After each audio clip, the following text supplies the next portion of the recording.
Somebody's screaming for the lady to get out of the way, but the fight's already closing in around her. Through the chaos, she catches a face she never expected to see out here. Your Highness of all people. No time to freeze up now, someone's shouting at her to quit hesitating and just cast the spell already. Steel and magic collide one more time, grinding down whatever's left of the monster's fight. It lets out one last furious roar, and for a second it's not even clear who's actually winning. Then just like that, one final clash and the monster goes down for good.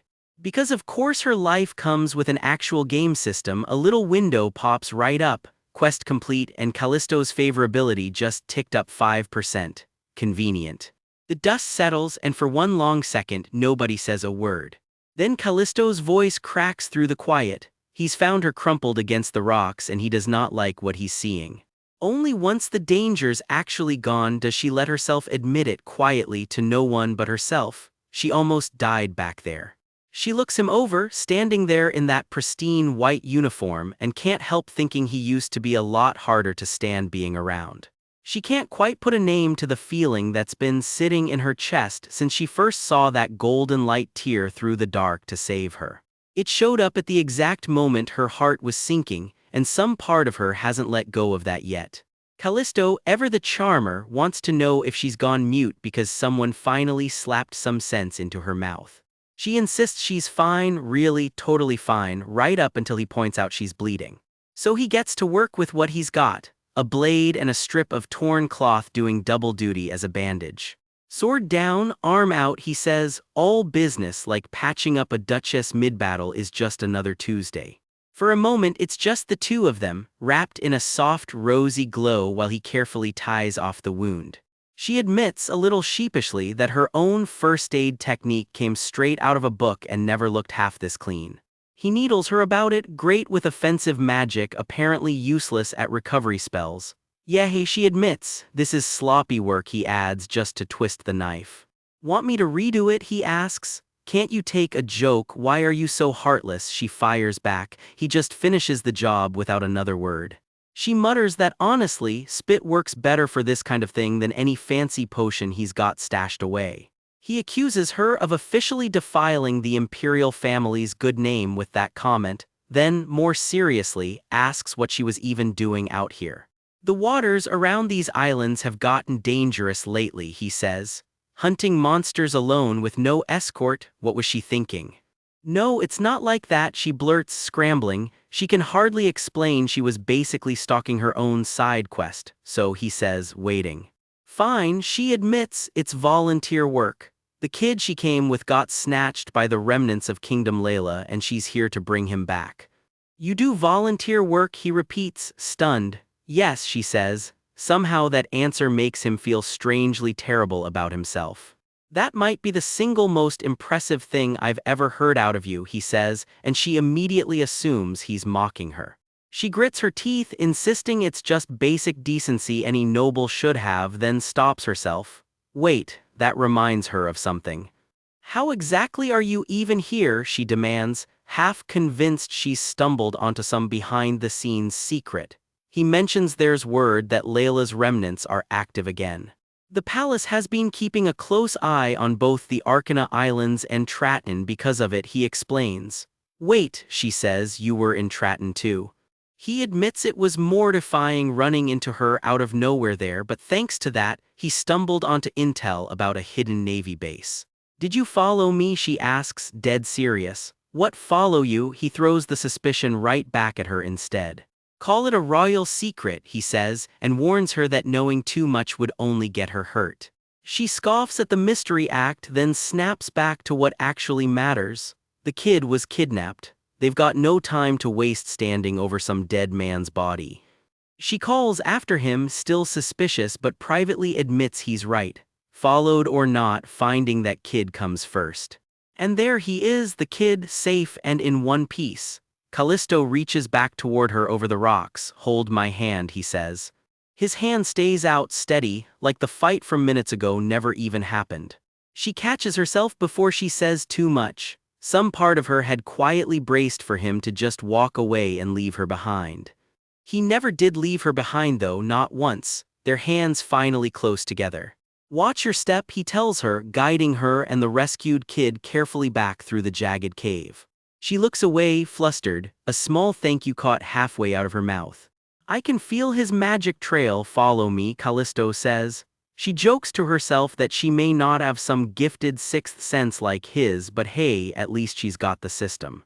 Sure enough, a little notification chimes in. Quest reward acquired, the child's whereabouts will now show up right on her path. Is that so, he murmurs, giving her an odd, considering look.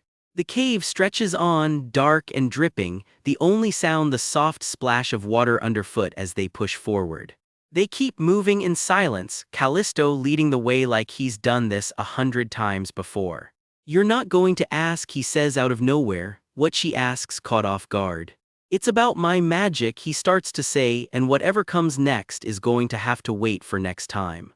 He finally says it out loud, this is about my magic, and the words just hang there in the cold cave air between them. Don't worry, lady, he says smoothly, I've got zero prejudice against wizards. Real reassuring, coming from the guy who just admitted he's hiding something. Oh, and that reminds him she's disturbingly good at everything, crossbows, archaeology, magic, you name it. Then he needles her for real. What if people whispered she was secretly one of Layla's faithful? Why would the lady who fears nothing and lacks nothing ever bother with something so pointless? She goes dead silent on the outside. Inside, she's fuming. Oh, what an ardent believer I'd make, he says, laughing at her like it's the funniest thing all week. Do you have any doubts, he presses. Doubts about what, she shoots back. Privately though, she can't help but scoff at zealots like that, the ones who'd throw their whole lives away for a cause without blinking, eyes rolled clean back in devotion. Who are you calling fishy eyes, he shoots back with a smirk. And hey, if she really were one of Layla's faithful, at least she'd finally get some answers. His tone drops as they come across a skeleton.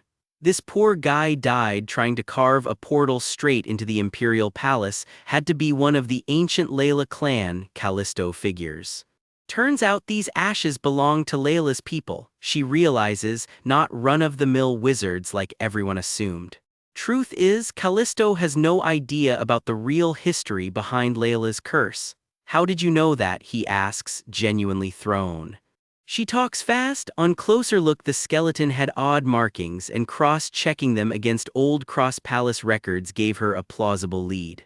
Something about all this leaves Callisto uneasy. He admits he never even thought to connect the dots to Layla before. Let's see what they're really up to, he mutters. You really had no idea, she echoes back at him, half teasing, half testing just how much he doesn't know. She stays quiet a beat, then adds dryly, if he actually knew, she wouldn't get to dig up artifacts so carelessly now, would she? If she really were one of Layla's faithful, he says, she'd have had the best shot at ever finishing that portal. Then comes the ugly part, these cultists raise monsters, and once their kidnapped victims run dry of power, they get fed to the very things they raised. To feed people, she repeats, horrified. He brings up how she lit up shooting that crossbow the night before the hunting contest, and now nothing, she just goes quiet. Her face gives nothing away, but she's clearly turning something over in that head of hers. Inside, she's panicking a little. Why is she even telling him any of this? Why can't she just shut up? So here's a thought she throws out, what if she's actually a true believer of Layla's and this whole persona is just an act? Then what would he do about it, she dares him. What if it was all deliberate just to dodge suspicion, he counters. Then there's no other way, he says, dead serious now, I want you to destroy this. This whole rotten empire, he snarls, with the power of your goddess behind you. She's completely floored, stammering, I was just. Serious, he repeats. Am I serious too? Dead serious, lady, he says. If she really is the last of Layla's people and out to bring down the Ioka Empire, he will help her heart and soul. Wait, she stammers, are you saying you'll become Crown Prince? She manages. Why not, he says coldly, this whole country's rotten to the core, it's time it burned. When he's emperor, the royal family and the nobles lose their heads first, fed to the monsters, every last one. Start a war with absolutely nothing left standing, he goes on, until this whole cursed country crumbles into ash. He wonders aloud with a chilling little smile whether the emperor will crawl out of his own grave weeping tears of blood by the time it's over. Is he actually joking right now, she wonders, because honestly this is way too much. Before any of that though, he says let's get the lady to the Cross Palace. Honestly, it doesn't matter to him either way, and regretfully he admits no, he's not actually one of Layla's people or believers, just checking apparently. Really, she deadpans, what a great pity. She goes quiet again right as they hit a fork in the passage. Which way now, lady, he asks, right as a familiar masked shape steps out of the dark ahead of them. It's Vinter, and he freezes mid-step, clearly not expecting company. Oh no, she thinks, panicking, Callisto is right here with me. Crown, she starts to blurt before catching herself. It's empty, someone calls out, as the three of them push forward together into the passage. Quick on her feet, she covers, oh, this is that group of volunteers she mentioned, he's their top intelligence man, and yes, he can use magic just like her. As for the mask, well, that's just custom where he's from apparently, showing your face means you're possessed by evil. Sure, totally normal. Lady, Callisto presses, narrowing his eyes, what exactly does she know about someone like this? She keeps the bluff going smooth as silk. Companies doing volunteer work in the neediest places are rare these days, surely he's noticed, Your Highness. I see, he says slowly, clearly not fully buying it. When they get back, they're getting more support on this. Keep it secret, she mouths at Vinter while someone else fusses over them both. Thank goodness they're okay. Wait, did they two meet in a cave? What happened? Is everyone hurt? Good news, at least Vinter can feel Tagalong's signal at the end of the passage. They're finally headed the right way. Callisto, still fishing, compliments his suspiciously fluent accent for a foreigner and waves him ahead to lead. She's sweating bullets internally. Why does everything keep going sideways like this? Don't tell me Callisto's actually catching on. Well, she figures, covering for Vinter's slip-ups isn't really her job anyway. But if Callisto already knew they'd gone in together, why would he even need to fish for a twist? Before she can finish that thought, someone points, lady, look. What? She stammers, following the pointed finger down to a pair of bare feet scraped raw against the rock. Sorry, Winter, she mutters under her breath, dragging him deeper into her mess while he just smiles like he's used to it by now. Is this tunnel cursed to go on forever? Callisto grumbles, at this rate they'll wind up on the Arcana Islands. What a bunch, honestly. Couldn't agree more, she says, still stunned that a hollow this deep and twisted is hiding right under the island. Her mind flashes back to Creepy Cloak and his talk of Layla's new country. Up until the hunting contest, she'd written him off as some throwaway villain, but now she's not so sure, breaching the palace's defenses that Deep would have taken real, serious power. Which can only mean one thing, someone on the inside helped him do it. She can feel the game's whole storyline tangling up with these people now, and it's got her nerves rattled. She really needs to get out of this insane world before something goes wrong. Her goal's simple, she reminds herself, just escape, nothing more. Then out of nowhere, a blinding light rips through the passage, catching everyone off guard. Arg! Vinter and Callisto both throw an arm up against the glare as the whole tunnel lights up like the end of the world, and that is exactly where we leave things. A man's scream rips through the dark, sharp and sudden. Light slams into him from every direction, and the impact leaves nothing behind but sparks and silence. With that scream still hanging in the air, someone mutters they are about to cast an invisibility spell, and a staff crackles to life in a burst of light. Stay quiet and the sound gets muffled, he explains, but use magic or a blade and the whole spell shatters instantly. Someone floats the idea of just sneaking in and killing by force. Same question I've been asking myself, comes the reply, followed by a colder one, how many enemies are we even up against? Maybe, he admits, but he'd rather hold off on violence until the kidnapped children are safe. Don't touch me, she screams, thrashing free for a second before someone shoves her forward with a shout to go. Here, he says flatly, handing over someone clearly unconscious to the rabbit-masked man waiting nearby. A hooded crowd kneels in rows as a white-robed figure glides past, and they whisper it like a prayer, Goddess. Watching from a distance, she's baffled. Who exactly is that in the white robe? Then somebody calls out to bring forward the remaining sacrifice. A hand reaches out from beneath a cloak with an old warning, build your strength for the cause and get to this empire as soon as you can. Sacrifice? The word lands like a punch, and before she can even finish the thought, the scene erupts into screaming, get off me. A man thrashes against shadowy hands, pinning him down, wrists bound, begging them to get off him. All that's left is a ragged, gasping breath. Don't touch me, monster, she begs, cornered with nowhere left to run. Her eyes go wide, something she just saw doesn't add up at all. The white-robed woman leans in and kisses him mid-struggle, and just like that, the fight drains right out of him. It's not romance, something far colder is happening, and she can't look away. The prince and the rabbit-masked man just stare, stunned into silence, before one finally manages a strangled groan. A hand jerks back, and the hooded figure flinches with a startled gasp. Amid the struggle, her eyes well up. She's seeing exactly how far these people are willing to go. He's practically skin and bones now, the prince says, stunned. This man was strong just moments ago. What kind of people are they even dealing with? Rayon, someone calls out, and the masked boy flinches. Whatever's special about this kid, these people have already noticed. His magic's strong, useful even, the hooded man says coldly. Drain the rest of his mana, then feed him to the monsters. She's horrified. What kind of people talk like that? A system notification flickers into view. Quest complete. Tracking the wizard pays off with a favorability boost and 50 reputation points. Even in the middle of all this, the game keeps score. Too many people here to risk it, one hooded figure mutters, and that white woman, we can't touch her carelessly, it's like she makes people impossible to resist. Look, foreigners, another whispers. I'll draw her attention, the rabbit-masked man decides. Get the children somewhere safe while I do it. You, he tells her, go grab the boy in the lion mask. Grab the lion-masked boy and escape with movement magic, got it? She freezes. Callisto really did put together a tight plan in almost no time, but there's a catch coming. I can't use movement magic, she stammers. Wait, what? The prince asks, baffled. You pulled it off just fine in that cave during the hunting competition. Well, she starts scrambling for an excuse. Say I can't do it without the system, she blurts out, and a hand reaches through the light toward her, no explanations left to give. Fragments, something's broken, she realizes, staring at shards scattered all around her. You shouldn't be triggering that, someone warns.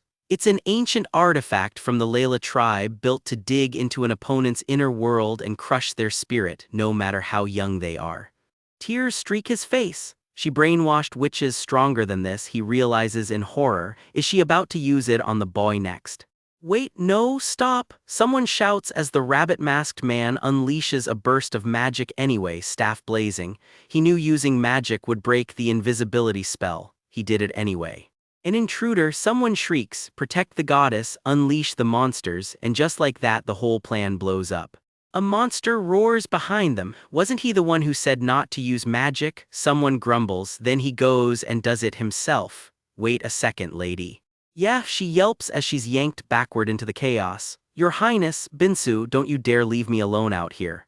Someone comes crashing out of the light like a comet, blade drawn straight into the fight. Through the haze, something glints. Wait, is that the mirror? Something is very wrong here.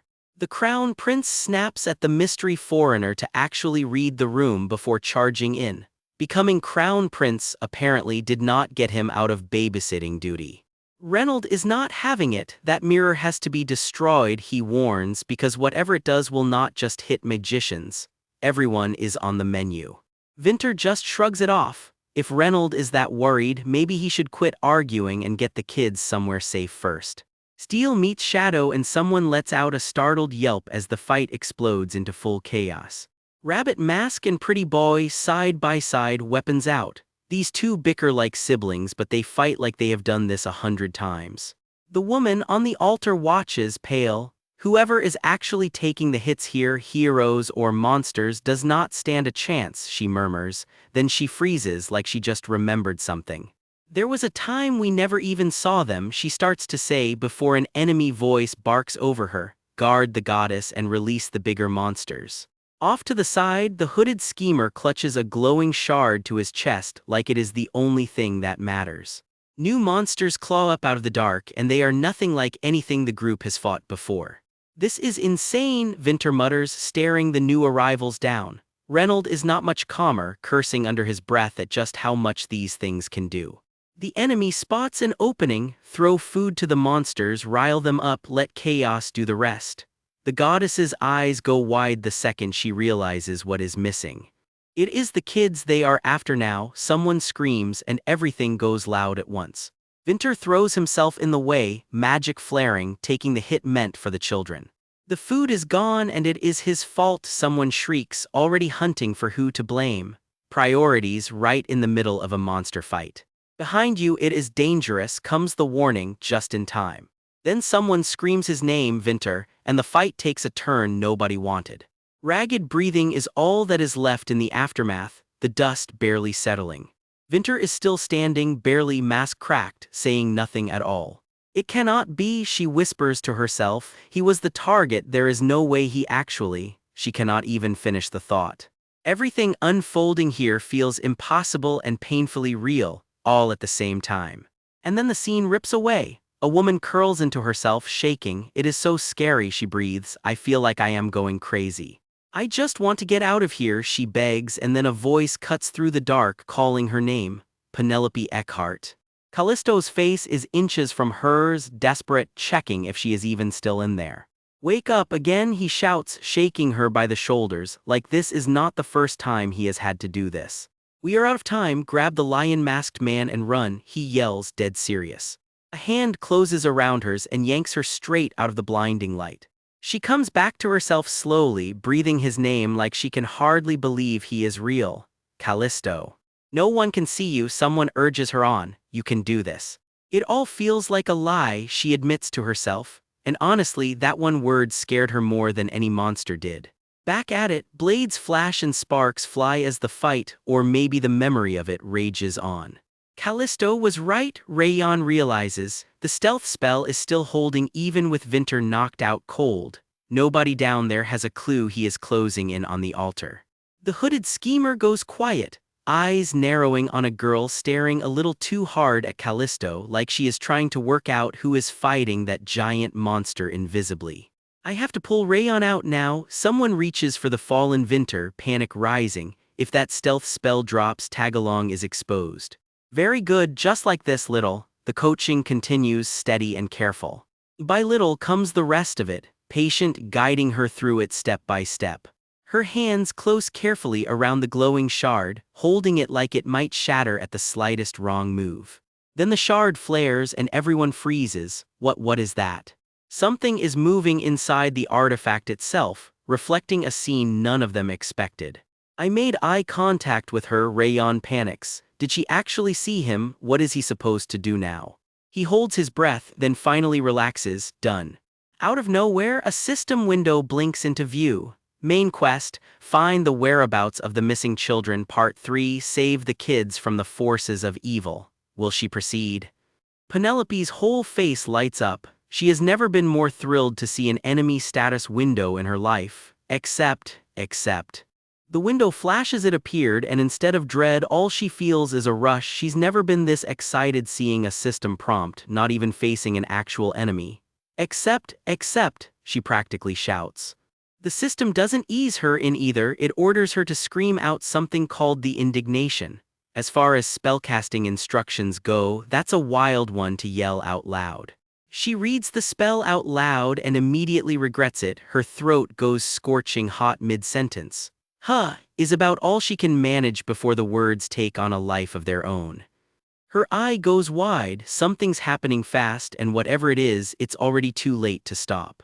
From behind, a girl in a dark gown staggers back, staring at whatever just erupted in front of her. What is this? She gasps. Two hooded figures freeze mid-step, eyes turning skyward. That giant light in the air, one of them stammers. A blinding column of light rips through the scene, slashes of energy crackling around it. Someone even cracks a joke through the chaos, bouncing ball or what? Priorities, people. And there she is, caught right in the middle of it, robes whipping around her as raw magic tears through the air like she just got yanked into her own action sequence. For one long beat, everything goes quiet, just silhouettes against a darkened ridge and a whole lot of unspoken dread. She touches her own throat, stunned, still catching up to what she just did to herself. Somewhere in the wreckage, a lone nobleman stands perfectly still, sword straight and unreadable, surveying the damage. Someone else looks a whole lot less composed, jaw tight, eyes locked on her like he can't quite process what just happened. A hand shoots out toward her through the glare. You, comes the accusation, equal parts fury and disbelief. Turns out her little stunt just blew their cover completely. That's right, I used magic, so the stealth spell lost its effect, she admits, while the hooded pair screech back, how can you use the forgotten ancient magic? One of the hoods snarls out a threat that's somehow both terrifying and oddly specific, kill the girl now or say goodbye to ever seeing those pythons again. Subtle, these guys are not. She pulls a wounded man in close, shielding him with her own body as magic still sparks off her skin. His only response is a dazed, disbelieving huh. She throws her head back and screams, unleashing everything she's got in one raw, unfiltered burst. Through the glare, someone finally spells it out, that relic everyone's been chasing is actually a mind control device. I can't see it, comes the panicked reply, half blinded by her own magic. Her head is spinning, afterimages smearing across her vision, light bleeding through her closed eyelids. I'm so dizzy I can't stop it, she thinks, barely holding on. Somebody bursts in shouting princess, at the top of his lungs right as the enemy barks out their real plan, kill the girl and grab the baby while they are at it. So there's a baby involved now too. Great, more stakes. A voice cuts through the haze, dead serious, wake up or you actually die. Something in her locks into place, she's got to read the spell, no more hesitating. Somewhere nearby, a man's face is streaked and wrecked, barely holding it together as the fallout ripples outward. A hooded figure hovers in an eerie glow, calm in a way that feels more unsettling than reassuring, while another shadowy shape drifts past in a blur of hair and falling light. The tension keeps coiling tighter, sparks drifting through the air like the whole scene is holding its breath before the next hit lands. Someone is straight up panicking now. Hide, they shriek, scrambling for any kind of cover as the magic keeps tearing through everything around them. A man in formal dress gets caught square in the blast. Ooh is all he gets out before he's sent flying. The magic keeps surging, streak after violent streak carving through the air, and she's nowhere near done yet. One of the hooded attackers crumples and out slips a broken, desperate prayer, God, Goddess, a little late for that now. The whole area lights up in one final, overwhelming burst, energy rippling out in every direction. And then, the laugh, she throws her head back cackling ha ha, the kind of unhinged laughter that says the fight is basically already over. Smoke and rubble settle around her as she sits alone in the wreckage, catching her breath after leveling half the battlefield. Nearby, one of the hooded attackers lies motionless on the ground, chains scattered around him. Not getting back up from that one. Looks like all of them are dead, she realizes, stunned by her own handiwork. Even she has to admit it, comparing raw damage output like this isn't exactly a fair fight anymore. Wonder how big a bounce she can pull off next time. Another attacker is sprawled out in the rubble, done for the count, cloak torn and still. Among the wreckage lies a shattered relic smashed to pieces by that same blast of light. Whatever it was built for, it's not doing that anymore. She glances down, thoughts racing. Wait, did she just accidentally do the exact thing Vinter was supposed to be doing? Is this one of those brooches? She wonders, spotting something oddly familiar. Broken mirrors? She mutters, eyeing a glowing shard on the ground, and something clicks. Back during the hunting competition, that assassin's dagger, the one that was supposedly just a quest item, shined exactly like this. Interesting.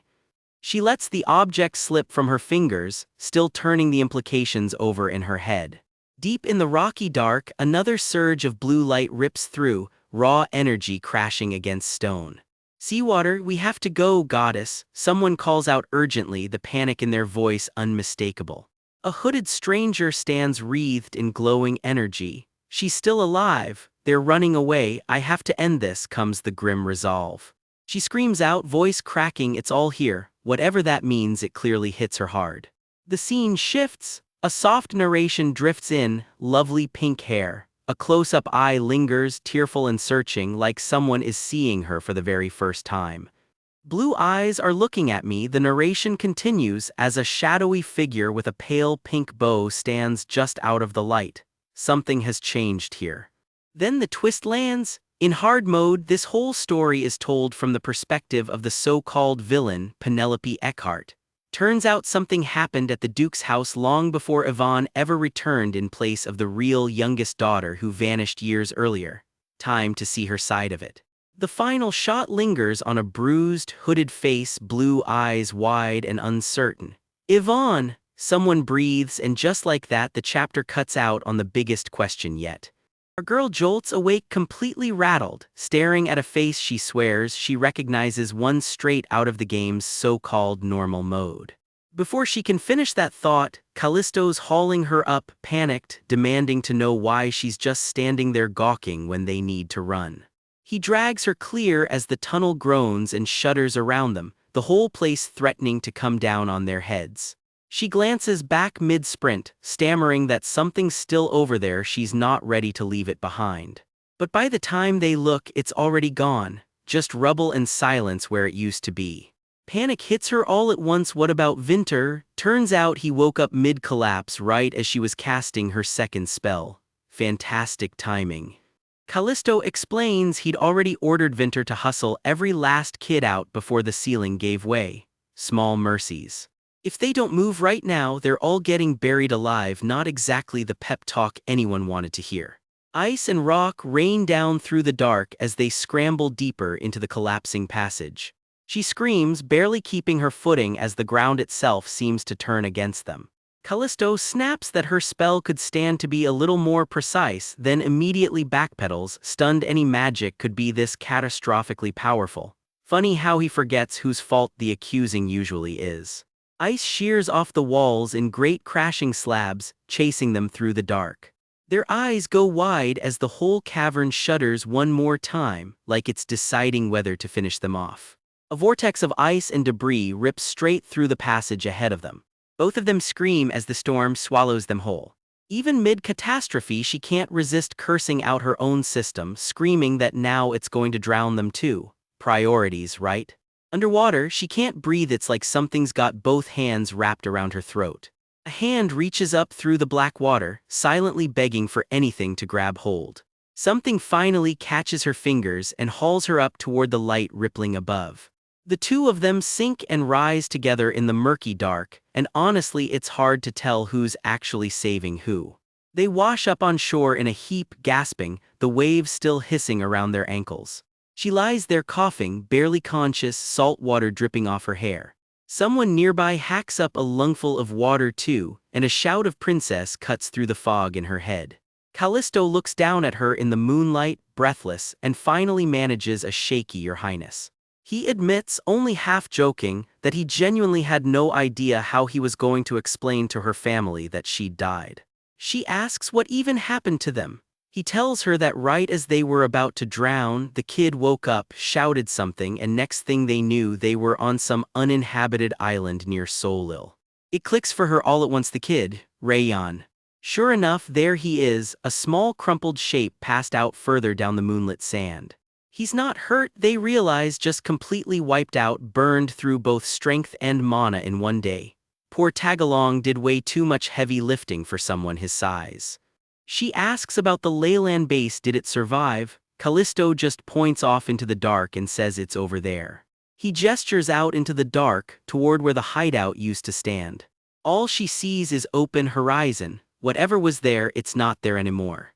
It dawns on her with horror her own out-of-control spell didn't just wreck the cave, it took the entire island down with it. Seriously. Stammering, Callisto decides that apparently earns her a reward for wiping out the last of the Leylands threatening the Empire. She deadpans right back that she's getting suspiciously good at flattening bad guys, might as well just knight her already. Honestly, hard to tell if he's kidding or dead serious. Right on cue, a notification chimes in, quest cleared. The rewards roll in a mirror fragment, a bump in favorability with everyone who's caught feelings for her, a nice pile of fame. She just sighs, completely wiped. She turns the strange mirror shard over in her hand, studying it. But Callisto's mind is stuck somewhere else entirely. That white robe, that pink hair, those blue eyes. It looked exactly like the real princess from the game's normal mode. He tries to shake it off, telling himself there's no way an angelic main character has anything to do with the villainous Leylands. She notices him drifting and asks straight out if he actually got a look at that woman's face in the white robe. He lies right to her face, insisting there wasn't time to gawk at some enemy woman with the cave caving in around them. Out of nowhere, she quietly apologizes. When he asks what for, she reminds him of something he told her once. The emperor has to be flawless. He's the one who has to take that throne without a single blemish on his record. And she just sank an entire imperial island, so isn't he the one who's about to be in serious trouble now? Turns out her guilt is about magic she used that cost the empire a chunk of its land, and the prince, staring out the window, insists the crown still has to land on someone flawless. He turns it right back on her with a smirk. You're the one getting in trouble here, not me. She tells him straight from the heart. Things spiraled because neither of them could fully control the fallout, and she never even clocked the monster's disguise until he pointed it out. He's more worried about loose ends. How do you know the enemy won't just regroup and start kidnapping people again? Good thing they sank the whole base at once. Is that all? She presses, daring him to actually doubt her for once. He waves off her paranoia. Man, why so suspicious? But she's not wrong to wonder how he pulled off magic that powerful in the first place. He's not budging. He saw what he saw back in that cave, and he's not about to pretend otherwise just to spare her feelings. She finally gives him exactly what he's been fishing for. If he really wants her gratitude, he can have a kiss. You can kiss me, she offers, and for one beat the whole scene practically holds its breath. He plays dumb about who saved whom. To be precise, he insists he saved her, so fine, then he's the one collecting the kiss. She shuts it down cold with an "I decline." He whines that she's heartless, then casually drops that he already went ahead and did it anyway. What do you mean? She demands, and he just shrugs, nothing, leaving her half convinced he's bluffing. She pivots hard back to logistics. Cute moments over. How exactly are they getting out of here? Bad news, the kid they knocked out managed to signal his crazed wizard boss first, which means company is coming, and soon. A magic circle flares to life around them, and just like that, the tension between the two of them gets swallowed by something far more dangerous closing in. He catches it before she does, a strange vibration humming through the air from somewhere close. Somewhere nearby, a glowing ball of magic ignites in someone's palm as a voice cries out, searching for the missing prince. A blast of light rips through the scene as a furious, familiar voice makes itself known, and Penelope freezes, recognizing it instantly. It clicks for her all at once. This is the same wizard who threatened him back at the strategy meeting, and he took off without ever warning her. A glowing hand reaches out across a widening gap, until the two of them are nothing but tiny silhouettes standing far apart under open sky. He breaks it to her gently. He has to leave first. The imperial family keeps an emergency recall spell on standby for exactly this kind of mess. A magic circle blazes gold beneath his feet, already pulling him away. Back at the castle, someone spots the summoning circle and groans. Of course, it's Cedric Potter, his aide, jumping the gun and yanking him home early. Penelope places the face, glasses, imperial castle, definitely Callisto's aide, right as everything cuts off way too abruptly for her liking. As he's dragged off mid-goodbye, she's still shouting after him to treat that arm wound. Monster teeth carry poison. Genius, go check it. In a quieter beat before he's fully gone, he tells her flat out that she has a beautiful voice. She freezes, caught completely off guard, chin tilting up toward him. He pulls her in close, and this whole moonlit farewell suddenly gets a lot less platonic. Faces inches apart, eyes locked. Yeah, you already know exactly where this is headed. He calls it a kiss dedicated to the hero who saved him, and then, simply now. Footsteps echo as he pulls back, already halfway to gone. See you again soon, he calls out with a wave, Jewel catching the light, and just like that he's gone. The glow sweeps across the field and fades out, leaving her standing alone under the stars. She just stands there, stunned into silence, still trying to process what exactly just happened. Then it hits her all at once, fist clenched, face burning. Dang it, she should have decked him before he vanished. Meanwhile, wherever he landed, he's losing it too, heart pounding, face about to explode by his own admission. He tries to rationalize it, he just felt bad, that's all, or maybe he's just startled. Yeah, sure, buddy. Back with Penelope, all these big feelings are clearly new territory for her, and she lets out a long breath trying to process it. That's when Rayon pops up out of nowhere in that goofy bear mask, wide-eyed like he just walked into something. Someone points straight at her from a distance and blurts out the one word she really did not want to hear right now: kiss. And that's it, the teasing floodgates open. You two kissed, while she scrambles to insist it wasn't like that at all. She swats at him mid-denial and he just calls her lady, completely unbothered. Nearby, the rabbit-masked figure in purple corrects his own name mid-sentence, not Winter, like even he's still getting used to it. Rayon owns up to disobeying orders. Penelope told him not to go near the cliff, but he had kids to pull out of danger and no time to think twice. He admits his master told him to just listen to Penelope, and he's sorry he couldn't manage to do more than that. She's quick to reassure him it's okay, Rayon, she's just glad he's safe, while Winter adds, half joking, that he genuinely wasn't in a hurry earlier, promise. Winter admits something telling: today's chaos wasn't even staged to test her, it was the real deal. Then he asks if she's hurt.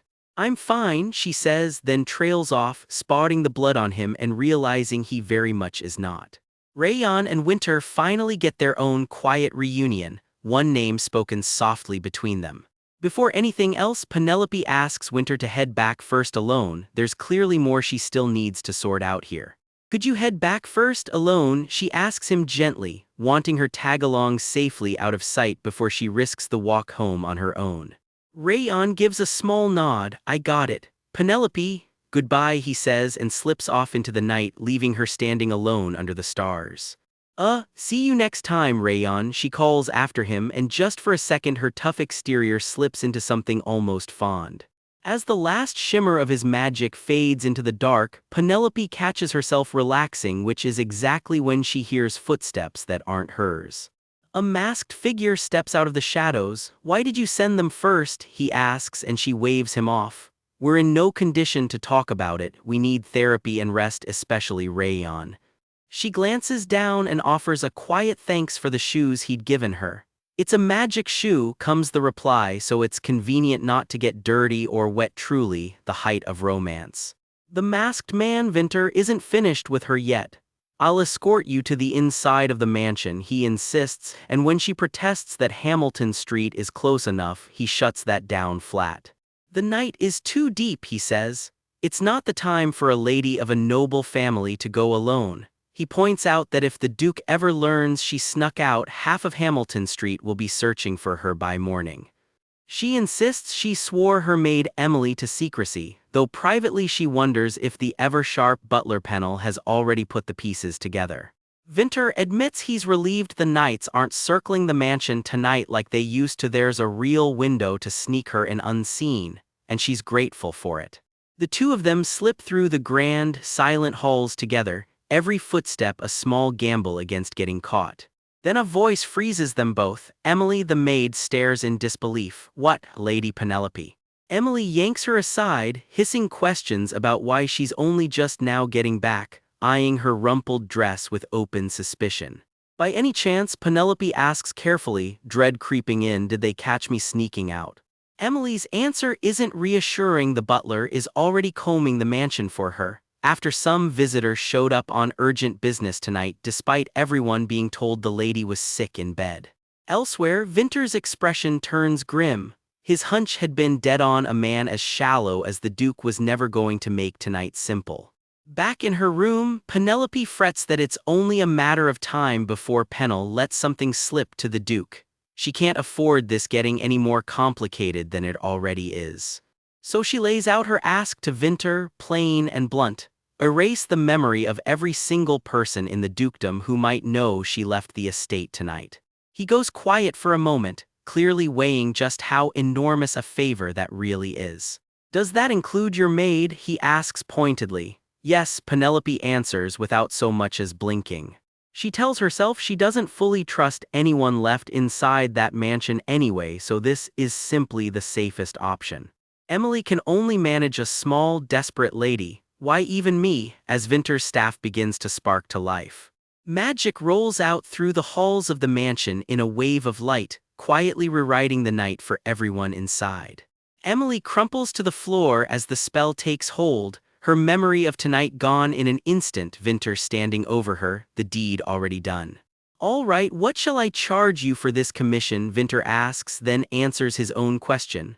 "I won't accept payment, I'm the one responsible for the delay tonight." Penelope goes quiet, stung more than she expected. "You can't trust me anymore, can you?" she says, and he doesn't exactly deny it. "I'll send you a letter," he tells her once the contract is terminated. She can tell from his tone that he already knows this whole mess is on her. Alone with her thoughts, she admits being tested and suspected behind her back is genuinely annoying, but given how tonight went, Winter's suspicion was completely fair. After years of dodging curveballs from her own system, Layla included, she figures nothing about her life is shadier than the double life she's stuck living. In a quieter moment between them, relief washes over her. At least Winter never actually witnessed the version of her that matters. She reasons Winter must have crossed paths with her disguise by now regardless, but all he'd have seen was a poor, well-meaning commoner doing charity work. The cover story was airtight. Yvonne was simply out doing volunteer work, nothing more. Still, a flicker of doubt creeps in. What if that excuse doesn't hold?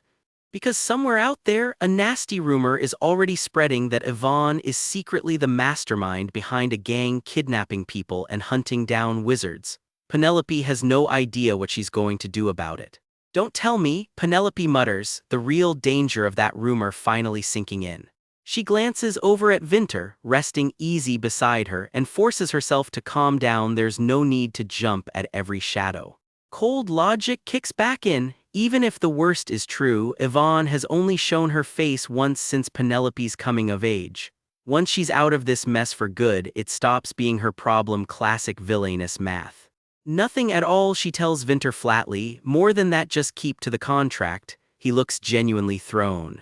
"Lady, does that mean?" he starts, but she cuts him off, insisting she won't get tangled up in anything beyond the official terms. She doubts he could even match today's contract standards anymore. He asks why she's doubting him now of all times. It's not that he questions his own ability, just that breaking a contract already this far along would be awkward for everyone. Privately, she grumbles that finding a replacement as capable as Winter used to be is going to be a genuine headache. A memory surfaces unbidden. Someone once told her plainly that he'd gotten interested in her, in who she really was, how she thought, what she valued. And to put that curiosity to rest, he'd said back then, the two of them sitting across a quiet table, "I'd like to make our meetings mandatory." Back in the present, that same man isn't buying her innocent act for a second. A lady with a poor reputation, rumored to dabble in magic. How could I not be suspicious from where I'm standing? He drives the point home, sharp and final. "But you shouldn't have deceived people with nonsense like interest." "How could I not be suspicious of you?" she demands. Worse, she accuses him of lying about being interested in her just to string people along. One look says it all, and it is not a friendly one. Somewhere in that silence sits nothing but pain and regret, like a locked door neither of them wants to open. "It was not a deception," he finally says quietly.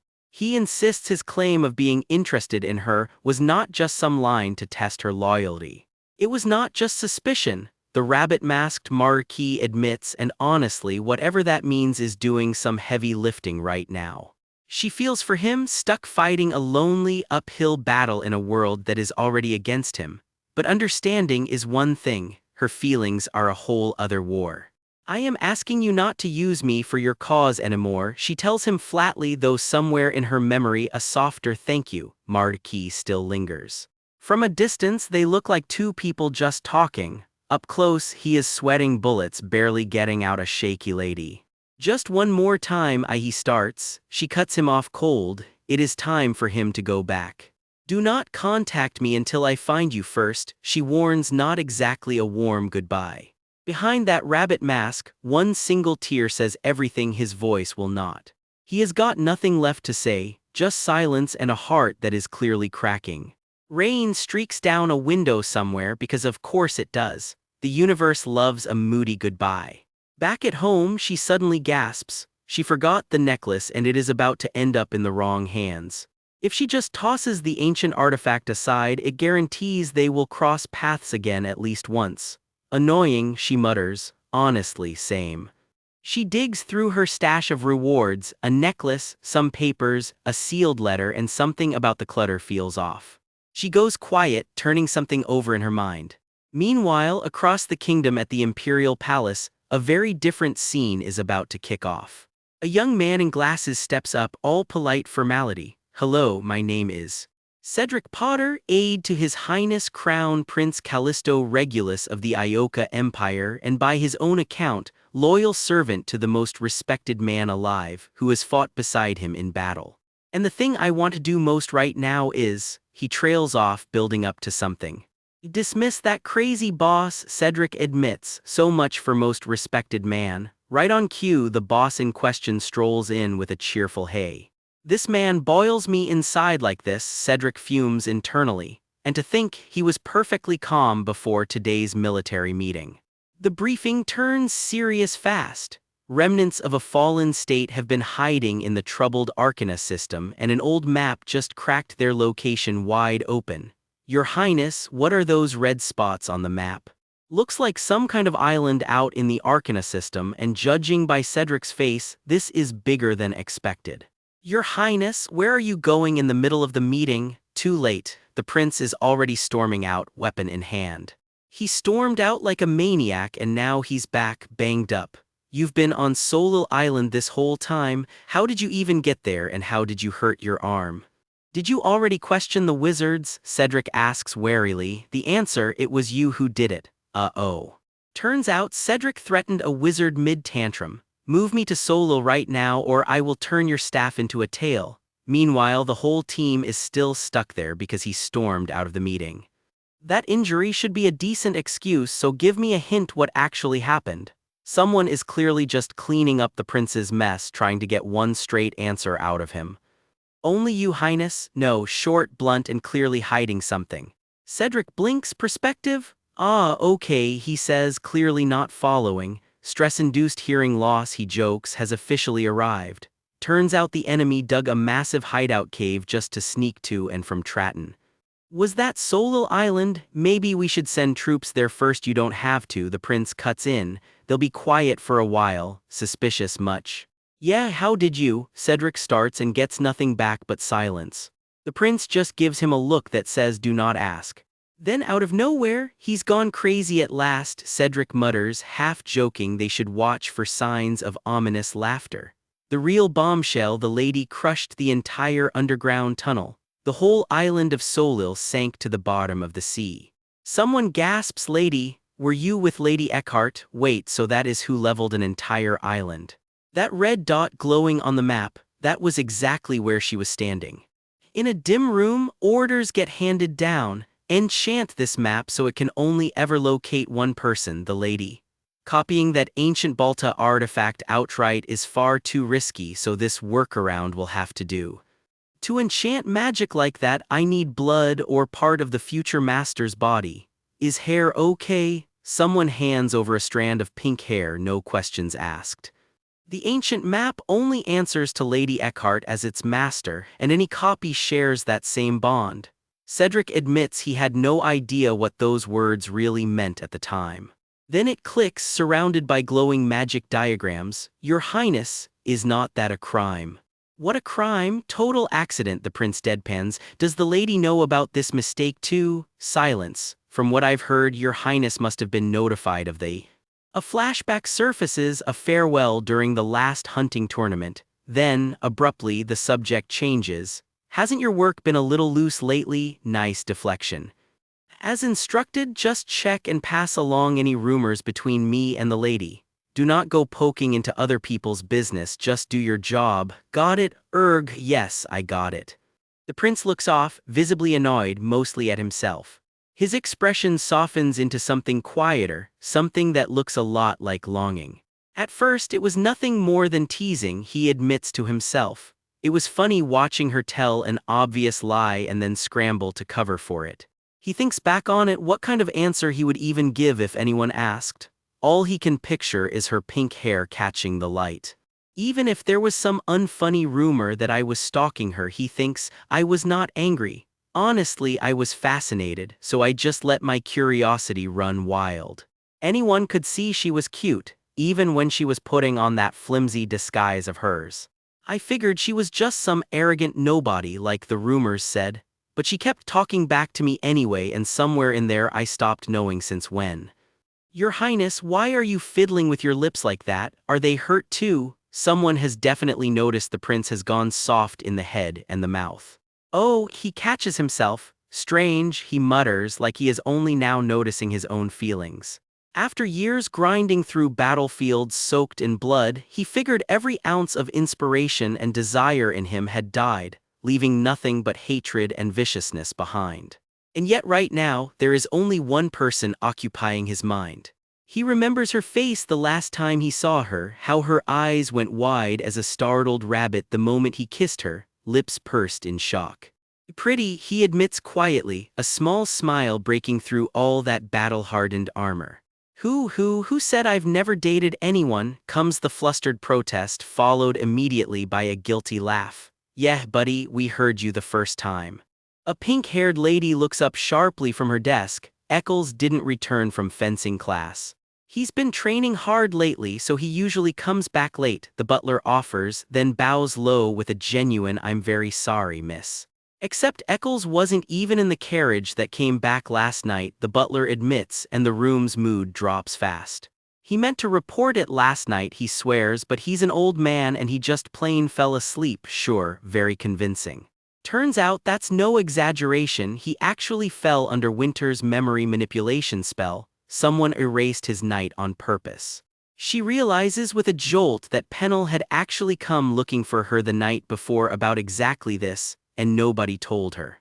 The coach who trained alongside him says Eccles simply never showed up for hours, yet his instructor swears he completed training as usual. The two stories don't match at all. Then she breathes, already spiraling toward the worst possibility she can think of. Did he ask to find a fencing master just to get an excuse to slip away from the duchy? She wonders, the doubt creeping in fast. With all due respect, the butler cuts in, every bond a slave wears carries tracking magic built right into it. So why not just call the wizards and track him down right now? She blurts out, desperate for a fast answer. No, she catches herself, fist clenched, it's too early to jump to conclusions. She remembers he flat out refused to ever let her remove his choker, and she doesn't think he's reckless enough to run knowing that thing can find him. Let's wait a little longer, she decides out loud, though that stretch of land is far from safe if something's actually happened to him. Okay, she says, steadying herself, we'll just wait for him to come back on his own. Please, Pennell, she asks quietly, she doesn't want to make a big fuss out of this, she's sure he'll come back soon. And don't tell my older brother about any of this, she adds, and even as Pennell agrees, one thought lingers, there has to be a reason for all this. Her worried face suddenly curls into something colder, a knowing little smile. I'm sure he's already over 90%, she murmurs to herself. Just the remaining 10%, she says, eyeing the ring on her finger while a pair of gauges glow almost full. Whatever she's been counting down toward, it's nearly done. A clock ticks through the night while she waits by the window, restless, her hand tapping the table as a maid lingers in the background. Her fist clenches around a piece of paper, patience officially gone, I can't wait any longer. Emily, call for Pennell, she orders, and the maid snaps to attention, oh yes miss. And I'll need the wizards, get everything ready. She's already mid-order when Pennell steps in, miss, I'm here. Then finally the word she's been waiting for, Eccles has returned. She sits above him like she's holding court, watching him kneel, the temperature in the room dropping fast. Where have you been? She demands, cutting straight past any greeting. Answer me, why did you disappear without a single word? She presses, voice sharp. Mistress, is all Eccles manages, clearly bracing for whatever comes next.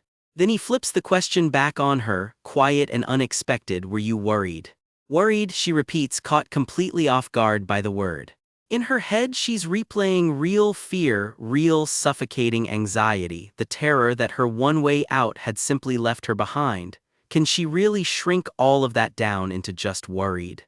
She shuts it down cold instead. Do you think just because I bought you and gave you everything you asked for, you get to do whatever you want without consulting me? Underneath the scolding is the real reason she's rattled. The true princess is due to return in just 3 weeks, and that fear is what's actually eating her alive. For your own good, you should know, she tells him, your little stunt could have gotten you killed by the Duke, no question. I don't know how much longer I can put up with your attitude, she warns, and he just lowers his head. I'm sorry, mistress. There was an accident, he finally admits, and when she asks what kind, he says it plainly. He ran into someone from his old village. Sold into slavery just like him, he explains, the memory clearly weighing on him. A servant from the house where he used to live, he says, these days working a farm near the city for the Delman family. Eccles, she murmurs, leaning in as his story keeps unfolding, and there, he continues. Out of absolutely nowhere, a giant creature attacked him and everyone with him. What, she gasps, the anger from a second ago completely gone.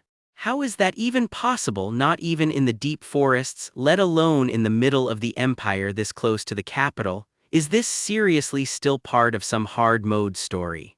No one even tried to kill the thing while it was hunting them down, he says flatly. Because it was just a town full of slaves, he adds, and the empire never bothered sending anyone to help. He was the only one there who even had a sword, mistress, that's the plain truth of it. So many people were badly hurt, he says, and the Imperials from Delman only bothered patching up their own.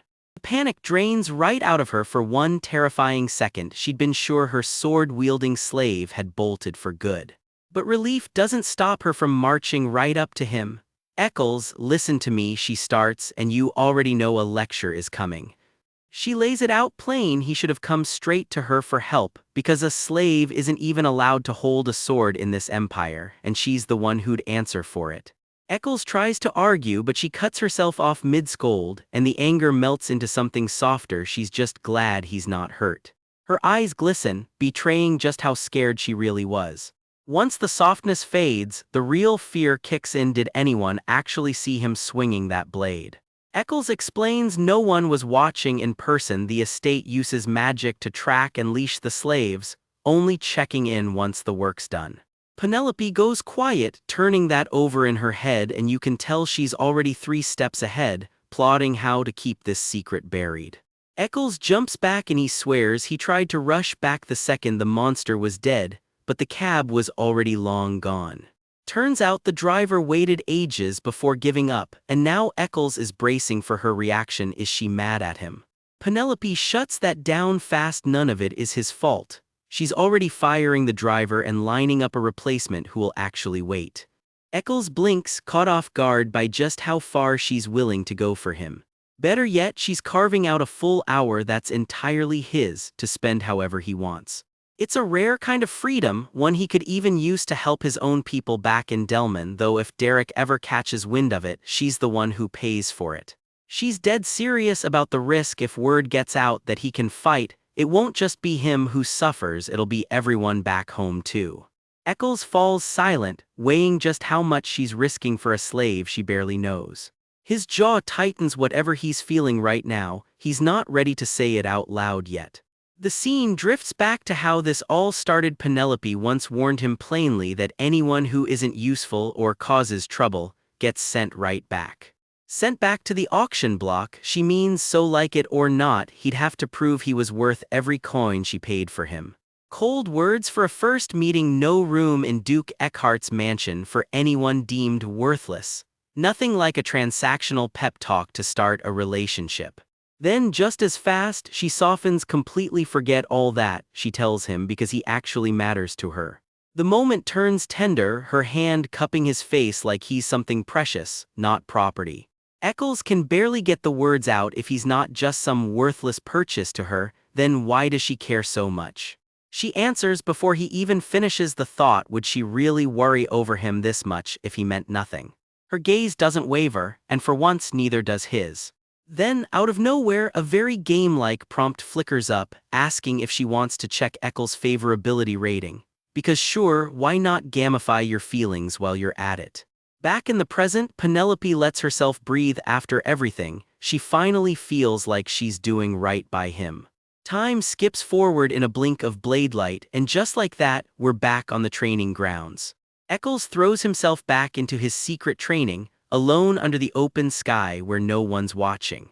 Every swing lands sharper than the last, sweat and focus replacing all that emotional whiplash from before. He spins into another strike, chasing that one perfect burst of sword energy. The blade cuts clean and hard close, but still not quite what he's chasing. He can summon sword energy now, sure, but it keeps scattering before it ever reaches the tip, the exact mistake his old teacher chewed him out for. So he resets, breathes, and tries again, eyes locked dead on the tip of the blade. But between every swing, his mind keeps wandering back to her. Why, he wonders, can't he stop thinking about her? His only mistress, and somehow lately so much more than that. He describes her the way he sees her: cold, distant, lonely, someone who's never handed her heart to anyone, not even the slave she bought.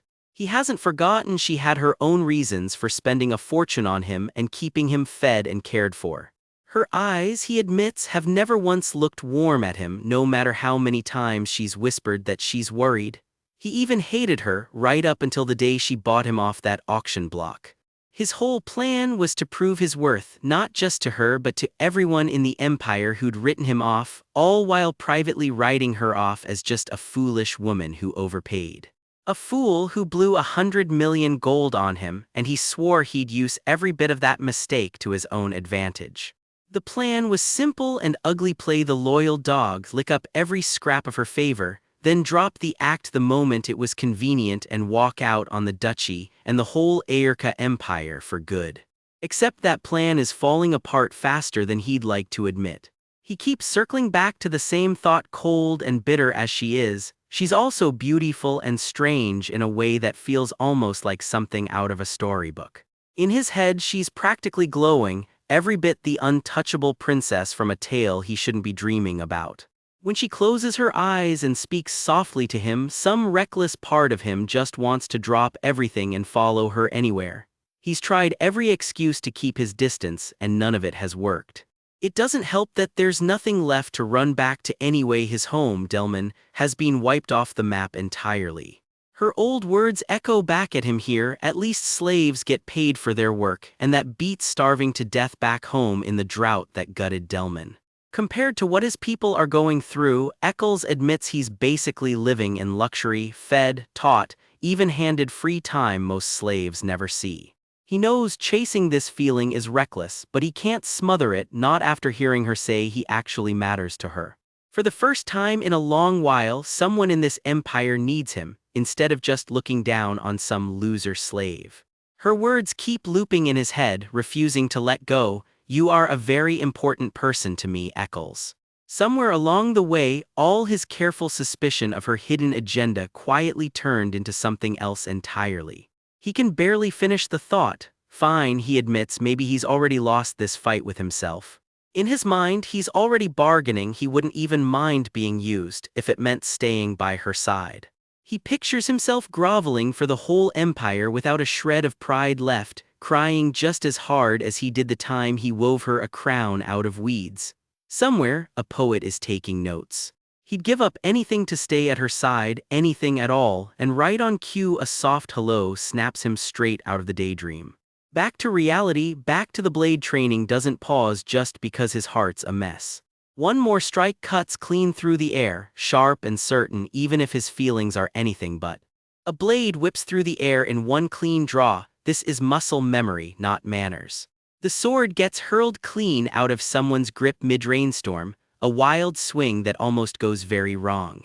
Cut to Penelope clutching a little bundle, murmuring, master-like. The word still catches her off guard. We're deep in memory lane now, young Penelope trailing after her knight up a windy hill, sword and all.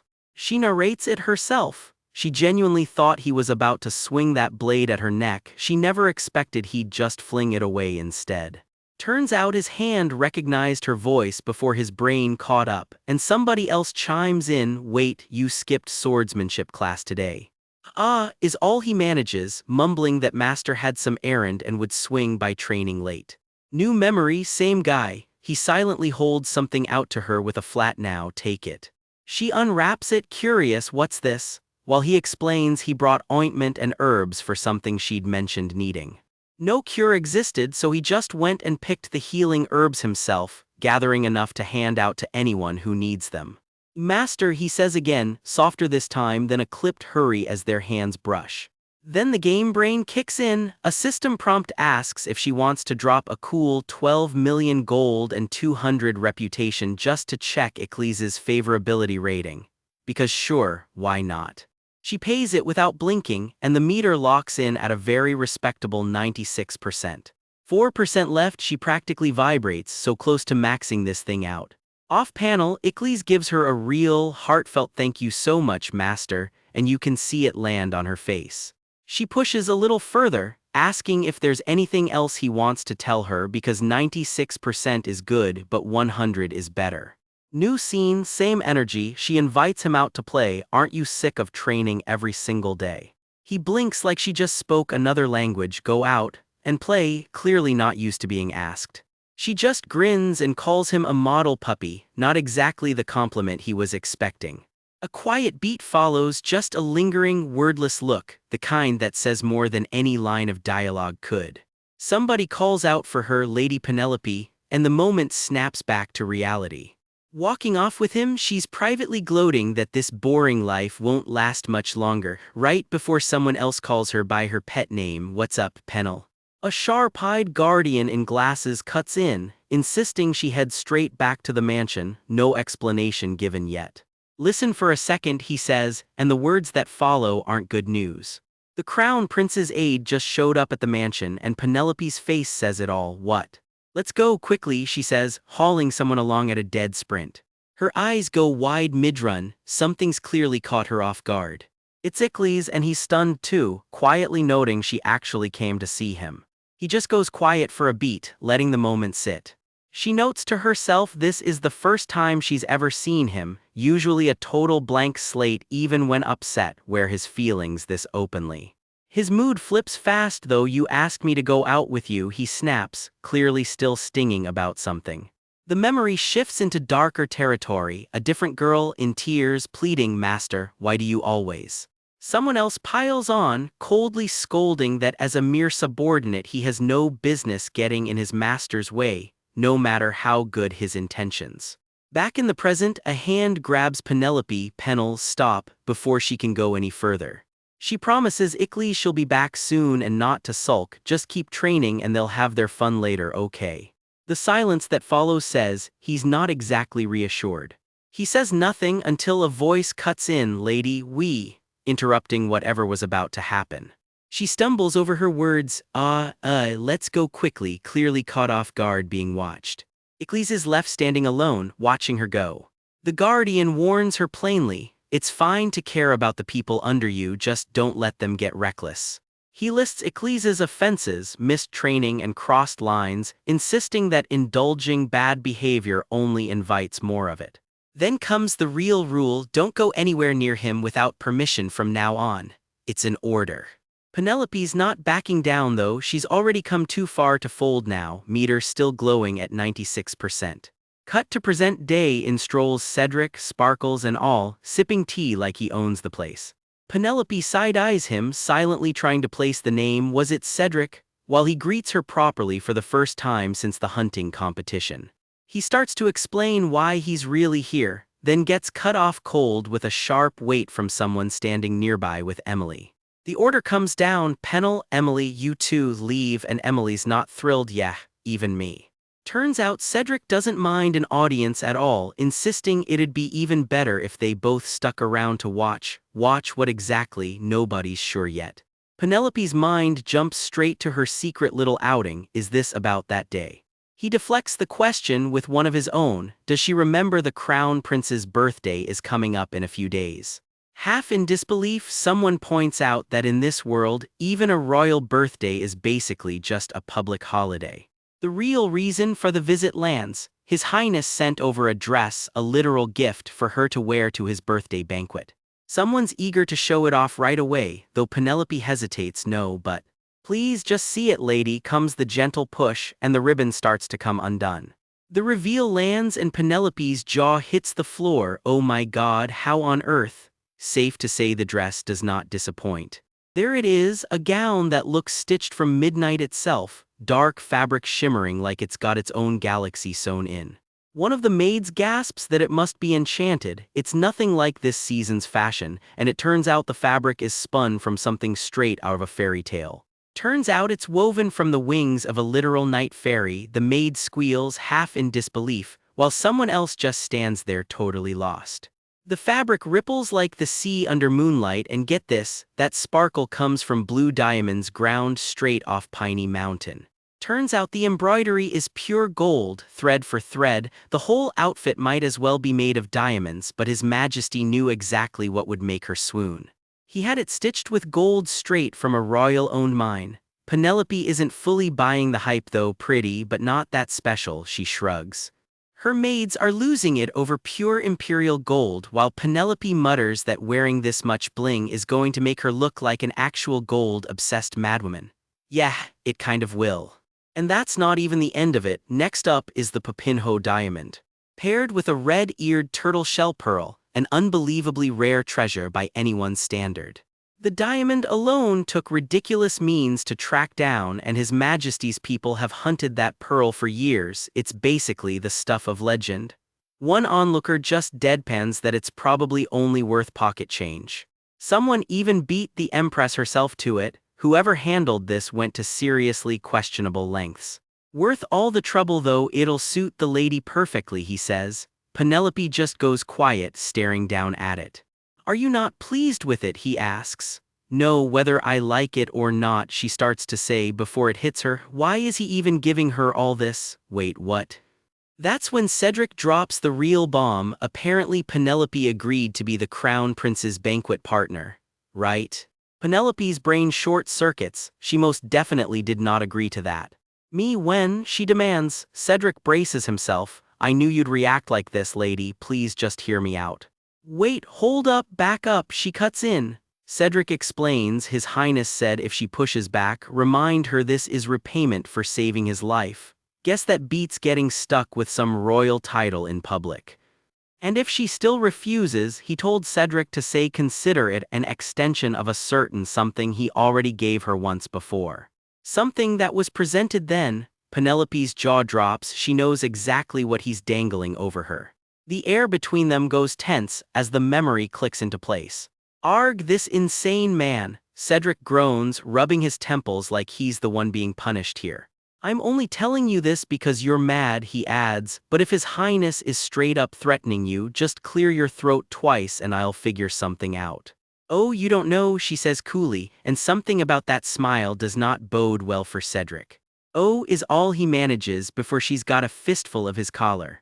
Cedric looks like a man realizing he's made a terrible mistake. I'm fine, he squeaks while she keeps going. I gratefully accept the gifts he's given me, but this is the first I'm hearing about being his partner, so make that crystal clear to His Highness. Cedric just blinks. Yeah, what exactly am I supposed to say here? Maybe suggest he finds someone else for the banquet, he offers weakly. Penelope's smile turns downright dangerous. You never know, I might just come down with a mysterious fever that day. Ah yes, of course, he squeaks, sweating clean through his collar. I'll pass along everything, so I'm sure he'll excuse you, Cedric says, backing toward the door. Penelope, arms crossed. Yeah, hard to pin down a busy man. Translation, get out, now. And with that, Cedric makes his exit. Thank you for your kind words, my lady, he says on the way out, then immediately second-guesses himself. Wait, was that goodbye a little too weird? Later, Penelope hands off the whole haul to be sorted. Emily, organize these and bring them to my room. Only the butler just stares back blankly. Emily. Word around the house has her own staff whispering. Lady, are you really locked in a cold war with the crown prince like the papers are saying? The papers, of course, are having an absolute field day with the story. Oh no, not this again, Penelope groans. Her butler just gives her a long, deeply skeptical side eye. Wait, that's really not how it is, she protests a little too loudly. It was nothing special, she insists, it's not like an actual war. Didn't the two of them look downright suspicious at the ceremony though? Right up to the very end, apparently, and some jealous rival keeps showing up out of nowhere to stir the pot. Meanwhile, the butler finally introduces himself properly. My lady, I'm Pennell. Speaking of visitors, I see you've been out. Did you bring Icles along? Well, turns out Icles went off to a swordsmanship class instead. Wait, seriously? Penelope blurts. Yes, apparently no coachman, no carriage, nothing, he's definitely there. Well, hard work never hurt anybody, right? She tells herself, settling back with a private little thought, guess I'll catch him tomorrow. She drifts off staring at that gorgeous dress again, lost in thought. Something's clearly nagging at her, though her expression gives little else away. Pennell, get the carriage ready, she orders. He can't help but ask, going out alone, where exactly? Well, she starts, tapping her chin, maybe I should. Swing by the weapons shop, she decides. Honestly, what do you even get someone who already has everything and who needs it to actually mean something? The next day, word comes back, Icles returned home at dawn, way later than anyone expected. Pennell fills her in on the details, and the two of them sit with the news in silence. The anxiety creeps back in, but since she's the one who gave him time off and the medicine in the first place, she doesn't push it. She just says, tell him to come see me the second he's awake. Is he actually avoiding me, she wonders, staring off, strange, considering. Considering someone as sharp as Icles would never sulk over a visit from the crown prince's aide like some kid. His coming-of-age ceremony is only about 2 weeks out now. Meanwhile, in the shadows, someone's pushing themselves hard. If it gets even 4% stronger, that's worth it. Gotta speed this whole process up. Sounds like somebody's been keeping secrets. And just to make her week worse, the palace sends word the entire duke's family is required to attend the crown prince's birthday banquet. No excuses. She never does manage to catch up with Icles, not the next day, not the day after. Before she knows it, the morning of the banquet has arrived. Somewhere off-page, a maid's voice rings out the day's very first order. Penelope absolutely must wear a dress tonight. She wanders the manor halls with that same instruction still echoing behind her. Yes, a dress, message received. And there it is, a drop-dead gorgeous gown hanging among the roses, practically glowing under the light. Penelope just stares at it, speechless for a second before the gushing kicks in. Oh my gosh, those clothes, she can't get over it. Then she snaps out of it and hollers for her maid, Emily, to come see it too.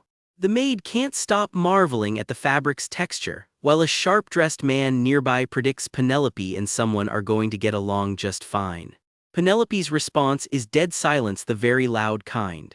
One look at the tag and Penelope orders a completely different dress. No thank you to that one. Her real plan, slip into the banquet, keep it low-key, and slip right back out wearing something that won't turn a single head. She has to admit it, whoever picked this gown has a serious eye for fashion, and it is going to show off her figure beautifully. There's just one catch: this particular dress was a gift from Callisto, and wearing it means dragging herself right back into his orbit. Her story's finally winding down, she reminds herself, and she can't afford to get pulled into anything messy right now. No surprise entanglements, no mystery plotlines tonight. She just wants a quiet exit. So she picks something else entirely understated and dark, exactly the kind of outfit that whispers, "Do not notice me." She comes down the stairs ready to leave and finds her entire family already lined up waiting. "Why are you all here?" she asks, less than thrilled. Turns out her brothers invited themselves along, and one immediately tries to pin the blame on her instead. Dad points out she didn't get a single partner request this time either, and her brother helpfully adds she should be grateful they're tagging along. Penelope just thinks privately that she can hardly explain there's a certain lunatic out there she'd rather not mention. One brother accuses her of using him as an excuse, gets threatened with death for it, and their father finally herds the whole crew onto the carriage. Cut to Derek, and here's a fun fact nobody bothered to check until now. His hidden favorability rating has been quietly climbing. Curiosity wins. Penelope figures she might as well take a look just in case. The system pings back 2 million gold spent to check Derek's favorability, 44 million left in the bank, and the number reads 45%. Last time she checked it sat at 32%, a bigger jump than she expected, and somehow she's still not that impressed. Someone leans in with a compliment. Her outfit tonight is looking very ladylike indeed. Derek can't help but wonder if that compliment was actually meant for him, of all people. Before anyone can dwell on it, word comes down that the Emperor himself is attending tonight, so everybody better behave. Dad's already singling someone out for a stern warning, especially Penelope, and she is not here for it. Why only me? She protests. His advice for handling anyone who gives her trouble tonight is refreshingly blunt. Start from the bottom and work your way up. He keeps repeating it to drag the guy somewhere private if it comes to that, and Penelope has to remind her own father again to please stop talking like that. Later she's caught mid-threat, shoe raised like a weapon, muttering it's cheap enough to actually be useful for once. Her brother, understandably alarmed, wants to know why she's brandishing footwear like a murder weapon. He panics on the spot, telling their father not to worry, he'll handle it somehow. Crisis apparently averted, Penelope's back to humming and fixing her earring like nothing ever happened. Cut to the real destination, a glittering palace lit up for the night, carriages rolling in, guests streaming through the doors.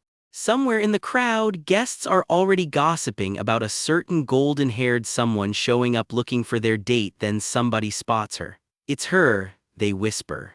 As Penelope reaches the entrance, her father falls in step beside her with an actual question for once: will she let this old man escort her in? He's cleaned up sharp for the occasion himself, decked out in full formal dress, every bit the doting escort. He can't resist a little needling though, asking if she'd really rather walk in alone than be seen with an old man like him. Turns out she said the quiet part out loud, and now she's mortified about it, though he waves it off, saying it's fine if she'd rather not. Whatever he just told her clearly rattled her. That can't be possible, father, she says, staring in disbelief. He just answers with a smug little smile and absolutely nothing else, which somehow makes it worse. She's left standing there working through it, clearly rattled by whatever he just planted in her head. Then the herald's voice booms across the hall: the Duke Eckhart family has arrived. Arm in arm, father and daughter make their entrance, looking every bit the picture of nobility. But Penelope's composure cracks almost instantly. Something, or someone, across the room has just caught her completely off guard. There he is, Winter, standing there without the rabbit mask for once. It's been a while since she's seen his actual face at one of these things. They broke up a while back, and facing him now feels more than a little awkward. And of course, the system picks this exact moment to fire off a quest dance with Winter tonight for a favorability and reputation boost. Penelope's answer is immediate: reject, reject. Someone nearby catches a glimpse of the notification and does a double take, wine glass in hand. He can't resist teasing her about being obsessed with some game fair, honestly, but she's already bolting, muttering she needs somewhere with absolutely nobody in it. Naturally, she runs straight into the one person she was trying to avoid, who wants to know exactly why she's suddenly chasing him around, as if his mere existence isn't the reason the whole room just turned to look. He insists he wasn't chasing her, this is just his usual spot. Fine then, she says, she'll clear out, it's his seat after all. He backpedals, grumbling that she's the one who told him not to go around clinging to her like that in the first place. Muttering about how annoying this all is, he tosses something her way before she can even finish protesting. It's his coat draped right over her shoulders, along with a quiet ask: does she really have to go, or can she just stay with him a while? Are you crazy? She blurts out, startled. But privately, she's stuck on the fact that he actually remembered something from the night before the hunting competition. Maybe next time, she thinks, she'll be the one asking him to dance. Then, out of nowhere in the hallway, someone else asks her outright, do you want to dance? Penelope blinks. Me. Derek just nods, plain and simple, yeah. She's baffled. Derek is always buried in a crowd of admirers and can't even stand being called her brother, so why is he suddenly here asking her this? He tells her quietly that she's always hunting for a reason behind everything he does, and honestly, he doesn't even know the reason himself. She's left thinking neither of them really understands the other's heart, and he might not fully understand his own either. Since she's stuck completing this dance quest all night anyway, she figures there's no harm in just picking one guy and getting it over with. This isn't her begging anyone for a favor, she tells herself firmly, reaching out to accept right as the moment cuts off mid-word. Derek suddenly offers up an apology out of nowhere. Somewhere in the haze, a voice explains himself, because I am the one who has to dance with the lady. No further questions, apparently. Cut to the ballroom and our heroine nearly jumps out of her dress. Something or someone just caught her completely off guard. And there he is. The crown prince himself pulls her in close for the whole room to see, and all she can manage is his name, Callisto. Because apparently even the universe is shipping this. A quest window blinks into existence. Dance with Callisto tonight, cash in on favor points and reputation, romance gamified. There's even a price tag to check exactly how much Callisto secretly likes her, 2 million gold if you're curious. Before she can process any of it, a familiar voice cuts in, none too pleased. Crown Prince, what are you doing now? Her brother Derek doesn't even bother hiding the accusation in his voice. Exactly where does a hand belong on someone's waist, Your Highness? He showed up a little late from work, hoping for a quiet reunion with his sister. Instead, he gets this. His fist clenches before he's said a single word. Penelope freezes, caught red-handed between the two most stubborn men in the room, and for once she's got absolutely nothing to say. Let go of your hand, short, sharp, and clearly not a request. The two men square off in the middle of the ballroom, and Callisto doesn't so much as blink. Derek plays the sibling card without an ounce of shame. Brothers and sisters can dance anytime, right? Give her up to me today. Callisto isn't buying the innocent brother act for a second. Sorry, but quality time with your little sister is apparently a rare event these days. Guess that's going to be difficult. Derek fires right back, warning the prince to watch his manners toward the Eckhart family, not with the succession council about to convene. Penelope, caught in the crossfire, can only offer a sheepish apology. Rudely, I'm sorry, Duke. Callisto isn't done needling him either. Are you really going to call recklessly dragging a woman off applying to be her partner? The crowd murmurs and watches, sensing there's a lot more history behind this rivalry than a birthday dance. Derek just stares him down in silence, jaw tight, clearly biting back whatever he really wants to say. Penelope can't believe what she's hearing. Really? Yeah. When did I ever agree to this? She blurts, and that's when Callisto plays his trump card, threatening to announce to the entire hall that he's asking the Empire's own war hero, the one who took down Solil, for a dance. Because nothing says romantic gesture quite like public blackmail. Somewhere in the back of her mind, she's still stuck on that ridiculous medal from the whole Solil affair. This award really was overkill. Cornered, Penelope caves and plays peacemaker, forcing a smile for the room.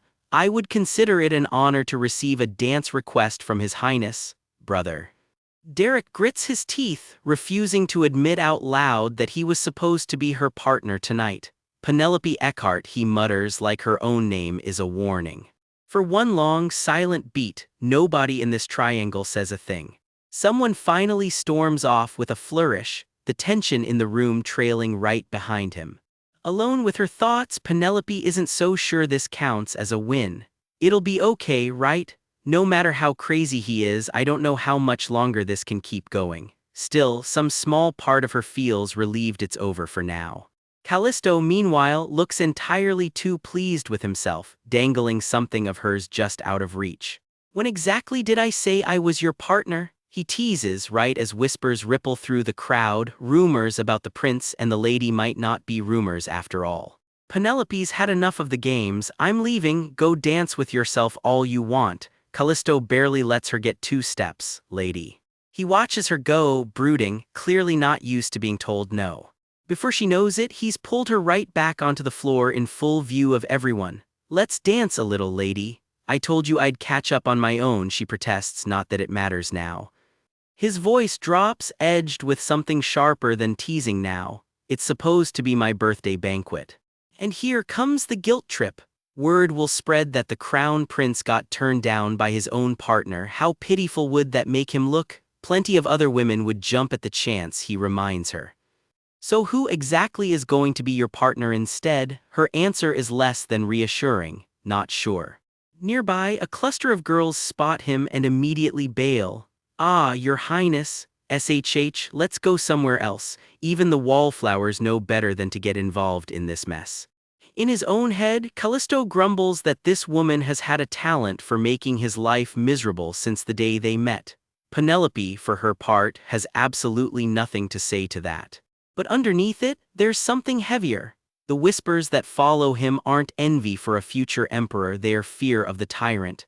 Word is Derek has been pushing the succession talks, and despite years on the battlefield, Callisto still hasn't gotten the credit he's earned. Not even from his own father, the emperor, so Penelope unexpectedly softens. Why don't you just relax and enjoy yourself for once? For a moment she just watches him, turning the thought over in her head. Callisto studies her right back, like he's not quite sure what to make of the kindness. Not that he lets the softness last. It's your birthday present, isn't it a bit much to stay silent after getting gifts that expensive? She just mutters under her breath, who even asked for it back. Still, something about the way his coat hangs off him, almost clinging, strikes her as oddly pitiful for a man everyone calls a tyrant. Right on cue, another quest window pops up, nudging her to ask him to dance. Then you can just do it like this, he offers, and takes the lead before she can argue. Whatever composure she had left just went out the window. What are you doing? Put it down, she yelps as he casually steps near the hem of her dress mid-turn. Lady, you know what, crunch, wah. He just smirks at her. Sometimes you really look like you want to punch me.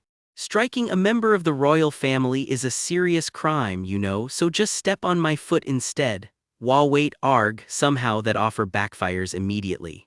For a beat the bickering fades, and it's just the two of them moving together, almost like something out of a fairy tale. Petals drift past as they turn, and for once neither of them is arguing. In her head though, Penelope's still tense. Balance is hard enough without every set of eyes in the ballroom watching, and him standing this close doesn't help either. He notices anyway. You really can't dance, can you? She flushes red. Are you teasing me? He just watches her, quiet for once, like there's more he wants to say and isn't quite ready to. The ball's in full swing, and Penelope's wrapped up in the arms of the crown prince himself, red and pink swirling together like they're posing for a romance novel cover. Look at those heels go, she's actually holding her own out here, one graceful step at a time. When the music stops, he flashes that charming, princely thank you. Thank you for dancing, lady, he says, like he didn't just make her heart do somersaults. And just like that, a status window pops up out of nowhere. Quest success, dance with you on this burning night. Callisto favorability plus 50%, reputation plus 50, sitting pretty at 610 total. Yeah, her life is basically a dating sim with consequences. Penelope just stands there, speechless, staring into the middle distance like she got hit with the world's most awkward system update. Her eyes dart, wide and glassy. She's already doing the math on exactly how many nobles just clocked that dance. Crazy before I even knew it, she thinks, watching the whole ballroom spin on without her, every fan in the room already whispering behind its owner's hand. Lady, he calls out, all polite concern, while in her head she's cursing this ridiculous system. When a bear or a monster shows up, the thing kicks in automatically, so why does it go completely useless the one time she actually needs an escape route from a hot prince? Mortified that she spent half the dance stomping on the poor guy's feet, she bolts for the balcony like the building's on fire. He's not exactly chasing her, but he's not letting her off the hook either. Why run away, he calls, cool as ever. She rounds on him, half panicked, half annoyed. What are you even following me for? He needles her, dead serious. Technically, stepping on the crown prince's feet counts as assault on the royal family. She's not amused, they already danced everything he asked for. Can she please go now, your highness? He points out that if she keeps making a scene, it won't stay nobles only, the guards will come running too. Better to let him stick close before that happens. She hates that his logic actually checks out. So she keeps walking, tension crackling with every step, him trailing right behind. She sighs, she already danced every single dance he demanded, what more does he want? Then it hits her. Is there anywhere in this whole palace the crown prince can't just walk into? Technically, she's the one trespassing on his turf. Fine, I'll go, goodbye, he says, all mock wounded. Can't you take a joke? He clocks it right away she's not wearing a single piece of the jewelry he sent her. In her head, she's already justifying it. It's so pretty, she wants to save it for somewhere special. How you think I don't know you by now? He teases, guessing she avoided wearing it just to not draw attention. She's stunned who reads her that accurately. He can't resist a jab. She's sitting on a literal diamond mine fortune and still won't touch fancy jewels. Your personality is really strange, he tusks. Even the crown prince is roasting her now. Thanks for the thought, she says, but I never needed a reward for any of this. Then quieter, she asks him to just pretend whatever happened that day never happened at all. He nearly chokes. Wait, you and I kissed twice. Total panic on his face until she practically screams that's not what she meant at all. So, ill, she spells out through gritted teeth, the island, not a kiss count. He mutters, and why twice anyway? It was only once, which earns him the most awkward silence of the night before she just barrels on with the story. The real issue is the sinking of Solil Island. She insists it stays quiet, never reaches the public, which, as they both realize, really means it can't reach his father, the emperor. Turns out Callisto's already a step ahead. He quietly met with the Duke about it not long ago. And there it is, a bomb of a reveal. The Duke she's called father her whole life isn't actually her blood relative at all. She circles back to the jewelry. If he already knew she'd never wear a gift like that, why send it in the first place? He hesitates, searching for the right words, and she waits, breath held. I wanted to see you, he finally admits, simple and quiet, and it lands somewhere soft behind her eyes. The moment he saw the jewels, she was the only person he could picture wearing them. Then the real reason surfaces. He figured if those jewels were ever going to end up in the hands of someone like the Empress, they needed a better owner first. That's it, he shrugs like it's no big deal. Penelope goes quiet, turning that over. There's clearly more tangled up in that gift than he's letting on. She reasons it out loud. He handed it off just to keep it out of the Empress's reach. That has to be it. But something about the way he says it leaves a but hanging in the air. I've told you everything, he says, turning the tables, but do you have anything like a? Turns out it's his birthday, and apparently she showed up empty-handed. How dare you prepare nothing for the one and only crown prince, he gasps in mock outrage, while she's already mentally rereading every etiquette book the Eckhart family owns. Guess you'll just have to visit the dungeon at least once, he threatens with a smirk. Hey, she is not laughing. Turns out she's not actually empty-handed. You should have given it to me sooner, he says, delighted, while she admits she only packed it just in case, and thank goodness she did. She hands over a small box, bracing herself. This is, he starts, turning it over in his hands. Inside, a ruby, catching every bit of the moonlight. Not just any ruby, either a cufflink, carved through with actual healing magic. He blinks. Healing magic, she explains plainly. If he ever gets hurt, just press it straight to the wound. The magic only lasts until the gem itself finally shatters, she explains, and honestly, this was the absolute limit of her creativity. First time she's ever had to pick a gift for someone who already has everything, and she admits she nearly chickened out and left it at the door. So from now on, she tells him, no more excuses about not having healing magic on hand. He's got it right there on his cuff. Before she can finish the thought, her face goes pale with alarm. Your Highness, she yelps, watching him casually bring the ruby straight up to his own ear. What on earth are you doing? He doesn't even flinch, calm as anything, hand steady near his ear. He just went and pierced his own ear with it, cool as you like. The crown prince of this country, he notes, admiring the fresh piercing, and hey, it's effective. Is all she can manage. He shrugs it off, no need to look at him like he's lost it. The wound healed instantly, thanks to her gift. Why not, he reasons, I can wear it like this and take it off whenever I actually need it. She's still stuck on the fact that nobody, anywhere, wears a cufflink as an earring. I genuinely do not understand you, Your Highness, she mutters, only half joking. I'm completely normal, she insists. You're the one who might want to see a doctor. Same goes for you, he fires back with a grin, reminding her this is the first time in his life he's met a woman this strange. So he says, here's to the two of them making it work, strange people and all. Side by side, they wander off through the palace gardens, the tension from earlier melting into something a lot softer. Then, out of absolutely nowhere, he drops it, "You will officially marry me." Hand extended, dead serious, like he's not casually rewriting both their entire futures in one sentence. Penelope just freezes, completely blindsided, staring up at him like the ballroom, the ruby, the whole night just got rewritten in real time. Under a moonlit sky, Callisto's voice cuts through the quiet with just one word, "lady," but the way he looks at her says a whole lot more. Watch her eyes here, wide, caught completely off guard by whatever is coming next. Now what, she thinks, then warns him flat out, "Let's not go giving people something to gossip about."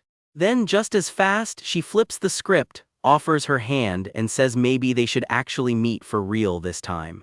Callisto just smirks and says he figured she felt the same way all along, so why the shock? She mutters that whatever she overheard in the maze garden felt more like a dream than reality.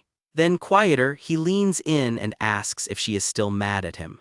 Before she even realized it, she had let it go. Now she is stuck wondering just when everything between them started shifting. He admits he used to be terrified of it, hated it even. But now he asks her something chilling. Would handing her a blade and telling her to hold it to her own throat make things feel even? What? No, back then it was different. She sputters, panicking, while he just holds out an actual sword and tells her to take it. Turns out he couldn't exactly walk into his own birthday banquet armed, hence the whole knife to the throat comparison. Try this instead, he says, and she just about loses it. What, forget it, what are they even doing now? He reasons it is just a gift she gave him, might as well put it to use right away. She half panics that flashing it around could get someone hauled off for treason, better toss it out of sight fast. He just laughs it off. And just like that, Callisto swoops right back to his real agenda, so there's nothing stopping her from dating him now, right? She just stares, half exasperated, half something else, muttering to herself that this guy is actually unbelievable. Then out of nowhere, warning lights start flashing. Something in this whole exchange has tripped an alarm she can't ignore. Honestly, she's not sure anymore. Maybe she has just been quietly ignoring her own feelings this whole time. Because her mind spins through flashes of everyone who has mattered to her, searching for the answer. She starts, and across from her he just smiles, waiting for whatever she is about to admit. She just sits there for a moment, caught somewhere between hesitation and something warmer she can't quite name yet. "Your Highness," she finally says, keeping it formal even though nothing about this moment feels formal anymore. Something catches her completely off guard, her whole expression snaps into surprise. Up pops a system prompt right in front of her. Check Callisto's likability rating for 2 million gold and 200 reputation. Because apparently love comes with a paywall now. She pays up anyway, and the system confirms she's still sitting on 42 million gold. Rich and emotionally constipated, quite the combo. The number flashes back, 76%. All she can get out is a stunned, cut-off gasp. Callisto catches her staring blankly and asks why she suddenly looks like she has seen a ghost. She fumbles for something to say, still holding onto that little gift box, and just manages a quiet "Your Highness." He presses her, voice low and direct. Tell me. He wants an answer, not a dodge.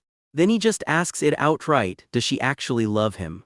Even her own familiar tilts its head at the word love, like it is just as baffled as she is. Yes, she manages, then turns the question right back on him. Is he only asking for a relationship because he actually loves her? He goes quiet for a beat, just breathes out her title, lady, like he is choosing his next words very carefully. Then comes the gut punch. Don't naive words like love seem a little out of place for two people stuck in a situation like theirs? She reminds him he's the one who said this himself the night before the hunting competition, that she should find someone realistic, someone suited to her situation. So why even bother asking, she wonders. The rating already settled things at 76%. Still, she figured just in case it was worth checking. Callisto tells her, thinking it over, her logic actually tracks, but she has still got it wrong.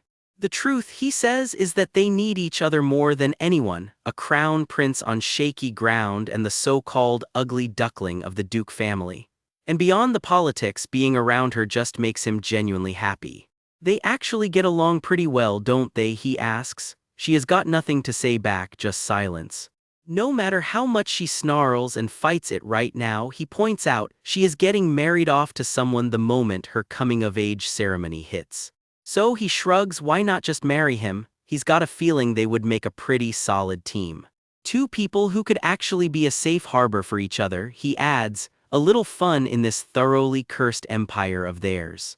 Ah, she breathes, finally getting it. The togetherness Callisto has been asking for was never really about feelings, it was a calculated choice all along. 76% she thinks that's not exactly a burning romance, more like love running on low battery. But yeah, hey, that flutter she gets every time she sees Callisto, that's a crush, plain and simple. And maybe that's exactly why, he's the one person she doesn't need a spreadsheet of calculations to be around. It was probably the same for him, easy, uncomplicated, but that's just who he is, calculated to the bone. For two people with this much on the line, she admits, something as soft as love is basically a luxury they can't afford. 4%, 24%, there's really no contest between those numbers, and she's got exactly 1 week left before the deadline hits. There's no reason to be this deflated over it, she tells herself, no reason at all to lose her nerve, she just doesn't really want to. To actually be in that kind of relationship with His Highness, she starts before a voice cuts her off cold, His Majesty the Emperor is entering. Damn it, Cedric, she curses under her breath. Of course Callisto's aide would pick this exact moment, the guy has zero patience. Callisto presses on anyway, her coming-of-age ceremony is coming up soon, so just think it over and give him her answer that day. No, there's nothing to think about, she starts before he just shushes her, quiet. Thanks for the gift, lady, he says smoothly, then warns her to slip out slowly. There might be a few nosy rats lurking who would love to catch this.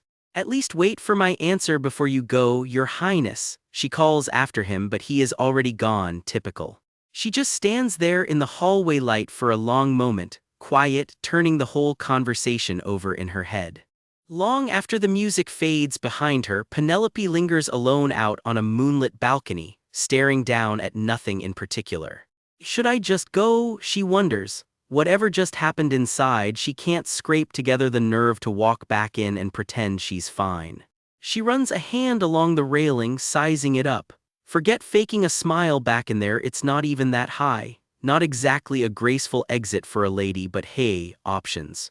A stray thought creeps in uninvited. Would anyone even worry if she just disappeared one day? She says nothing, there's just that hollow, worn-out silence. Pulling her cloak tight, she makes up her mind. Let's go, she mutters and steps away from the railing. As she slips off into the night, a startled voice calls after her, wait, Lady Penelope, but she doesn't look back. A guard offers to walk her back to the mansion gates. She waves him off tonight, she just wants to walk alone. Don't follow me, she warns, and vanishes alone into the mist. Not far off, Icles cuts through that same fog, sword at his hip, clearly somewhere far away in his own head. Penelope keeps walking, turning an old question over in her head. What exactly is her plan for the future?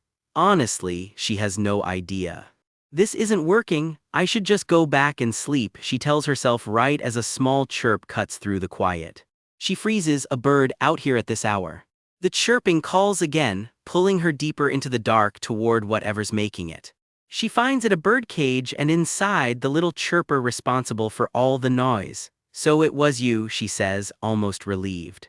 She reaches through the bars. Want me to pet you? Somebody in this world ought to get a kind hand tonight. The bird's feathers are practically her own hair color, gaudy, expensive looking, and utterly useless where it counts. Isn't it frustrating, she murmurs, being that pretty and still trapped in a cage? She isn't just talking about the bird. The mask slips for just a second. Actually, I'm frustrated, she admits to no one. I'm out of breath every single moment. She always figured escaping this life would be simple, just get out. Now she's not so sure, and the laugh that slips out of her is anything but happy. Haha, she laughs again, quieter this time, more exhausted than amused. She used to think nothing could be worse than the hell of her old life, shoved into some forgotten corner of a house. She told herself over and over this was all just a game, that she could walk away anytime, but underneath it, she was scared and it never once felt fair. Even now, all she can picture when she looks at herself is a girl folded up small in a cage exactly like this one. There was never anything in this world she got to choose for herself. She's always known that's simply how Penelope's world works. But why? She starts and can't finish the thought. Why did it hit her now, right when she was so close to actually getting out? Why, in a story built for one single heroine, did she have to be born as the target of? She can't even finish the thought. Whatever it was, it left her disappointed all over again. She tells herself nothing's wrong, that she's just a person with feelings like anyone else, even as she keeps calculating, keeps forcing the mask back on, and keeps quietly beating herself up over it. I'm so tired, she admits into the dark to nobody at all. Elsewhere, a hooded attendant checks on Icles, who's gone still and quiet in the dark. Master. Penelope quickly wipes at her face, composing herself before anyone else sees. She spots him standing among the trees and says his name out loud, Icles. He looks her over quickly, no tears, fortunately, at least not that he can see. Sword practice this late? She asks. He hesitates, then just says yes. She points out it's late, like that settles it. He turns the question right back on her. What is she doing out here? Just watching the bird, she deflects. He notes she must have slipped out from somewhere and mentions there was a banquet tonight at the Imperial Palace. Turns out the sword master was there too, he adds. Ah, I see, she says, then does a double take. Wait, doesn't that mean there weren't even supposed to be any lessons today? So why, she wonders, did he come back from that banquet all alone? Ah well, he starts and trails off into silence instead of an answer. He lets out a slow breath, clearly choosing his next words with care. Then he catches her completely off guard. Why did you cry? She blinks. What? Busted, her eyes still give it away, red-rimmed and unmistakable. He presses gently. Did those noble brats upset her again? Well, is all she manages, not quite ready to explain. He doesn't need her to spell it out. He's seen that exact look on her face every single time she comes back from dealing with dukes, nobles, and the rest of that crowd, and he already knows some of those kids did something to her again. It's not like that, she insists quickly. I'm fine, nothing happened. I was just watching the bird because it's pretty and I got tired, so I stood here a while. A tidy little lie delivered smoothly. Yeah, I'm fine, she repeats, mostly to herself now. As long as there's a way out, this is nothing. Look, I'm still smiling. Icles' eyes say he isn't buying a word of it. Out of nowhere, he asks her straight, Master, are you happy now? She's caught completely off guard. Huh. He clarifies, happier than before she ever came to live at the Duke's residence? She deflects, half laughing it off. What's with this question all of a sudden? Honestly, she's never once stopped to think about it, she admits. Why ask that? He just shrugs it off, just because. Then he says what he's clearly been sitting on. Even on her good days, she seems more miserable than anyone else he knows.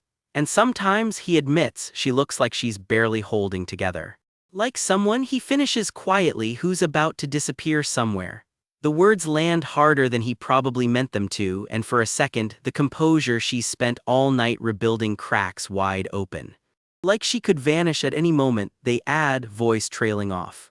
Something in that lands hard, a sharp, silent flinch he cannot quite hide. Penelope catches up to him in the dark and asks quietly, what do you mean, Icles? Where exactly would I disappear to, leaving you behind? I'm just a little tired, so don't worry too much, she starts. It would be better, she adds, if you came out of here with me. A single tear slips down his face. Whatever she just offered, it clearly hit something deep. He pulls her close instead and says it plainly, run away with me, Master. Icles, you, she manages, stunned. Turns out he already has a plan. A group of slaves is smuggling out through the port in a few days, bound for exile abroad. Her face stays composed, but his does not. Quiet tears give away exactly what this is costing him. The silence stretches until she finally asks, did you plan to do that too? Did you trick me and try to slip off to another country yourself? She presses. Is that why you were late? Oh no, Master, it's not like that, Icles blurts. I never tried to do that.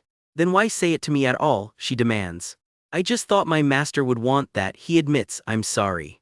A vision flashes through her mind, two silhouettes, hand in hand, disappearing into the light. It reads almost like a strategy note. Run away alone with Icles, max out what's left of the affinity, then escape the story for good. Is there really a route like that on hard mode? Not bad in theory. But realistically, it's a stretch. The Duke's men would come after them, and if it goes wrong, it's fatal. And then everything shifts. Icles, she warns softly, you shouldn't say things like that anywhere, not even in front of me. The only reason I get to look after your comfort is my own position here, she reminds him. Don't cross that line. He isn't having it. Position. Is family just a name when your own barely seem to notice you exist? What kind of noble, he presses, gripping her wrist, comes home from a banquet completely alone with no escort at all. You'd rather bring me along, Icles says, but I'm a slave. I can't leave the duchy, let alone set foot in the imperial palace. Calm down, Icles, she murmurs. He presses a hand to his own face, breathing through it. Even Penelope isn't sure why she got so worked up. Nothing actually happened, not with her family, not even at the imperial palace. Her thought just trails off into silence. Fingers brush a collar as she wonders, did he seem so pitiful that she offered to run just to comfort him? And if she really escaped, wouldn't someone else just inherit her place anyway? A heart-shaped lock flickers through her thoughts. Come to think of it, she murmurs. Something else nags at her too. Whatever is still out there targeting Penelope. Truth is, she has only ever gotten through the normal difficulty of this story. She never finished the hard version, so she has no idea what's actually supposed to happen from here. A hazy memory drifts up. Two girls, younger, walking hand in hand like nothing could ever come between them. Your hands are cold, he notices. A single tear slips free before Icles can stop it. I just went for a walk, that's all, don't worry about it, he insists. Then you shouldn't have bought me in the first place, master, he fires back. You shouldn't have made me care, he mutters, hands over his face, and made me your only knight. A grim thought settles over the moment. It's already too late to undo any of this. His collar catches the light as the tears finally spill over. Are you blaming me now? Penelope teases, how cheeky. Just focus on your job, she tells him. When he asks what that even means, she's blunt. You're my only escort. Get stronger than anyone else alive and protect me. Stay next to me, she says, quiet and close. Stay still until I make my escape, she adds, and he can't help asking if she actually means it. You're all I have, Icles, she says, and his eyes well up on the spot. In his mind, he pictures the two of them slipping away together into the night, wondering what she's really thinking behind that calm face. He makes himself a quiet promise. His master will never have to feel this hurt again because of people who won't leave her alone. I'm fine, she says. He decides he'll do whatever it takes to make those two words actually true. In her head, she's already sure of it. There's no way this target is leaving her now. Then, out of nowhere, an honest status window pops up, asking if she wants to pay real gold just to check Icles's exact favorability rating. The price, 14 million gold out of 28 million left in the bank, and his affection meter is already glowing at 99%. Her hand curls into a fist. She's made up her mind. Are you really going to be okay, master? Icles asks quietly, then just falls silent. Worried for him, she meets his eyes and promises softly, I will do that for you. She watches the snowfall, lost in thought. It's just that last 1%, she figures, push a little harder before her coming-of-age ceremony, and it should close the gap easily. Sure enough, the next day the Duke actually buys her excuse that she left the banquet early because she felt sick. The ducal estate stands quiet in the morning light.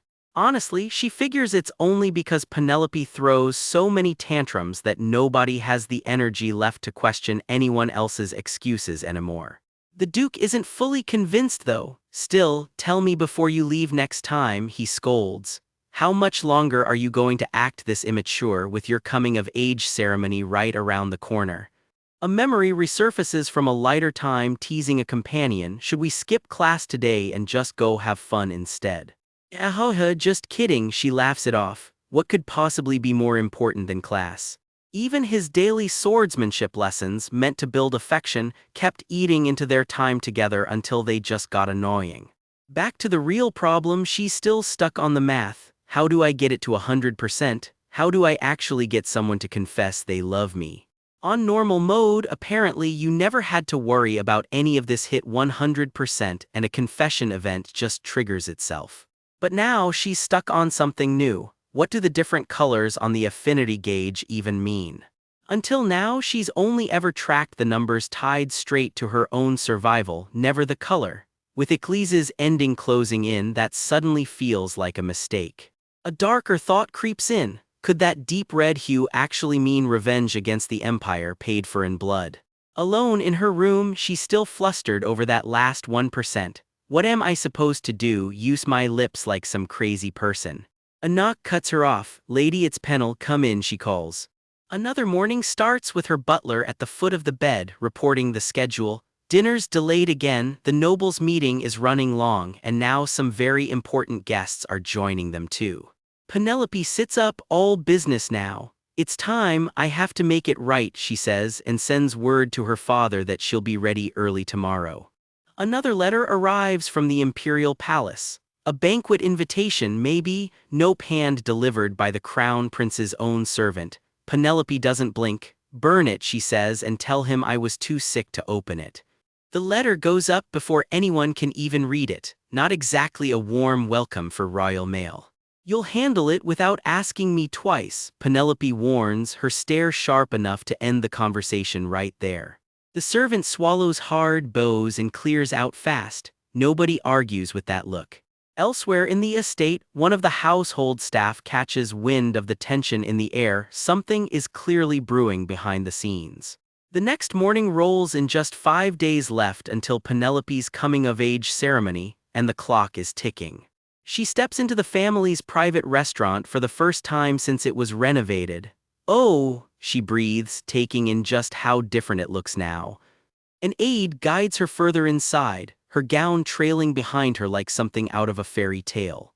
She half expected the place to dredge up bad memories. Instead, it feels nothing like the last time she was here, the day everything went wonderfully sideways. She stops to admire a table of Elenwick roses. Her escort offers to have them cut and made into a vase for her room if she likes them that much. No way, Penelope murmurs, half to herself. Putting it together, looks like the Duke has a soft spot for that flower too. Before she can dwell on it, she spots her family already waiting. You came, she says, relief and warmth breaking through. Good morning, father, brothers. Penelope greets them properly. Her father calls out one of them by name, Renard, teasing him for not coming down earlier. He always has something to say to me, the brother mutters, and the whole family finally heads in together to eat.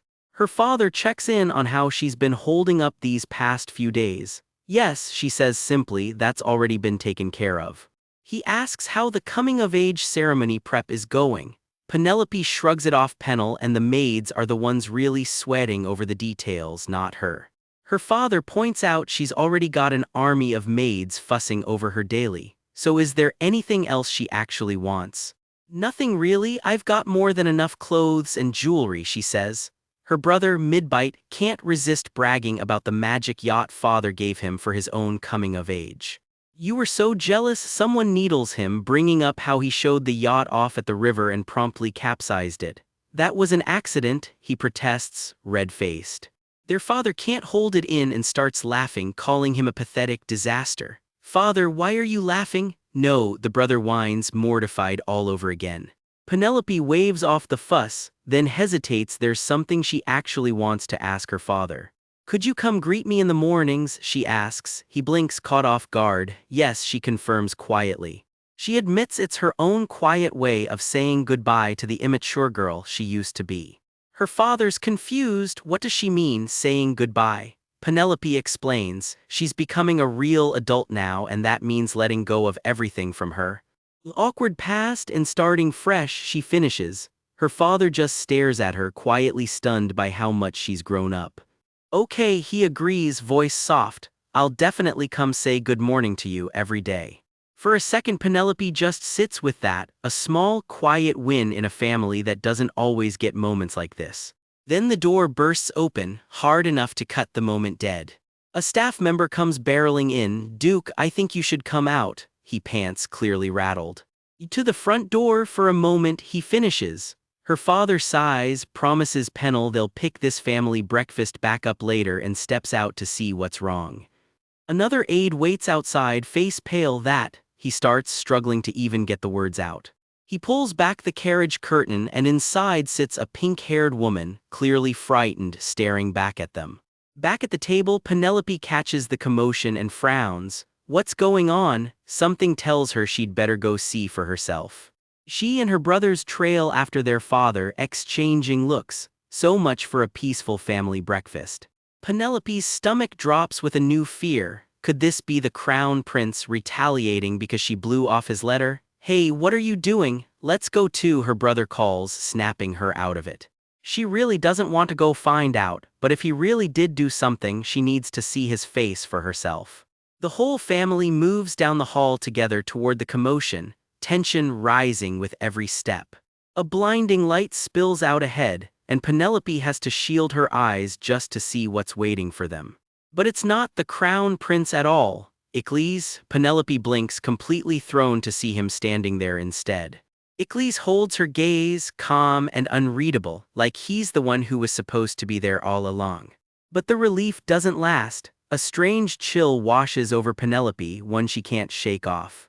I've felt this before, she realizes, a dark, half-remembered shape flickering at the edge of her mind. The same eerie feeling she had the day before her mother died. She hasn't felt anything like it since. Her breath catches. She starts reaching for her father on instinct. Father, she finally gets out, eyes wide with dread. Someone is standing just out of focus, bathed in an unfamiliar light. Her brother's close in around her, instinctively protective now that something feels very wrong.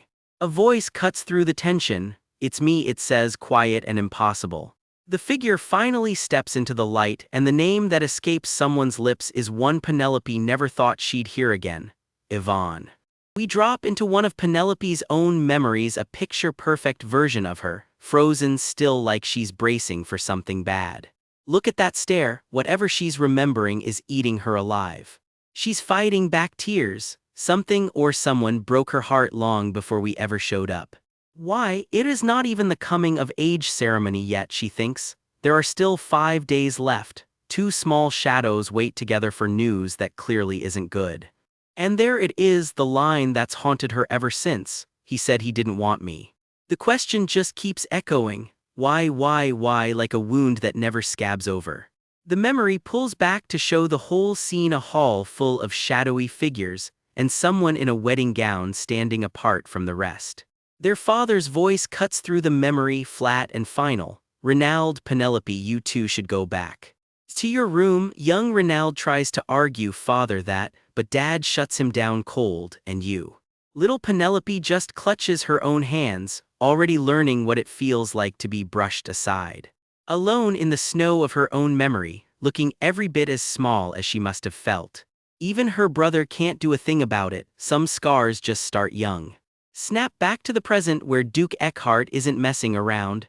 Countless people have tried to fool us wearing a stolen face, he tells her. You will go through several tests to prove you are truly my daughter. Tests is all she manages to get out. He doesn't sugarcoat the stakes either. Get caught lying and it's a death sentence for insulting nobility. Then comes the real question, will she still follow him anyway? Inside, she's quietly panicking. She still hasn't gotten all her memories back, and this is exactly the wrong moment to start guessing. Out loud, though, she's ice. I'll try it, she says, because backing down was never really an option. Turns out she nails it. The Duke's own private note all but admits defeat. Those were questions only his real daughter could answer, and he guesses she struggled through the exam. Pop Quiz Princess Edition, fail and you die, no pressure. Attention swings to her brother Derek next, and all he offers back is a clipped yes. Down in the basement, someone's about to get interrogated. The family wants answers about exactly how Penelope made it home. Penelope plants herself right in the way. Why Icles? She demands. He's the one who helped me, don't you dare touch him. Derek's not buying it. Icles is an apprentice knight sworn to their family, which means somebody let him slip out without permission, and Derek wants the full story. Penelope, someone warns quietly while she keeps pushing back that, to be precise, his only job was one thing. Protecting her, full stop. She says it with the kind of force that dares anyone to argue. Then she pivots, marching off with one more thing on her mind. I have something to tell him. Whatever's about to happen, it happens fast and it does not look gentle. Someone screams her name as a blade rips clean through the scene. She freezes, staring wide-eyed at whoever just showed up. You is all she can choke out. Ickley's murmurs, master, and somewhere in Penelope's head an honest-to-goodness game menu pops up, offering to check his likability for a cool $1,000,000 gold and 400 reputation. Bad news, she's completely out of gold and her reputation is sitting at a measly 360. I know, she mutters, already regretting every purchase. Turns out she's been quietly blowing her whole stat sheet trying to figure out if this guy even likes her, banking on the emerald mine to bail her out before it all caught up with her. Cut to a very different memory. Ickley's cornered by a group of men, one of them demanding, you, why? Why did you bring a real princess? Why did you betray me? The accusation lands like a slap. Somebody's whole scheme just fell apart. Ickley's has nothing to say to that, just silence. Eventually, he does answer. He's a slave from a conquered nation who owes the Eckhart family his life, and once he realized they were desperately searching for their lost princess, he couldn't just look away. That earns him a bitter little laugh, like the truth is somehow worse than any lie would have been. Stop talking, you crazy bastard, someone snaps, clearly rattled by where this is headed. Then the real bomb drops. It's me, not the Eckhart family, that you owe a favor to. I'm the one who bought you out of that damn auction house. Chaos breaks loose the second that name gets used as a weapon, and somebody's shouting Penelope's name in a full-blown panic. Hands reach out, fabric whips through the air, everyone's scrambling to get to her first. Back in the present, Penelope's mid-explanation, so I also asked my escort knight what happened. A voice cuts her off cold. Penelope Eckhart. You're not a child anymore. How long do I have to keep watching you act like one? Ouch, somebody's not in the mood for excuses. That one actually stings. You can see it land right behind her eyes. But the scolding melts fast into something softer, and he pulls her in anyway. He hands off a few quiet orders to the household staff, though his mind is clearly still on her. The two of them just stand there a moment, neither one quite ready to say what they are actually thinking. And somewhere underneath it all, that same game-like system flickers back to life, little locked hearts, just waiting to be opened. She can't stop staring at it, half-dazed by what she's looking at. Her fingers hover over it like she isn't sure she actually wants the answer. Then the memory, or maybe the dream, pulls her under completely, past versions of herself drifting by like ghosts. Ah, she breathes like something's finally clicking into place. A memory surfaces in her own words, the main character in normal mode who is always gentle and kind, that's who she was always supposed to be. And then the other version, the fake princess in hard mode who is wary of her appearance and acts viciously, that one's her too. It hits her all at once. This whole nightmare is playing out exactly like a game she used to know. Turns out life really does come with a difficulty setting, and she got stuck on the hard one. Before she can chase that thought any further, a small sound pulls her back to reality. Ah, she breathes, blinking into the present. A familiar face pokes in with a cheerful greeting. Oh, you're here, lady, completely unaware of the bomb that just went off in Penelope's head. Her maid Emily slips into the room and freezes. Oh, you're here, lady, she stammers like she was not expecting company. One look at Emily's face says it all. She is rattled, and trying hard not to show it. Get out, Penelope snaps, and Emily does not argue twice. She backs off, promising to wait right outside if she is needed. The door clicks shut and Penelope is finally, terrifyingly, alone with her own thoughts. Emily is sharp. She has probably already heard the rumors. If the real princess truly is coming back, a smart maid jumps ship before it sinks. Her hand tightens on the fabric of her own dress, an old habit, the kind you pick up when you are bracing for the worst. She laughs, bitter and short. No time for a headache, she needs a plan somehow. The man she was counting on for her escape route turned around and brought Yvonne, the real princess, right back into the picture.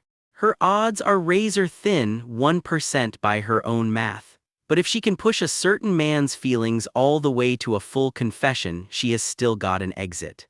There is only one move left, she needs to see him face to face and soon. The clock on the mantle keeps ticking, indifferent to the fact that her whole future might be running out with it. A knock at the door. It is Pennell the butler with news. "Come in," she says, bracing herself. Pennell gets straight to business. The first payment just arrived at the mansion, couriered in by the White Rabbit Company. Ever the picture of composure, old Reliable does not even blink, waiting for her reaction. Money was deposited. It is the payout from the first emerald she auctioned off. For once, actual good news in an otherwise garbage week. Her mind is already 3 steps ahead. Confirm his feelings, get the confession out of him one way or another. Then it hits her. Where is Ickles? I need to see him, now. Pennell stops her cold. There is someone else he wants her to meet instead. What? Who? She demands. 2 of the Duke's own guards greet her with stiff, formal bows, the kind of politeness that immediately makes her suspicious. These are not just any guards, they are the Duke's elite, hand-picked and sharp with a blade. "Head butler, what exactly are you doing?" she presses. Pennell delivers the blow straight. By the Duke's order, she is cut off from anyone outside the family, Ickles included. Even Pennell, usually unshakable, cannot quite meet her eyes as he says it. "What? Why?" she chokes out. The official line, it is for her own protection until the interrogation wraps up. Protection, she repeats flatly, or is this just confinement with better branding? Her knuckles go white against the fabric of her dress. Nobody in the room has an answer for her. Pennell insists the Duke would never, so she dares him to explain why her escort has been swapped out and she cannot even see him. Then, flatly, she orders the guards out of the room. The truth comes out. Little Duke Derek personally led the knights out to the village where Ickles had been training and hauled him in himself. The story flashes back, a memory of chaos, of Delman's slaves nearby rushing in to help the injured. A monster came out of nowhere and tore through the village, leaving a trail of injured behind it. That is the incident everyone is still talking about. Back in the present, Penelope's stomach drops. She should have connected the dots sooner, the monster rumors and what she saw for herself back on Solale Island. The pieces are clicking into place, and she does not like the picture they are making. Word around the estate, the Delman people are supposedly planning an escape of their own. The Whisper campaign says they will smuggle out through the port in just a few days. Some of the slaves, it is said, are planning to flee the country entirely. Exactly why Little Duke rode out to make an emergency arrest. Wait, who said that? Penelope cuts in, stunned. She said something like that too. A cold no is all she can manage. Whatever Ickles said under interrogation, it has clearly gutted her. The tears say more than the transcript ever could. The story behind it starts kindly enough. Ickles, moved by his people's suffering, helped them generously. But when her generosity got exploited, he tried, quietly and alone, to talk them out of it. Then someone new entered the picture, and Ickles decided it was time to repay the Duke's favor in his own way. "Ha, madman," Penelope mutters, stunned. Why would he sell out the very people he used to lose sleep over? This is the same man who once begged her to flee with those people and she had refused. Turns out he had been hiding his real feelings the whole time, playing the loyal dog to perfection. He waited, agonized over it, and then he made his choice. In the end, Ickles chose to sacrifice his own hometown's people to save himself. And in the same move, he would hand-deliver the real princess back into play, his ticket up the social ladder. To cover his own tracks, he made sure to drag Penelope into it too, tangled up right alongside him. "And my father's investigation?" she asks. Still ongoing, comes the answer. It resumes the moment Little Duke gets back. "Call me whenever you need me, lady," Pennell offers quietly before stepping out, and the second the door closes, her composure finally cracks. A bitter thought cuts through. How long will anyone's courtesy last once the real daughter actually clears her trial? "Bastard," she mutters under her breath. She is shaking now, rage and tears together. This is what betrayal looks like up close. "Let's calm down," she tells herself, sinking onto the bed. "I cannot afford to lose my mind over this." Whatever happens, she has to keep thinking, keep moving. Survival does not wait for her to feel better. Even on the nights it feels like this might actually kill her. Morning comes anyway, it always does. She is barely out the door before someone calls after her. "Princess, where are you going?" Can't I move around my own house? She snaps, brushing past the guards. Told she must declare her destination for safety, she settles on a garden walk and orders them to keep their distance. You were told to escort me, not babysit me, she reminds them coolly. Relax, I'll be back soon. Whatever she is really planning, it is written all over her face. This walk has a destination. Running on no food and even less sleep, her patience is basically gone, but even she will admit, just being outside her room again feels like a small mercy. Her real plan comes into focus: find Icles. He has got to be locked up somewhere in the mansion's basement. Given his nominal rank as an apprentice knight, he is more likely locked in the knight's underground stockade. She does not expect to reach him today, but lying around waiting to lose her mind was never really an option. Footsteps echo up ahead. Someone is already out here, and she is about to find out who. She freezes mid-step, eyes wide. Whoever it is clearly not who she expected. A voice breaks the silence and she flinches hard, eyes going wide, caught completely off guard. "Hello, princess," someone calls out from the trees, and Penelope jumps, a hand flying to her chest. "Princess?" She barely has a second to wonder who'd call her that before a hooded figure shimmers into view right behind her, pale and silent. The stranger's face stays swallowed in shadow, just one eye catching the light, murmuring her title back like it's a question. "Damn," she mutters under her breath, then forces out a stiff hello, doing her very best to hide the nerves.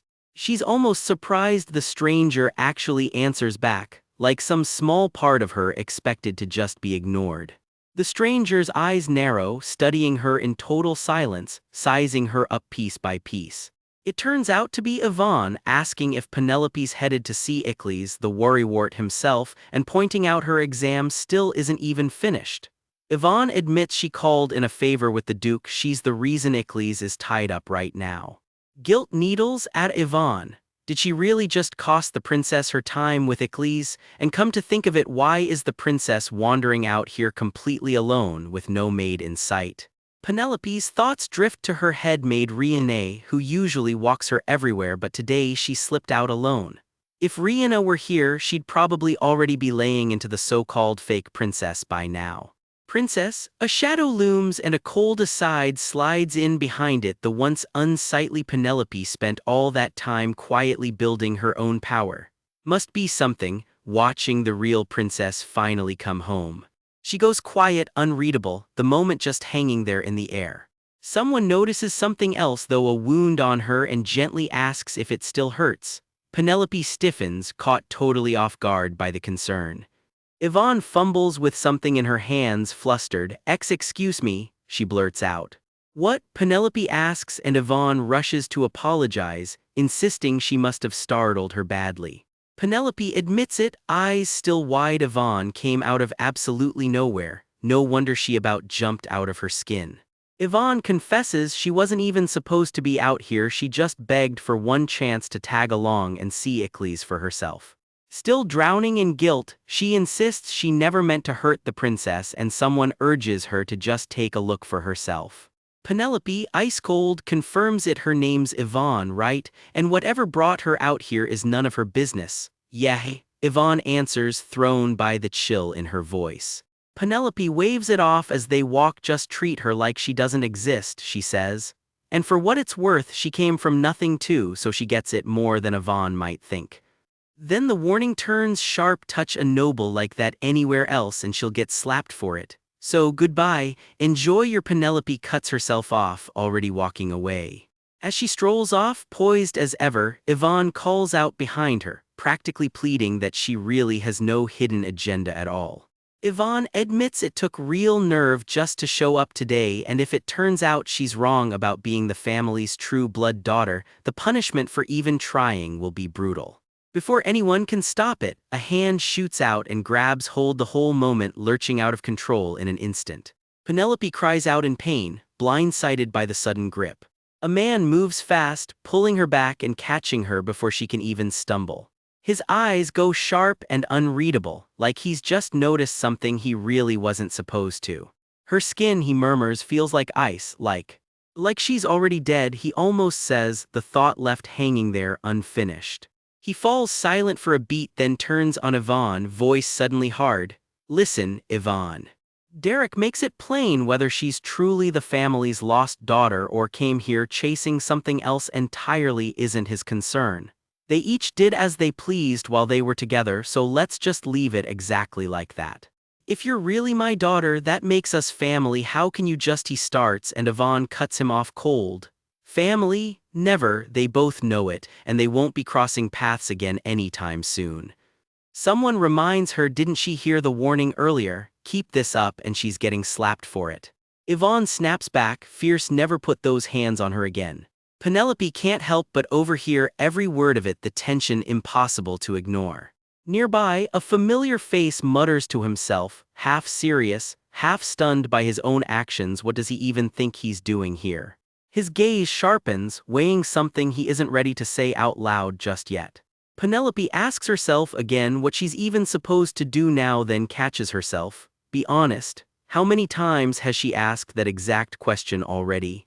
He needles her right back. How many was she about to say, and reminds her, not unkindly, that she's still just a commoner underneath it all. He can't even tell if she's the real deal or not, and he's already falling for her anyway. Smooth, real smooth. Alone now, Yvonne can't shake the bitterness. Why did she ever think anything would be different this time, after getting played for a fool all over again? A familiar figure strides back into view, sword in hand, his expression unreadable.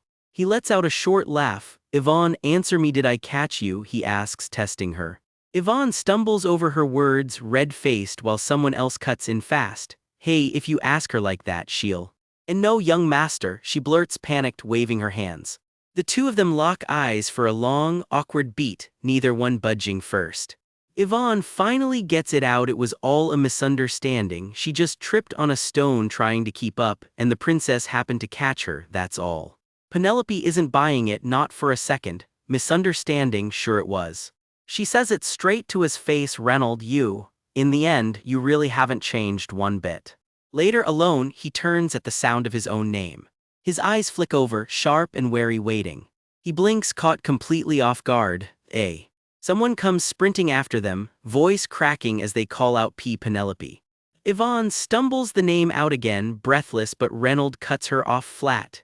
Move. Her own sister can comfort her just fine, he says, so why is she even following him, making a scene?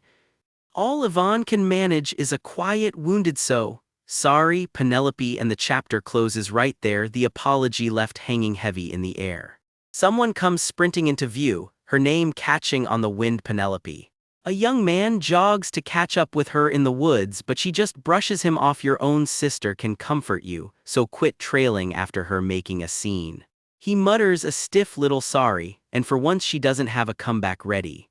Don't apologize, she cuts him off before he can even finish, and for a second he looks genuinely lost as to why. Because, she says flatly, she doesn't want his sorry. Does he really not know why she spent years shoved into the worst corner of the house, ignored, even mistreated by her own maid? You've been like this ever since, comes the reply, quiet and worn thin. In front of servants, knights, total strangers, she reminds him he treated her like trash and looked straight through her. It's because of you, she snaps, and how dare he look shocked that she'd finally say it. Her jaw tightens, the accusation still hanging heavy in the air between them. For now, she tells him, don't even talk to her if he sees her coming. If he really feels sorry, she adds, then just do that much for her, please, brother. He freezes, stunned, her name catching in his throat all over again. Tears finally spill down her face, the dam she's been holding back this whole time giving way. He just stands behind her, useless, watching her cry with no words left that could fix it. P. Lady, a voice calls through the haze, and the memory finally starts to dissolve. Lady Penelope, someone's shaking her awake, and her eyes snap open, startled, like she just surfaced from underwater. It's Emily, her maid, hovering over her with a face full of worry. You haven't eaten since yesterday morning, Emily says gently. What's going on, Emily? Penelope mumbles, half asleep, as Emily insists she needs to eat something. No appetite, Penelope says, face down in the pillow. She'd rather just sleep more. Her eyes well up again, unbidden, that old memory clearly still clinging to her. Why won't she go out at all? Emily presses gently, because word is, that woman ended up staying at the mansion after all. Guess she flunked the memory tests once they realized she was an amnesiac. Penelope thinks bitterly, so he decided to just keep her at the mansion and watch her for now. Spinning another tall tale for a fake princess again, Penelope thinks dryly. Forget it, she tells Emily, you don't have to. No, Penelope presses, clearly Emily has something to say, out with it. Might as well let Emily go too. Penelope thinks she's already stuck taking orders from the headmaid as it is. She didn't even like Emily much at first, if she's honest, but somewhere along the way, having her around just started to feel easy. She got addicted to that comfort without even noticing. Penelope admits exactly why she kicked Emily out of the room yesterday, before she could hear the words "I quit." But really, what can she even do about it? She's the one who's leaving eventually anyway. I will, Emily vows, tell you every single move that woman makes. Something in Penelope goes very still at that. Wait, what? The girl assigned as the woman's temporary maid, Emily explains, is from her own hometown. There's no one who can vouch for your identity if anything ever happens to you, Emily reasons. Her own parents probably just took pity on the woman, Emily figures, and wrote her a letter of guarantee when she applied for the job at the Duke's house. They're not exactly close, Emily grins slyly, but bring up that guarantee and the woman will listen to her just fine.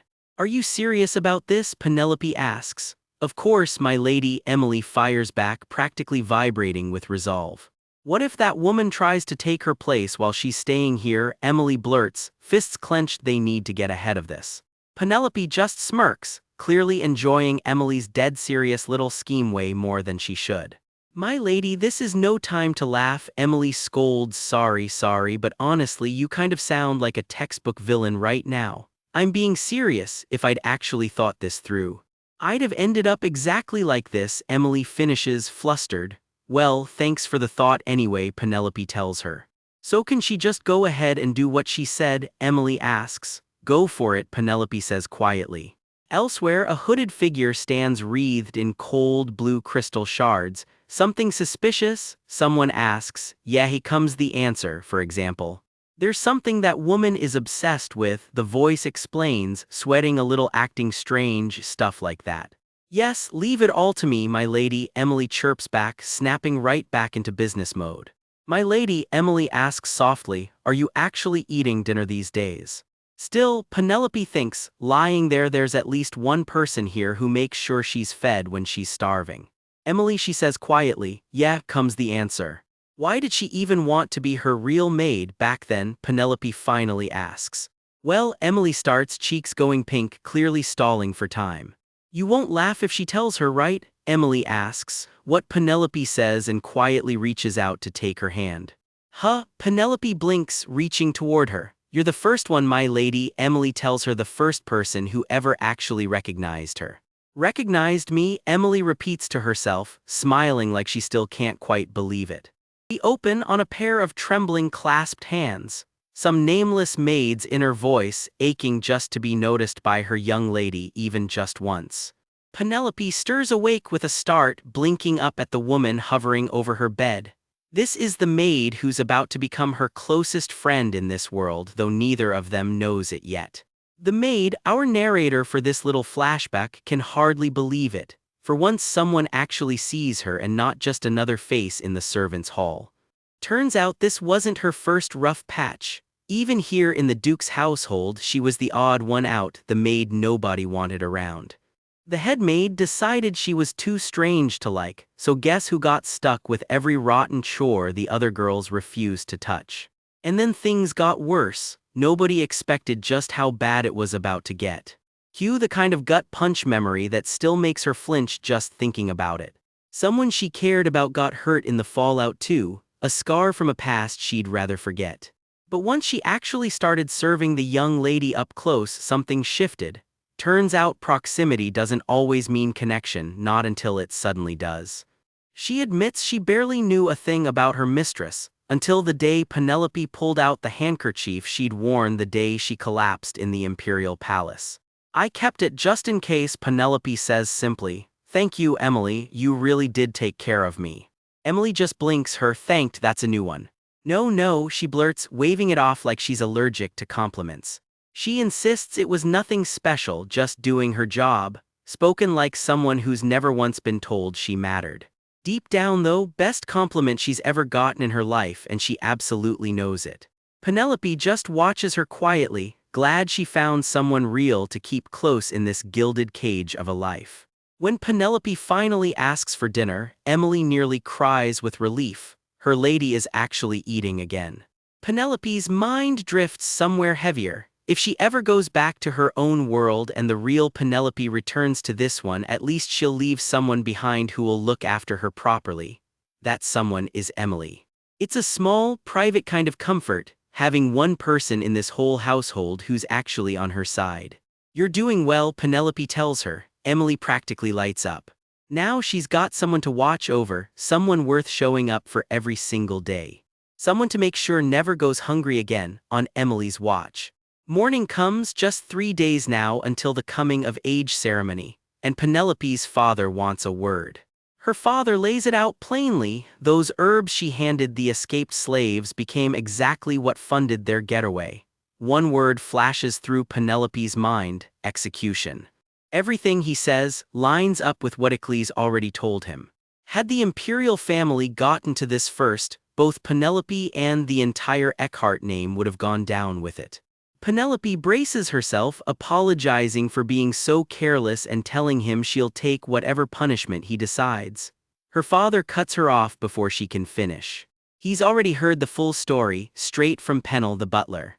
He knows she didn't mean any harm. If anything, she was just too soft-hearted for her own good. Between one shock after another lately, he says he just wanted to check that she's actually okay. Then he says her name again, softer this time, before dropping the part she's been dreading. He's decided to let Yvonne stay. Yvonne, the daughter he's been quietly hunting for, is moving into the mansion, for now at least. Even the birthmark lines up with his late wife Evelyn's. There's no doubt left, Yvonne really is his blood daughter. Penelope just goes quiet. "Congratulations, father," she manages, the word landing a lot heavier than it sounds. Her father blinks, caught completely off guard by that reaction. She reminds him gently, this is the daughter he's spent years searching for, he should be happy.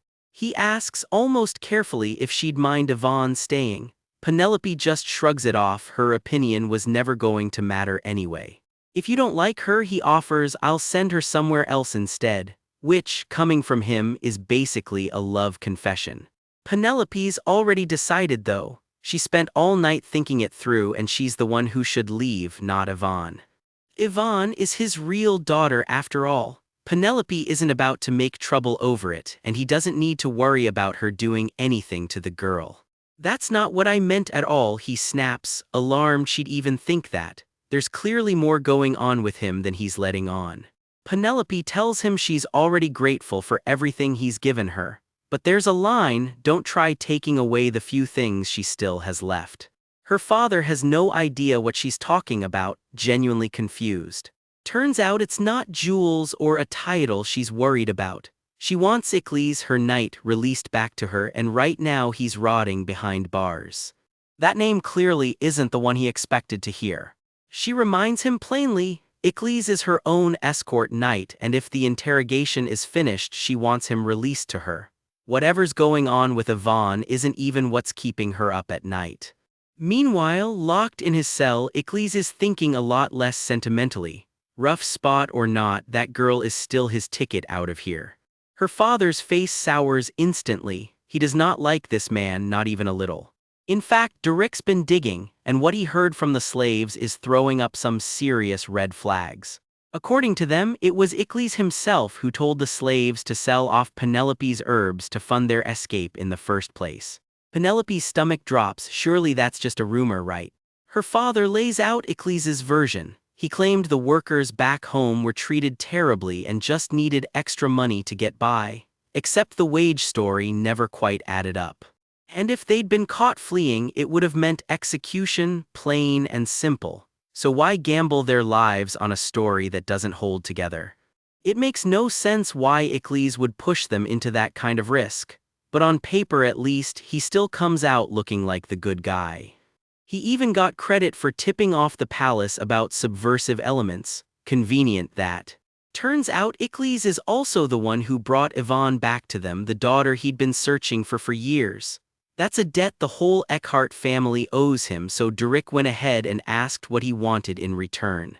Penelope's mind races, freedom from slavery maybe, or a noble title. Strangely, he asked for none of that. All he supposedly wants is to learn more swordsmanship, which, for a guy this calculated, sounds a lot less innocent than it's meant to. Nope, strangely, there was nothing like that mentioned at all. All he apparently wanted was to learn a little more swordsmanship. And one more tiny request, please don't kick me out of the Duke's house. That's it, that's the whole ask. Penelope just stares. Yeah, that's all. The guy who could have demanded a fortune asked for sword lessons and a roof over his head. Derek can't wrap his head around it either. The man could have squeezed a fortune out of this family and never even tried. Penelope, he presses, do you really need to keep a guy like that around?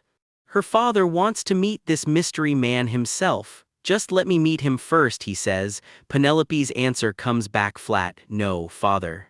Her coming-of-age ceremony is right around the corner, she pleads, and with every eye already on her, one whiff of gossip about that slave could sink everything. Either way, her mind's already made up. The answer, she decides, is fixed. Cue Dad bursting in. Penelope, is it really necessary to hold a coming-of-age ceremony at a time this sensitive? She's been turning this over all night. If she can't reach the ending with that damn Icles, the whole plan falls apart. If the ceremony gets pushed back, so does the start of normal mode. Do you have any idea how much effort I put into this? Her father snaps. Cancel a huge event over one slave, he scoffs. Well, she replies coolly over her tea, it's not just about him, father. If it got out that the real princess had returned, imagine how much funnier the ceremony would get. Her father goes pale. A real princess? Absolute nonsense. Derek catches her expression and stops cold. Penelope, why are you making that face? What face? She genuinely has no clue what he's talking about. As for Yvonne, her father adds, I've thoroughly cracked down on her joining. Nothing gets announced until the ceremony. But father, she starts to protest. Stop right there, Penelope Eckhart. The invitations already went out to the Imperial Palace. Canceling was never on the table. You want my understanding, she fires back, but you won't grant me a single thing I ask for. Her father just sighs. Penelope, I'll go first. Meanwhile, alone, the man everyone's arguing about just keeps drilling his sword forms and saying absolutely nothing. He doesn't even try to stop me, he thinks, slumped alone by the window. Penelope isn't exactly shocked. Honestly, she wasn't expecting much from him anyway. She's marched down the hall, flanked by two very serious escorts. Honestly, she thinks these two look less like an escort and more like prison guards. Back in her room, Emily perks right up. Lady, you're back. Emily, yes. Her father's words keep circling back to her. Nothing gets announced until the ceremony. Which means Yvonne is stuck tied to this house too, whether anyone likes it or not. Emily leans in, flustered. I just heard this from Becky, she whispers, clearly dying to spill the tea. How did you even know that? A voice demands from the dark. Simple, she went to see Icles. What is she up to now? Penelope wonders aloud. Emily hesitates. Well, word is she's sharing refreshments with the little Duke right now, Emily reports. Sure enough, there they are, tea laid out like absolutely nothing's wrong. Ah, lady, don't let it get to you too much, Emily offers gently. I don't, Penelope mutters, face down on the bed, which is, of course, a total lie. Let me ask you for one more favor, Emily, she says. What favor? Give me an ear, I need you to listen in on something. The door creaks open. Lady, her two escorts stiffen up, trading a very confused look. SHH, just understand and bring it exactly as ordered, Penelope instructs. I'm not totally sure about this, but yes, my lady, Emily stammers. This is a covert operation, right? Just leave it to me, Emily declares as the sun dips below the estate walls. Step 1 of the covert operation. Penelope tries on a flat cap, going full disguise mode. Nice work, someone tells her, now get going. Won't this be noticeable, my lady? Emily worries. Even riding in a carriage, people will still clock you as a young lady. Good look, Emily admits, then spots the bracelet on her wrist and does a double take. I brought you servant clothes like you asked, Emily sighs, and you went and disguised yourself as a man instead. Oh my, is that thing magic, lady? Take a good look, Penelope tells her reflection with a smirk. Memorize this face because I'm coming back looking exactly like this later. I don't even recognize you, where'd you get a magic bracelet like that? It was a gift from the little Duke during his tea date with his sister. There's nothing more to know, Penelope says, very much changing the subject. I'm heading out now, keep watch for me, Emily. Cue an entire mountain of blankets knotted into the world's least dignified escape rope. I really think the window's a bit too high for this, Penelope stammers right before rappelling down a full day's worth of knotted blankets anyway. I understand, Emily says. If there's any way to reach Ickles without the escorts finding out, this is it. Slipping through the dark garden, Penelope can't help but think back to the last time she snuck out like this, that slave auction. All the trouble she went through twice because of that guy. Suddenly light, her disguise flickers with a glow that is definitely not normal. A quest just dropped out of nowhere, surprise visit, 3 days left until hard mode ends. If she still hasn't hit the favorability she needs, better go see her target options on the board: Derrick, Callisto, Vinter, Renald, Ickles. What? She's frozen stiff, staring at the glowing menu. Seriously, this system could have popped up before she spent all day tying blankets together. Still, she figures this beats climbing over the wall again. Her finger hovers over the list of names. No, she decides, scrolling right past the obvious picks. The system pings back, select Ickles and head to the meeting point. Is this really where they're keeping Ickles, she wonders, slipping toward the gate in disguise. It's darker and way more grim than she pictured. Anyway, she's already got a cover story ready, as natural as possible, she tells herself, eyeing the guards up ahead. She breathes out, catching herself as the guards react. Damn it, Derrick, of all people. The guards wave him straight through. Please come in, Captain, while her whole secret mission threatens to unravel. Somewhere off-screen someone's shrieking that Derrick has completely lost it, and there he is anyway, cool as ever in his captain's coat, waving the visitor inside. Meanwhile, someone in a borrowed cap is panicking, hands clamped over her wrist. Whatever's under that sleeve absolutely cannot be seen. She talks herself down, convinced nobody will clock the disguise, then begs whoever's listening to just let her be a background character and walk on by. Footsteps behind her, she freezes, then lets out a shaky breath, sure she's slipped past unnoticed. No such luck, a voice calls out right behind her and she practically jumps out of her skin. Did you call me? She squeaks, spinning around with her best casual face on. It's Derrick, the little Duke himself, squinting at her like a puzzle he can't quite place. You work at the mansion. Why are you here? She scrambles for cover. No, my lord, Lady Yvonne sent me. Derrick's not buying the attitude. Watch your mouth, he warns her, not when you're gossiping about things nobody's confirmed. She backpedals fast, all apologies, promising the little Duke she'll fix her tone right away. Derrick watches her go, muttering to himself that she's got some nerve for someone who was just begging to be let off easy, and worse, she looks weirdly familiar. She's waved on toward the dungeon entrance, thanking whoever's letting her through and doing her best to keep her cover intact. Someone flashes a very sweet hand gesture at Derrick's retreating back that is, in fact, not sweet at all, and mutters a damn you under their breath for good measure. It's inside, straight down the stairs comes the direction, and she heads into the dark stairwell with her lantern held high. Well, none of my business, she mutters, shaking off the whole Derrick encounter and pressing on into the dark. And then, mid-stairwell, the disguise finally drops. The cap comes off and that unmistakable pink hair spills loose. This is no mansion servant, this is the lady herself. There isn't much time, she tells herself, hurrying deeper down toward the cells. Her hand catches the light for a second, a faint glow flickering against her palm. Whatever that mark is, it matters. She reaches a gated cell deep in the dark and calls out a soft hi. Inside, a figure stirs awake, one eye cracking open in the gloom. It's Ickles, and the second he sees her, disbelief slips right out of him. Master. He reaches through the bars toward her without a word.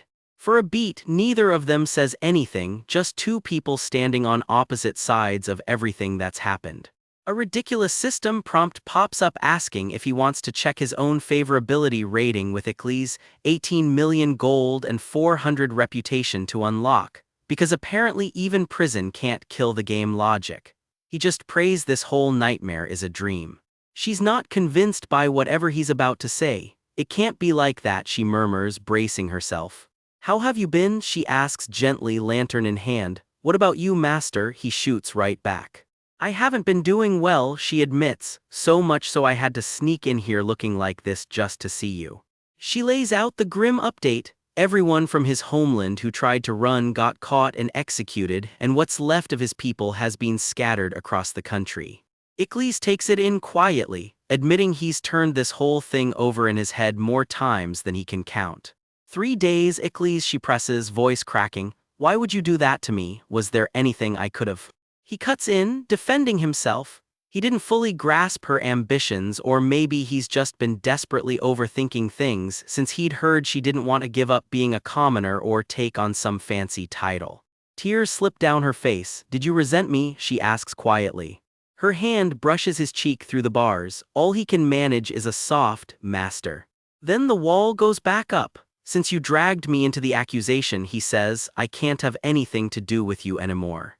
She flinches. Was this your wish? She asks. Did you want to trade your powerless old owner for someone new? His grip tightens on the bars. There is no such thing as a new master, he insists. He lays out his plan. With the Empire eager to set an example, he figures his slave status is about to be lifted anyway, now that other Delman slaves have started ratting out their own people.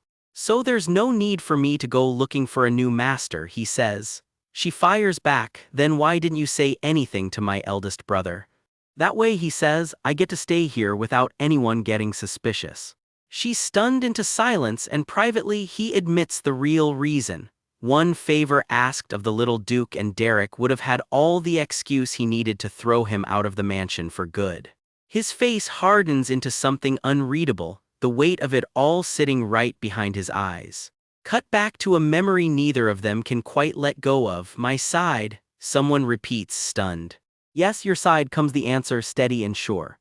It's Derek and he's not having any of it. What nonsense are you talking about, Icles? You've been by my side this whole time, if anything. Icles, behind bars even in the memory, throws it right back at him, bitter. Thanks to you bringing in the real princess, I'm about to get kicked out of the dukedom. How exactly am I supposed to stay by your side? Where are you going? If I follow you, Derek starts and Icles cuts him off cold. Cut the bullshit. When did I ever? Derek snarls, the panel practically shaking with how furious he is. Say I wanted something like that, he finishes, shouting it right in Icles's face. You just assumed I'd do that to you, Derek spits, disgusted. And ran off with your own crazy conclusion, you absolute idiot, he roars.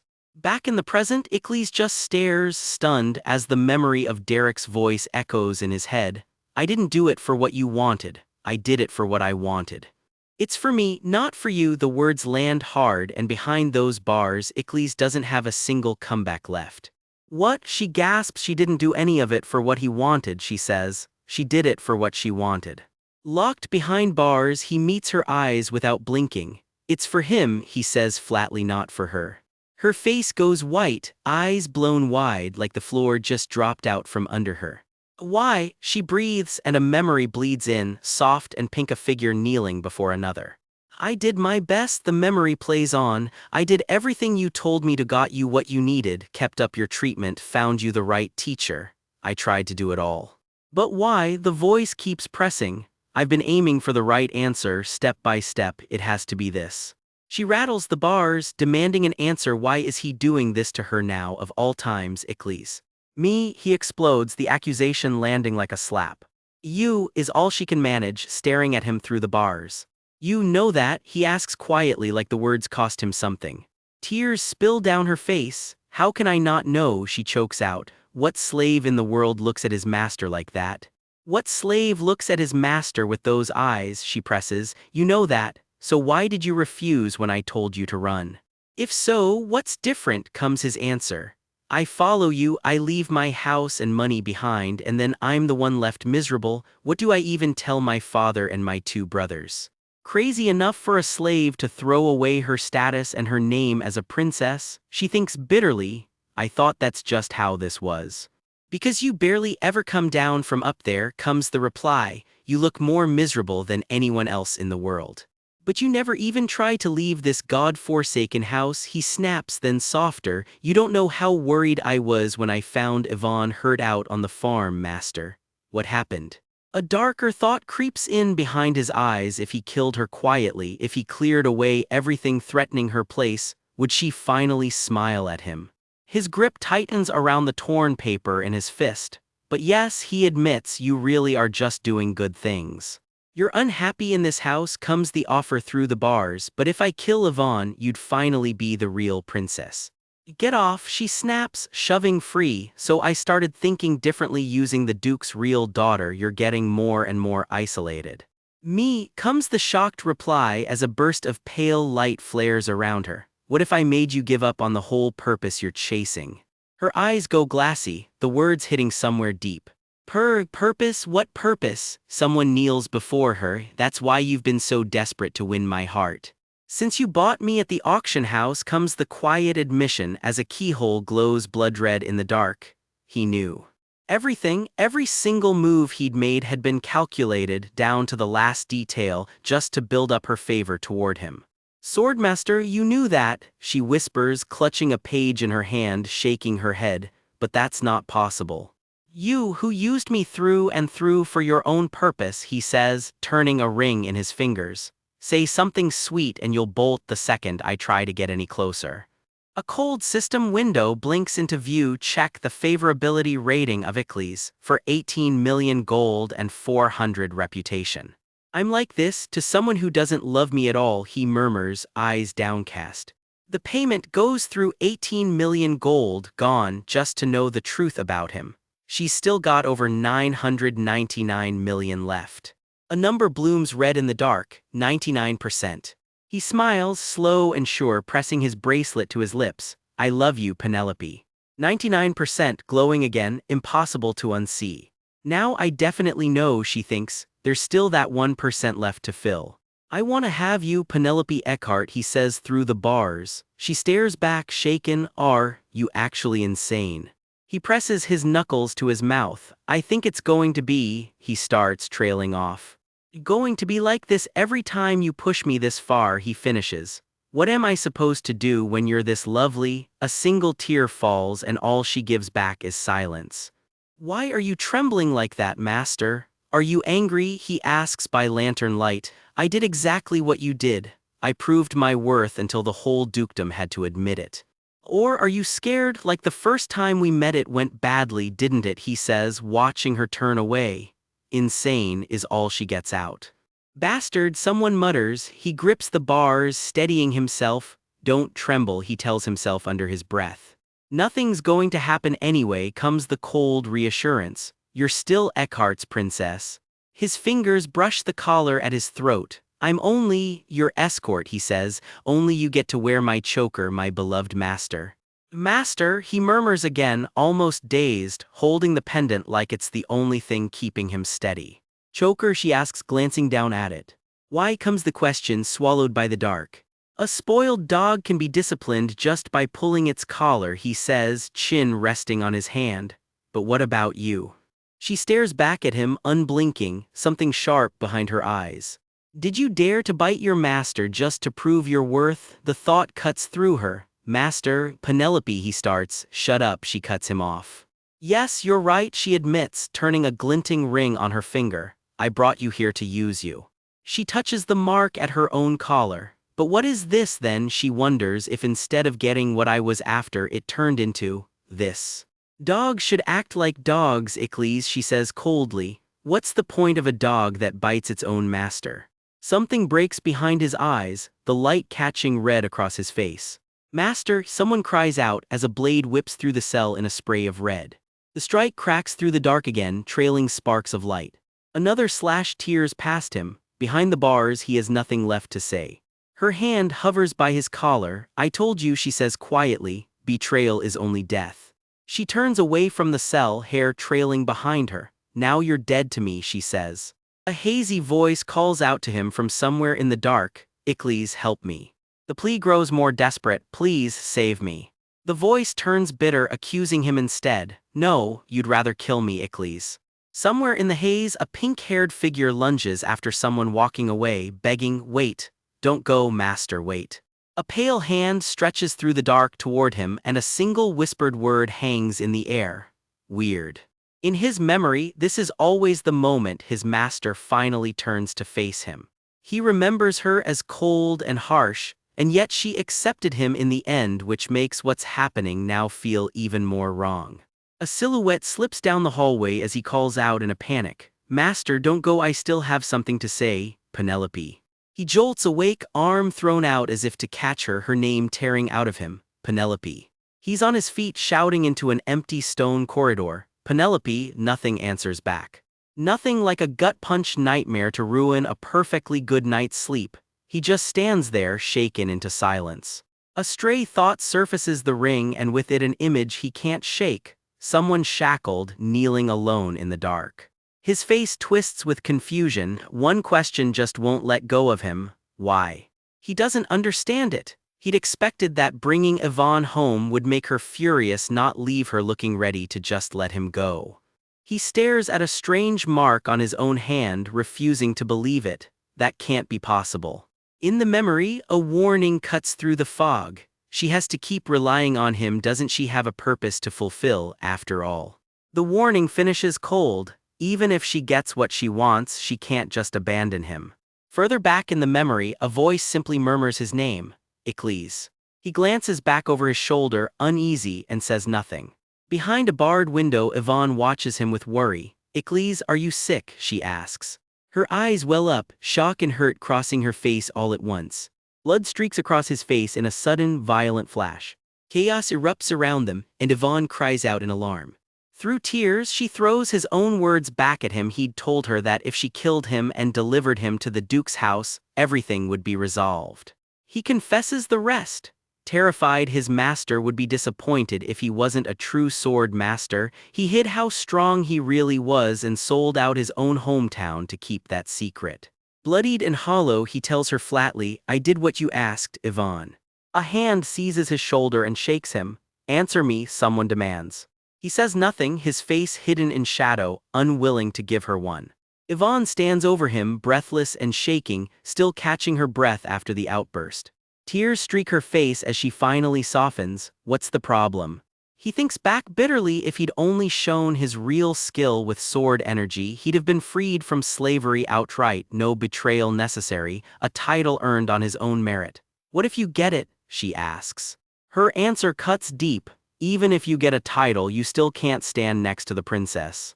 She presses harder. What kind of title would anyone give a prisoner of an enemy country? Even as a low-ranking noble with nothing to his name, being with the princess was never in the cards.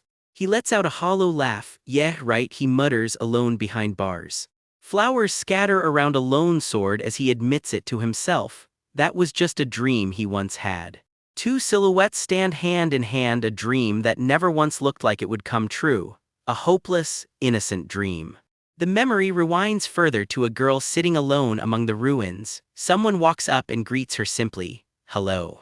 He admits a truth even he's ashamed of. He knew at first glance she was the Duke's real daughter, so he tried to get rid of her, all for the sake of his one and only master. She looks up at him with tears instead of fear. Poor person, she says softly. He asks her quietly, are you dreaming a dream that will never come true? She answers simply, I can help. If you take me to my family, she offers. A deal is struck, one wanted a family, the other wanted a princess, but that promise wouldn't hold. She tells him coldly that losing ordinary people is sad, but it was for the best. Icles, they really had tried to escape after all. Someone tries to comfort him. The princess is only confused for now, she'll come around to her true feelings eventually. No one in that house cares for her the way he does. A voice presses him again. Think about it, Icles, what would have happened to the princess if you hadn't done this? Right, he admits. It's never once left his mind, not since the night his master came home alone from the imperial banquet. Shadows shift among the leaves, the dream isn't finished with him yet. The nightmare returns full force. He remembers her crying out as she withered away and died right there in that house. "Help me, please save me," she begs. "You'd rather kill me, Icles?" The vision finishes. He tells himself he has to save her before that ever comes true, and the only way is to get out of here fast. A cold blue eye stares out from the vision, and a hand closes around a glowing shard of ice. "Icles," Yvonne says softly, light gathering between them as she reaches toward him. "I know how you feel, poor Icles," she murmurs. "Are you afraid of losing your precious princess?" Trapped behind glowing bars, all he can choke out is, "Penelope, no." Tears in her eyes, Yvonne tells him, "Trust me, only I can understand how miserable and pathetic you." Her verdict lands like ice. "You will have to die someday for your master." His face finally crumples, tears breaking free. He's replayed this fragment dozens of times now, all to turn the man she loves against the fake princess who doesn't even care about him. Silently, he scratches something into the glass, sealing another piece of his scheme. Meanwhile, Penelope bolts upright in tears. She has to find that lost shard and fast.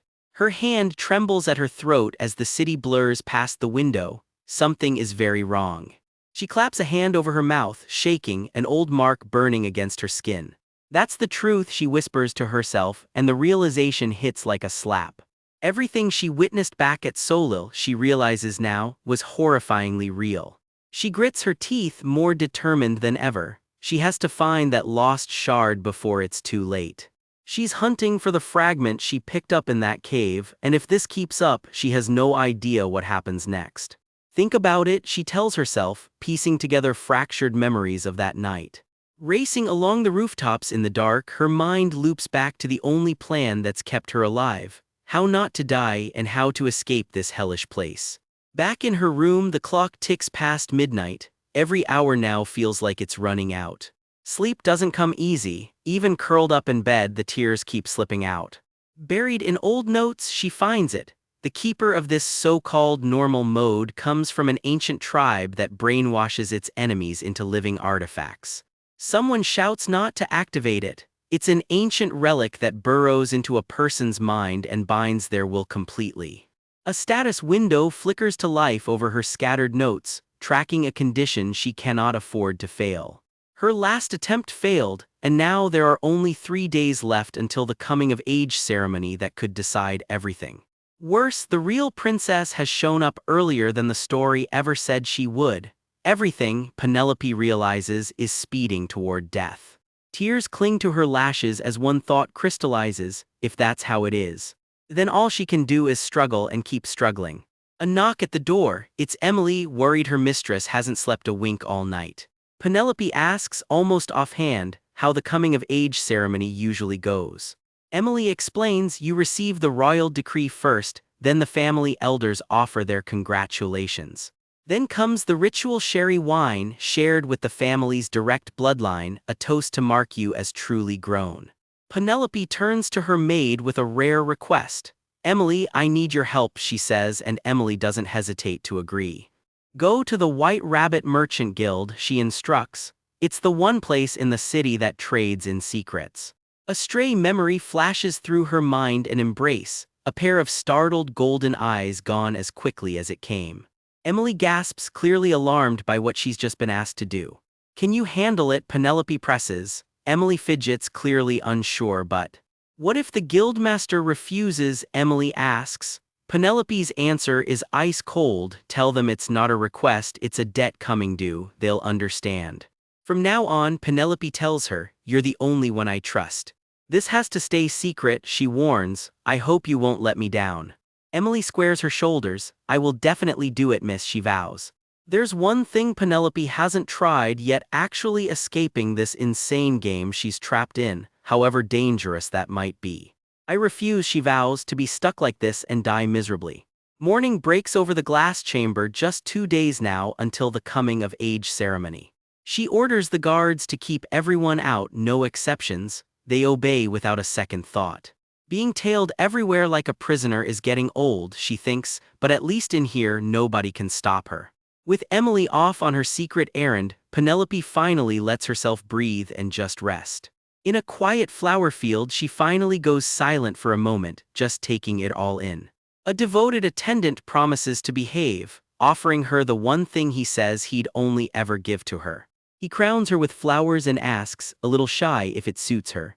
"My master, you're very beautiful," he tells her. "Cheesy?" "Absolutely," she lets it slide.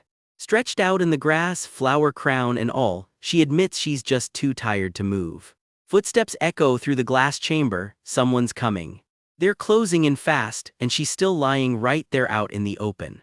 "I said no one is Al," she starts to snap, bolting upright. She freezes mid-sentence, eyes wide, staring straight up at the intruder.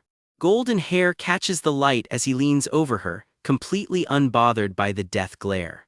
"Callisto," she blurts, stunned. It's the crown prince himself, dressed head to toe for the ceremony.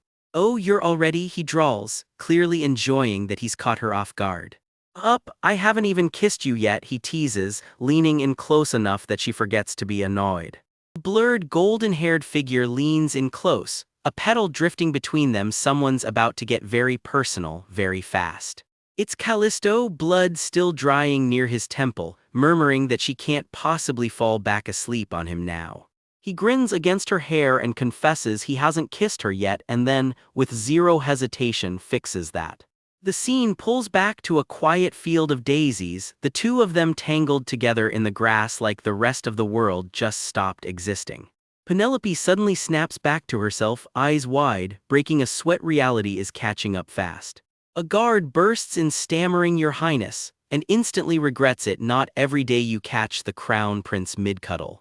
Penelope sputters, demanding how he even got in. Turns out he just casually flattened every guard who tried to stop him.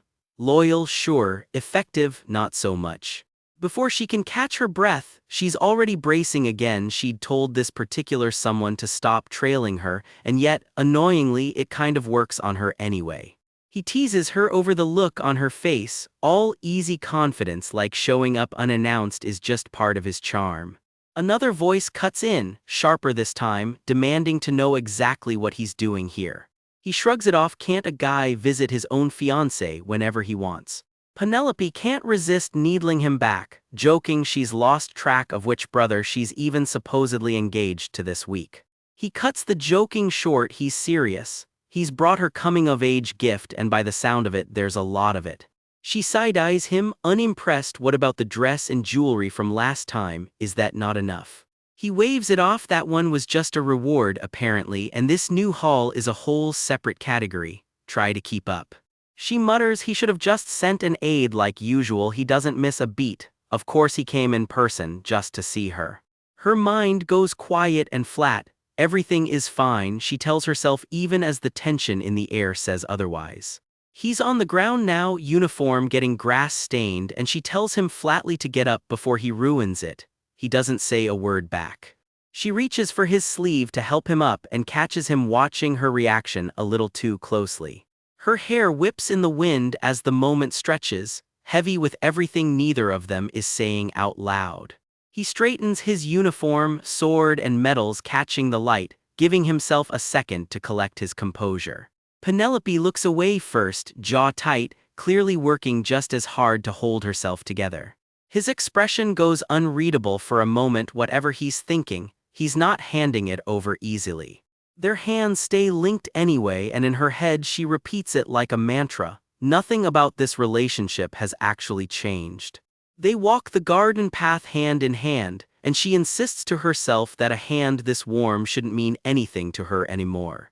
Her heart, she tells herself, has no business pounding over something this small, not even after finally admitting how she really feels about him. A sharp-tongued visitor corners her with a loaded question. Is the duchy hurting for money lately, or is this just what happens when nobody bothers feeding an adopted daughter properly? Someone grabs her wrist hard enough to make her flinch, staring in shock at how thin her arms have gotten.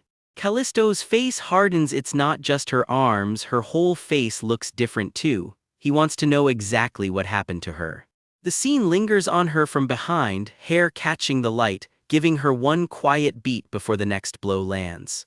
She admits quietly exactly how much weight she's lost, and just like that, the decision gets made for her. Pack her things, she isn't staying here.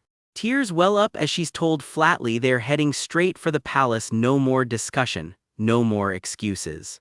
Someone tries to walk it back, urging her to sit and calm down. It's just been a rough couple of days without much appetite, nothing serious really. Callisto isn't buying the deflection for a second. He snaps back asking if starving herself onto a monument inscription would finally count as a big deal to her. She starts to insist she won't die from something this small and then, quieter almost to herself, and even if I do. Her thoughts drift somewhere colder. Love, she decides, is a naive word for someone stuck in a situation like hers. A strange prompt flickers into view, some kind of status screen asking if she wants to check her favorability with Callisto, gold and fame listed like a price tag. Skipped meals, lost weight, the abuse back home, none of it feels real anymore, just numbers on a screen. Their hands meet again, gentler this time, but she brushes it off out loud. None of this is his concern, so obviously it's not a big deal. She eyes that favorability meter and wonders, half serious, if acting a little sweeter might finally unlock the words she's been dying to hear. But the thought curdles fast. With the little time she thinks she actually has left, chasing his favor feels completely pointless. Callisto goes quiet, watching her with an expression that's hard to place, somewhere between hurt and worry. He finally says it plainly. Does she really have to talk this badly to someone who's clearly worried about her? Over a plate of cookies, she asks him outright why he even bothers worrying about her, like it's a genuine mystery. He turns the question back around, dead serious this time. Just what exactly are the two of them anyway? Cut to another moment entirely. She tells him she thought it over carefully, and no matter how many times she turns it over, she can't accept his proposal. Her answer is final, no, your highness, flat out no. He wipes a hand down his face, visibly rattled, trying to physically shake off the rejection. He mutters that she's actually going to drive him insane at this rate, only half joking. He tries to redirect, weren't they just talking about her health? Did she really have to bring up the proposal on top of everything else? She isn't done though, needling him about exactly why he's so hung up on being turned down. He fires back that flattering his track record won't save him this time, princess. He reminds her, half joking, that he'd even offered to let her hold a knife to his throat over this, so she'd better have a real reason for the rejection. She admits her original excuse was pretty convenient, and honestly she can't even use it anymore. So he asks simply, then why? She tells him plainly they were never meant to be each other's ideal partner in the first place. He falls quiet for a beat, then repeats the phrase back at her, a partner to share his whole life with. That was always the real proposal. She pushes back, how can he possibly be so sure about someone he's supposedly never really known? His answer comes easy, it's simple. He spells it out anyway, he's not asking her to play crown princess, just to be the one person he shares his life with. Isn't that better than getting married off to a stranger she's never even met? And when she asks how he can possibly be so confident about all this, he just grins because obviously he's really that handsome. Some smooth-talking royal tells Penelope that marrying him beats marrying a total stranger. She just raises an eyebrow and asks where he gets that confidence. His answer is simple, he says, because he is, without question, the most handsome man around. Confidence is not this guy's problem. For a second her eyes catch the light, unreadable, like her mind's gone somewhere else entirely. Then she actually laughs, soft and real, the kind of laugh that catches people off guard. Someone nearby freezes, stunned. She's even laughing, while in her own head she wonders quietly, if she really were Penelope, would this even be her life? Cut to the garden where Penelope reminds the crown prince he once compared her to the dukedom's ugly duckling. That label, she says, does not even apply anymore. He scoffs, calling it nonsense. Because word has spread fast. The Duke's actual biological daughter, the real princess, is finally back. The news lands hard. For a moment his face goes tight, like he's already bracing for what it means for her. His spy Sejak had already flagged something off in the Duke's household. He figured it was just another scheme for a reward, right up until he learned she really was alive. He pushes back anyway. Whatever the Duke decides now has nothing to do with what's between him and Penelope. 6 years on and the Duke is walking away from her just like that. He accuses her of starving herself down to bone rather than admit it hurts. Penelope insists he's exaggerating. She lays it out plainly. Getting engaged to her now would not do him any favors, not when she can no longer count on being treated like the Duke's own daughter. Not from her father, she says, and not from the rest of the nobility either. Her standing just took a hit. He grabs her wrist before she can walk off. She didn't even hear a word he said, he snaps. She tries to spin it as good news, really. Now that the real daughter's back, surely the Duke won't make a fuss over her cutting ties with the family. He tells her flatly to just come to the imperial palace if she's scared for her safety. If it's over between her and the Duke anyway, why make it so complicated? Her mind drags her back to an old memory, a version of him once asking, cold and flat, whether the two of them actually had feelings for each other at all. Feelings. The memory needles her, like the word itself is a trap. And in that memory his answer landed like ice: it's not love. In the memory he cuts her down further, sneering that she's acting like a child who doesn't even understand what love is. He calls the whole thing a foolish, doomed performance, an illusion with only one ending, and tells her she already knows it. Real or fake, up to standard or not, she remembers thinking it all just sounded like excuses. She reaches for his hand anyway, asking him if he's not actually confused to just give her the real reason. In the memory she admits it outright: she cannot bear living without love, Your Majesty. His reply cuts clean: I don't love you. He won't choose her, he says, for the simple reason that he does not love her. She asks, bitter, if that's reason enough for him. Looking back now, he thinks to himself it should have ended like this a long time ago. Whatever crush the two of them once had, he decides, was never going to become anything more than a feeling.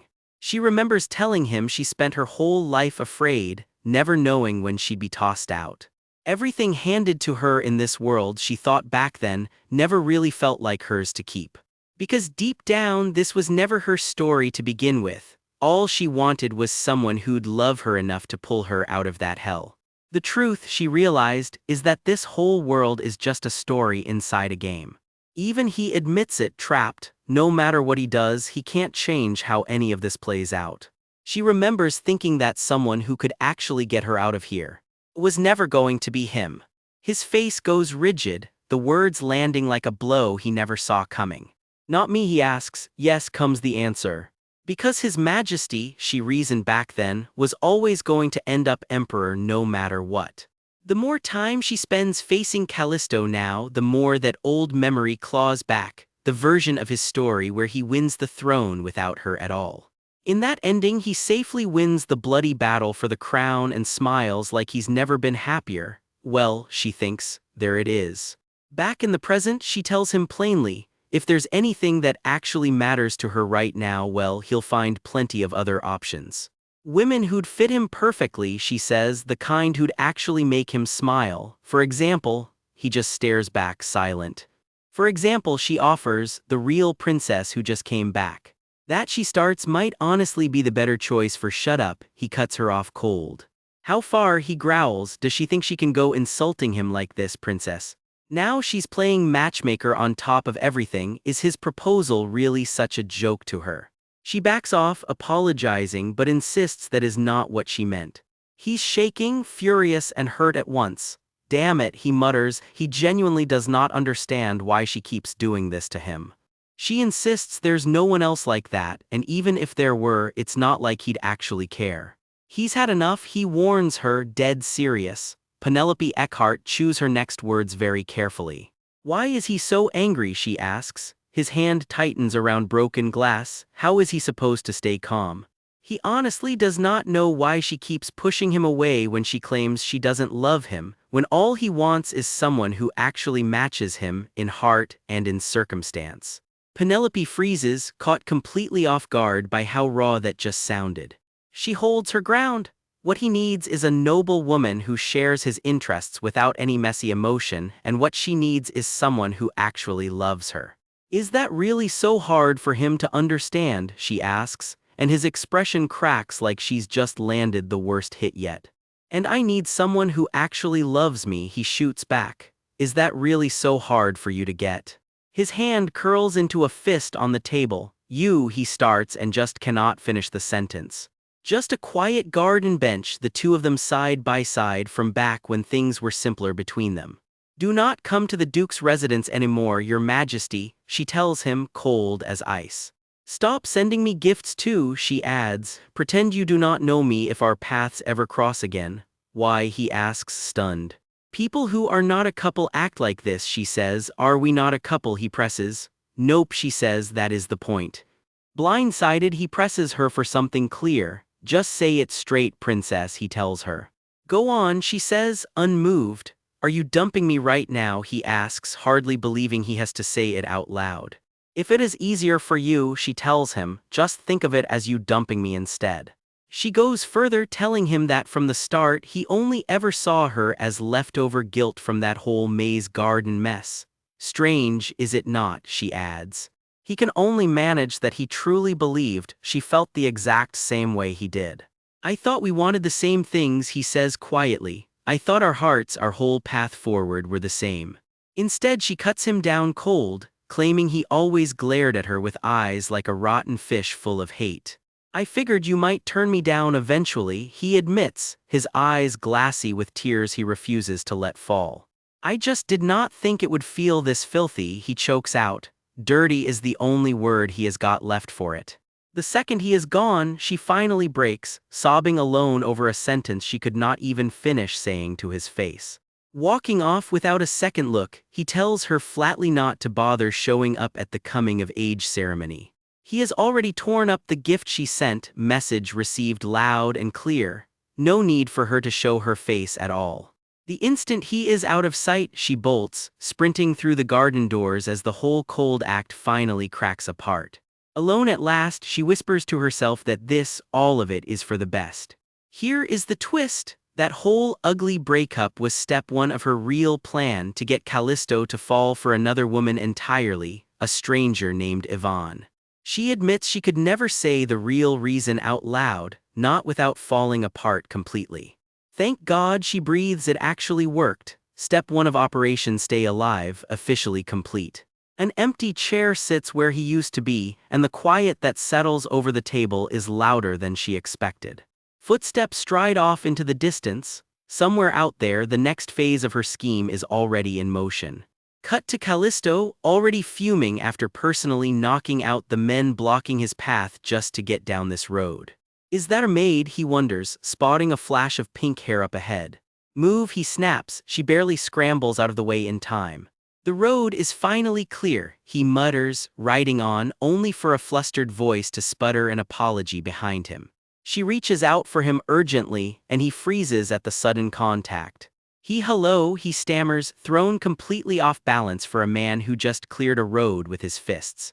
My name is Yvonne, she introduces herself, and I owe everything I have to this dukedom. She had been startled to find his knights sprawled out cold on the ground right behind him. She apologizes over and over for the knights blocking his way until he cuts her off cold. Take your hands off, he says. Why yes, she squeaks, completely caught off guard. A blade flashes through the air, and pink hair whips back as things turn dangerous in an instant. Steel is suddenly at her throat, and all she can manage is a strangled gasp. Do you not know that touching a royal without permission gets you executed, he growls, and he is already plenty angry today. Now some maid is blocking his path too, lecturing him about things nobody asked. I did not know, sorry, she stammers. She is sobbing apologies now, and for a moment he just stares down at her, unmoved. He hates the sound of women crying, he admits to himself. It drags him straight back to a childhood friend who used to cling to his hand and cry just like this. Sorry, he mutters, lowering the sword. Some old memory is the only thing stopping him from doing something he would regret. No, he decides, I will not kill her, because a certain someone would never forgive him for it. For a moment it is like her memory itself is watching over the scene, the woman behind this whole quiet scheme. Phew, he breathes, walking off, glad he did not have to add a body count to his visit to the Duke's estate. He slides the sword back into its sheath, his temper finally starting to cool. They vet their staff so carefully, he drawls, and yet this Duke apparently cannot train a single guard to save his life. A boot grinds down hard in the dark, and things take a much rougher turn. Up on a high ledge, two figures are locked together, one of them barely holding on. Pink hair presses close against him, a pained groan slipping out as he holds her tight. A single tear streaks down, tinged red. Whatever just happened here, it cost someone dearly. She is left shaking, silent, the tears just falling now. A hand cradles something small and glowing, one last quiet effort to hold on. Word spreads fast that he really did knock every last guard out cold. That is vicious, someone mutters. Meanwhile, he is half carrying an exhausted Yvonne clear of the wreckage he just made.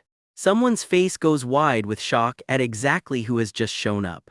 PR princess, someone gasps, and the moment Penelope gets a good look at her, she freezes. Yvonne, she breathes. Someone catches Penelope dabbing at her eyes and teases her, "Are you crying right now?" Naturally, she fumbles a denial. Rewind a bit. A nervous escort explains she'd spotted the princess's own guards collapsed on the path and panicked, thinking the princess might be out here all alone. Penelope, still red around the eyes, insists she's definitely not that soft.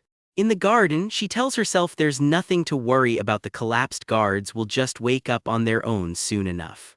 Two women stroll the garden path together. Penelope, cold as ever, tells the stranger to finish her business and clear out before someone catches her snooping.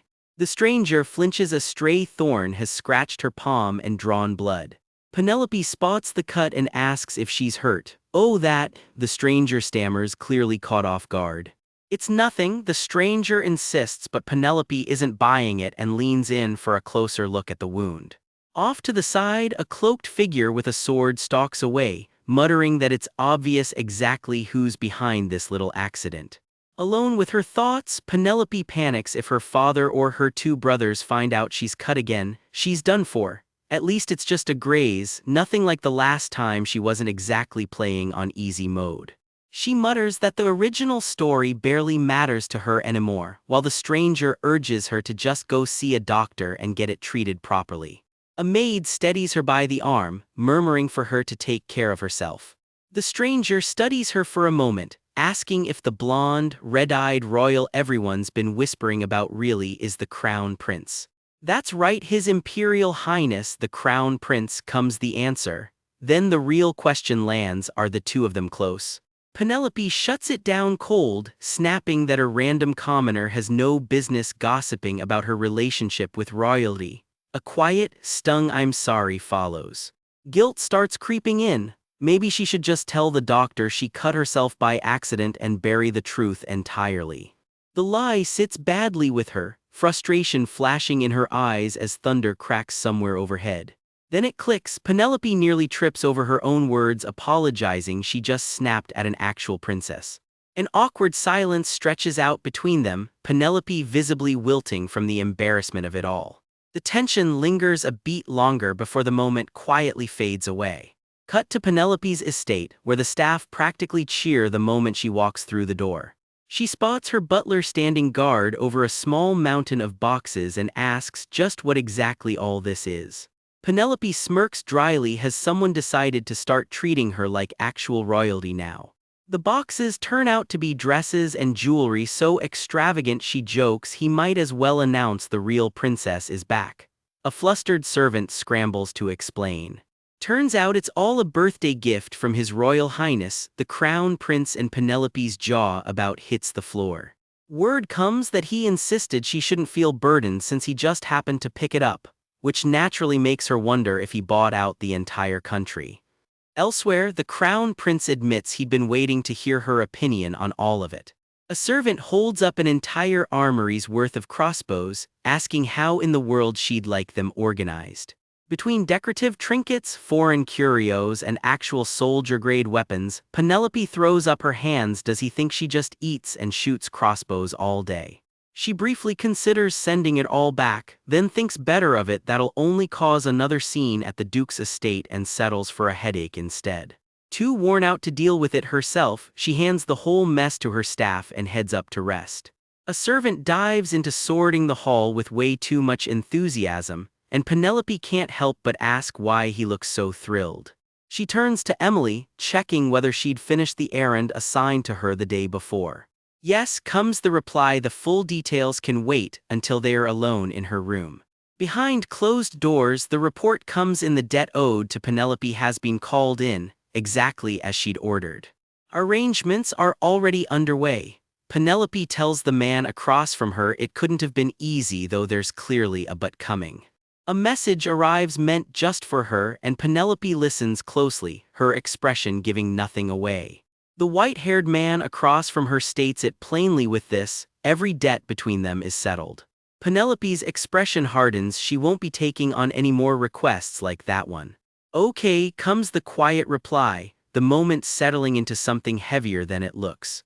It won't happen again, a voice promises somewhere in the dark, and just like that, night falls. Steel flashes silently under the moonlight. Something is already in motion. A lone figure moves fast, blade and light cutting through the darkness in one sharp motion. A hand reaches down into the shadows, closing around something that shouldn't be there. Impact. Penelope's caught off guard, hair and skirts thrown by the sheer force of it. She freezes, breath caught, as a clawed, shadowed hand reaches slowly toward her face. Somewhere close by, hands fold together and a voice murmurs, almost satisfied. Finally. Then, just like that, time jumps forward. The day of Penelope's coming-of-age ceremony has finally arrived. The room sits dark and still, waiting, and something about the quiet doesn't feel like peace at all. Today's the big day, Penelope's coming-of-age ceremony, and her whole household is scrambling like it's the coronation of the century. The maids are already vibrating with excitement, swearing they'll turn their lady into an absolute showstopper. Penelope tries to rein in the glam squad with a polite "don't overdo it." They ignore her instantly. Bold strategy. Next up, the wardrobe debate. One of the maids brings up the dress situation, and Penelope can already tell this is going somewhere. She points them toward a very specific gown, brushing off her usual outfit for something a lot more special. The maids lay down the law, no touching her face today. Penelope swears she wasn't going to anyway. Sure, Jan. Turns out that showstopper dress was a gift from Callisto, the crown prince himself, and Penelope insists nothing else will do for today. The maids don't need convincing twice. A coming-of-age ceremony only happens once, and they want her shining brighter than everyone else in the room. They're already plotting jewelry to match. Penelope catches her reflection and has to admit it looks amazing, then immediately wonders if her regular wardrobe was just that unimpressive. But under the sparkle, she's nervous. This dress came from a man she flat out turned down, and she's half convinced he's too hurt to even show up today. She tells herself to just go with the maid's plan for once. Then a darker thought creeps in, maybe today is the last day any of this will even matter. One maid actually gasps out loud, completely floored by the transformation in front of her. The jewelry catches the light against her collarbone, and it's clear this look is operating on a whole different level. Head to toe, Penelope in that midnight, star-scattered gown looks less like a noblewoman and more like she stepped out of a fairy tale. Every fold of the fabric shimmers like it was cut straight from the night sky. Somebody spent a serious fortune on this. The maids can barely finish a sentence, they're so busy staring at how she looks. It's like something out of a video game. One maid blurts, "No, actually better." Even Penelope has to admit, "Yeah, it's pretty." But her hand drifts to her cheek and a flicker of guilt crosses her face. Something's clearly still weighing on her. She remembers a chilling line from before, "I'll be doing bad things to you from now on." Then, without missing a beat, she just asks Emily what time the ceremony starts. Smooth recovery from an ominous flashback, truly. Emily lays out the schedule. Guests start arriving at noon and the ceremony itself kicks off at 2 sharp. Penelope's mind wanders to someone else entirely. That woman, Yvonne, just thinking about her puts Penelope on edge. Wait, this early in the morning, isn't Yvonne supposed to be doing her usual tea time routine? Something's off. Turns out Yvonne's been having tea in little Duke Derek's office again, and Emily's convinced the poor guy is basically being brainwashed at this point. Emily's got more gossip loaded up. Remember Becky, the temporary maid who serves Yvonne? Something strange happened with her last night. Becky apparently was spotted near the dorms asking for directions to the Merchant Street. Odd errand for that hour. Emily admits she noticed too late to wake Penelope up, but don't worry, she played it cool and pretended not to notice a thing. Alone with her thoughts, Penelope wonders if Yvonne's little merchant street trip was really about meeting Birdandy. Even under normal circumstances, that would track. See, Winter used to be Yvonne's biggest ally in these schemes. This time, though, it's Ickley's pulling the strings alongside her instead. Somewhere in the shadows, a quiet exchange. Did Birdandy actually recognize the real princess? No one seems totally sure what passed between them. Penelope goes quiet, turning the pieces over in her head. She asks Emily for a little privacy. Emily, ever the loyal shadow, promises to come running the second she's needed. Finally alone, Penelope just stands there in that gorgeous dress, the weight of everything finally catching up to her. Then she pulls something small out, a tiny vial tucked away, and just stares at it in total silence. Her eyes go wide. Whatever she just realized, it clearly hit her like a truck. A quiet, dawning O, the kind of O that means everything just clicked into place.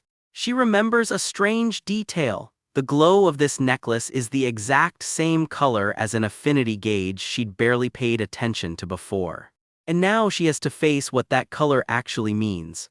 The answer hits like a gut punch: death. That's what the color has been trying to tell her this whole time. Maybe she'd been so distracted by the number that she ignored what was staring her in the face. That gauge is sitting at 99%. And 99%, it turns out, isn't just devotion, it's a love like death itself. The kind of obsession that would possess someone even if it meant killing her. She turns the little bottle over in her hand, telling herself it's probably nothing, just some ordinary liquid inside. Then out of nowhere she flinches hard, completely blindsided by something. A hand shoots out fast and somebody demands to know who's even there. So much for a quiet moment alone.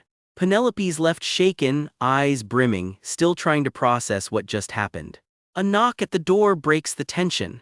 She tells whoever it is to come in, and someone eagerly announces they're on their way. It's not a threat at all, it's just her father, the Duke, strolling in. All that dread for a family visit. Anticlimactic, but hey, at least nobody's dying today. Penelope, still rattled from a moment ago, scrambles to compose herself in front of him. She asks what he's even doing here. He just waves her off and suggests they sit down first. Very suspicious dad energy. She barely gets a word out before they are both settled in, and she's bracing for whatever this conversation is actually about. Her father just beams at her, telling her flat out how pretty she looks today. A rare, warm dad moment. Then he gets curious. He's never seen this dress or these accessories before, and he remembers she hated the one the Queen's tailor once made her. He asks if she had it custom made somewhere else. She can hardly say it was a secret gift from the Crown Prince, so she just says yes and lets him assume. He buys it completely and says it suits her perfectly. Then he drops something new. Didn't she ask for this? He wants her to come say hello to someone. Penelope has no idea where this is going. Cut to another scene entirely, two people sitting across a table with wine on the very morning of this same ceremony. Whatever this is, it's tangled up in everything else happening today. Back on Penelope, and her face says it all. Whatever's coming next, she is not ready for it. The Duke fixes Penelope with a searching look. "Didn't you ask me to come?" he says. All she can manage is a startled what, like she wasn't ready for this conversation at all. Funny thing is, he's the one who wanted her here in the first place, and yet he's the one asking why she's come. This little chat is about to be a lot more than small talk. It's the morning of Penelope's coming-of-age ceremony, the biggest day of her young life, and instead of getting ready, she's tangled up in a conversation with her father that feels anything but casual. She reminds him plainly he was the one who summoned her here to greet him before the big day. And just like that, his mind drifts back years to right before his real daughter first set foot in this mansion. Back then, he admits he actually felt sorry for himself having to hand off his foster daughter the moment his true daughter arrived. Penelope's eyes well up. She never realized things would tangle up quite this badly. "Thank you for remembering," she tells him quietly. Then his eyes catch something small clutched in her hand, and he can't help but ask what it is. Without even realizing it, Penelope's fingers keep drifting back to the necklace at her throat, fussing with it like it might slip away. "Oh, just a gift," she says, "an enchanted necklace from the very weapon shop that once sold her father his lucky amulet, sent along to celebrate her coming of age. The Duke admires the craftsmanship, might have to order his next batch of arrows from them too," he jokes, before wondering aloud if a piece this flashy really matches today's outfit. Nothing says birthday like weapons-grade bling. She just wanted to wear it, she explains, to show she appreciated the thought. Her father studies her in silence, something unreadable passing behind his eyes. "I see," he murmurs, "you have a kind heart." Simple words, but they catch Penelope off guard. She can't shake the strange, unfamiliar feeling creeping up on her today. Ever the dutiful daughter, she tells him she's just glad to see him before the ceremony starts, then excuses herself so he can get back to his guests. Then out of nowhere he stops her. "Penelope, I'm sorry." She blinks. Sorry for what? For posting guards on her these last few days, he admits, almost sheepish. "Oh, that," she says lightly, brushing it off, though she admits it wasn't exactly comfortable, practically house arrest. He promises the guards vanish the second the ceremony wraps. Ever gracious, Penelope tells him she gets it. He must have been terrified she'd do something to Yvonne. Honestly, she says, she'd have posted guards too in his shoes, so he shouldn't worry about it. Then her father says something that stops her cold, and for once her practiced composure cracks into genuine surprise. "A few days ago," he explains, "the very man who first brought Yvonne to this house came to him and confessed to something Penelope never saw coming. He remembers the look on her face in that moment, one he says he's never quite been able to forget. That expression." Penelope presses him, confused. What is he even talking about? For a long, heavy moment, he says nothing at all. Actually, he finally starts, and Penelope can feel the air in the room shift. Right after the hunting competition, he tells her Reynolds came to him saying he had something to confess. Penelope's stomach drops. Reynolds did.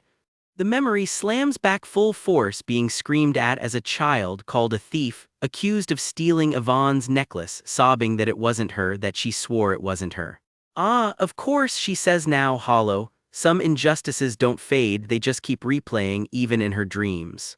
That old, gutting misery, the reason she couldn't bring herself to call him father for years, all traces back to this. Reynolds has finally confessed to the whole incident.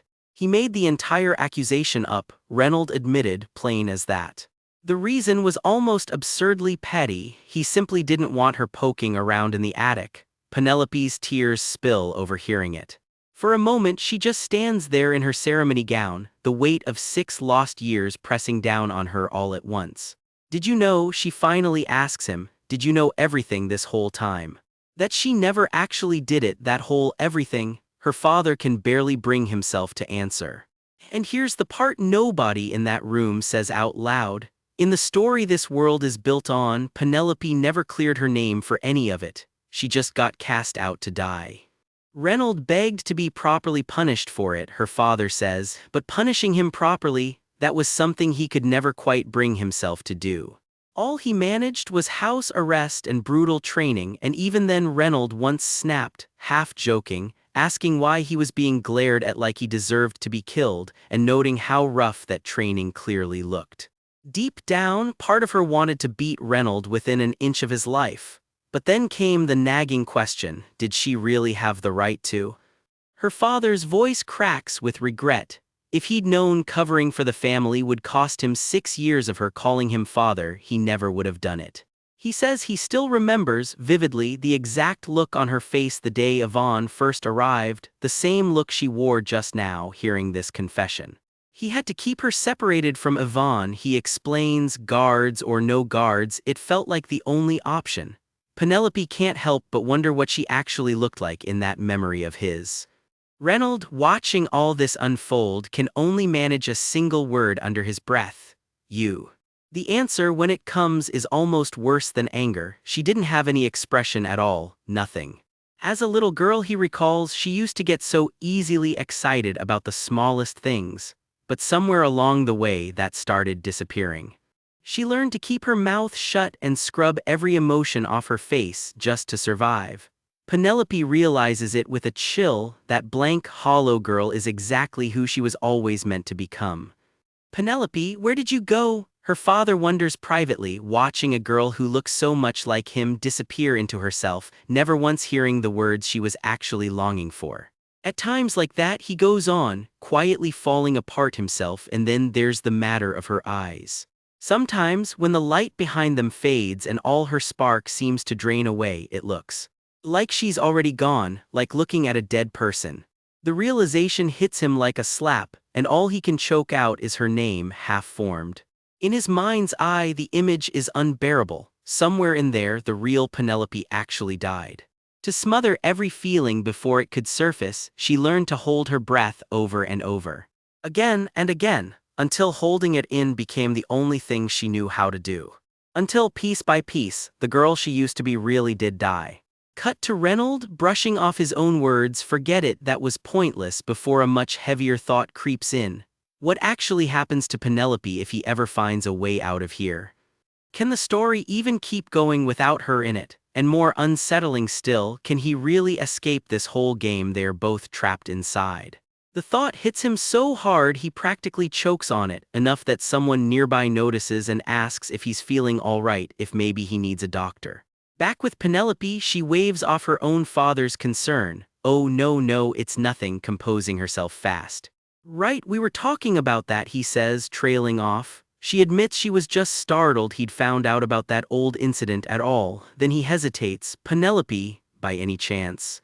He looks at her for a long moment before asking something completely different. Do you remember when we first met? And just like that, this chapter closes on a hazy memory. A small girl and the man who'd become her father standing together for the very first time, long before any of this heartbreak began. The chapter opens on a memory. Her father looks down at a much younger Penelope and asks if she remembers the day they first met. Back in the present, adult Penelope's eyes well up instantly. Just hearing the question is enough to undo her. The flashback rolls on, silhouettes of a towering man and a tiny girl walking off together into whatever came next.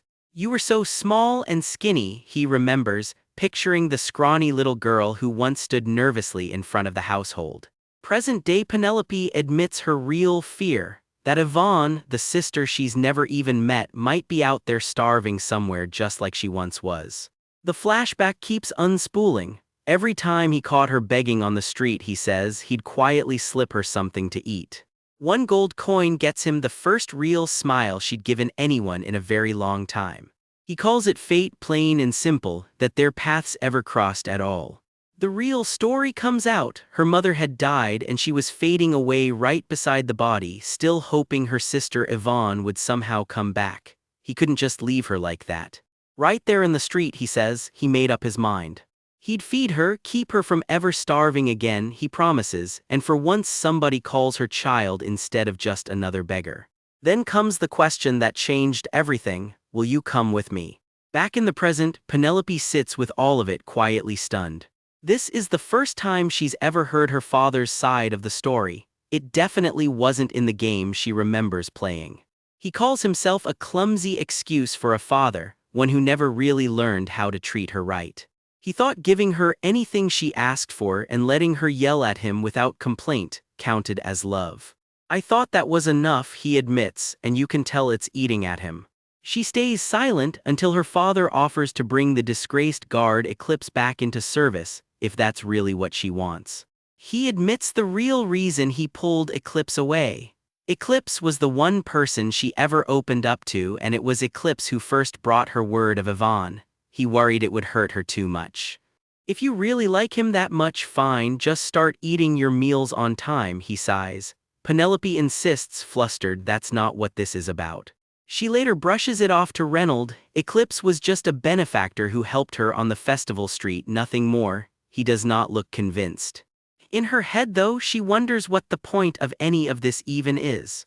Those chances slipped away long ago, and this whole hard mode she's living is almost over. Someone close to her, looking wrecked, just asks her to please stop worrying about him so much. Penelope drops the real bomb. She doesn't want the family name dragged through the mud over her, so she'd rather just quietly disappear. The room does not take that well. Her father presses her where exactly would an unmarried noblewoman even go, then he drops the real bombshell. His actual daughter, Yvonne, has come home. Penelope Eckhart, he barks, clearly not finished with this conversation. He insists this ceremony was never just about keeping up appearances. One of the men in the room begs him, it's not too late, just cancel the ceremony. If reputation is really the worry, comes the counter, then throw Yvonne an even bigger party instead. Her father's voice cracks, it was never about reputation. He just wanted her once in a lifetime day to be perfect and honestly to finally earn her forgiveness. You are also my daughter, Penelope, he says, simple and final. Penelope's fist clenches. Whatever she's feeling right now, she's fighting hard to keep it off her face. From the day I brought you into this house, I never once thought of you as anything but my daughter, he says. In her head, Penelope is quietly panicking. This scene was never supposed to happen. Then why won't you grant any of my requests, she presses before trailing off mid-thought. A nobleman friend cuts in with a smirk. Something wrong again? Is it really such a crime to want to hide Yvonne away and throw the fanciest ceremony possible? An attendant steps in with the practical answer. Sorry, but canceling now isn't happening, not with the guests already here. Her father lays out the plan. Yvonne's return gets announced later once things have settled. For today, he just wants her focused on her own ceremony. He says her name again, softer this time, Penelope. A hand closes tightly over hers. Penelope, my dear, comes the plea heavy with everything left unsaid. The big day finally arrives, the kind that's only supposed to happen once in a lifetime, and Penelope is already in tears. Why are you crying? She can't even answer. She doesn't fully understand why the tears keep falling either. Her father pulls her in close. Penelope, my daughter, he says, and that's what finally breaks her. He keeps blaming himself. My dear, it's all my fault, he says again. Please don't cry, okay, he asks softly even as her eyes stay full. No more words for a moment, just his hand held steady around hers. In her head she reminds herself he's technically just a character in a game. And yet she's never felt so miserable, so resentful of that fact because right now she truly feels like his daughter. Father, she finally says, yes, my dear, he answers instantly, tell me everything. She asks one more thing, could he come see her early tomorrow morning just to say goodbye? That last word hangs in the air a beat too long. The chapter closes on that goodbye playing out, quiet and heavy, one last father hanging in the air over everything that's about to change. In the young Duke's private study, a caged bird chirps away, filling the quiet room with the kind of gentle chaos Derek clearly doesn't mind at all. A curious guest leans in for a peek. What a pretty bird, they murmur, charmed despite themselves. Is it a bird raised by the young Duke? Someone asks, eyeing Derek's unreadable expression like it might give something away. Derek just sips his tea, cool and composed as ever, letting the question hang in the air a beat too long. No, Penelope cuts in, I'm just taking care of it for the original owner. A small detail, but it lands like it matters more than she's letting on. I've never seen a bird like this before, such a rare color, the guest marvels before turning to press Derek with something else entirely. Could we have tea together even for a moment? Someone asks, then immediately clocks Penelope's outfit. You're not even dressed for the ceremony, bold of them to comment on the birthday girl's fashion choices. Penelope admits it felt wrong hiding away in her room on a day like this, even fumbling an apology for overstepping as family. Old habits die hard, apparently. It's frustrating, Derek agrees, but there's nothing to be done. Father's orders stand, she isn't to be shown to the outside world just yet. I know, it's an important day for the lady, someone murmurs over a vase of flowers, wondering aloud just how splendid Penelope will look today. Derek, tea in hand, reminisces that she's always been mature for her age, even more so now, comparing it to his own coming-of-age ceremony last February. Penelope's eyes soften. You remember, she says quietly, my birthday. Derek's hand lingers at his collar, fidgeting, a small tell that this conversation means a lot more to him than his calm face lets on. Thank you for making time for me today, young Duke, Penelope says. Since the day I came to this mansion, you've always cared for me like this. For just a second, Derek's usual stoic mask cracks and something genuinely fond flickers behind his eyes. This year was even more splendid, celebrating the victory, Penelope thinks, then quietly wishes she'd regained her memory sooner so they could have watched last year's fireworks together. Nearby, an old household voice chokes up, murmuring Yvonne's name under his breath before catching himself. It's almost time. Derek, brother, even the staff can feel something is coming. I don't resent you, Penelope says softly, her mind drifting back to that day at the parade. The memory sharpens, the exact moment his hand slipped out of hers. I really missed you, Derek admits, and for once he doesn't bother hiding it. Even when I'd lost my memory, I always did, Penelope finishes, the words swallowed by a black, aching silence. Rose petals drift through the air as the ceremony draws close, the whole estate holding its breath. From above, the red carpet stretches out toward the ceremony hall, Penelope and her maid making their way down it together. The ceremony hall is so beautiful, my lady, the maid breathes. Then Penelope catches a petal out of the air and realizes with a jolt, it isn't an illusion, it's actually materializing. The Elenwick rose, Penelope thinks, staring at the flower-packed hall. He actually remembered her offhand, meaningless comment and filled the place with it today of all days. In the memory, a hand snatches a stray petal out of the air, the smallest, most tender gesture neither of them ever forgot. Hands fuss over a corsage, pinning it just right. Even the smallest details get the full royal treatment today. It's your coming-of-age ceremony and you don't have a single knight to escort you, someone teases, straightening her jewelry. What would you do without me? Reynolds saunters up with that trademark smirk. What are you doing, standing there like an idiot? Then he pushes his luck. How would it look, a girl with two brothers going out alone in public? I don't need an escort, I can go alone, Penelope shoots back, and I told you not to talk to me for a while. Reynolds shrugs it off completely unbothered right before someone yelps, "Ah, father." Chaos erupts as their father wades in. You say something too, you heard him, right? The maid gets pulled into it. Of course, my lady, I heard it too, she confirms, throwing Reynolds straight under the carriage. Reynolds links arms with her anyway, playing wounded. I'll just pretend I'm missing an arm, he grumbles, escorting her whether she likes it or not. A close look at the gown's fine detail, no expense spared for the big day. Derek and Penelope walk the ceremony together, arm in arm, while the crowd whispers that the Duke cherishes her dearly, despite everything that's happened.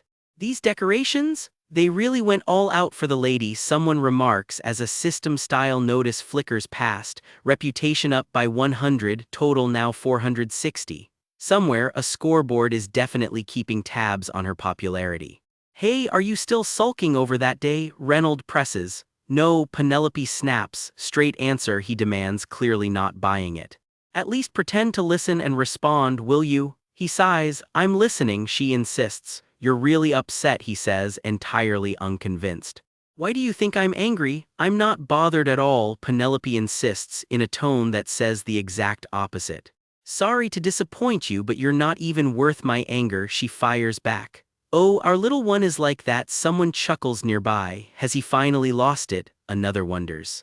Penelope's tone finally softens. I'm really sorry, it was a misunderstanding that day. Can I pick a fight? Reynolds mutters darkly to himself. You're really challenging your brother, someone warns, only half joking.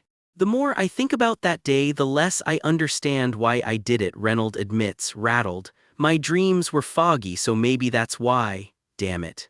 Elsewhere, Ickley stares off, unsettled. A dream? The night before, he'd had one that played out exactly like that day, beat for beat.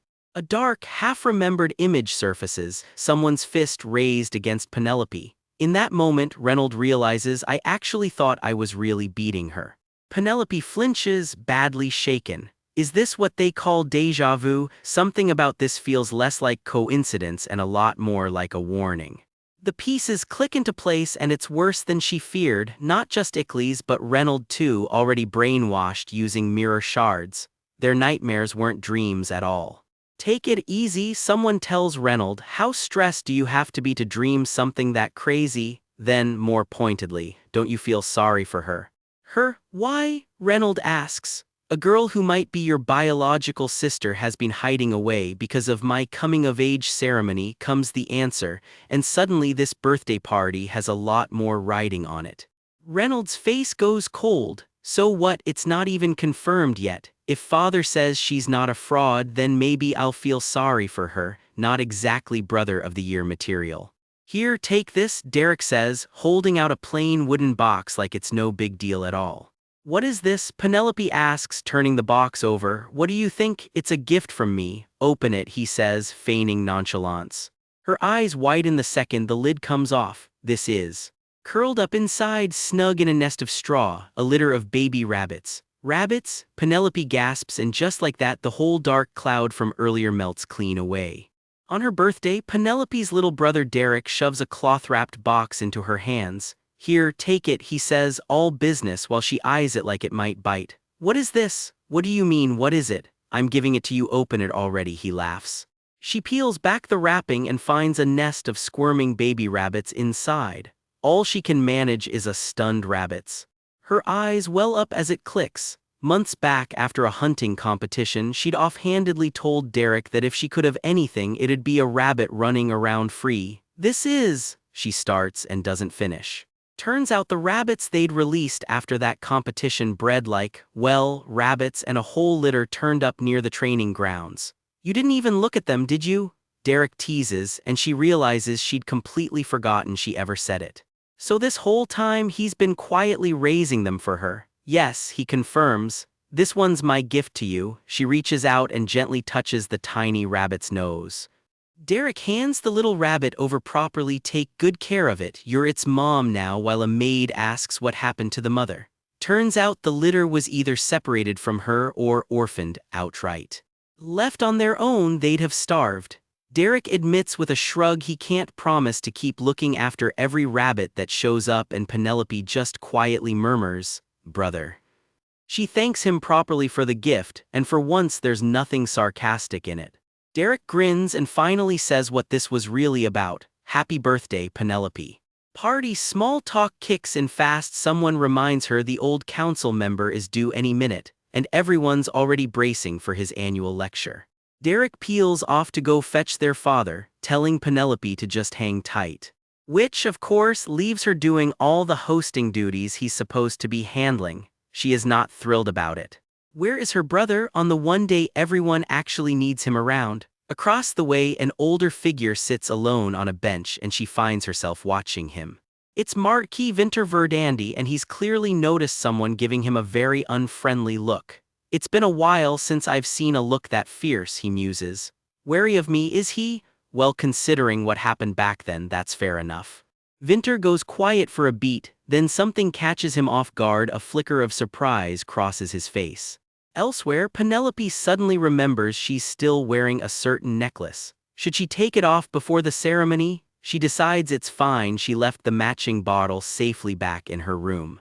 Someone approaches and greets her simply, Princess. It's the Crown Prince himself, dressed in white and looking every bit the part. She dips into a proper greeting, Your Highness. The two of them fall into step together, walking through the ceremony grounds side by side under a shower of petals. It's an image straight out of a storybook if you ignore the history these two actually have. Penelope plays her part perfectly for the crowd. I am honored to meet His Imperial Highness, the Crown Prince. He leans in, dropping the formality. I distinctly asked you not to acknowledge me like that. Then, quieter, you're beautiful. Even more than I imagined, he adds, and Penelope's composure cracks just a little. Every other noble staring at her clearly bothers him more than he's letting on. I'm barely holding myself back from gouging out all their eyes, he mutters. Is that really something the star of the day should be saying? Penelope shoots back. He just tells her to endure it, the ceremony won't take long. Or take me somewhere I'm not on display at all, he offers, half serious. She shuts that down fast. Fine, I know you dislike cruelty, and he actually looks a little wounded by that one. He changes tack, asking if she liked the gift he sent her. Yes, there's so much I'm not even sure I can use it all, she says, thanking him properly. He waves it off, insisting he just picked it up on the way and she shouldn't feel obligated. Did you mean that seriously? She presses, does he go raiding every time he visits her duchy? He laughs it off, telling her to just name any place she wants and it's hers, joking he didn't realize she had such a warlike streak. No, there isn't, she answers simply, while across the courtyard another guest quietly makes his way past the crowd. The prince's eyes catch on her necklace. He recognizes it from the Solil event too. What makes it so precious, he wonders, that she'd rank it above a gift from the crown prince himself? A little audacious, he notes. It's a gift from Vinsu, she says plainly. He blinks. Vinsu, who's that? The nickname means nothing to him. Everyone else in this chapter already knows exactly who she's talking about. She explains it's an amulet meant to protect the wearer. The beads change color if danger's nearby. The prince studies it, unimpressed. He even gives gifts that match his personality. He mutters eccentric, just like the giver. When he offers to take the necklace off if it bothers her, she refuses. No, just keep it on. Who knows what might happen on a day like this? Grudgingly, the prince admits the enchanter's magic is at least reliable, eccentric or not. Penelope goes quiet, watching him with an expression that's hard to read. Something's shifted between the two of them and she admits it to herself plainly. Both she and Callisto can feel it. Both of them, she realizes, are making a genuine effort not to fight today. From him, quietly, this is enough. If we can face each other this calmly, she thinks, I can let go without any regrets. Out of nowhere, he tells her a certain story just came to mind. What story, she asks. Just a baseless founding myth passed down in the royal family, he says, almost dismissively. The legend goes that a dragon once ruled this empire at the very beginning, though these days it's basically a forgotten fairy tale. That dragon supposedly used its shining wings to drive every shadow in the world underground. Wherever its light touched, no darkness could survive. What does that have to do with me? Penelope asks. It's really strange, he admits. Until just yesterday, he tells her, you were so annoying and detestable I felt like I was losing my mind. Even this morning I was still debating whether to show up at all, he admits. But the moment I got here and saw you. He trails off, just looking at her, the whole ballroom fading into background noise. The light shattered right above your hair, he finally says, and I couldn't take my eyes off you. Penelope has absolutely no comeback for that one. I figured it was just the sunlight, he says, but even standing this close you still look like that, princess. It's really strange. Do you have some kind of light magic on you? He asks, only half joking. It's blinding, he adds, and he doesn't sound like he's complaining. And right on cue, a system window flickers up in front of her. Would you like to check Callisto's favorability? Cost, 4,000,000 gold, 200 prestige. Guess the price of true love just went up. One of her attendants is certain that glow is just sunlight catching her jewels a little too perfectly, princess. Penelope just stares, caught completely off guard, and for a second she doesn't say a word. Her eyes catch the light, and for a moment the whole room seems to notice. Someone squints at her, wondering out loud if that's some kind of light-emitting magic. Penelope just laughs it off. Her eyes are simply dazzled, she says, nothing to see here. Even she can't help admiring the sparkle for a second longer than she probably should. It's nothing, your highness, Penelope insists, though the jewels he gave her clearly mean more to her than she's letting on. He presses, are they really that valuable, or do they just seem that way on her? She just answers, yes. I see, he says simply, letting the moment sit a beat longer than it needs to. It must be so, he repeats, watching her fingers drift to the gems he gave her. For a second, neither of them says anything at all. Word spreads fast, the crown prince has arrived, and Duke Eckhart falls right into line with a formal greeting. The duke gushes about the honor of the visit. The prince just grins back, been a while, hasn't it, Duke, little Duke? He didn't come purely out of courtesy either, he adds, this girl is going to be a real asset to him one day. But time's up, he says, not even royal small talk can delay a once-in-a-lifetime coming-of-age ceremony. Happy birthday, Penelope. Somewhere behind the scenes, the ceremony's officiant finishes the paperwork, everything's finally ready to begin. Now comes the whisper, and the whole hall seems to hold its breath. Let's proceed with the ceremony. The announcement rings out across a walkway strewn with petals. Penelope kneels at the altar, the entire Eckhart estate turned out just to watch her. Two witnesses fall in behind her right on cue. The herald reads the proclamation aloud, congratulating the sole daughter of Eckhart, Penelope Eckhart, on reaching adulthood, her name to be known across the empire. That wraps up the king's official blessing, and Penelope curtsies low. "I am deeply grateful," she says. Next up, the Eckhart elder steps in for his speech, already clearing his throat like he's about to ramble. "Just yesterday she was a little girl," he begins. And ramble he does, going on about how she's shed her past faults and buried her wilder days as youthful folly. Penelope just winces. Apparently youthful folly is code for every single scolding she's ever gotten. The crowd breaks into applause. Even the guests can't help cheering along. For one clean moment, it really does feel like her day. The crown prince calls her name, the duke standing right beside him. She's led toward a bottle of sherry, next item on the ceremony's checklist. "Just follow the steps Emily drilled into her," Penelope reminds herself. Sharing this drink among immediate family is the last symbolic step, a toast to celebration and respect. The most important part of the ritual is basically done, reception aside. The crown prince just watches her with an oddly intense look. "Now I can really see the end," he mutters to himself. Someone notices the guest of honor's own brother is nowhere in sight. Derek, where is he hiding? Wait, was Derek even present for any part of the ceremony? Turns out nobody can find him. "Please wait a moment before we continue," someone calls out. The guests start whispering, surprised it was Derek handling the details this time, not Reynold. "Who cares this much about the family's dignity that they'd make a scene over it?" someone mutters, eyeing the row of golden goblets. Turns out, on a day like this you don't just grab any cup, you use your own personal gold goblet. Someone asks if Penelope even has one of her own. Of course she does, she used it back at the little duke's ceremony too. Except hers doesn't even have her name engraved on it. The gossip goes, thrown together in a rush for Derek's big day, and somehow nobody ever fixed it since. "Maybe it's fitting," one guest sneers, "a plain goblet for a ceremony that's apparently missing its own main character, since nobody can find the young duke either." The crown prince's smile falters. Did something happen, he wonders. He catches himself and covers with, "Penelope, raise your glass." The ceremony pushes on, nerves and all. The sherry gets poured, and for a moment it almost looks like an ordinary celebration. "If it's too strong, just fake a sip and get rid of it quietly," someone whispers. Penelope silently thanks whoever came up with that loophole. To Penelope, the toast rings out, and glasses lift across the hall. She takes her sip, playing her part perfectly. Across the room, one guest suddenly goes rigid, like he's spotted something he really shouldn't have. Something dark drips down unnoticed, pooling into the shape of a circle nobody at this party should recognize.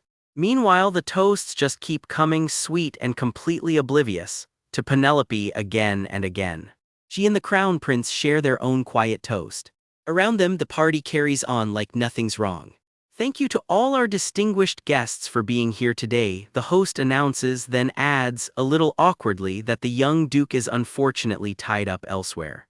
Before anyone can dwell on that excuse, a gasp ripples through the crowd. "Oh my, look over there." Something or someone is causing a stir at the edge of the hall. Footsteps hurry up the stairs, fast and frantic. A figure bursts into view nobody was expecting. "Who on earth is that?" the guests start murmuring. "Could she possibly be the young duke's secret lover?" someone gasps. Then a furious voice cuts through the noise. "Derek, you, someone else shouts, pointing straight at the stranger standing beside him, and the whole room goes dead silent. Every eye in the room lands on the stranger's trembling hands. Her eyes well up as she finally forces the words out. Father," she chokes out, and every single guest in that hall freezes. "Derek, you," a startled voice blurts out somewhere in the crowd. Whatever just walked through that door has already got tongues wagging before the night even properly starts. Rewind a bit. Derek strides in sharp and composed, a rose-haired young woman on his arm. Through the haze of memory it plays like something half-forgotten and yet unmistakably real. "Who is that lady?" someone whispers. Could she be the duke's lover? Nothing gets a ballroom buzzing faster than an unfamiliar woman on a powerful man's arm, even when the gossip is dead wrong. "Ah, father," she says, and just like that the rumor collapses. She isn't anyone's secret lover. she's family and the reunion means more to her than the whispers ever could. A single, careful glance passes between them, quiet and searching, the kind that says more than any of the chatter buzzing around the room. "Father," someone murmurs, putting it together at last. Then could that lady be? The pieces are starting to click and this ballroom is about to get a lot more interesting. Derek explains himself to his father, a little defensive. Isn't this the kind of event every direct family member is supposed to attend? He was only late, he says, because he had to go fetch his sister. He snaps next, genuinely rattled. Even after turning it over and over in his head, he tells his father flatly none of this makes any sense to him. It's Penelope who finally asks the question hanging over the whole night. Why does Yvonne's existence need to stay hidden for her own coming-of-age ceremony? Just announce it, she says, right there in front of the gathered retainers and guests. And guests, she repeats, letting the words sit. Derek's expression is unreadable, caught somewhere between disbelief and something closer to worry. And with that, the announcement goes out to the entire hall. Lady Eckhart, lost since childhood, has finally returned. A lone figure descends the grand staircase like something out of a dream, and the whole room holds its breath. Penelope watches it all unfold, jeweled and composed on the outside, while something far less steady flickers behind her eyes. Her hand drifts to the necklace at her throat as a grim little thought settles in. So this is how it ends. "You look like you were hoping I'd cause a scene," someone tells her coolly. She barely reacts, insisting she genuinely does not care about that man anymore, not after everything. What matters right now? The thought trails off, replaced by a cold flash of light and 4 blunt words from the system itself. The hard mode period has ended. Text scrawls itself across empty air, favorability calculation complete. Whatever verdict the game has reached about her, it's already been decided. The system doesn't sugarcoat it. She failed to reach any targets ending within the time limit, and a penalty is coming whether she likes it or not. Penalty? Penelope's eyes go wide with genuine alarm. What kind of penalty? This is the part of the game nobody ever warns you about. Her breath catches, a small, sharp gasp escaping her as whatever is coming starts to take shape right in front of her. The numbers start dropping in real time. Eclipse's favorability down 20%, Derek's down 20%, Reynolds down 10%. A cold banner confirms it in plain text: hard mode failure penalty. Winter and Callisto take the same hit, 10% each. Every relationship she's spent this whole ordeal quietly building suddenly bleeding out at once. It isn't a happy sound. It's the kind of laugh that comes out when there's genuinely nothing left to say. The laugh spirals into something wilder, ahaha, while Derek looks on, alarmed. "Hey you," he starts, clearly not sure whether to be worried or terrified. Someone else watches it all unfold from a distance, quietly satisfied. Everything is going as expected, he thinks. Hard mode ended miserably and I'm still stuck in this damn game. Turns out she's not the only one who knows what's really going on here. It's fine, Penelope tells herself, quiet and resigned. Nothing matters anymore, but... The screen goes black around a single, defiant line. "I won't just take it lying down as you wish." Whatever she's planning next, she's done playing along quietly. Her eyes narrow, sharp, and resolved. Something in her has clearly just decided to stop being a passenger in her own story. Fingers brushing her necklace, she admits it to herself. Everything her eldest brother said turns out to be right. "Yvonne," someone calls out formally, and Penelope's whole body goes rigid with a small, startled jolt. She wasn't ready for this part yet. "Thank God, my one and only sister has returned home, everyone," the Duke declares to the room, and the 2 women, one in black, one in pale lavender, clasp hands in front of a crowd watching every second of it. If she ends up looking like the villain who tormented the true lady right up to the very end, Penelope thinks bitterly, wouldn't that be a little too pathetic for someone who's clawed this far just to stay alive? Ever the picture of grace, she smooths it over publicly.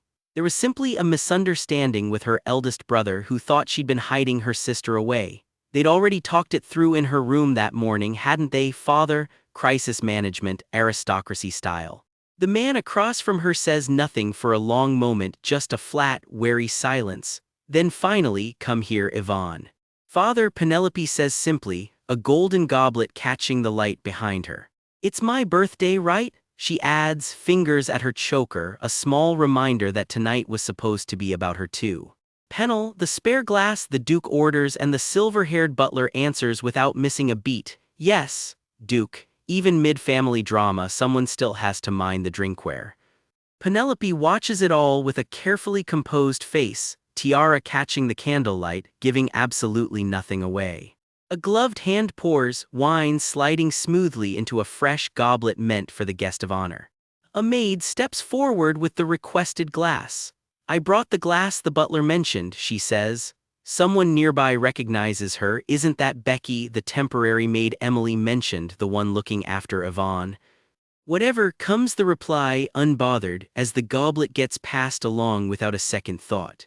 Smiling, Penelope holds out her cup to her newfound sister. Will you pour it for me, Yvonne? A small, sweet gesture, or so it looks. Yvonne freezes. La lady? No, she stammers, and from somewhere else in the room, a voice cries out in alarm, Penelope. Thank you, Penelope, and I'm sorry for ruining the coming-of-age ceremony, Yvonne says quietly as she pours. Don't say that, Penelope reassures her. You didn't ruin anything at all. There's no need to apologize, anyway, Penelope says, letting the moment pass, cup in hand, ready to move on with the night. She lifts the goblet, poised and elegant as ever, the pearl detail on her necklace glinting under the lights. Then it happens, the star-shaped pendant at her throat gives a strange little flicker. That is not supposed to do that. Her expression drops, something between confusion and dawning dread settling in behind her eyes.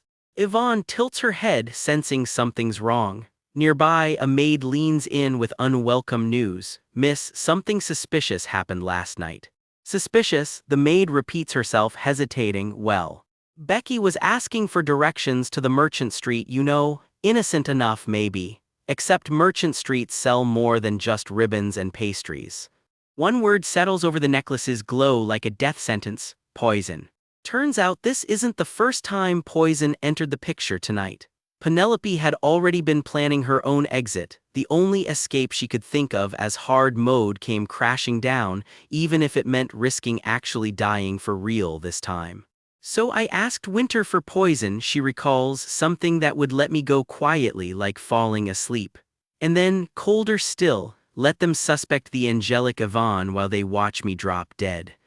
She'd planned to do it mid-ceremony too, she admits, purely out of spite, in front of as many people as she could manage. But she'd left the poison sitting in a drawer that morning because earlier her father had pulled her into a hug and told her plainly, "You are my daughter too, Penelope. Is it really so wrong wanting your coming-of-age ceremony to be more splendid than anyone else's?" So she told herself she could always take it after the ceremony instead. Today, after all, was supposed to be a once-in-a-lifetime day for her and for her father both. The plan was to slip away quietly once it was all over and handle it alone. Then a voice breaks through her thoughts. What's wrong, Penelope? She's mid-sip when it hits her. Then she realizes the reason this necklace is reacting right now is. Her hands fly to her throat as the pendant flares, urgent and glowing, refusing to be ignored. Her composed mask finally slips, just for a second, real fear breaking through as the pieces click into place. And there it is, the twist nobody saw coming. The glasses were switched. Whatever was meant for someone else just went straight into Penelope's cup instead. Talk about a birthday to remember. Our story opens on a woman we haven't met yet, and going by that stormy look, whatever's coming isn't good news for her. Tears roll down her cheek as she grips that jeweled choker like it's the only thing holding her together. A name gets called out: Yvonne. Whoever she is, she's clearly at the center of whatever's about to go wrong. Somewhere in the chaos, one detail stands out: the glasses have been switched. Keep that in mind, it matters. A hand tilts a golden goblet and the wine inside looks a lot darker than it should. Someone's about to notice the mix-up. Penelope stares at her own glass, stunned. That can't be, she whispers, because that drink was never supposed to end up in her hands. Wine sprays through the air and Penelope jumps back with a startled "oh." Something about that goblet just went very wrong. A shaky voice warns her, "The drink, it's in your glass, Penelope," not the good kind of surprise. The room seems to freeze, all sharp angles and streaking motion, like the whole hall just held its breath. A hand hovers near a jeweled collar, the moment stretching out painfully long. Today's protagonist is not me, but Yvonne, who has returned. Everyone, Penelope thinks, watching the woman in the black gown raise her goblet like she's taking back a crown. Please congratulate her, the return of the true lady of the house, someone announces, and Penelope's face says she's trying very hard to look happy about it. A flower pinned to silk catches the light, a small, quiet detail in the middle of all this spectacle. This ordeal is finally over, Penelope tells herself. It was bound to end this way. What was I so afraid of all this time? Famous last thoughts. Damn it, what is this? What's happening here? Someone snaps, rounding on Derek. Is this the ending you wanted? Somebody has questions and they are not calm about it. Elsewhere, Winter watches the whole scene with ice in his eyes. Trap set by Yvonne, or just how the story was always going to go. At this point he says he doesn't even care anymore. Something catches his eye. That color, he mutters, narrowing his gaze, then flatly adds, these disgusting faces. Winter is not here for anyone's sentimentality tonight. He looks past the crowd at a woman drifting through her own party like a ghost. The annoying affection. These situations, this, he starts, clearly done with all of it. World, he finishes, letting the thought hang in the air like smoke. Now goodbye, he says, and however calm it sounds, it is absolutely not a good sign. A glowing goblet catches the light in his hand, and for a second it looks less like a toast and more like a decision. For our protagonist, someone toasts, all smiles, as Penelope's own expression flickers with something much darker underneath. The glass in his hand burns red, glowing like a warning nobody in that ballroom is paying attention to. Blood beads at the rim as the toast is finally raised, subtle, but if you're watching closely, this is the moment everything tips over. The goblet drops, wine and glass scatter everywhere, and the party's cheerful noise cracks right down the middle. Why is Marquis Verdandi acting like that? Someone gasps. What on earth? What is the lady even saying? Nobody in this crowd knows how bad this is about to get. Winter freezes mid-step, eyes wide, a single strangled sound escaping him. My vision is spinning, he manages. Call the doctor, so much for not caring anymore. Sweat beading, breath ragged, he pushes out the words, right now, inside. I need to call the doctor immediately. Penelope doubles over next, gripped by a burning sensation clawing up her throat. She coughs hard, sharp, and wet, and it's very clear this is not just nerves. Blood streaks through the air in a violent blur. Whatever was in that glass, it's working fast. Penelope's eyes go wide with pure fear, the crown on her head suddenly feeling very heavy. She screams, and then the words nobody wanted to hear ring out. The Eckhart lady is bleeding. Penelope, someone shouts as she collapses into a fit of coughing, blood on her lips. As she goes down, glass shattering around her, a strange window flickers into existence in the air, one that definitely shouldn't be there. Cryptic system text about missing children and forces of evil scrolls past. What is this? Penelope thinks, completely lost. The system doesn't wait for her to catch up. You've worked hard to overcome the high difficulty hard mode, it tells her as a reward. Would she like to see the hidden ending discounted to a mere 500 million gold? Yes or no? Hidden ending? Penelope thinks, hair whipping around her, looking every bit as terrified as you'd expect. My body won't move, she realizes in horror, right as the system casually notes she has more than enough gold and it'll go through automatically in 5 seconds. The countdown hits 5, Penelope's face twists in disbelief. What? This is crazy, no, 4 seconds left, refuse, she chokes out between coughs as someone screams her full name across the hall. 3, no, she begs, no, get lost, as if the system is the kind of thing you can just shoo away. Get rid of all these damn system windows before the time runs out. 2 seconds and she's losing this fight badly. Gold coins flash past as people keep calling her name in panic, while that same offer just sits there, patient and merciless. Lady, someone cries, a hand reaching for her. No, move away, damn it, she snarls back, not exactly the moment for tenderness. 1 second left, no, blood spatters through the air as the clock runs out. The screen goes black and the system delivers its verdict anyway, 500 million gold, paid in full. She is officially in the hidden route now, whether she agreed to it or not. Ribbons of shadow swirl around her as the world dissolves into something else entirely. A gentle voice murmurs, simply please, as the scene keeps dissolving into something new. Her eye flickers open on a single cut-off word, just, and then everything goes quiet. A pale seam of light splits the darkness, like a door opening onto somewhere she's never been. Out of the black, that toast echoes back one more time, for the protagonist, someone out there is still keeping score. A vision resolves, a woman on a grand staircase raising a glass, a man watching silently from below. A little déjà vu, anyone? A man in formal wear stands wreathed in swirling pink light, like a memory refusing to fade quietly. The image lingers on an eye rimmed in drifting petals, beautiful and more than a little unsettling. A closer look, a flash of blue eye through the petals, someone is watching very closely. Fabric and hair blur together in the wind, the whole scene refusing to sit still. A small, startled sound slips out, as if whoever this is just realized where they've ended up. A voice reaches for her, cut off mid-word, Pennell, someone out there is trying to bring her back. What the hell are you doing, you bastard? A furious voice roars and a young man flinches like he's heard this particular tone before. He looks up, dazed. Father, not exactly where he expected to find himself. His father lays into him without mercy. That little Duke disobeyed his father's orders and made a mess of things in front of the entire empire. Turns out little Duke has a reputation to live down.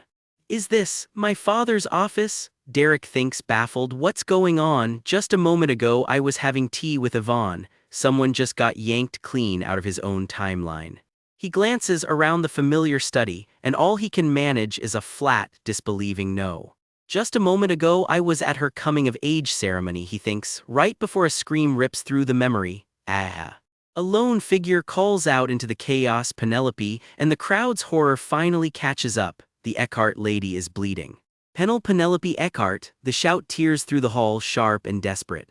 Blonde hair, the crown prince? Someone wanders through the panic, right as another voice screams for a doctor twice, just to make sure someone actually listens. Penelope coughs up blood, her eyes fluttering shut, as someone grips her and begs her not to close them. Please, he begs again, voice cracking, please, please, as her face goes pale and still. Someone gasps in horror, unable to believe what they just saw. Did she really just cough up blood? Across the room, Crown Prince Callisto is frozen solid. He can't move his own body. Shock has locked him in place. Someone screams for him, demanding to know where the physician is, while it feels like something massive is crushing down on his shoulders. The physician, can't any of you see she's dying? Someone shrieks into the chaos. A voice cuts through the panic. I can save the lady. It's Marquis Vinter Verdandi, and the room freezes at his name. Verdandi bows to the prince, asking permission to just check on her for a moment. How could you possibly save her? The prince demands. Verdandi answers calmly, he always carries an antidote for emergencies like this. Reynolds' blood runs cold. An antidote, Marquis, does that mean? He forces the ugly thought into words. Are you saying someone tried to poison her at her own coming-of-age ceremony? Verdandi deflects. That isn't his to determine, he says. He simply wants to help in the emergency. Tears on his face, the prince admits he doesn't even know what's in that vial, let alone what it'll do to her.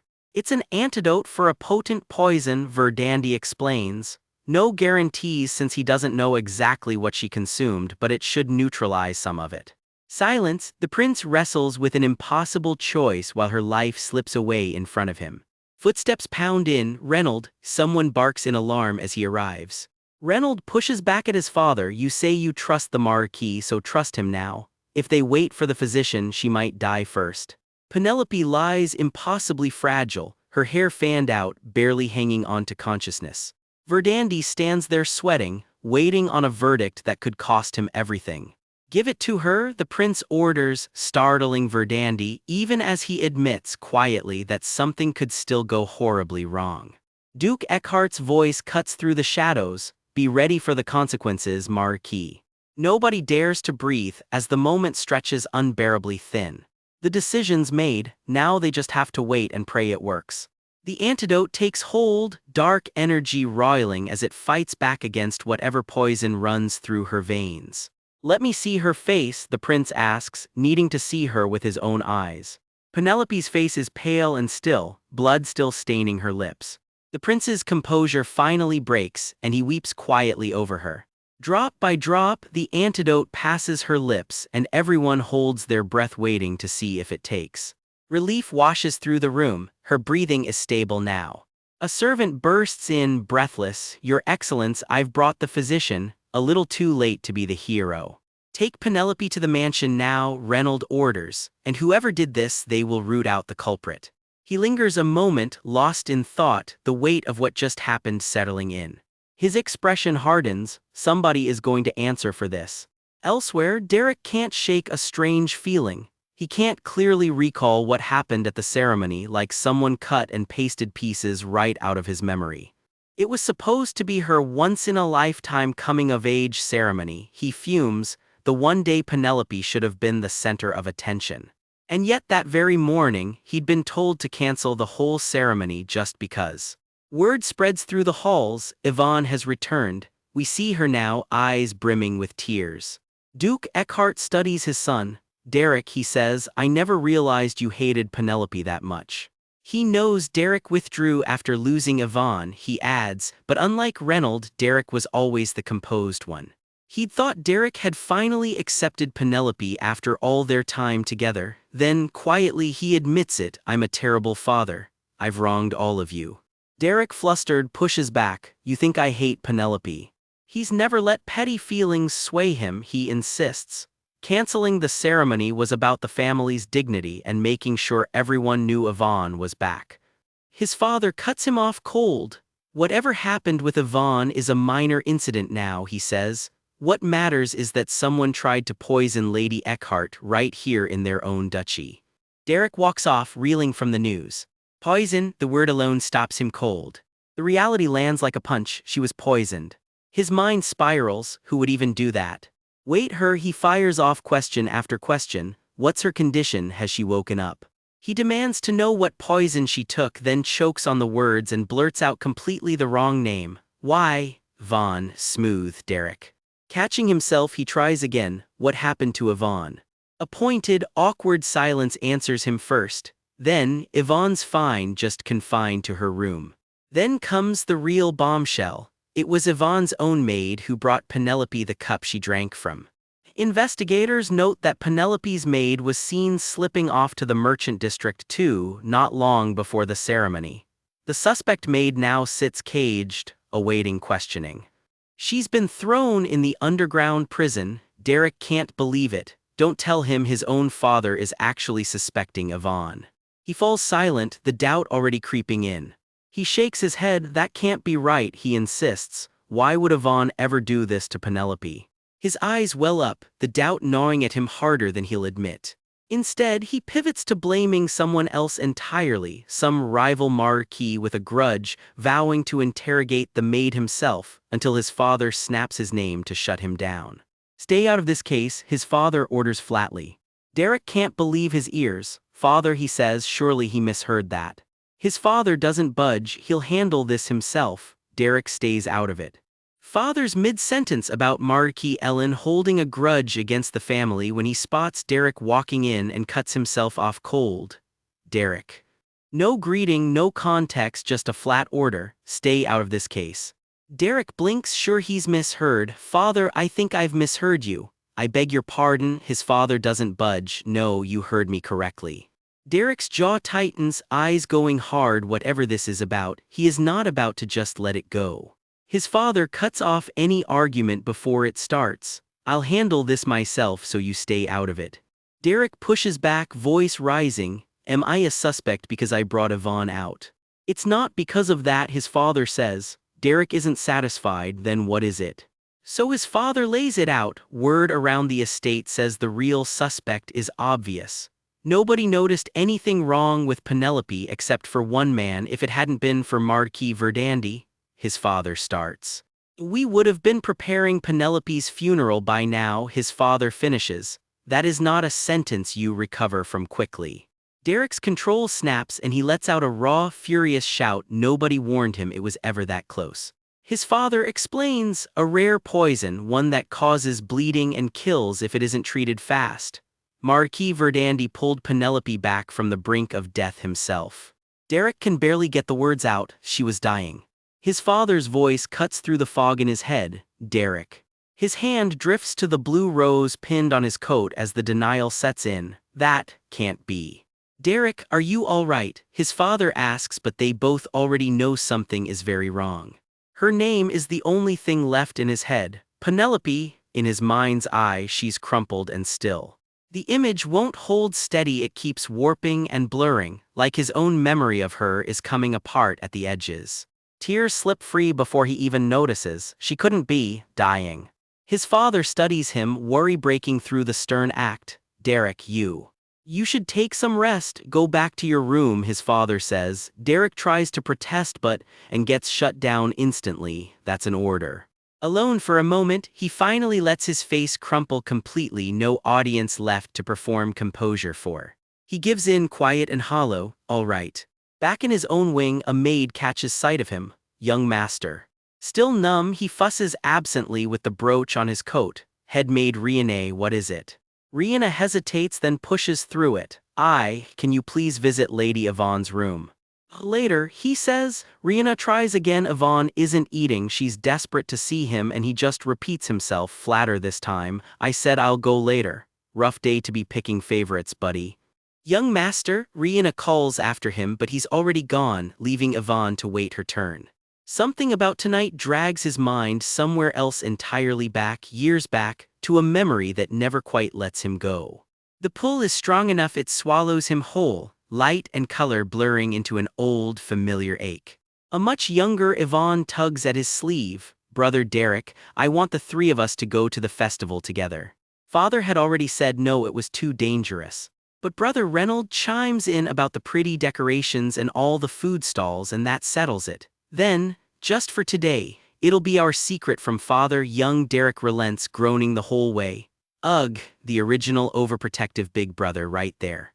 For one golden afternoon, the three of them are just kids sneaking off to a festival together.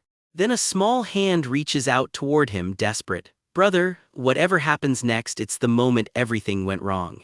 Back in the present, her name breaks out of him like it hurts. Yvonne. My one and only sister, he tells himself, like repeating it enough times will settle the doubt underneath. She is definitely Yvonne, he insists silently. Father and Reynold may still doubt it, but I would never fail to recognize her. She's calling for me, he thinks. She must be scared and feeling wronged. I need to stay by her side. And yet the doubt won't quit, but I keep feeling like something is off. A darker thought starts crawling in when he can't quite finish yet. It finally surfaces, ugly and clear. If anyone were to be poisoned today, it should have been Yvonne. Penelope's face and Yvonne's flash side by side in his mind, and he hates that he's even thinking it. Yvonne's own words echo back at him. Brother, I don't resent you, not for that day at the parade when you let go of my hand. Hearing it that morning had already dragged up a dream from the night before. In the dream, Yvonne freshly returned to him, bled out and died in his arms. Another memory, he tells young Yvonne she should come to the ceremony with him, and her whole face lights up. Brother, can I really attend the ceremony?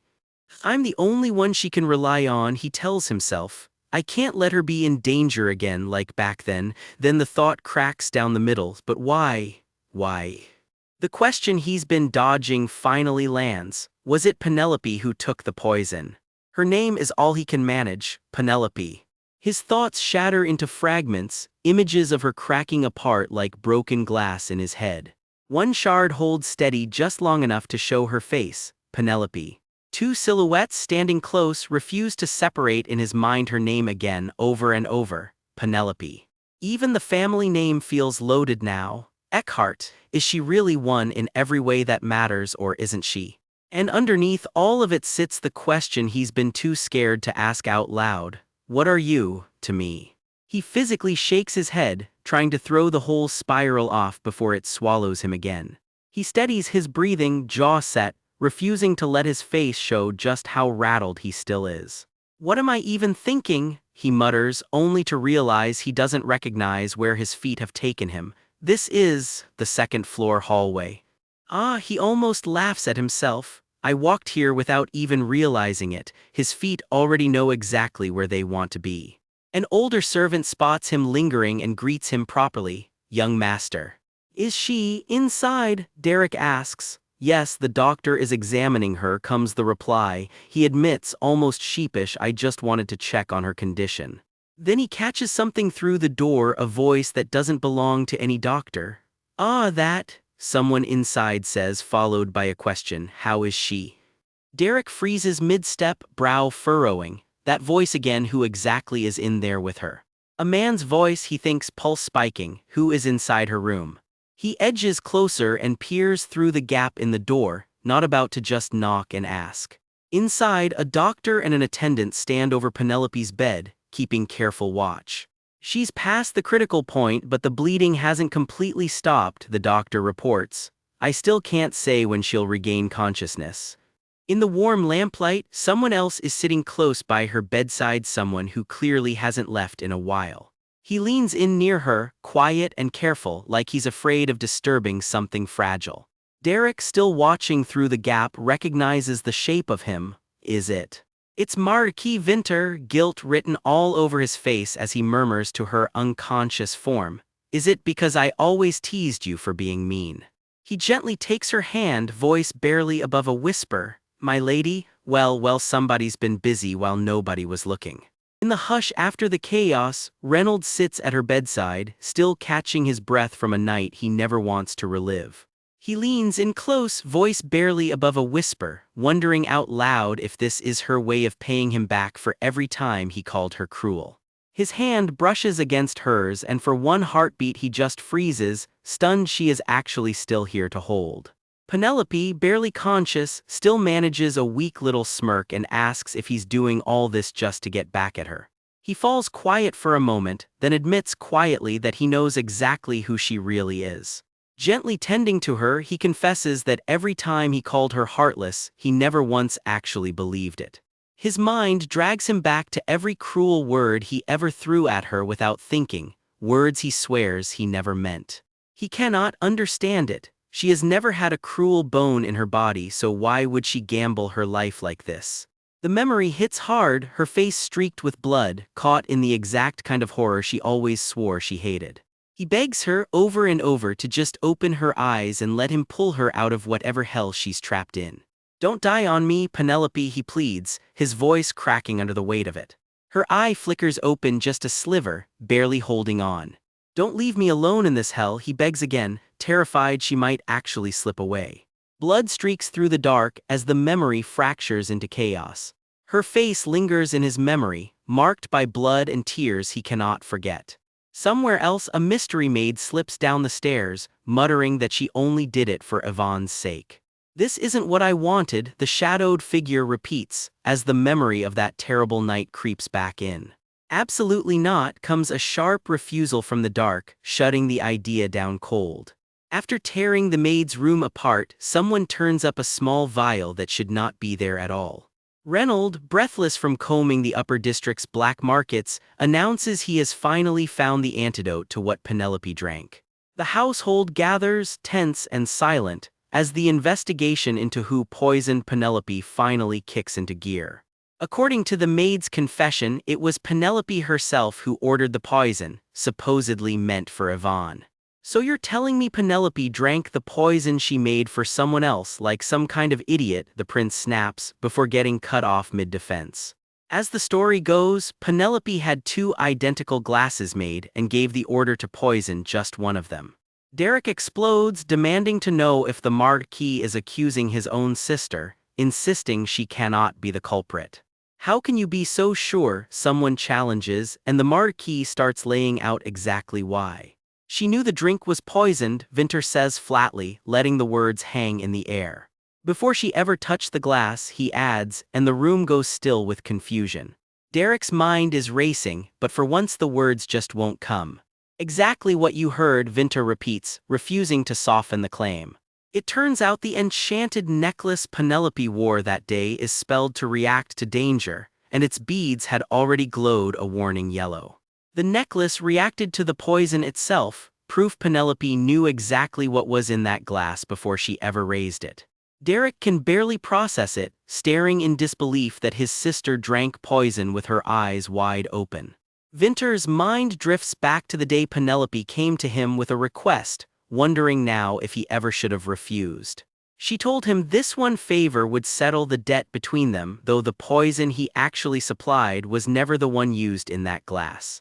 He remembers the look in her eyes in that brief moment, calm and knowing, like she was already 3 steps ahead of everyone.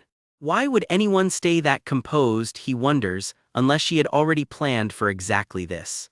The Crown Prince cuts in, wanting to know just how the Marquis happens to know so much about such an uncommon necklace. Vinter shrugs it off as pure coincidence, claiming he just happens to own something similar himself, though the prince clearly is not buying it.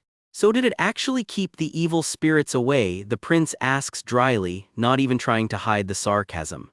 Of course it did, Vinter answers without missing a beat, and somehow that only makes him look more suspicious. Reynolds cuts through the theories flatly. None of it, he says, matches what actually happened that night. Derek fires back with his own theory that the commoner girl might have plotted it all through her maid, and Reynolds looks ready to snap. Yvonne has never really been accepted by the family and has been treated like an outsider, someone points out, adding she would not even have been at the ceremony if not for them. How exactly could Yvonne have planned any of this, the prince presses, and someone quietly points out the same question applies to Penelope. Derek scoffs, asking if Yvonne got some divine message that he would show up with his so-called sister that exact day. Vinter lays it out plainly. Either someone targeted Penelope or someone targeted Yvonne and bribed the maid to do it, or Derek finishes, Penelope planned this whole thing from the very beginning. Someone shouts his name in warning, then adds that the poison was never meant to kill instantly, and the antidote had already been prepared in advance. Derek digs in, bringing up her childhood, insisting she has always pulled reckless stunts for attention, from trashing rooms to throwing herself off walls. He pushes further, claiming Penelope hated that Yvonne ever came back, and everyone saw exactly how she reacted that day. So, brother, Reynolds says, ice in his voice, are you actually saying she nearly killed herself just to steal the spotlight? Derek backpedals slightly, insisting it is only a theory, based on the assumption the whole thing was staged. The prince finally has enough, ordering them both to stop since Penelope has not even woken up yet and they're already tearing each other apart over theories. Reynolds reminds Derek he is not even running this investigation, and that it is very easy to call something staged from the sidelines. Vinter, ever the analyst, muses that if it really was her plan, she would have had to time it perfectly with the one day she'd actually be in the spotlight. Derek falls silent, the accusation losing a little steam under his own doubt. Someone finally says what everyone is thinking, that it is strange for anyone to drink actual poison on such an important day just to get noticed. Besides, the prince adds, narrowing his eyes, the more I listen to all this, the more something else starts to sound very wrong. Reynolds finally erupts, demanding to know if this is how Derek has always handled anything involving his own sister, never digging for the truth, just pinning the blame on her every single time. Is that just how the Eckhart family cleans up its messes? He snaps, the memory of quiet, ugly favors flashing behind his eyes. You're supposed to be from the great Eckhart family, the kind that could pull birds down from the sky with just a word, he says, trailing off in disgust. This is honestly disappointing, he finishes, and the accusations in the room finally start to lose their nerve. We open on a memory that still stings, a girl pinned against cold iron bars staring someone down. Do you ever look at the real cause of anything, she snaps, or does the Eckhart family just find someone to blame and call it cleaning up the mess? Behind her, a shadowy handshake seals a deal she never agreed to. Cut to now, a cold, glowing-eyed stare from the man running the Eckhart house today, and one word for what he's just seen: disappointing.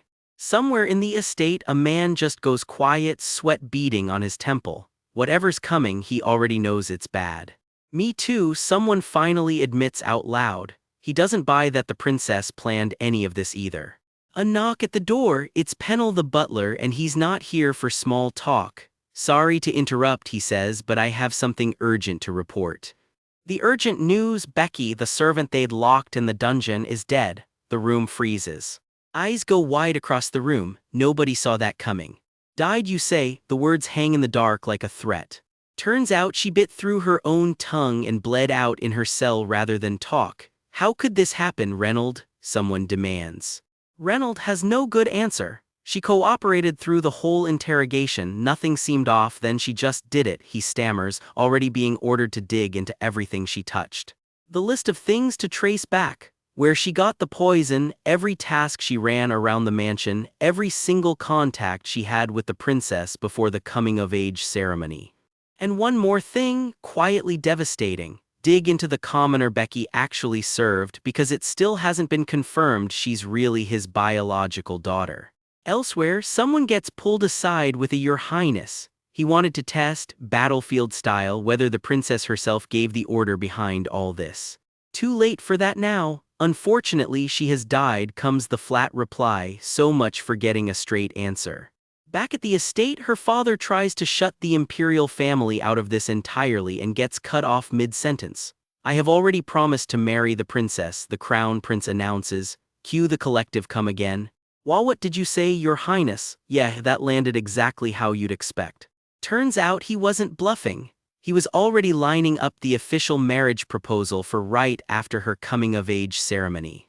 And with that one sentence, this stops being a private Eckhart headache. It's an imperial matter now, whether the family likes it or not. What? Somebody's still catching up. Then, almost as an afterthought, oh, by the way, Marquis Verdandi, and the conversation swings right at him. Why did you say earlier you didn't think the princess planned this? Put on the spot, he starts to explain, it's because the princess already has her own personal maid assigned. So why would she go around her and ask Yvonne's servant to handle something this secret? Doesn't add up. For once, we agree, comes the reply, because if it wasn't Penelope's plan, why was the antidote so conveniently on hand? And why did she drink the poison knowing exactly what it was? Theories start flying. Maybe she took it on purpose just to get someone's attention, or maybe. Cut to the woman everyone's arguing about. Turns out Penelope had already caught someone else planting the whole setup. And she went straight for him, trying to stop it before it went any further. Two men lock eyes, both equally rattled. Let's find out together, one of them says. Straight from the top, investigate it, Duke Eckhart, not a request. Somewhere else, a quieter threat simmers. Step in as imperial family instead of just a witness before he's forced to. Down the hall he goes at a run, cursing himself the whole way. Damn it, I wasted too much time. I should be thinking about the princess, and here I am wasting it on this. Here's a thought worth sitting with. With how sharp Penelope actually is, it's entirely possible she orchestrated this herself. The Eckharts, for all their power, may have just been underestimating a woman they wrote off as a novice. Whatever the truth is, one thing's clear. I must return to where the princess is. Highness, someone reaches out, sharp and desperate mid-motion. Elsewhere, a bespectacled young man blinks awake, completely lost. What's happening? Yeah, that's not reassuring. He's dressed for business, not comfort. A sharp new arrival at the mansion, all buttoned-up formality. The staff have noticed something's off. It's only been 3 days since he got here, but he doesn't look like himself at all. Turns out His Majesty wants him back immediately. Why? The rebels of Cronia have seized the northern border. Cronia? Foolishness, didn't we wipe them out ages ago? Apparently not. They've resurfaced out of nowhere and are already digging in, building camps and reinforcing troops. So His Majesty wants the rebellion crushed immediately. His answer? A flat "I don't have time for that, send someone else." If the fortress has actually fallen, that can only mean one thing, and yes, he already knows exactly how bad that is, thank you very much. Are there no other generals in this whole empire? Bold question for a guy who's clearly the empire's favorite. 10 years fighting like a dog on the battlefield, everything handed over on a silver platter already, and this is the thanks he gets. And now, of all times, with the woman he loves one bad moment from dying, they want to ship him back to the front lines. Am I supposed to just go play war, sir? Respectfully, yes. An aide tries to talk him down before he digs himself a deeper hole and dangles the carrot. Finish this mission and His Majesty will finally, seriously consider his engagement to the princess. A flash of the battlefield he's given a decade of his life to, and the weight of exactly what they are asking him to walk back into. You know it, right? Imperial marriages don't happen without His Majesty's approval. The leash, gently yanked. I know you're done listening to His Majesty, but, yeah, he knows, doesn't make it any easier. Somewhere blood and one word said through gritted teeth, damn. Glass shatters, somebody yells wait, a beat too late probably. But Your Highness, the situation is urgent. Fuck, at least let me say goodbye, so no, there's no time for that either. He throws himself straight into the fire anyway as someone screams Highness behind him, and that's exactly where chapter 161 slams the door shut. 3 days, that's how long Penelope's been out cold in this hazy, silent room, and now, finally, her body starts to stir. Her eyes crack open, slow and heavy, like she's dragging herself back from somewhere very far away. She doesn't say a word, she just lies there, blinking at the ceiling, trying to remember how she got here. The first face she sees is Winter's, and he wastes zero time being sweet about it. You look horrible today too, Penelope Eckhart, he says. It's already been 3 days since you were unconscious. His teasing cracks halfway through. Turns out even when she faked being sick to fool him before, he could tell something was off. Even so, he admits quietly, you were beautiful. His hand closes around hers like he still isn't convinced she's really awake, and all he can manage is her name. In his head, he goes back further to a war he doesn't like to think about, being thrown onto a battlefield as a kid and clawing to survive. That wasn't the part that actually hurt. This was 3 days of not sleeping, terrified of what might happen to her while he couldn't do a thing about it. Then his mind turns somewhere darker, somewhere angrier. Who did this to her? That's the only question left in his head now. Who would dare? Who could possibly have made her like this? And then the gut punch? At this point, it doesn't even matter to him whether someone poisoned her or whether she took it herself because she wanted out. Either way, he tells her flatly, as long as he's alive and watching, she doesn't get to die. Not an option. Somewhere in the middle of that vow, a blade flashes into view and a single word cuts him off. Wait. He's not done, he'll come back and destroy whoever did this to her. And he'll freeze their hearts with magic first, just so they don't get the mercy of dying quickly before he wrecks their bodies for every drop of blood she lost. Comforting guy, this one. Her mind drifts somewhere else entirely, a hazy memory or maybe just a dream of herself dressed like the lady she's supposed to be. The image blurs and fades, slipping through her fingers before she can hold onto it. Something in the dream turns wrong and she flinches. No. Back in the room, Winter catches himself mid-thought. That's not what I wanted to say. Forget what I just said, princess, he backtracks, and for once the tough guy looks almost flustered. What he actually came to say is worse. He has to leave urgently right now. I'll be back soon, he tells her. When I return, I want you to greet me with your eyes open. That's what he actually wanted to say all along. He presses a kiss to her hand like it's a promise he's not willing to break. For one quiet moment, he just holds her close before he has to go.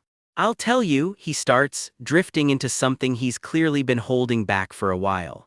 It surfaces from somewhere deep in her, a wish she's carried a long time, someone who loves her enough to actually get her out of this hell. And here's Winter answering a wish he never even heard out loud. If you want out of here, I'll get you out. Love, or whatever you want to call it, damn it, I'll give you everything you ask for.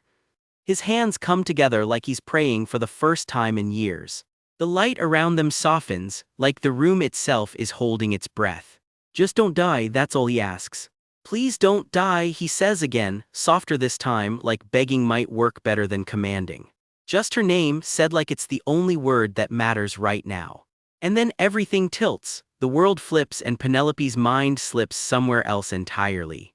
She's not in that room anymore, she's somewhere dark staring up through someone else's eyes. A pale, glowing figure stands alone in the ruins of some forgotten shrine. This place, the figure recognizes it, Solal Island, home base of Layla's followers. Whoever this is, they look just as thrown by it as we are. A hooded stranger bursts in, shouting a name, Ivan.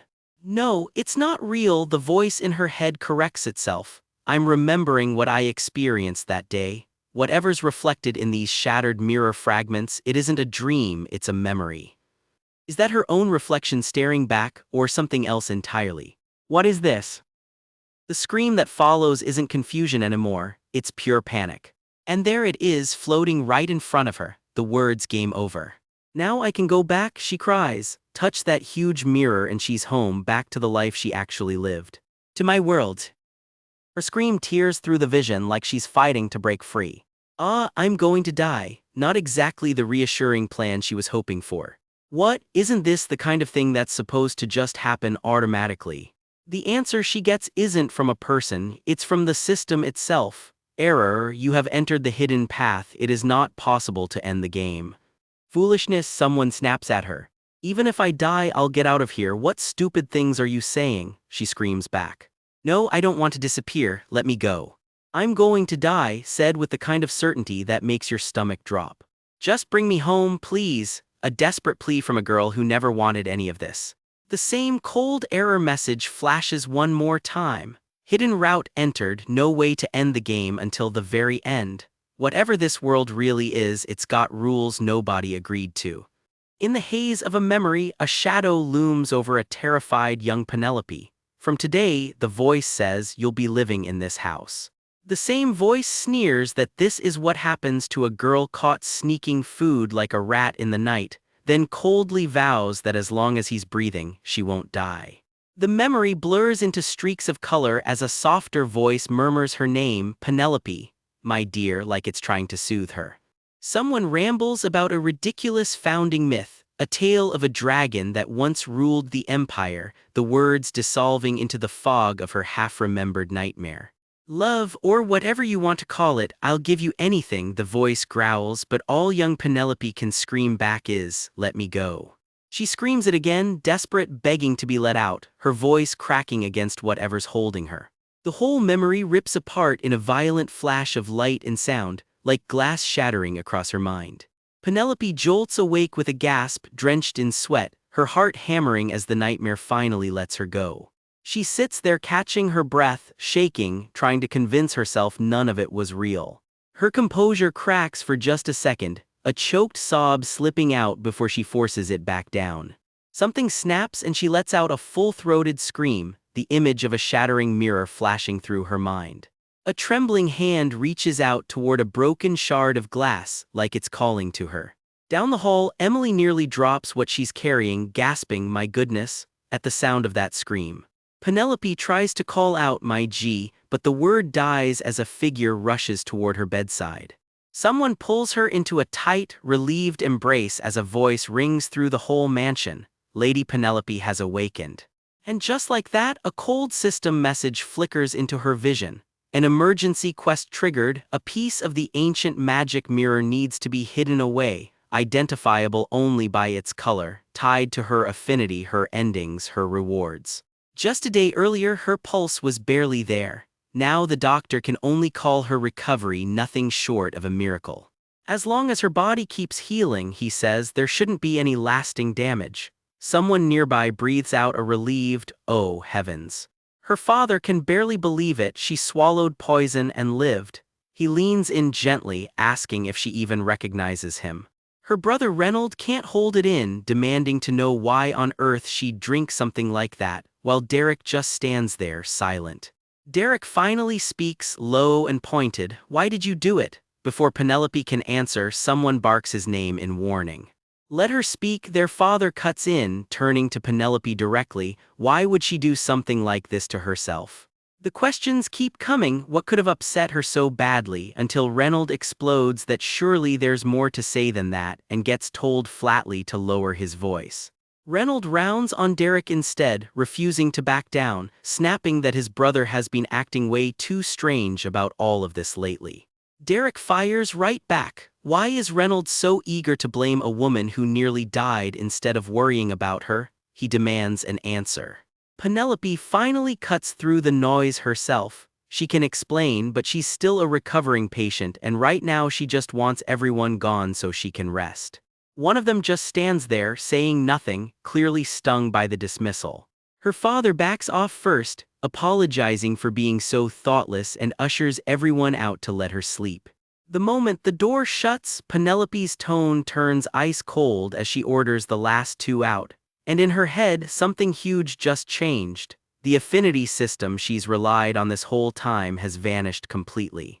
Without that system tracking her every move, she realizes there's no more reason to tiptoe around anyone in this house or keep playing along with their little games. Alone at last, she sits in the quiet dark, turning everything over in her mind. Later, Emily hovers over her with a spoonful of medicine, all sunshine. Say, "Ah, my lady Tilda." Penelope chokes it down and grimaces. This stuff tastes absolutely awful. Between spoonfuls, the two of them settle into an easy, familiar rhythm, the closest thing to normal she's had in days.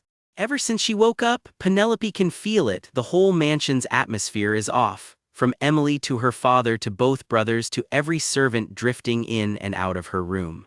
They're all handling her like she might shatter if they breathe wrong. She finally turns to the one person who might give her a straight answer, Emily.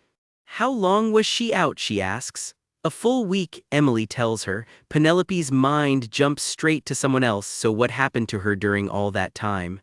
Emily hesitates. "If you mean her, well." There's an awkward pause before she goes on. "After Penelope collapsed," Emily says, "that woman was placed under house arrest." Penelope's eyebrows shoot up. "House arrest?" "That's right," Emily confirms. "The Duke himself ordered she not set foot outside until this whole mess gets resolved." Emily can't help a little smirk. Serves her right, doesn't it? That actually surprises Penelope. She'd have bet the woman would be roaming the mansion freely while she was out cold. Which just leaves one bigger question: what exactly happened after she collapsed? Time ticks on, and it isn't long before the answer comes looking for her. Penelope's stomach drops at the news. Yvonne's temporary maid was just found dead in her cell, an apparent suicide. Emily doesn't buy it for a second. That was Yvonne. She manipulated that poor girl into taking her own life just to keep her quiet. Then she hesitates. "My lady, may I ask you just one thing?" And Penelope's mind flashes back to a pointed question she once got asked. The poison she drank wasn't the one she'd had delivered, was it?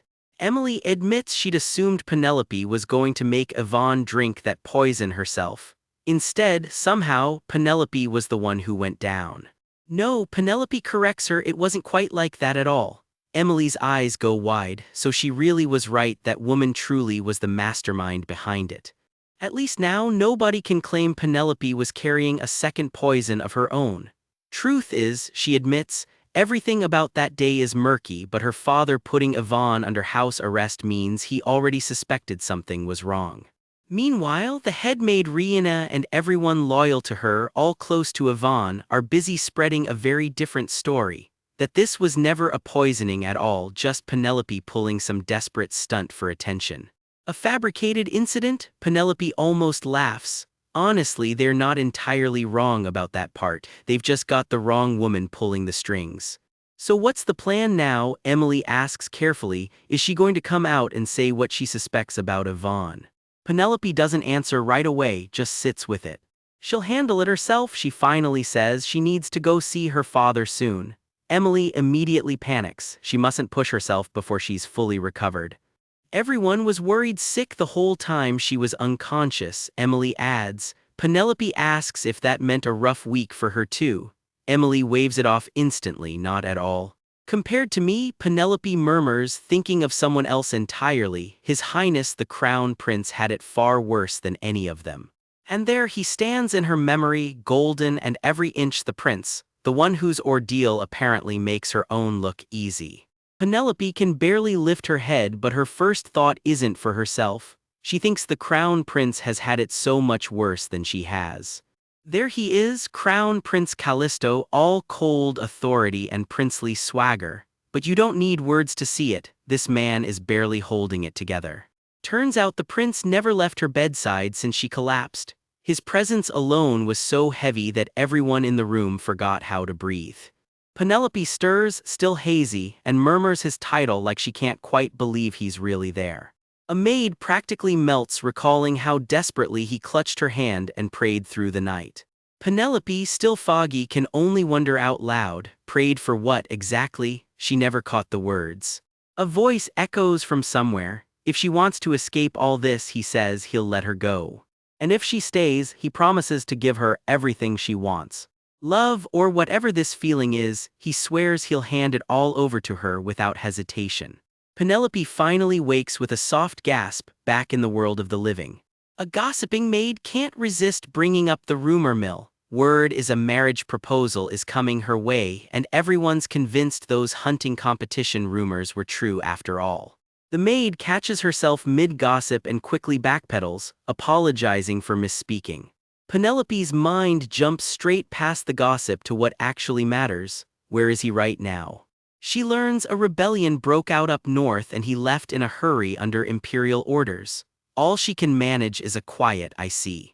In a half-dream she hears his voice again, pleading with her, "Just don't die, Penelope." A voice she's longed to hear and dreaded hearing at the same time.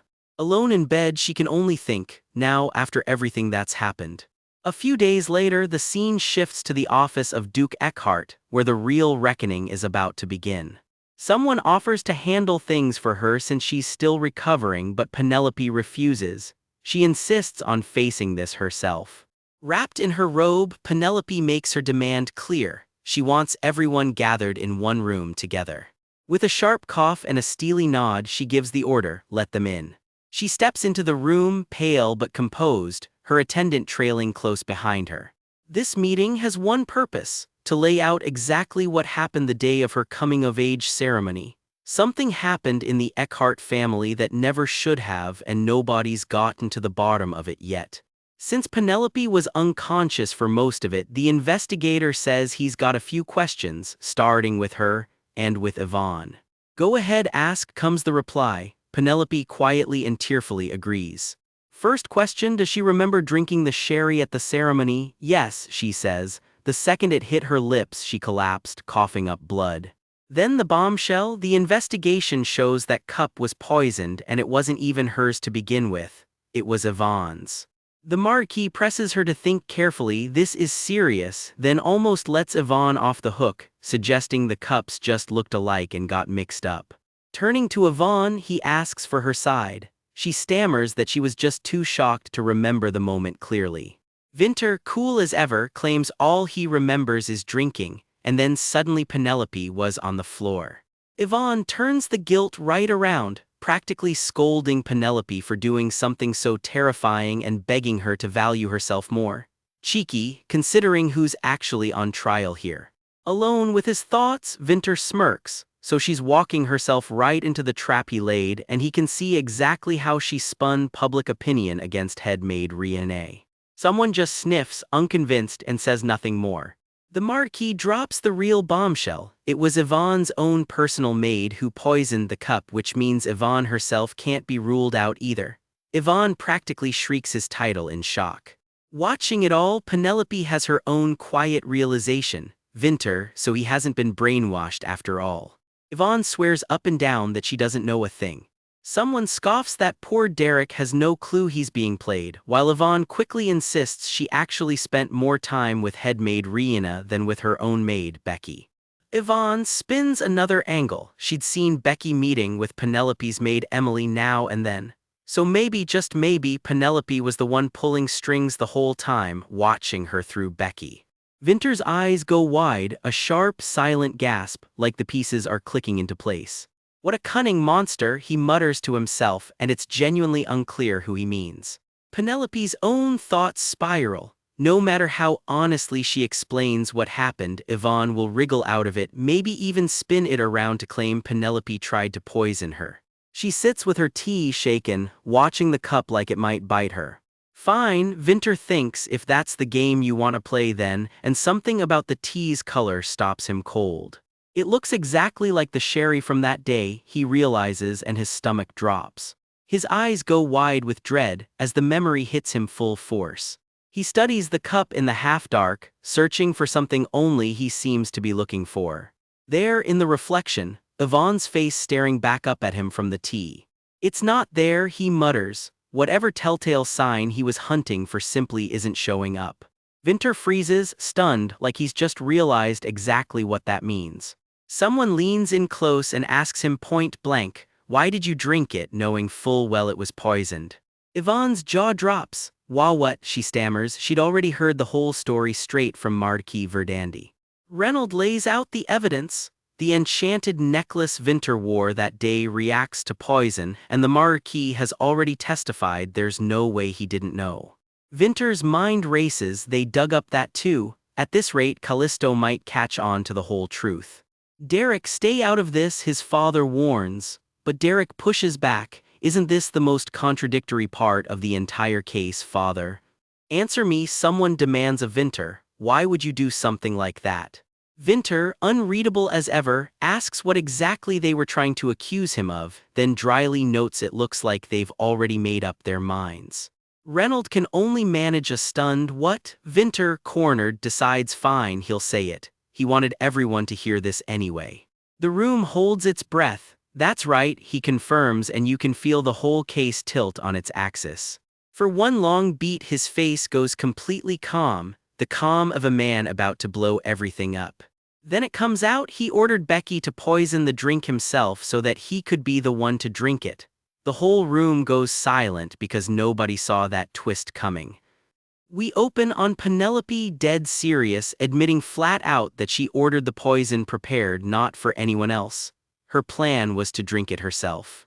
Across the room, Reynolds' whole face drains of color. This isn't a rumor he can brush off, she just admitted out loud that she meant to drink poison herself.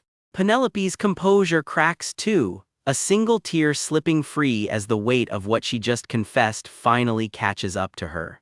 Reynolds scrambles to explain the mess. He only told their maid Becky to prepare the poison as a precaution, but somehow Becky ran with it and thought she was supposed to hand it to Yvonne instead.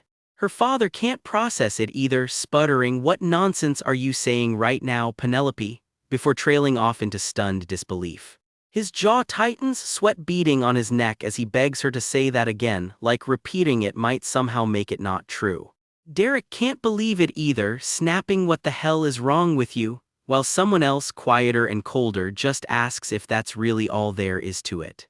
The question turns pointed. Did she really go through all of that, staging a near-fatal poisoning just for attention? It's a low blow and everyone feels it land. "You could have died," the words hang in the air, and for a second the anger in the room curdles into pure, naked fear for her. Penelope goes rigid, every word landing like a slap, but she doesn't back down, doesn't even flinch. Then she says the quiet part out loud. If she had died that night, honestly, she wouldn't have minded all that much. Reynolds physically recoils, like she just landed a punch with a single sentence. You're saying," he can't even finish the thought, the implication too heavy to say out loud.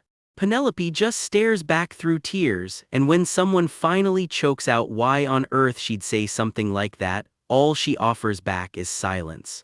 Elsewhere, in a quieter corner of the mansion, Winter approaches her with unusual formality, telling her he has something to say today, that he's committed a grave sin and he must. Back in the thick of it, Penelope drops the real bombshell, looking her father dead in the eye. "Disown me." She doubles down, asking him flat out to expel her from the house entirely, and the shock on her father's face says he never saw this coming. Her father, stammering, refuses to even entertain it, insisting there's no need to dig any deeper into the poisoning because he'll simply say he did it all himself. Penelope isn't moved, coldly noting that, as always, he's just neatly wrapping the blame up in a bow labeled her fault. She goes further, coolly suggesting it'd be better for the Eckhart name if the family troublemaker just disappeared, which only makes Reynolds more suspicious. She was fighting to keep her place a minute ago, so why the sudden about-face? Her answer is simple and a little haunting. After nearly dying, she's just tired, clinging to this house, this title, all of it isn't worth the exhaustion anymore. Besides, she points out they've already got Yvonne. What's the use in keeping two daughters around? She insists she has zero attachment left to her position, so everyone should just let her go. But here's the twist nobody else in that room knows. Penelope isn't scared of losing to Yvonne. She's scared of the thing wearing Yvonne's face, a monster she calls Layla.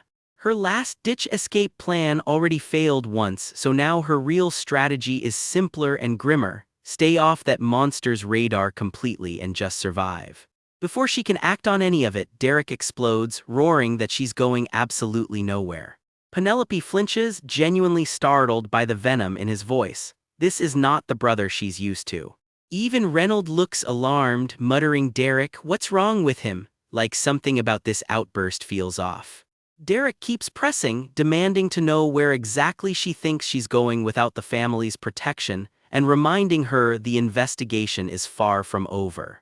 Whether you're guilty or not is for the Eckhart family to decide, he snaps, not her. A magic seal flares to life around him as he pushes further, refusing outright to let her just walk away from all of this. Her father finally cuts through the noise with one word: enough. He turns to her, dead serious, telling Penelope he'll pretend he never heard her ask to be disowned, cutting her off mid-protest. For now, at least, she backs down, giving a quiet, defeated yes, understood. Meanwhile, life in the mansion limps along. Yvonne sits calmly for tea while Derek lingers nearby, watching her a little too closely for someone who's supposedly on her side. Down the hall, footsteps echo through the quiet as the household tiptoes around whatever's building beneath the surface.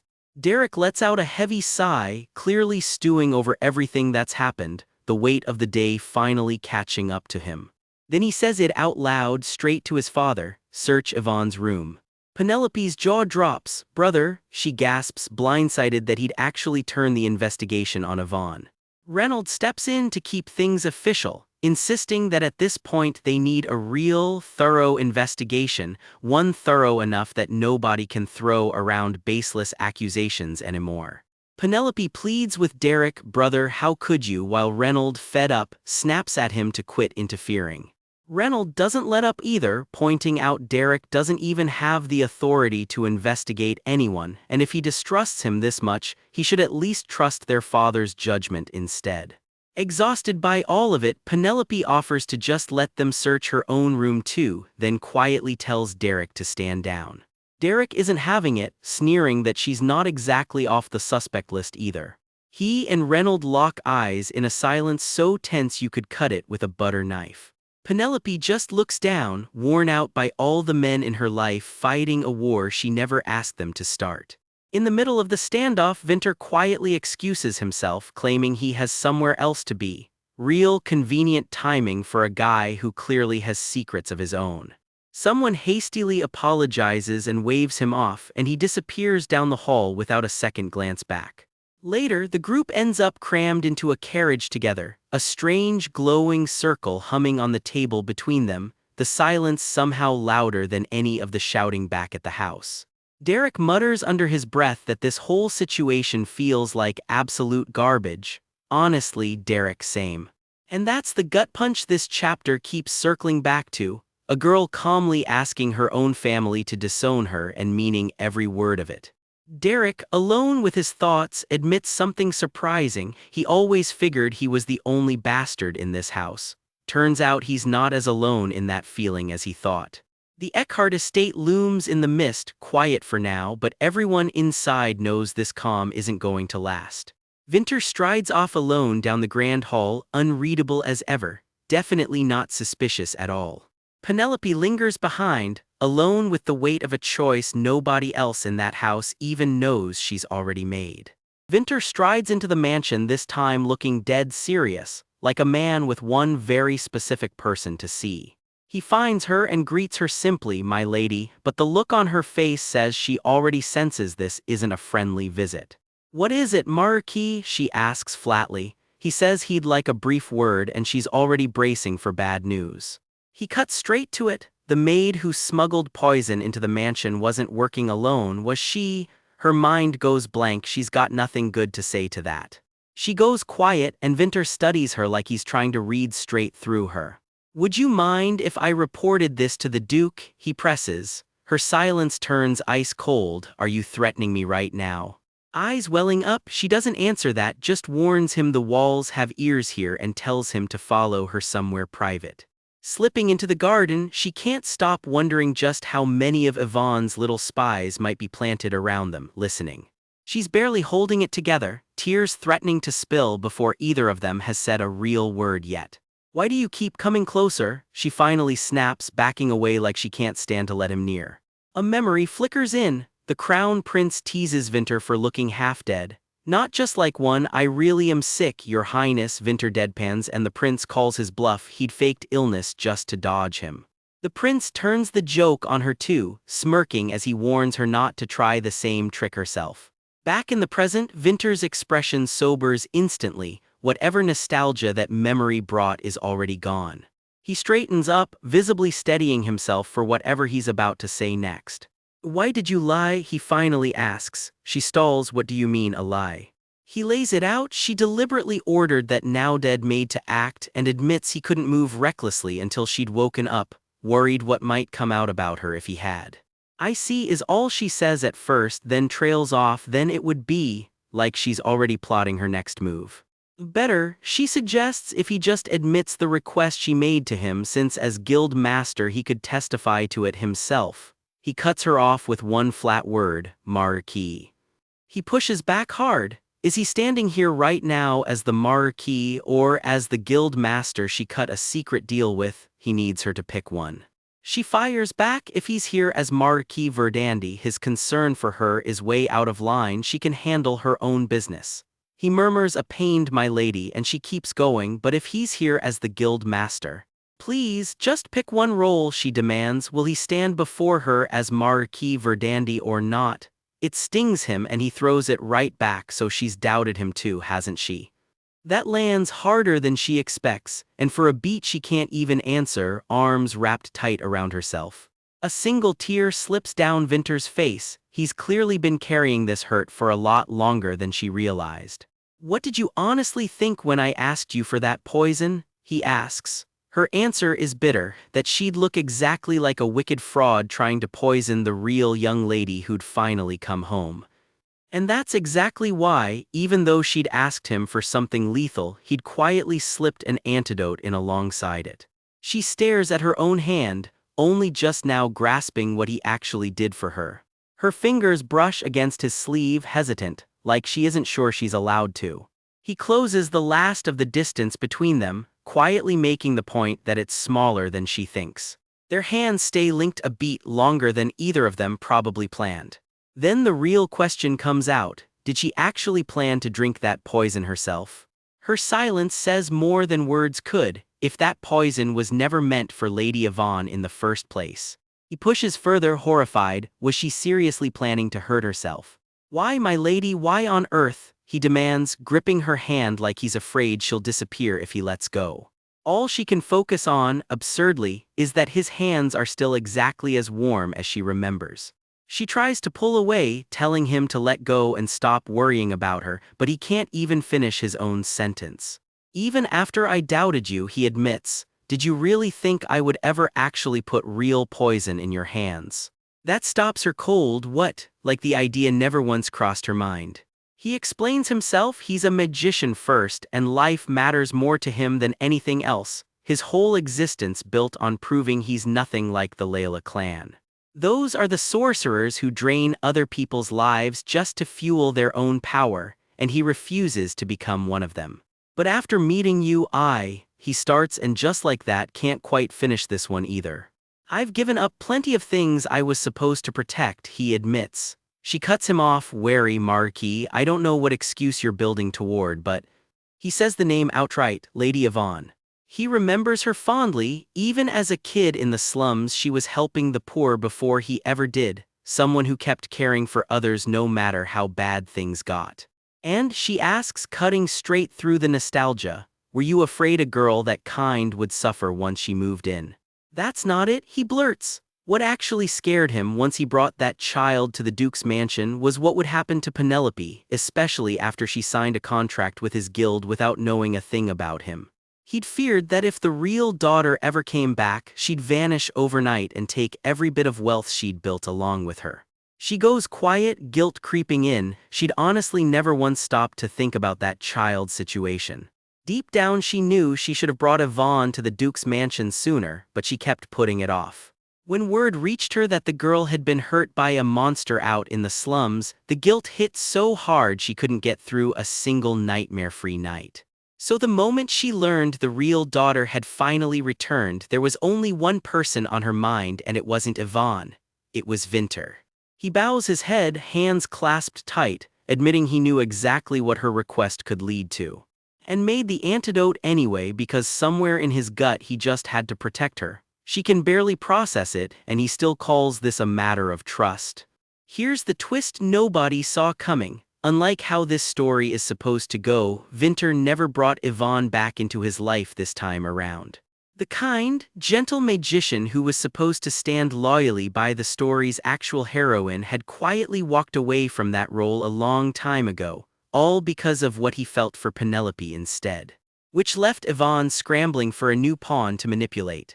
And she landed on Icles, the worrywart, who'd just been off minding his own business at sword training. Penelope needs to know for sure, does the Vinter standing in front of her really have zero ties left to Yvonne while he begs her, please just answer me, my lady. She finally opens her mouth to answer, slow and deliberate. That sounds more like a problem with your personality, Marquis. She finishes, deadpan, and it's Vinter's turn to look thoroughly caught out. Whatever answer he was bracing for, it wasn't that, and yet somehow his hand finds hers anyway, and neither of them lets go.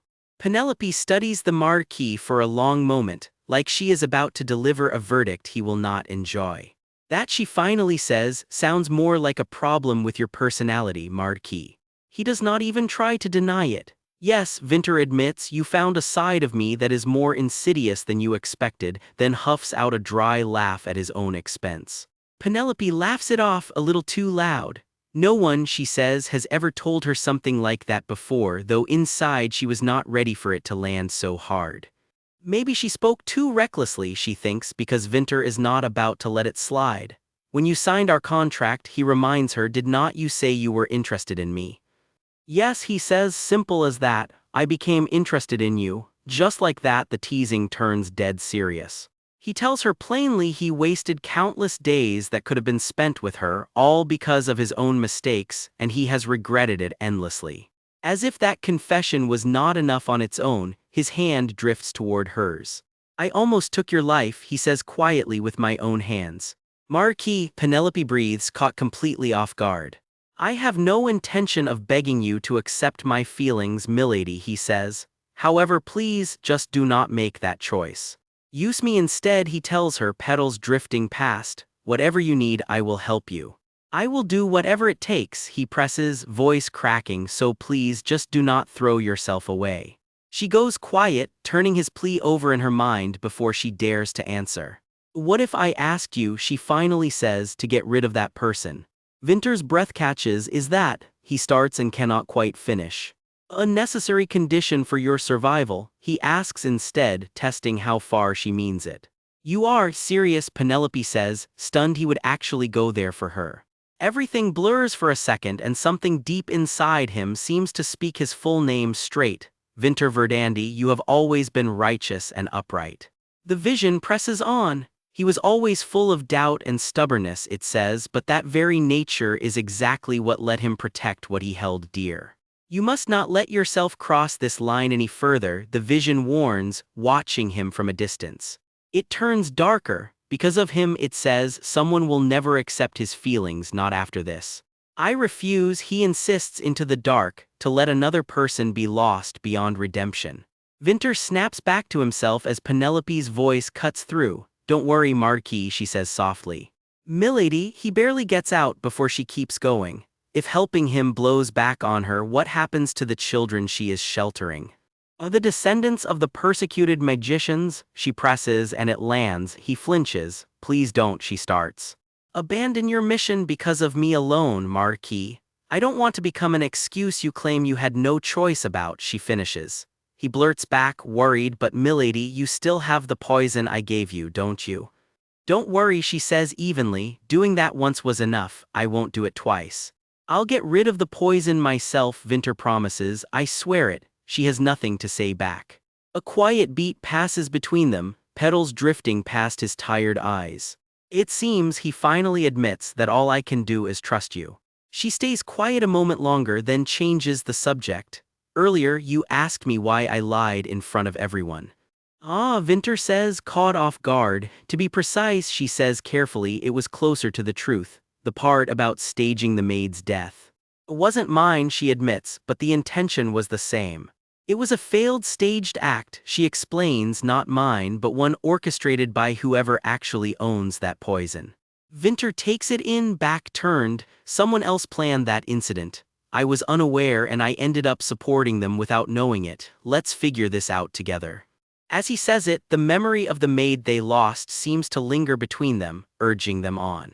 Milady, Vinter says gently, ready to bring up what's been sitting on his mind. Are you saying that? He starts, stunned. Since we're on the subject of the dead maid, Marquis, Penelope presses, could you at least collect Becky's body and arrange a small funeral for her? A funeral, he echoes quietly. Yes, she says, it's too cruel that she was used and discarded like a mere pawn. I doubt Yvonne even mentioned Becky's death at all, Penelope adds bitterly. Vinter's expression hardens at the mention of Yvonne's silence. No matter what, she was still a maid who served me, even briefly, he says. That angelic girl, why would she do that? Think carefully, Marquis, Penelope answers. So think carefully, Vinter Verdandi, she presses. Do you still believe Yvonne is nothing more than a pure-hearted saint? That, he says, turning away, is precisely your mission. Elsewhere on the estate, Penelope nearly jumps out of her skin as a pair of guards spot her coming. Mo, move aside, princess, one blurts, tripping over himself. Pardon my rudeness, smooth, real smooth. Why not just hang a sign that says under surveillance, she thinks dryly. It is probably the Duke's orders, and after she just admitted to drinking the poison herself, she cannot really blame him. Still, she figures it beats the old days when they blatantly dressed prison guards up as her escorts. So this is the mansion's incinerator, she murmurs. It runs on strong magic, the firepower should be enough. She pulls a jagged mirror shard and a small vial out of hiding, turning them over slowly in her palm. This is the system window she saw the moment she woke up in this body and the quest that came with it. Emergency quest activated, safely store a fragment of the ancient magic mirror. Safe, my foot, she mutters. She does not even know when she will get out of this house, and as long as she is living under the same roof as that monster, there is no such thing as a safe place. If I truly want to keep this from ever being taken, she thinks, gripping the shard tight. Then the only way is to destroy it completely, she decides, magic crackling around her as her resolve sets in. In the dead of night, Penelope reaches for a shattered vial hidden in the wreckage. As long as she's stuck under the same roof as that monster, she thinks there's no such thing as a safe place. If she really wants to keep this secret from ever being found, she knows there's only one option left. The only way to be safe, she decides, is to destroy the evidence completely, no matter what it costs. Alone with her thoughts, Penelope calls herself pathetic. She'd sworn she was done playing this insane game for good. But even now, she admits through tears, she can't stop being afraid. Better check, she tells herself, whether that shard was actually dealt with. Her hand freezes mid-reach. Something is very wrong. There's no sign of the poison bottle, not even a scorch mark. Whatever she used to get rid of it, it didn't work. Maybe it burned so completely it just looks fine now, she hopes. Please, she begs silently, let it crumble the second I touch it. My lady, a voice cuts through the moment. Someone's found her crouched at the drain. She spins around and gasps. It's Icles, disheveled, barely able to lean upright against the wall. His feet are bare and bloodied on the stone path, proof of however he dragged himself here. So this is where you were, he says, looking her over, then freezes. Your hands, they're all torn up. She stares back at his ragged state instead of answering. What happened to you? Asked if she's hurt, all she manages is a quiet, no. Coldly, she decides she doesn't care anymore whether he gets hurt. All that matters now is dealing with this cursed shard. The two fall into step together. My lady, he says gently, offering a hand to help her along. She looks down at him, caught off guard. Then why, she presses, does your face look so worn out? He just lets out a long, heavy sigh, looking down at her without answering yet. She realizes he's clearly not planning to move out of her way. And you, she needles back, what did you break out of prison or something?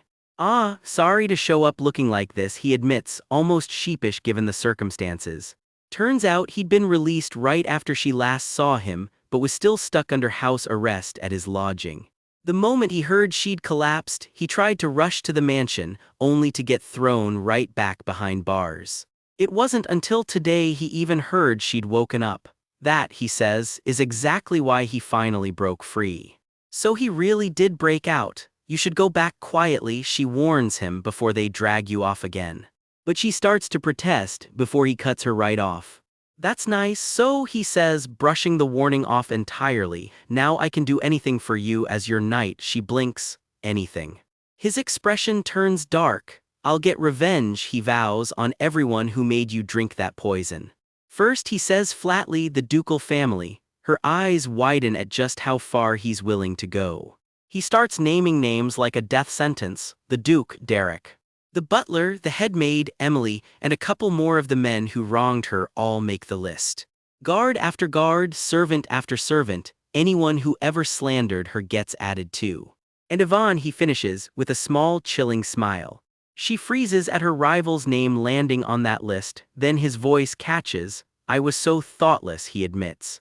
That day, after I let you go like that, I regretted it deeply, he confesses. Of course you wouldn't want to give up your peaceful life and status. If you want, he offers, I'll hand you the entire duchy. He presses something into her hand, a ring she'd once left behind. You weren't serious that day, were you? She asks carefully. You were just really angry, right? Please calm down, I'll do anything you want. Penelope, he replies, far too calm. Penelope, as long as I have you, he begins, but she cuts him off with just his name. Icles. You knew I drank poison, she says, but did you ever hear the rumor that I knew it was poison the moment I drank it? Yes, he answers slowly, it was because of those people in the duchy. No, she snaps, it was because of you, he freezes. What? I said, she repeats coldly, it was because of you that I drank the poison. You made it, she tells him, so I had no choice but to die. He can only stammer stunned, that. The people who stabbed me in the back, she continues, merciless, and pushed me to my death weren't just people from your homeland, she says. So, how does it feel knowing the woman you love died and came back to life because of you? My lady, he chokes out, reaching for her. Ah, she says coolly, you didn't see, did you, how I died? When you drink poison, she tells him, it feels like someone set your chest on fire. I gasped for air, and the second I opened my mouth, blood came out like a fountain. It was a vascular poison. Even after I lost consciousness, I kept bleeding, buckets of it. Ah, no, my lady, he begs, breaking down. It hurt so much, Icles, she presses in close. Do you have any idea how much pain I was in? Feel it. The despair, the frustration, the loss I felt when you brought Yvonne home, all of it, it was all because of you. My lady, please, stop, he pleads. What a shame, she says softly, her fingers tracing over his. If I'd known I'd see your face again, he murmurs, and the storm between them finally quiets, foreheads close. Picture two people meeting again after everything's already fallen apart. She can barely get the words out through her tears. If she'd known she'd see his face again, she says, what a shame it's come to this. He pulls her close, forehead to forehead, and admits the truth eating him alive. He should have just let himself die for real, instead of coming back only to break her heart like this. A trembling hand reaches out in the dark. What if, she wonders, she had never chosen him at all? Would he still be standing here bleeding because of her? His affection for her, she realizes now, was dark red like blood. She understood far too late that loving him back this deeply was always going to end in death. Maybe, in truth, none of this was ever really his fault. She tells him flat out he was never even the real villain here. It was her own bad judgment that dragged him into this, but feeling sorry for him, she's too torn apart inside to manage that right now.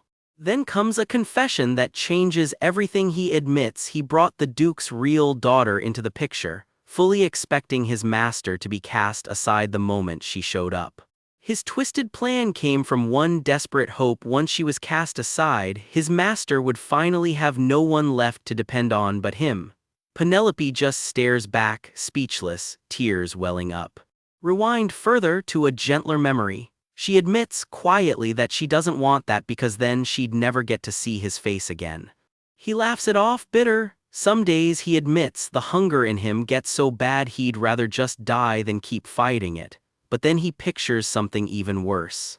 Picturing someone else standing where he stands now makes his blood actually boil. Alone on a ledge, she whispers the quiet part out loud. She doesn't want to die, and she really doesn't want to just disappear. She begs him for the answer, just tell her what it'll take to earn her way back to his side. She'll do anything he asks, she promises, clutching his hand. And if he can't stand to hear it, she'll even swallow the words "I love you" for good. This time it's him begging, please don't abandon me, master, the plea of someone who knows exactly how replaceable he could become. Their hands stay locked together a beat longer than they should, neither one willing to be the first to let go. Out in the open air, she watches a figure walk off into the distance, and all she can manage is silence. A ring slips loose from trembling fingers as she breathes out his name, Eccles, like she already knows what's coming. Your master, am I? The question hangs cold and pointed in the air, like he already knows exactly what answer he's about to get. His eyes go distant, almost feral, like whatever's left of the boy who used to smile at her is burning away right now. Master, the word comes out broken, barely a whisper, like he's not even sure he's allowed to say it anymore. His answer is ice cold. Go ask your new master. Whatever bond they used to have, he's making it very clear it's done. Out searching the woods, Penelope calls out to a familiar face, Yvonne, tears already streaking her cheeks before anyone's even said anything sad. Yvonne spots him first, breathing out his name like she can't quite believe he's really standing there. She explains herself, a little flustered. Word got around that Eccles had vanished, so she came out here to help look for him too. Ever the well-timed third wheel, Yvonne's just relieved Penelope found him and makes a graceful exit to leave the two of them alone. Behind her, he finally manages one word, "Ma master." Enjoy your time together, Yvonne calls back over her shoulder, already halfway gone. Subtlety was never really the plan. He takes off running, shouting for his master like the word itself might drag her back to him, while someone chases after, yelling for him to wait. Let go of me, he shouts, pulling away while she's practically begging him to just stop moving for 1 second and actually listen. His face freezes mid-motion, caught somewhere between fury and heartbreak, like he genuinely doesn't know which one's about to win. He stumbles over what to even call her anymore. Master. Penelope, like the title and the name don't fit together the way they used to. Penelope flinches at hearing her own name from him, the sound hitting harder than she expected. She cuts straight to it. Eccles, the shard. His silence and his empty hands answer the question before he even opens his mouth. Someone points out pointedly that they'd already dealt with the guards to clear his path to it, so what exactly went wrong? It's all over now, he says, flat and hollow. Over, comes the confused, disbelieving echo back.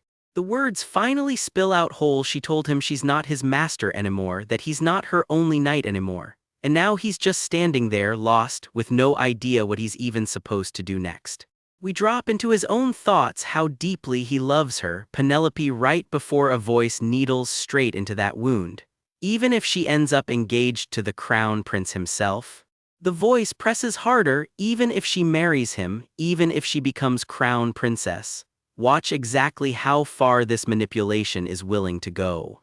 Even if she starts a whole family with another man somewhere he can never reach. Penelope's own face, twisted with dread, says everything about how badly that thought lands. Then the real question drops, could he still bring himself to die for her, even knowing all that? His answer comes fast and desperate. No engagement, he won't let that happen no matter what it takes. And there it is, the manipulator's confession. That's exactly why they stepped in, engineering the crown prince's sudden trip to the far north, all to buy Eccles a chance. But a warrior that's strong won't stay gone for long, someone points out. He'll be back before anyone knows it, which is exactly the problem. The knife twists deeper once he's gone. Penelope moves on, builds a whole life with someone else. Is he really, truly fine letting that happen? The image the manipulator paints is cruel and specific. Penelope in white, walking off with another man entirely, a future built without him anywhere in it. The thought alone seems to rattle her all the way down, like even imagining that future is unbearable. Cornered by his own fear, he finally cracks and asks the exact question they've clearly been steering him toward this whole time. So what should he do? All he really wants is to make her smile at him the way she used to. The manipulator seizes the opening, instantly look at me, Eccles, and reels him right in. For a second, we get a glimpse of simpler days, the two of them just walking together before titles and thrones and broken bonds made everything this complicated. Back to the manipulation. Poor Eccles, the voice coos almost pitying. If he wants Penelope for real, he'll have to become someone who can actually outrank a crown prince.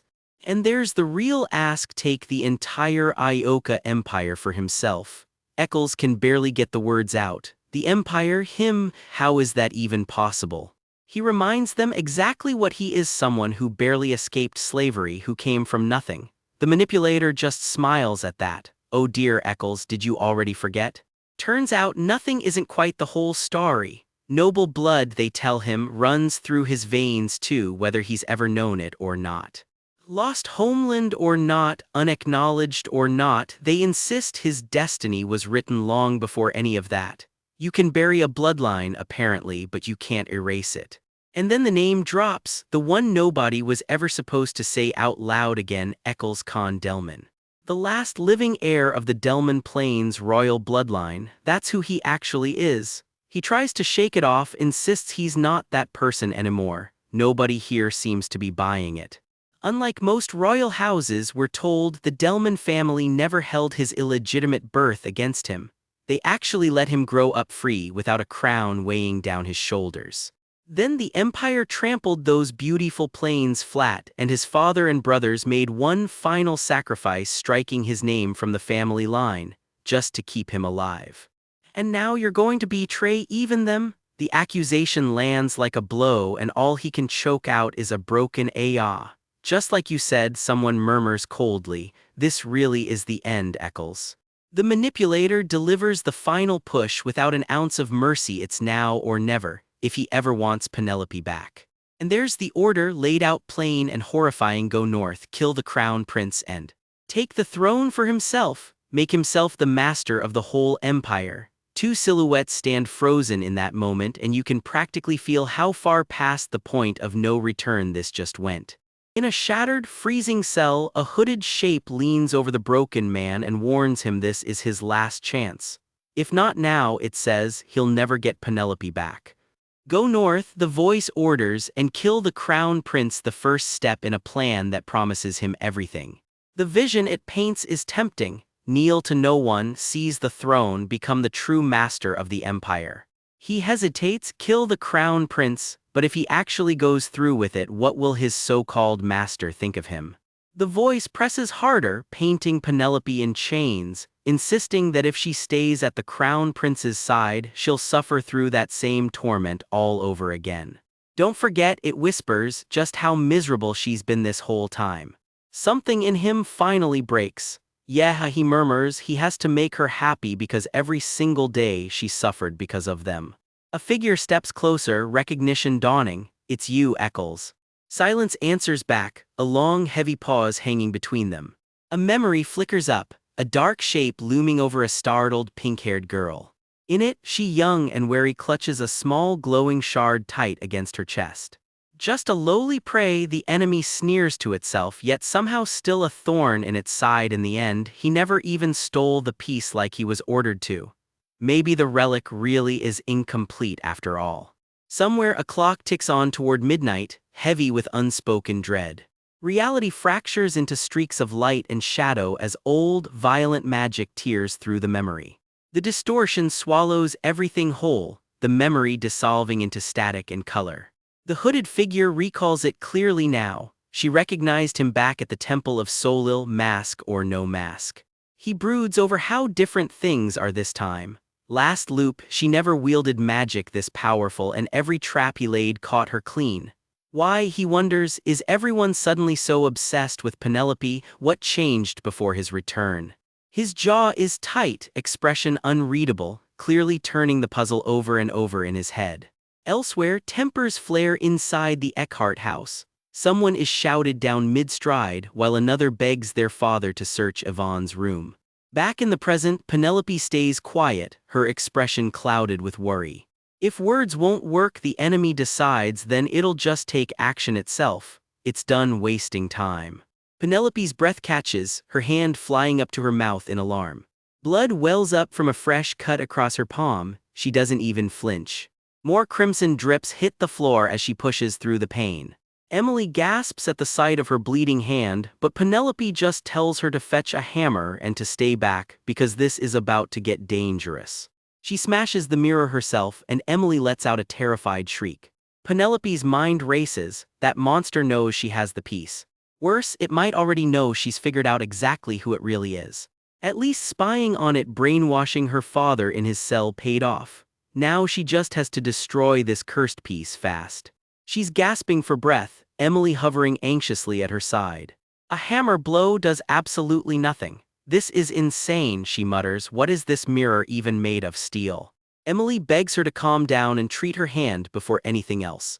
Penelope has a new plan. She needs Emily to run an errand for her right now. Take the shard straight to the White Rabbit Merchant Guild, she instructs, and have them hide it somewhere no one will ever find it. And one more thing, Penelope adds, her expression sharpening. The favor she called in the night the island vanished, tell them to do it again, word for word. Good, she says softly, be careful out there.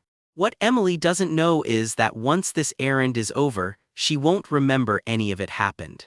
The relic won't burn and won't break. The only option left is to smuggle it out completely. And more importantly, she realizes she needs to get out of this house immediately. If she can't force her own disownment, then running away is the only option left. Early dawn, near the training grounds, the perfect quiet moment to slip away unseen. She's even stuffed pillows under her blanket so Emily won't panic. Now she just needs a clean escape route because one mistake means no second chances. The hole she used to sneak out last time should be right around here. It's blocked, someone sealed it up completely. Her stashed disguise is missing too. Wasn't it right here? Where did it go? The hole is simply gone. Then where is it? A voice behind her cuts in, and why exactly does he care? Trying to run away, huh? He says slowly. No way, of course you're just wait, what? It's Reynold, the very pink-haired menace he half-joked might start haunting his dreams, and Penelope lets out a full-blown shriek. He wants to know why she's suddenly screaming. She demands to know what he's doing creeping around at this hour. Creeping, he shoots right back, is Rich coming from the one digging at her rat hole before sunrise. She groans inwardly. Of all the nights, why does one of the brainwashing risk group have to be wide awake right now? He catches her by the wrist before she can bolt. She freezes, caught red-handed. Neither of them moves, the silence stretching tight between them. Penelope scrambles for an excuse, but nothing comes. So, Reynold says quietly, you really are trying to run away from home. Under a black sky, Reynold bolts out into the garden, snatching for a streak of fabric vanishing into the dark. Somebody's trying to make a break for it. He plants himself in her path, jaw tight, refusing to let her just vanish into the night. So you really are trying to run away from home? He asks flatly, hurt written all over his face. Penelope plays dumb for half a second, then cuts to the real question. Is he going to rat her out to their father? If I snitch, Reynold shoots back, will that even make you stay? It comes out less like a threat and more like a plea. Penelope just shrugs. Would her answer even matter once things had already gone this far downhill? And Reynold can't argue with that. In her head, it's the same nightmare on loop. Trapped in this mansion, powerless, watching pieces of herself get chewed up by a household that already decided she's the villain, and villains like her don't get happy endings. Treated like a dog anyway, so maybe I should just... She starts, almost casually asking if she should just try dying again. Reynold about loses it. Hey. Are you insane? He explodes. Do you have any idea what you just said right in front of your own brother? He reminds her, voice cracking, that she literally died once already and here she is joking about it again. Her answer is ice cold. Don't tell father then if he really doesn't want to watch her die a second time. Reynold drags a hand down his face and groans. She's impossible. Without another word, he grabs her by the sleeve. Follow me, he orders, hauling her along while she yelps, no clue where he's taking her. In her head, Penelope's spiraling. Great, is this the part where he sprints off to tell the entire household? But he just keeps walking in silence, pulling her deeper into the dark garden. He stops her at a gap hidden low in the mansion wall, a literal dog hole, and Penelope realizes with a jolt that Reynolds the one who told her about it in the first place. The old one got sealed up because of you, he tells her. Our older brother blocked it off himself after the Knights nearly had a heart attack over it. Are you really leaving home? He asks quietly. She admits she hasn't fully decided, though privately she's already memorizing the way back just in case. Can't you just not go? The question just hangs there, raw and unguarded. She blinks. What? He insists their father would never actually cast her out. So why not just drop the whole runaway plan and stay, he presses. Why, is all she says back, and that single word stops him cold. Reynold, you've hated me since we were kids, she says plainly. Wouldn't it just be easier on everyone if I disappeared? He opens his mouth, and nothing comes out. The truth finally spills out of him. As long as she was around, it felt like Yvonne would never really come home. He lets that confession just sit there, unable to look at her. Penelope goes quiet, the words landing harder than she expected. That's when Reynolds snaps for real. And you're just going to nod along with that? You think you were some innocent victim after how horribly you treated me? Nope, not buying it, she fires back. What exactly did she even do? He's not letting it go even when he tried to get along. She was awful and he's still got the pinch marks to prove it. A quick flash of them as kids confirms it. Yep, the pinching was real. Fine, I'm sorry, Penelope says sweetly. Is an apology enough? Reynolds isn't fooled for a second. This feels suspiciously manipulative. She flashes him a smug little grin and he groans, ugh, you little. The teasing fades fast though as Reynolds' mind drifts back to something heavier, the day of her coming-of-age ceremony. When you collapsed, coughing up blood out of nowhere, he admits, at first, I actually thought you were just pranking me. He explains why. The day before his own ceremony, she once faked her own death falling from the tree outside his window just to make him cry, and messed with him plenty of other times too. Father chopped the tree down over that stunt and she sulked in the basement for days. So even when the old Duke swore she'd drunk poison, Reynolds figured it was just payback aimed at him. He simply refused to believe any of it was real. Why would she drink poison on purpose, he reasoned. She got handed everything she ever asked for. Even when Yvonne came back, did their father actually try to throw her out? He never lifted a finger. But while she lay unconscious, the staff quietly hauled in every servant for questioning, and not one of them knew a single real thing about her. What she did day to day, where she went, who she saw, nobody knew, not even her own personal maid. At least Emily probably played dumb, he figures, just like he'd told her to. And that's when the anger really hit him. How could none of them actually know her? That's when the memories started flooding back, every horrible thing he'd personally done to her. Now it clicks. Every servant who treated her like garbage was following his lead, like the time he framed her for stealing a necklace as kids, and so much more he'd rather forget. He was so sure that even 100 apologies wouldn't undo it, that she'd never accept a single one. Somewhere along the way, she stopped treating just him like family. She started treating their entire household like total strangers. The memory fades into shadow, the two of them drifting apart in his mind's eye. In her own head, Penelope admits it, probably from the very moment she became Penelope. These past few days she's replayed it 1,000 times, if she just hadn't acted. Meanwhile, Reynolds beating himself up too. If he'd just been a little more like a real brother, maybe things wouldn't have ended up this way. But that's a question neither of them will ever get an answer to. Maybe the real Penelope wouldn't have died. Maybe she wouldn't have ended up trapped in this whole mess at all, and maybe, just maybe, she wouldn't hate this place quite so much right now. Quietly she says it to no one but herself, I'm sorry, Penelope. She knows exactly how much the real Penelope hated all of this. Snapping back to the present, she says his name, Reynolds. Then does a double take. Are you crying? No, I'm not. Are you crazy? He sputters, which, as far as she's concerned, is basically a confession. He is 100% crying. I didn't even say anything, she teases, and the two of them dissolve into their usual sibling bickering. Wiping his face, Reynolds grumbles at her to quit sulking and just tell him if she needs money. Once she's out there, he insists, she needs to hit up the mercenary guild and hire herself a proper guard. No cheap inns either, she's staying in real hotels even if it costs extra. Weapons, protection scrolls, the works. He rattles off the list like a worried parent. Brother, she says softly, and for once it isn't sarcastic. Take care, he tells her, and for the first time in a long time he actually means it.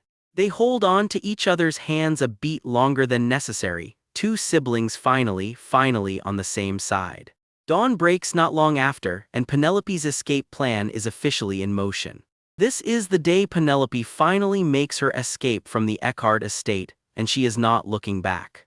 Step 1 of any good runaway plan: pack the essentials. For Penelope, that means cash, jewels, and a fast way out of town. There is just one snag: all her money and jewels are locked up with Vinter, which makes him an awkward first stop for a girl trying to vanish. She weighs her options. If she is really running, she needs to get as far from this place as humanly possible. Then an old memory surfaces, cold and clear: go north, kill the crown prince, and take the empire for herself. Not the kind of order a real villainess forgets. Her eyes narrow at the thought of the north. Something is pulling her that way whether she likes it or not.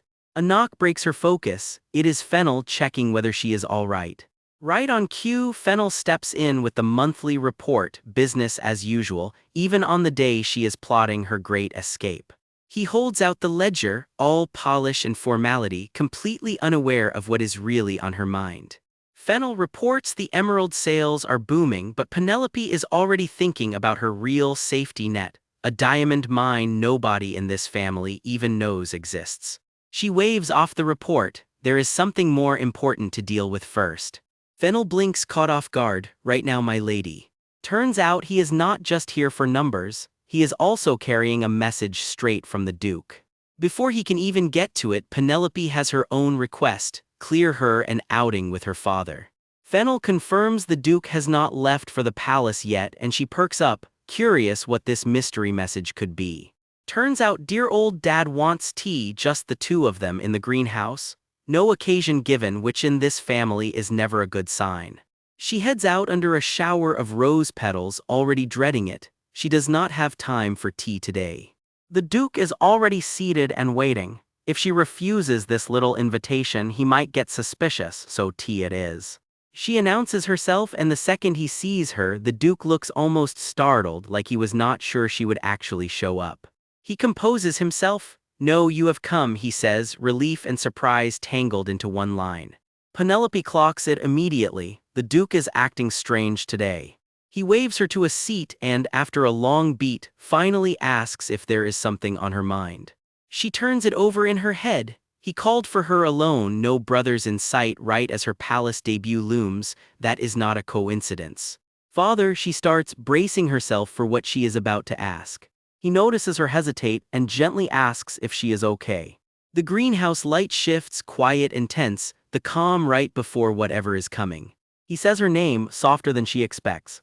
He is more worried about her than she would like. The royal physician still wants her monitored, and he wants to know if she is really all right. She brushes it off. Much better now, do not worry. She pivots, saying she has been feeling cooped up and wants to go out today if that is all right. The Duke, looking a little lost in his own head lately, fumbles out an answer. He gives her the green light to go, then stops her before she can even say thanks. There is one more thing he needs to make clear. He brings up the request she made that day, and he refuses it flat out. No matter what happens, he will not grant it. Penelope does not blink. Please disown me, father. There it is, the real reason for this whole tea party. He looks pained. Sorry if this hurts her, but now that she has completed her coming of age as an Eckhart, it is not a family matter anymore, it is out of his hands. That is not the answer she expected. Still he starts, not quite finished. If leaving is truly what she wants, he will at least arrange for her to move out of the mansion. Her breath catches. If she is talking about paying for her sins, then her mind is clearly made up, and he will not stand in her way. Wherever she wants to go, he will make the inquiries himself. Father is all she can manage. She hesitates. What about her brother, the young master? He was against this before and probably still is. The Duke is not worried. He is head of the house. What is that brat going to do about it? If Derek had handled things properly in the first place, none of this would have happened, and the Duke is clearly still sore about it. If her brother tries to stop her, she just has to come to him and he will set the guy straight. Her mind drifts. There was a time when even seeing Derek smile felt like looking at a stranger, old wounds still tender. She grips her dress, unsure. Is this really the right call? She does not know, but she is in too deep to stop now. Out of nowhere, she asks him point blank, how much does he actually trust Yvonne? The question catches him completely off guard. He would rather she not bring Yvonne up right now. Her return has not even been formally announced, and the girl was not even sure of her own memories before the ceremony. That is true, Penelope admits, but that is not the point. He chalks her worry up to what happened during the ceremony and promises nothing will be made official until everything is confirmed. That is not it. That is not what she meant at all. She lays it out plain. Next time he is with Yvonne, he needs to look into the tea in his cup. He is baffled. The tea, what is she even talking about? Does she not trust Yvonne either now?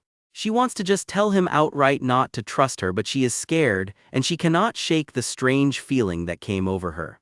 Still rattled, she just tells him to try it if he gets the chance, then excuses herself to get ready to go out. She makes her exit before he can ask anything else. Her resolve hardens with every step away from that table. She spins back one last time and calls out, "Be careful of her father." And with that, she is gone, skirts flying, leaving the Duke rooted to the spot. Every second counts now. She has places to be. She has to get back to her room and get ready to meet Vinter, but something is off. The hallway is dead silent for this hour. She pauses at her door, catching a sound she cannot quite place. And there, crouched at her dresser digging through the drawers, is someone she never expected to see again. Is that Emily? It's the dead of night, and Penelope peeks out into an eerily empty hallway. Something is very wrong with this picture. Down the hall, footsteps creep past an empty vanity table. Someone's moving through the manor who has no business being there. Penelope spots a maid on her knees, quietly rifling through her dresser drawers. Her first guess, wait, is that Emily? Penelope second guesses herself, maybe she's just cleaning, right. Nope, one look at that guilty posture and Penelope knows this is not a cleaning job. Something else is bugging her too. Emily never wears a hat and only kitchen staff do, so who exactly is under that bonnet? Is this some spy planted by Yvonne, a random thief, or Penelope thinks with a chill something else entirely? Penelope snaps at the intruder. I asked you what you're doing. The maid jumps like she's been caught red-handed. Ah, my lady. From above, the two of them face off in the empty hallway, and the maid stalls for time with a very unconvincing well. The excuse comes tumbling out. Emily asked her to cover this shift during breakfast and she was just finishing up to leave. That excuse sounds plausible. Penelope deadpans, not buying a single word of it. Then, cool as ice, move. She runs the numbers in her head, the wardrobe, the vanity drawer, all searched. Since this maid arrived early, she never got to the desk, and of course, nothing's actually missing. Obviously, Penelope already knows exactly what this little snoop was hunting for. In one sharp motion, Penelope grabs her by the collar, dragging her forward before she can bolt. The maid struggles, but Penelope doesn't let go, the whole room crackling with tension. Penelope hauls her in front of the vanity mirror, and that's when she sees it. Something in the reflection doesn't add up. Penelope suddenly waves her off. All business. No need to go further. I have things to do, so leave. The maid practically bows her way out. Just get out like this, Penelope adds, watching the maid's feet scramble across the floorboards. The maid starts begging quietly, desperately, please, please. She thinks she's off the hook and lets out a shaky breath of relief. But Penelope isn't done. For a split second, something flashes in the maid's eyes, a color that definitely doesn't belong to a simple servant. Why? Penelope asks slowly, were you speaking to the mirror this whole time? The maid freezes mid-crawl, caught completely off guard. The silence that follows is loud enough to hear a pin drop. Penelope leans in, cool and curious, because it's curious. And there it is, the reveal, you're not a ghost, so why aren't you showing up in that mirror, Yvonne? The maid's disguise slips, just enough to catch a familiar pair of eyes underneath. As expected comes the reply, dripping with amusement, you knew all along, Penelope. Yvonne peels off the maid getup entirely, not even bothering to look sorry about it. Penelope puts it together out loud. Yvonne was the one who got her summoned to the greenhouse that morning. Yvonne just smirks if you knew you should have had another cup of tea before coming. So you've decided to drop the act? Yvonne asks. And you, Penelope fires back, done pretending you don't know exactly who I am. You're the one who stood in front of that mirror so boldly just to make sure you'd return. It wasn't on purpose, Yvonne shrugs. How was I supposed to know you'd come back so fast? Honestly, nothing ever goes as planned these days. Then Yvonne drops the real question. But tell me, Penelope, could it be that you've also come back? Penelope's blood runs cold. Come back? What in the world does she mean by that? Yvonne keeps needling her, standing frozen like a statue even at her own coming-of-age ceremony. Really? Penelope cuts through the games and demands it straight. Then who are you? Yvonne studies her like a puzzle. You're far too different from the Penelope I knew. Why, none of this happened in the past. Too much has changed. What exactly is different? Penelope asks, bracing for the answer. By now, Yvonne says coolly, you should be eaten alive with jealousy, screaming, trying to kill me. Penelope flinches as Yvonne keeps going. You couldn't stand the family's attention turning to me, so you dug your own grave. You even died all on your own, Yvonne finishes, without me ever needing to use the shard. Wait, the shard. Penelope's mind races. How does she even know the normal story? If Yvonne's just a hidden villain in this world, fine, but is she actually from the outside too, like Penelope herself? No, wait, that wouldn't explain the coming back comment either. Meanwhile, Yvonne's already moved on, gloating that taking over the Duke's estate was a piece of cake, and delicious too, name-dropping Penelope's father and brothers like trophies. Penelope's takeaway: Yvonne doesn't actually seem to remember the past herself. And yet she acts like she does. Every word out of her mouth lands like she's reading off a script only she can see.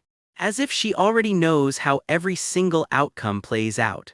Could she really be someone from the real world just like Penelope? Penelope's composure finally cracks. That thing isn't even alive, she shouts, staring Yvonne down. Yvonne isn't finished either, bringing up old wounds, the poisoned tea incident and how she only ever saw Penelope's true face back in Solil. Ah, of course you did, Penelope mutters. But you never told anyone what you found out about me, Yvonne presses. That's not like you, is it? Why is that, Penelope? She leans in for the kill. You used to be afraid of nothing, so tell me, are you scared of me now? Penelope keeps her cool. Does it even matter? Then, flatly, I already told you your goals have nothing to do with me. Penelope finishes. Yvonne just tilts her head, amused. Obsessed with you? Guess the brainwashing isn't working anymore. Penelope bristles. I haven't done anything.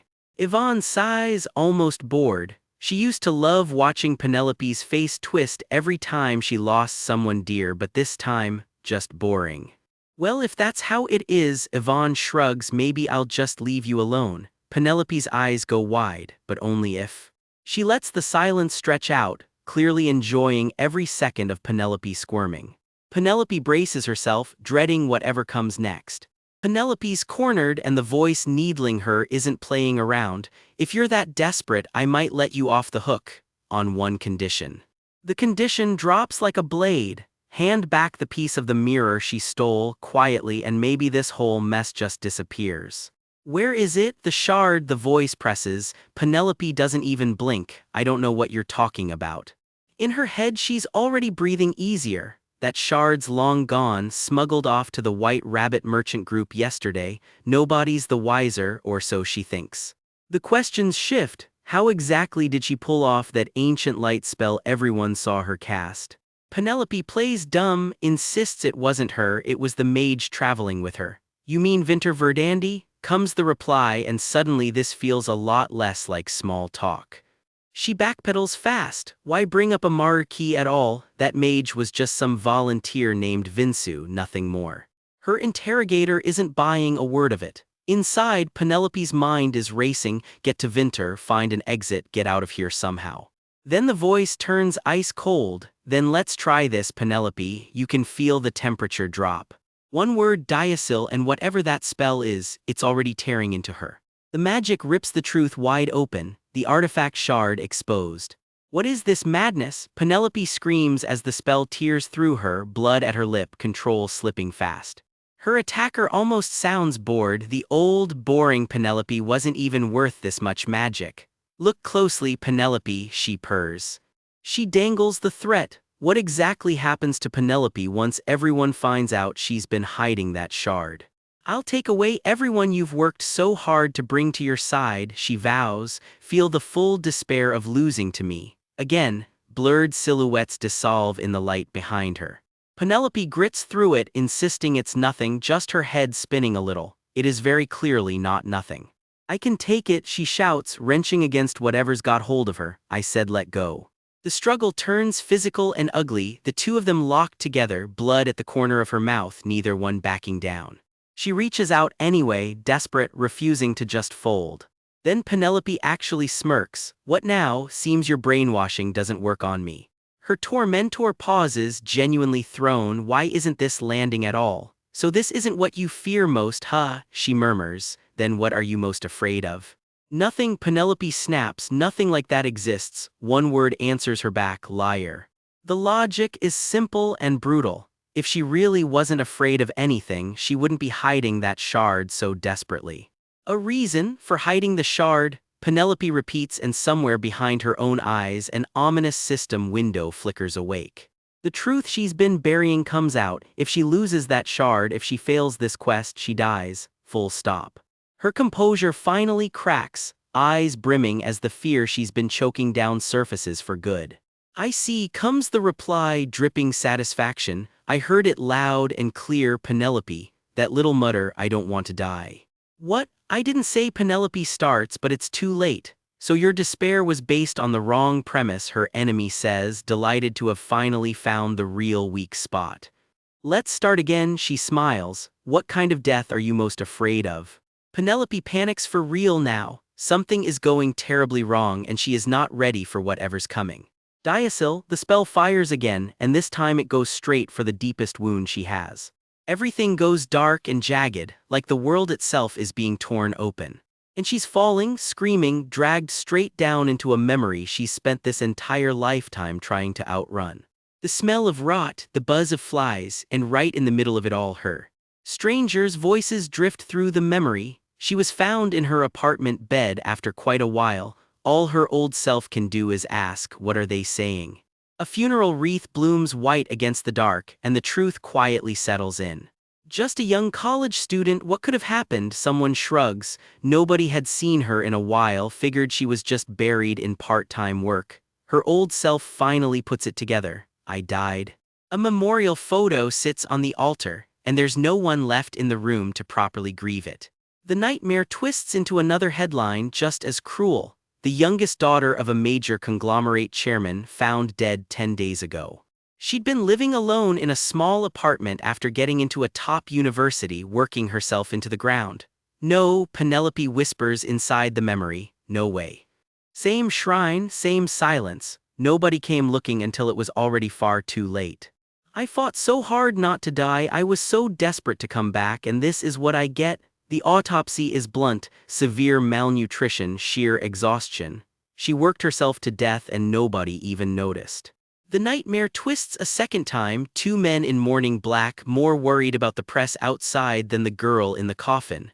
Mind your tongue, one snaps, we're in mourning. They turn on each other instead. One locked her in some moldy pit to begin with, no wonder she died like that. The other conveniently forgot he tried to starve her too. The company's stock is tanking and you're fighting like brats, someone barks and the real venom finally surfaces. None of this would have happened if Dad hadn't dragged that filthy brat into their home. Something in her finally snaps back. Did she ever ask for any of this? Did she ask to be brought into their house in the first place? How can they treat someone like this even after she's died? Do they even count as human? Three shadowy figures loom over the memory. Not once, she thinks, did she ever beg anyone to rescue her from this miserable life. If anything, they were the ones trying to ruin what little she had right to the bitter end. So why is she the only one who gets hurt, who endures, who ends up dead? Why rage, despair, emptiness, frustration, it all crashes down at once with nowhere left to put it. She finally breathes, so tired. If she dies, it's over, plain and simple. And honestly, she doesn't even have the energy left to be angry anymore, let alone keep fighting. A gentler voice cuts through the memory, one that sounds a lot like her own. Just hold your breath, you can do it, you always did. But right now, all she wants is out. Please, she begs the memory, just let me rest. The memory starts to collapse in on itself, light bleeding through the dark. Everything goes white in one blinding instant. Then, out of nowhere, a system window slams into view. Warning, you are under a brainwashing attack from a dark force. Penelope blinks, and just like that, the fog starts to lift. The system doesn't waste time either. Would she like to counter the attack with magic, yes or no? Something clicks. This isn't her old apartment. This isn't a funeral. None of this is real, and she finally knows it. Reality flickers and glitches around her as she rejects the illusion outright. She hits accept without a second thought. The instructions are blunt: keep shouting resist until that brainwashing gauge hits 0. Right now it's sitting at a brutal 97%. She grits her teeth and starts fighting back for real. Resist. The gauge shudders, and for the first time it actually starts to move. Her whole body is shaking with the effort, but she doesn't let up for a second.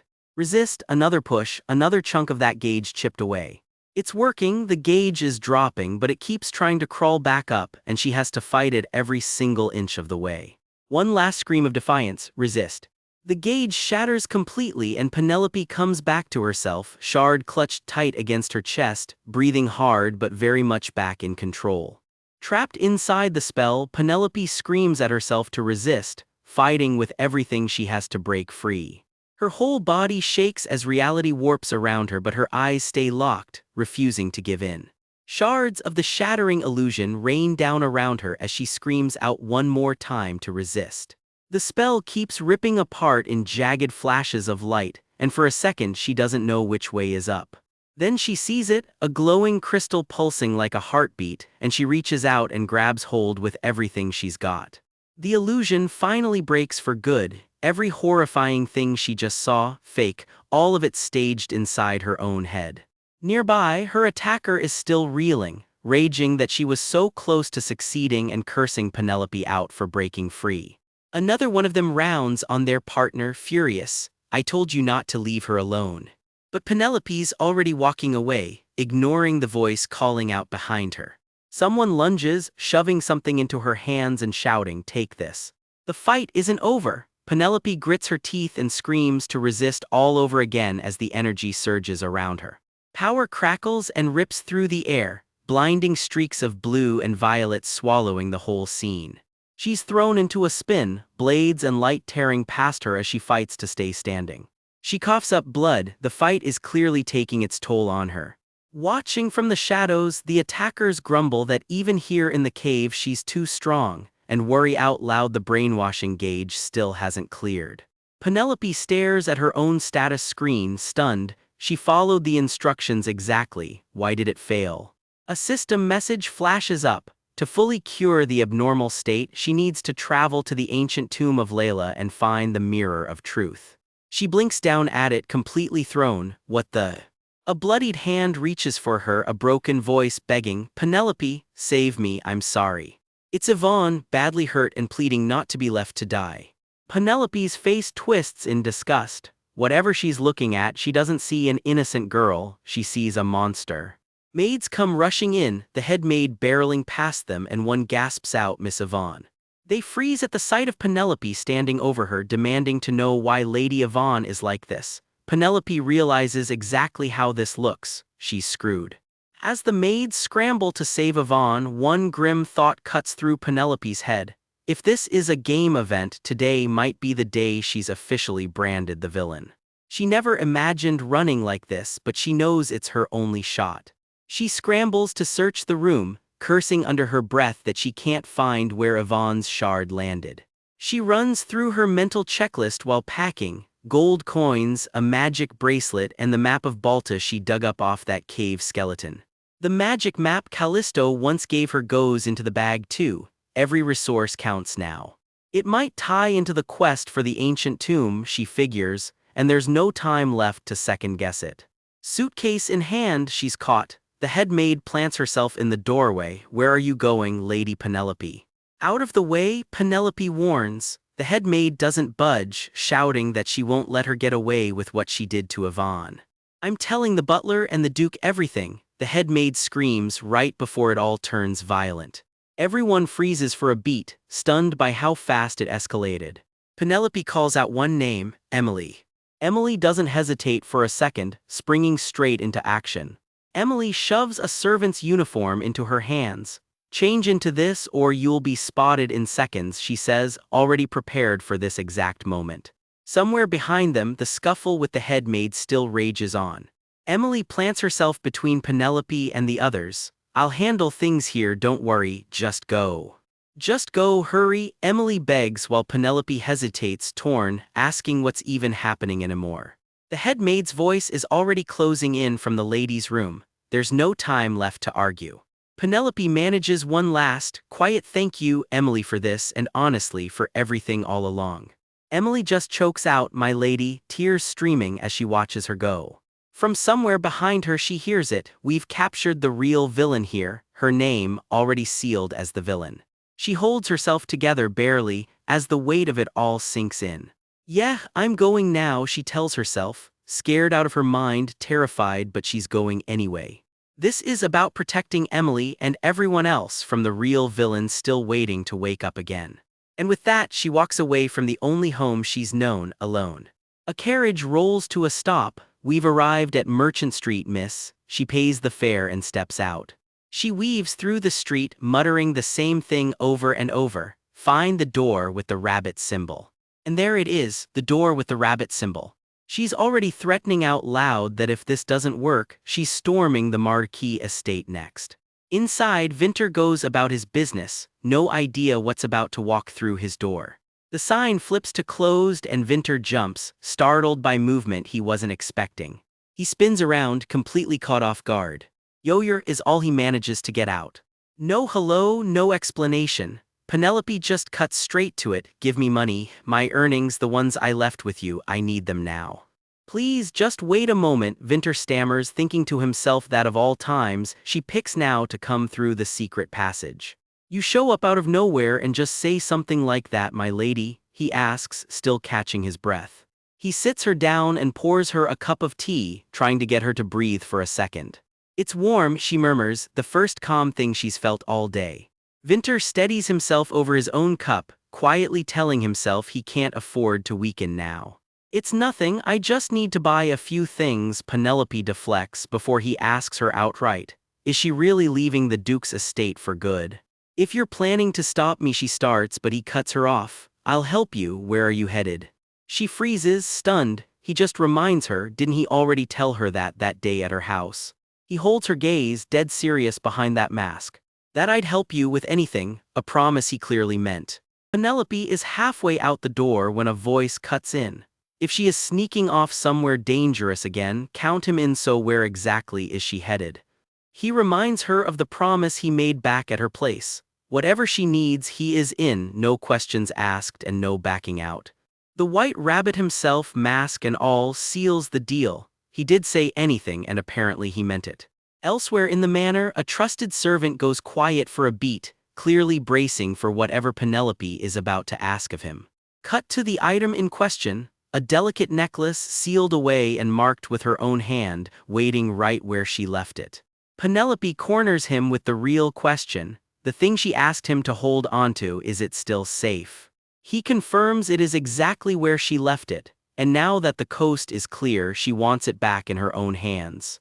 Winter does not waste time. That fragment she smuggled back from Solil Island, he wants to know all about it.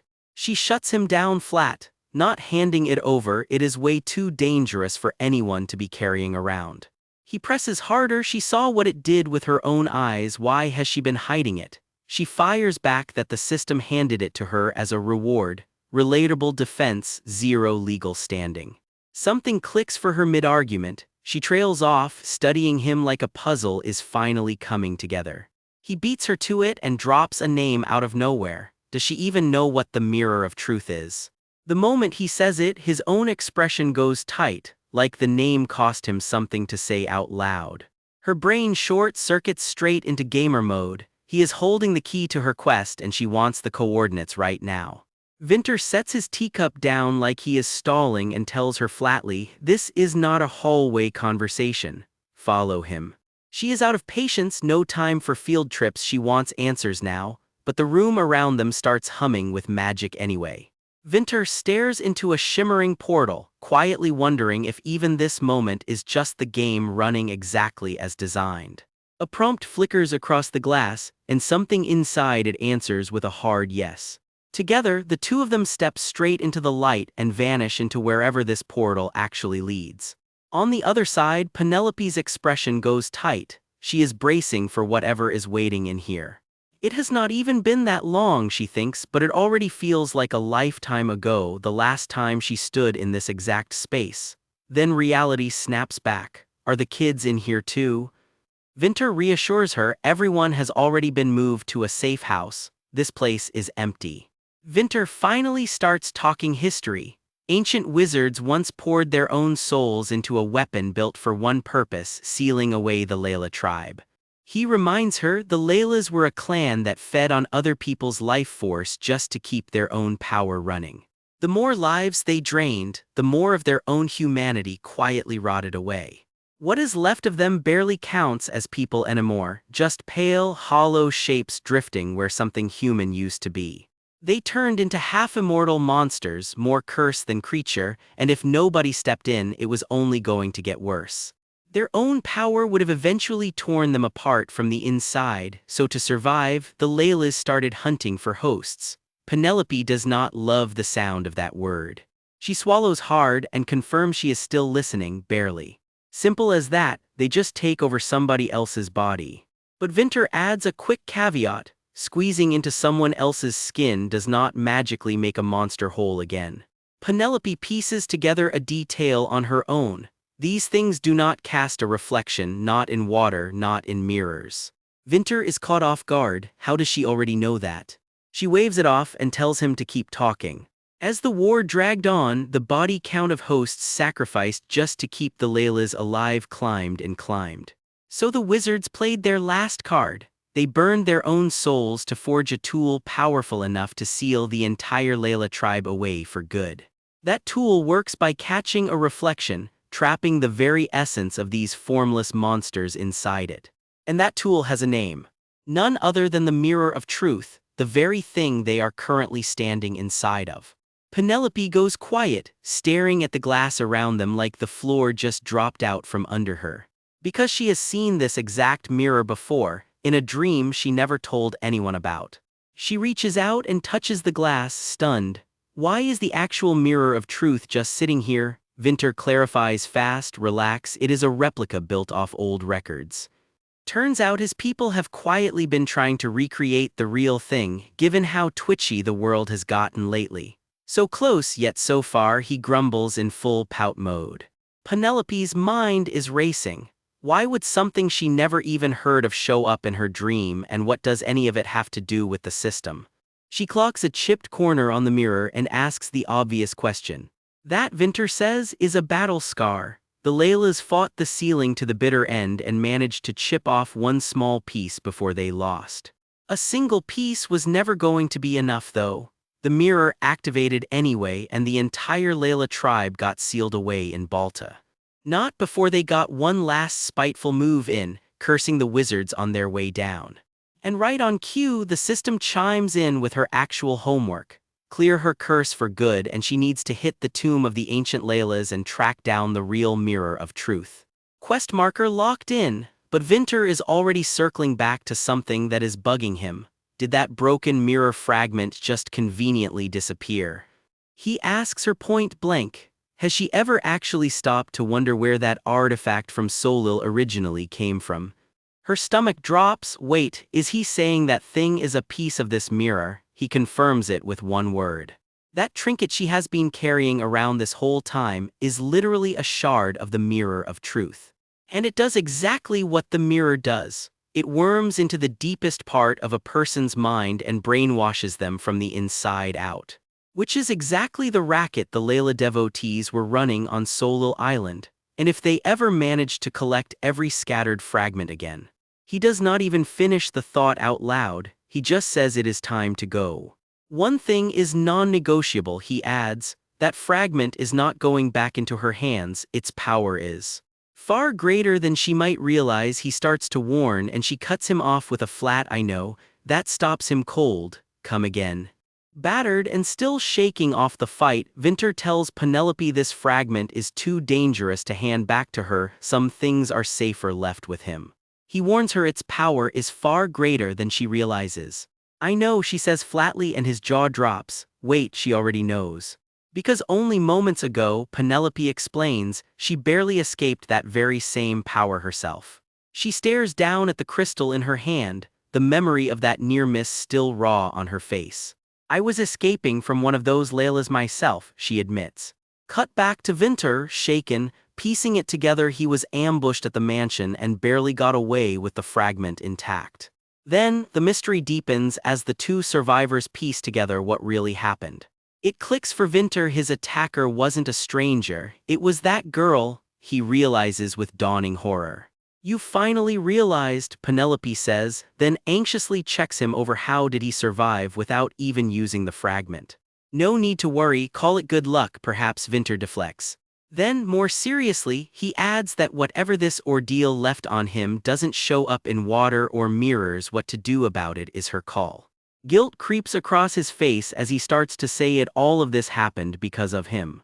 He can barely get the words out. Because of him, she's been dragged into something horrific, and it's all because he was foolish. Penelope, eyes wet, calls him out gently. Of course he's blaming himself, that's just like him. Then quietly she admits something stranger, all of this feels like it's just following the game's script. She offers to hold the fragments herself instead. Yvonne is already targeting him after all. He snaps back, alarmed. What does she mean by that? "It's Layla, plain and simple. As a wizard, facing her is my job," Vinter insists.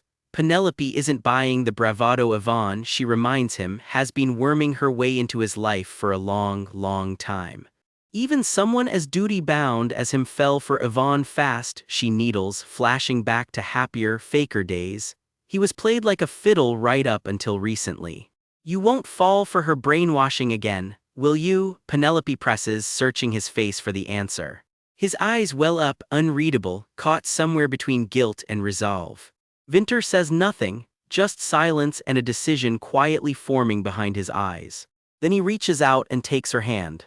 "Please come this way," he says, pulling her along into the unknown.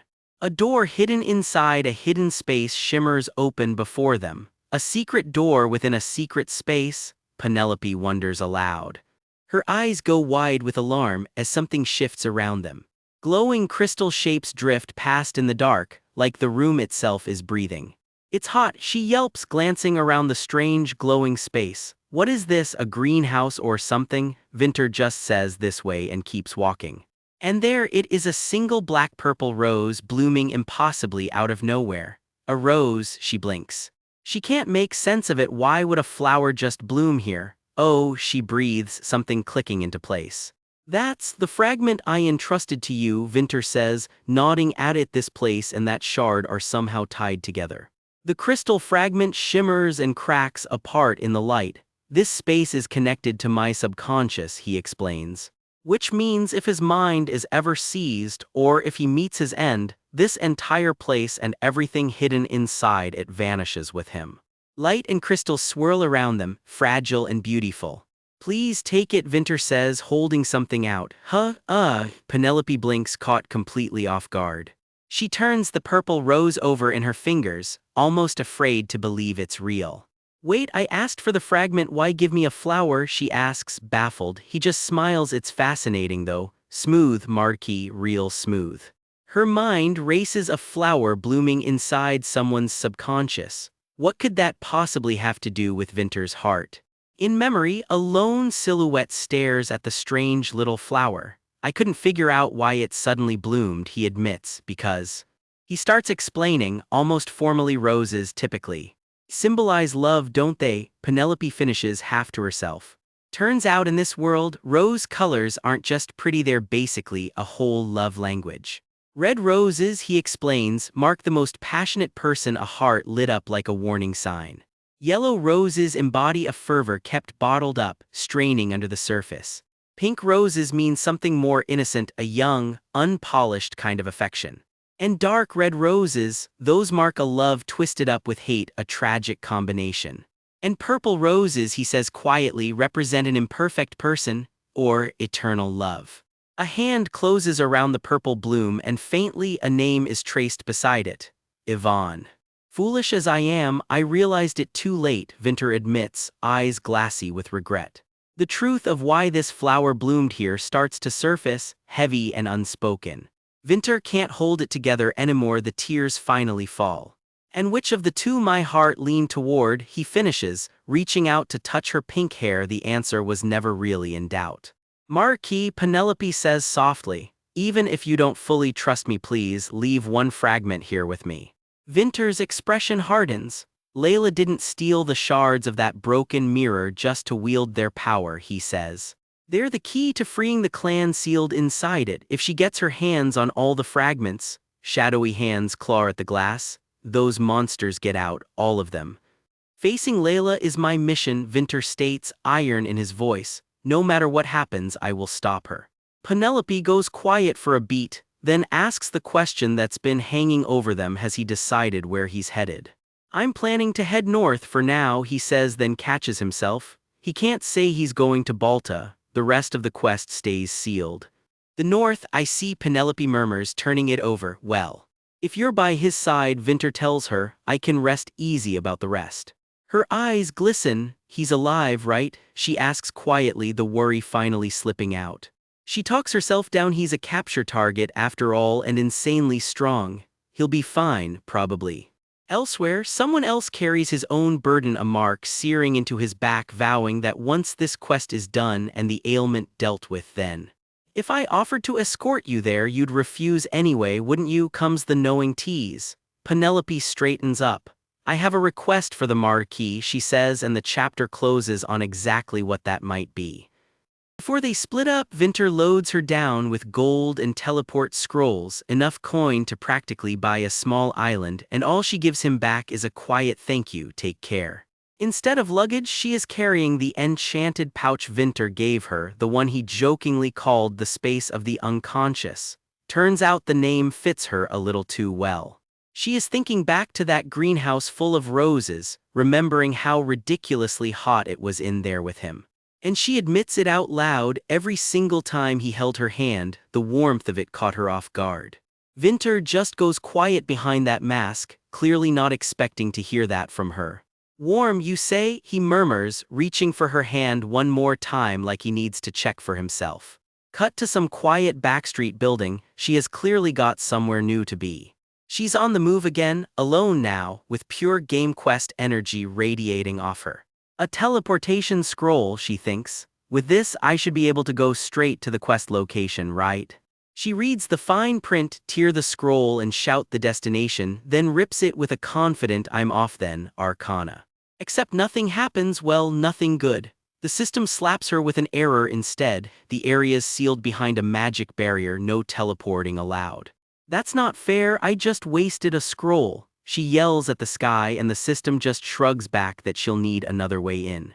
Plan B, some ancient map gets shot down too, same rules apply. It only works once she's already standing on the ground there. So basically she has to reach the Arcana archipelago the old-fashioned way, and she already knows that trip won't be easy.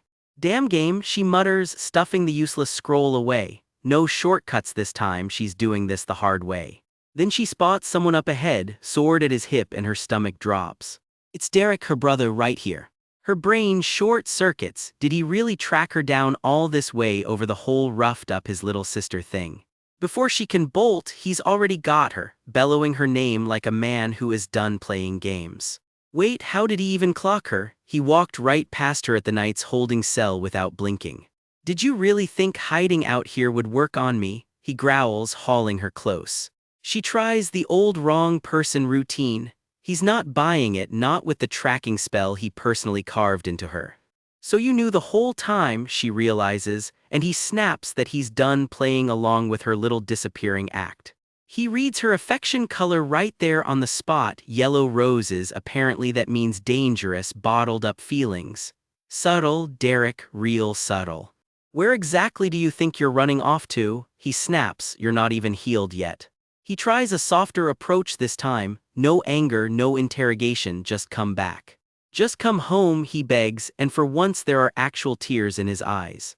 That spell mark on her skin catches the light, the one he can never quite look away from. All she gives him back is silence, then his own voice, barely above a whisper, just her name. He reaches for her hand, she yanks it back. No, why would I follow orders from someone I'm walking away from? Something on her wrist flares, a magic thread snapping loose, and he just stares at it, stunned. She looks him dead in the eye and says his full name, no title, no honorific, nothing. First time you've heard me drop the formalities, huh, she says, that cursed bond is gone now, nothing's holding me back anymore. He panics, insists he'd never want her dead, calls it brainwashing talking. She just asks why he won't admit what he actually saw that day. He never looked away, not once, she reminds him. He watched her swap cups with Yvonne, watched her drink. Saw me die, she says, every part of it. His face just cracks open, the accusation landing like a physical blow. The air around them practically crackles with how badly this conversation is going. Too hard for the noble young lord to admit, she needles, that I only drank that poison because you brought her along. No, he sputters. That's not what I meant, I didn't mean to, he starts and just falls apart mid-sentence. He's openly crying now, hand over his eyes, completely undone. Why did things end up like this? He chokes out, and honestly, good question. He explains himself, even through her recklessness, he kept trying to play the dutiful heir. But then, he admits, she stopped smiling at him the way she used to back when she was just a kid promising to use his gift well. He spent years since then trying to figure out what gift could ever get that smile back. It clearly ate at him more than he ever let on. And then, right when it mattered most, there she is in his memory, small and glowing, calling him brother. Tell me, Penelope Eckhart, he begs, just tell me what went wrong and when. She doesn't even blink, like I care. I finally get it now, she says, the random gifts, all that erratic behavior toward me, it all makes sense. A little caged bird flashes through the scene, about as subtle a metaphor as this family gets. You're truly irredeemable, he spits, I hate you. Just looking at you makes me wish I'd drunk that poison myself. All over again, he finishes. She's already done listening, scroll in hand. He clocks the scroll in her hand and snarls at her to go hug her precious little sister and die with it already. She rips it without a flicker of hesitation, magic already tearing through the air around her. Penel, he lunges, too late, the scroll's already screaming out its destination. Light swallows her whole, the spell locking in before he can close the distance. And just like that she's gone, leaving him standing there alone with nothing but scattered petals and a whole lot of regret. We land in Tratton, a port city near the Arcana archipelago, gulls screaming, wind kicking up off the water. A hooded figure steps off a ship and mutters that today's already a bust. No people around, and now even the fish are vanishing.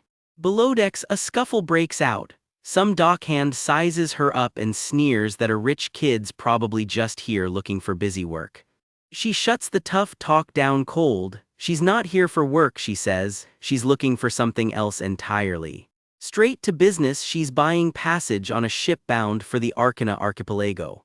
She claims she's running an errand for someone important. Conveniently, she leaves out that the someone important is herself. Ship underway, she spots the distant islands through the rigging. That must be the place. On deck, the captain scans the horizon through binoculars while a crewman hovers, too nervous to interrupt. A sailor stammers that the voyage is going smoothly and swears they'll get her to her destination safe and sound. Turns out she'd already leaned on the crew a little, warning them that whoever's behind Solil Island's disappearance is backing her, so they'd better behave. Just scaring off any funny ideas about robbing a rich passenger, she tells herself. Meanwhile, one overeager crewman snaps to full attention the second the captain barks his name. Focus, 100%. She shuts down more questions. What happened to Solil Island is above the crew's pay grade, and she intends to keep it that way. Something ghostly flickers into view for a split second and the sailor near her yelps, begging her to forget he ever asked. Quietly, she's already plotting get in range of the old Balta map and she can teleport straight to the quest site. Alone for a moment, she groans that this whole quest system is way more convoluted than it needs to be. A very relatable gamer complaint, honestly. The crew relaxes, calm seas, no issues, smooth sailing the rest of the way. You already know exactly what that means. Then chaos erupts on deck out of nowhere. Someone's grabbed, blood's flying, and this is not a drill. The word monster rips through the crew, and everything goes sideways. Monster sighted ahead, turn the ship, hurry. The crew scrambles for their lives. She looks up and the words die in her throat. It's a kraken, massive teal tentacles slam down and wrap around the whole ship. From above, the ship looks like a toy caught in the beast's grip. Isn't this the kind of chaos that's only supposed to happen in movies? She yells, "This is your little monster, Captain." The captain has no clue either, he's never seen anything this huge in these waters. A system window snaps open, emergency quest triggered, a starving giant octopus has appeared, chant a spell to defeat it, reward her own life. What kind of psychopathic game is this? She screams as the crew begs her to get to safety. She grips her head as raw magic surges through her, forcing her hand. Gritting her teeth, she admits quietly that she hates this. Her hand rises, the spell is already forming. Cephalopods, she unleashes it, Phoenix dive, fire tears through the storm. Flame rips straight through one of the monster's tentacles. The severed limb crashes to the deck, still smoking. The crew stares, stunned, the ladies casting magic. One whispers, another just mutters, creepy, rude, honestly, considering she just saved everyone. But the quest counter refuses to move, tentacles defeated, 0 out of 8, even though her magic clearly landed. Something is very wrong. The stump cracks and splits, she fires off another Phoenix dive anyway. The crew cheers, nice shot, but she's not celebrating, something's wrong and she knows it. The count didn't just fail to rise, it increased. The severed tentacles are growing back, doubled, every hit is making the monster stronger. The kraken looms bigger than ever, and she's the only thing standing between it and the ship. Why isn't magic working? I did exactly what the quest said. Another strike comes in and the crew scatters, screaming. Her knight escort dives in, blade blazing teal, cutting through the chaos. The more magic they throw at it, the more it grows, but he's out of better ideas. I have no choice, he throws himself between her and the strike. Her spell gets cut off mid-word as blood sprays across the deck. Princess, someone screams over the wind. She lies dazed on the deck, tears and blood mixing, the fight nearly knocked out of her.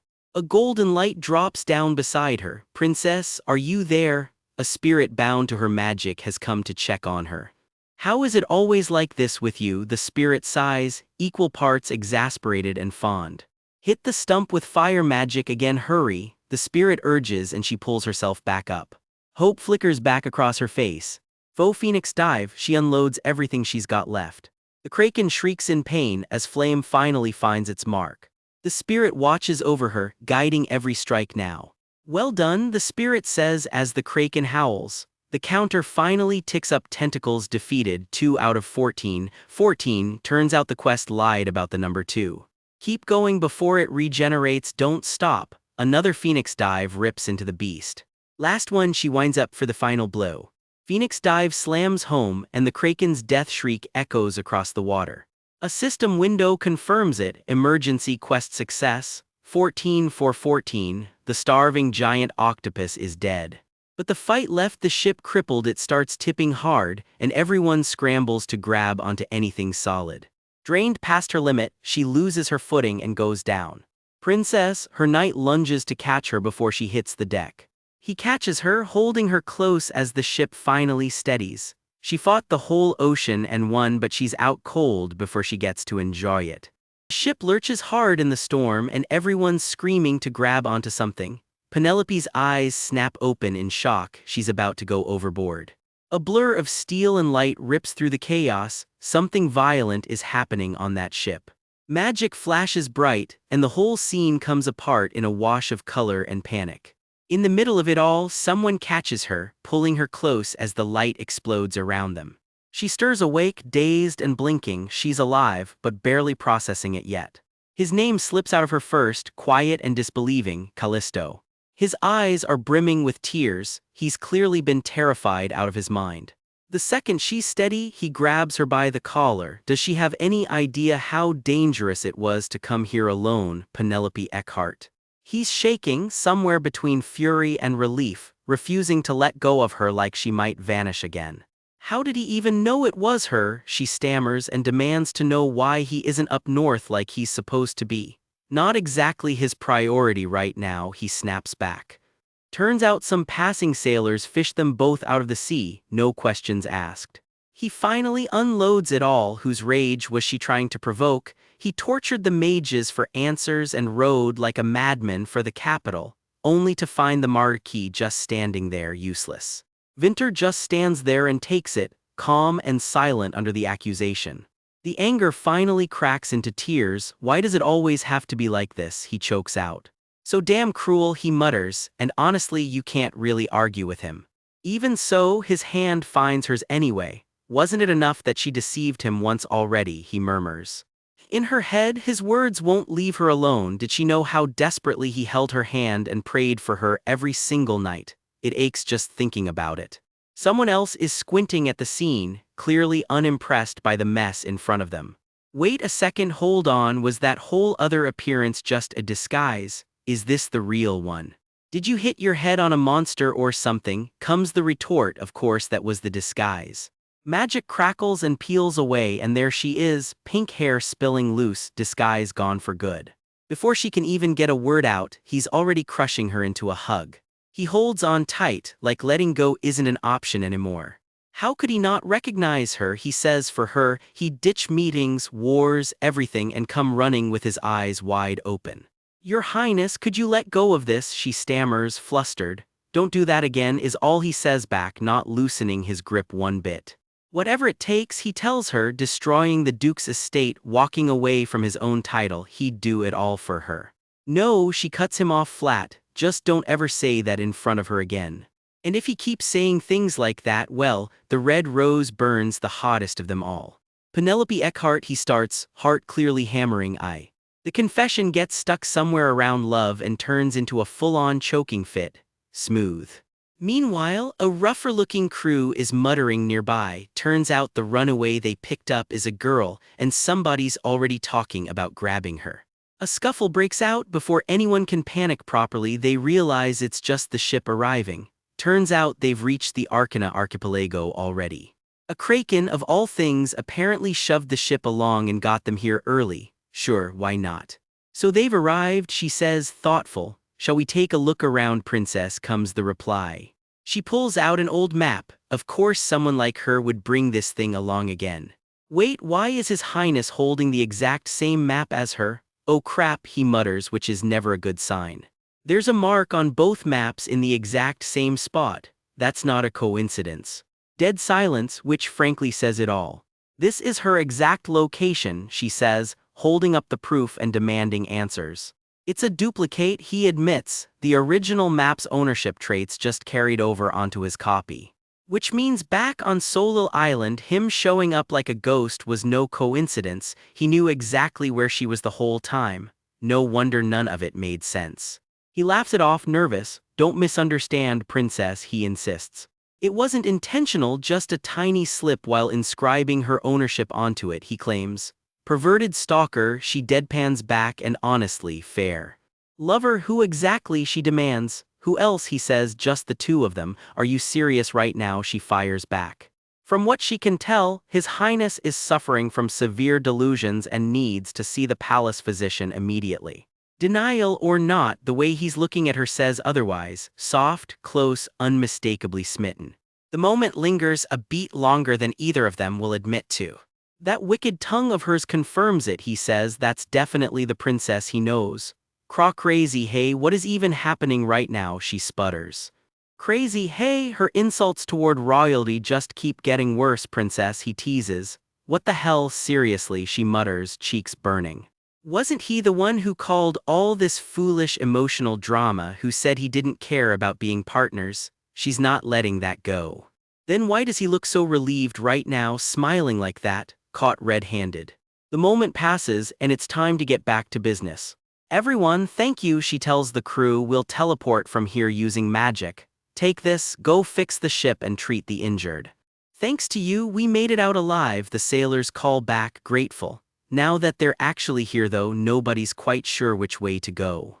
Is she trying to find Layla's base, he asks, watching her study the map. That's exactly the plan. If it's the temple, it should sit near the center of the archipelago. They'd scouted the area with mages once, back when this was still a military operation. They could only narrow the barrier down to a rough location, but it's somewhere around here. At least, he adds dryly, they won't be trudging through some lifeless wasteland without a single blade of grass. Fresh off the boat and completely lost, Penelope stares down at her letter with no idea which way to go. The crown prince beside her cuts straight to it. Is she hunting for Layla's secret base? He taps a hand over the map. If it's the temple, it should sit near the center of this archipelago, right where his mages scouted during the war. Only problem, some ancient barrier scrambled their spells, so all they ever got was a rough guess at the spot. Small mercy, he adds, at least this time they won't be trudging through some grassless wasteland with not a blade of anything alive. He can't quite hide it, eyes glassy, voice careful as he asks her point blank, is she really coming with him? Penelope isn't having it. She ditched an entire war and hacked through, quote, octopus legs just to get here, and now he wants her to turn back. A system window flickers up, the ancient magic map is ready, just point at a spot and say the word move. All the more reason to go back, she needles, didn't he get an imperial order? He just shrugs, this matters more to him right now. And besides, he reminds her with a smirk, he is the crown prince. Since when does he need anyone's permission to go anywhere? The second it's out of his mouth, he looks almost embarrassed by his own bluntness, quickly backpedaling that he only agreed to come along, nothing more. Fine then, she huffs, go alone, she's got her own map. Except there's one small snag, he has no idea how to cast the teleport spell. Caught in her own bluff, all she can manage is a defeated dammit. So she caves, plain and simple, take me with you. She goes a little pink at how easily that slipped out, not quite meeting his eyes. Her heart is clearly pounding now, and it has nothing to do with the heat. Are you laughing at me? She snaps, and he clears his throat like a man who absolutely was. With the word move, the ancient map lights up and folds space around them. They land in the middle of absolutely nowhere, just dunes for miles. Is this seriously a desert?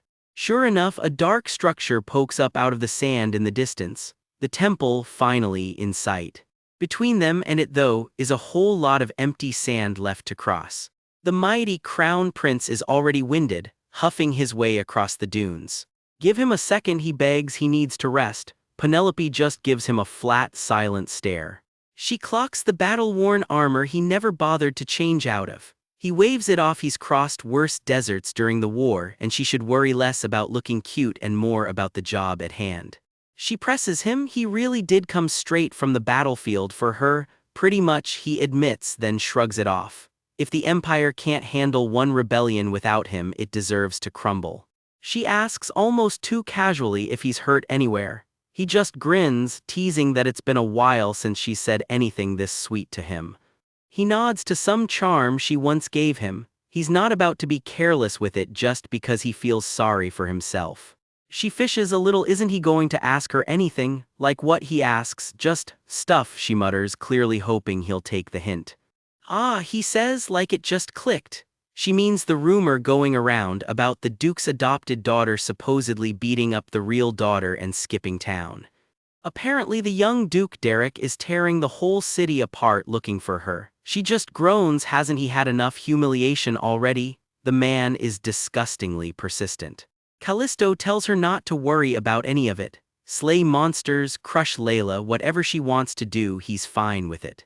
For a second the bravado drops and she quietly says what she actually wants, just to stay by his side. He goes quiet at that, turning away just enough that she won't see how much it gets to him. She admits, almost frustrated, that she genuinely does not understand him. In her head she thought she'd sealed away every soft feeling the day she came of age. So why is he the one cracking through it? He tells her she doesn't have to understand it. He's just sure that whatever used to matter to her isn't what matters to her now. And quietly she has to admit it, he's right. The old reason she clung to survive is gone now, and she's left wondering what actually matters to her anymore. Her own thoughts start to answer the question mid-sentence. Callisto answers for her instead. Whatever she wants to do, he wants to do too. She calls his bluff. Does he even know what that is? Sure, he shrugs. Maybe she wants to raise Layla's ghosts and take over the world, who's to say? She rolls her eyes at the nonsense. He's the crown prince, remember? Whatever happened to his whole "I must become the flawless emperor" bit? He says he'd throw that ambition away too. If she wants to conquer the empire and take the throne herself, he's genuinely fine with it. She stares back, unsettled. This isn't a joke to her. He's not joking either. Whatever she chooses, all he's asking is to stay by her side. Is that really too much to want? He waits on her answer, more nervous than he'd ever admit. Something in her finally softens, the walls coming down just a little. Yeah, she says, voice thick, that's okay. She thinks back on it, how a certain smile from her old life never once carried any real warmth. Back to business, they've reached the entrance. Let's go in, he says. The light fades fast as they step past the threshold, swallowed by shadow. Framed in the glow of the doorway, the two of them start down into the dark together. Underground again, she grumbles, just like back in Solil. What is it with these people and hiding everything underground? He warns her to stay sharp, you never know what might jump out. But it's eerily quiet down here, no cultists, no monsters, like every living thing just vanished. She reaches out carefully into the dark, on edge despite the silence. Her foot lands on something that definitely isn't just floor, this is the tomb of ancient Layla. They've actually found it. Deeper in, something huge and cracked catches the light. That's the mirror of truth, the exact thing they crossed a desert and dug through a tomb to find. A system window pops up out of nowhere. Having found the mirror of truth, she's been granted the right to know the truth. The right to know the truth, she repeats to herself, wary. Up close it just looks like a busted old mirror to Callisto, and even Penelope wonders if this junk is really what they trekked all this way for, right as the system asks if she wants to unlock the hidden story inside it. She's not exactly dying of curiosity, but a hidden story has to be tied to that infamous hidden ending everyone keeps whispering about. Can't be helped, she decides, might as well take the reward. Your Highness, she says, just give me a moment, and she taps yes. The mirror answers instantly, light pouring out and wrapping around her hand. Something's wrong, the energy surges wildly and both of them freeze in shock. Someone screams her name as the whole chamber erupts in light, and that's exactly where this chapter leaves us hanging. The blast rips through the tomb, catching both of them completely off guard. Whatever the mirror is showing her isn't finished yet. A mysterious pink-haired figure keeps drifting into view as the vision keeps loading. Somewhere in the chaos, she calls out for him, not even sure if he can hear her. The vision finally locks into place at a full 100%, and whatever truth it's about to show her, we'll have to wait for the next chapter to find out. The load screen creeps toward 100%, and some hooded figure just stands there in the dark, waiting. A voice cuts through the static, Your Highness, loading complete, showtime. Turns out this whole nightmare is dressed up as a mobile game called Princess's Love Project, currently the hottest romance sim around. Our heroine about spits out her drink the second it pops up on her own screen. Hang on, isn't this the exact same ad she just sat through, charming romance targets and all? Take out the villain in the heroine's way and cash in on the fame, the game promises. She's already lived this once, thanks, and there's no skip button. More importantly, where the hell is Callisto? This part definitely was not in the original ad. Buried inside is a hidden lore drop. Once upon a time, a golden dragon ruled the whole continent of Iaka in peace. Its wings held back every scrap of darkness in the world, and even in death it left one mystical fang behind for humanity. That relic has a name now, the Golden Dragon's Fang. Current location unknown, hint somewhere in the imperial family. Someone scoffs that it's just an absurd founding myth until he remembers Callisto is the one who told him it. Suddenly it doesn't feel so made up. Time marches on, and down under the earth, something dark starts stirring awake.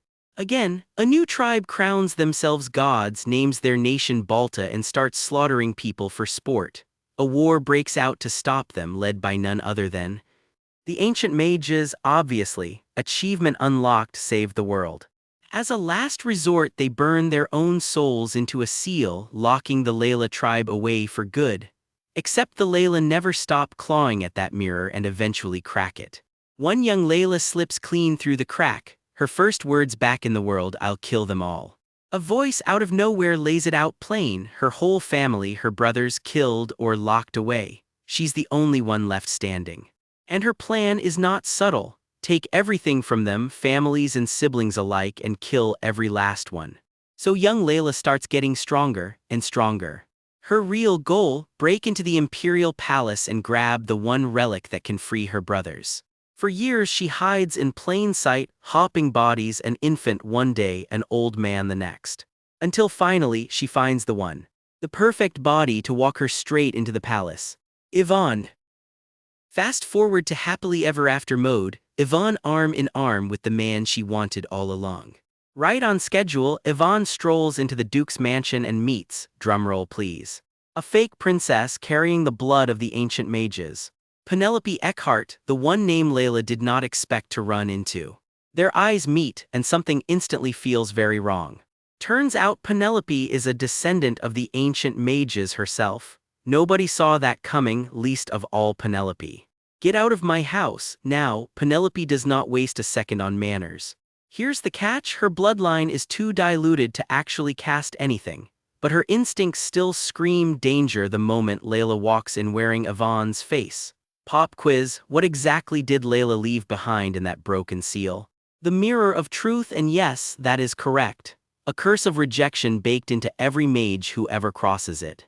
Eventually, Yvonne marries the crown prince and moves straight into the palace. There she finally gets her hands on the golden dragon's fang, plus a shard of the mirror for good measure. Both pieces go toward breaking the old seals, and her siblings come pouring back into the world. Just like that, the whole surface world becomes Layla's hunting ground. Everyone left alive is just prey now. Even the mages who fought back get wiped off the map completely. What's left waiting for this world is total annihilation, full stop. That's the normal mode hidden ending. What the hell, that's the big hidden truth, that's it. Somebody is less than impressed. Penelope's whole tragic backstory, an ending you could have called in normal mode with your eyes closed. So what now? You still haven't told me anything I actually wanted to know. Why did I end up in this game, and what are you people even really? Why me out of everyone? I said tell me. The screen just keeps looping back to the exact same hidden ending. But then something shifts. One last mage finally breaks free of the brainwashing, just late enough to watch the catastrophe unfold instead of stopping it. His name surfaces out of the wreckage, Vinter Verdandi. So it was only you. Someone is clearly stunned to see him standing there at all. Vinter admits the mirror of truth showed him everything. The one they all condemned and drove to her death was the only one actually fighting Layla the whole time. This catastrophe was born from my own foolishness. I'll repay it with my very soul. Vinter, what are you doing? Too late to ask. The last mage is already casting the one spell nobody should ever cast, turning back time itself. He burns his entire being into it, trapping the whole world inside an endless time loop. Also, the ending, total destruction, could still somehow be rewritten. Again and again and again. The loop resets over and over, waiting for a version of Penelope tough enough to finally take Layla down for good. But loop after loop just ends the exact same ugly way. Dead end, dead end, dead end. Countless deaths stacked on top of each other until Penelope's soul is ground down to nothing and disappears for good. There is no coming back from that. Penelope is just gone. So they wait and keep searching. The system keeps scanning across the endless stretch of time and space for any trace of her, just hoping one last tiny fragment of that shattered soul wakes up again somewhere in some other world. And there she is, scrolling past a mobile ad. This one, Princess's Love Project. Her friend leans over the phone, thoroughly unimpressed, looks super cheesy. How did something with a name like this even get popular? Fair question, honestly. She doesn't answer, just fingers the little pendant at her throat like some part of her already knows more than she's letting on. That's right, a hand lights up out of nowhere, the system finally making its move. You, the one who survived every single trial to get here, you are the real protagonist of this story. Rise above it all and save the world from the villain's doom, the system demands. New quest incoming, the hard mode hidden route. Question is, who's the real villain here? Say yes, and the reward is the golden dragon's fang itself, powerful enough to save one single life. This is the final episode. Once it's done, the whole game ends. The system has one more trial for her: rise above it all or watch the world burn at the villain's hands. This is the final main episode. Finish it and the game ends for good, and the reward on the table is nothing less than the power to save someone's life. She scoffs. Don't make her laugh. Why would she ever accept a deal like that? Dragged into a world she never asked for, forced to suffer through hell, none of that ever changes, no matter what the system dangles in front of her. The reward is saving someone's life. Then what about her own life, her own existence? Back in her original world, she doesn't even know if she's alive or dead. Her eyes go wide. Wait, is that exactly why this reward exists? A vision drags her under sterile lights and Roman IV line dripping in the dark. A girl lies unconscious in a hospital bed, an oxygen mask over her face. This, somehow, is her real body. Silence stretches through the ward, heavy and cold. A memory flickers through, a sharp voice scolding. How long are you planning to sleep, you idiot? At the bedside, her brother hunches over, begging forgiveness, pleading for her to just open her eyes. She watches from inside the vision, baffled. What is this scene? Why is she in a hospital bed, and what is he even talking about? Behind him, another figure steps through the door. Big brother, the newcomer says quietly. Their father flew out urgently, chasing down a surgeon famous for pulling tumors out of coma patients, pulling every string money can buy. The other brother just asks why he came back alone. As if stomach cancer wasn't enough, now shock from overwork too. Such is the fate, it seems, of a Keeball family's youngest daughter. He remembers her working 3 part-time jobs just to earn her own way into university. He should have seen this coming. He never imagined she'd refuse to study abroad on their money when everyone in her world takes that deal without blinking. He recalls their father's face when she declared she'd live independently. The old man had already arranged her whole future, and she blindsided him completely. Gripping her wrist, he mutters that she must really, truly resent him. She ended up starving like this, and it's all his fault. He says he thought if he stopped her from raiding the kitchen at night like a stray, she'd finally sit down and eat proper meals with them. He admits it plainly. He isolated her on purpose, betting she'd come crawling back once she couldn't manage alone. He never expected her to hang on so stubbornly.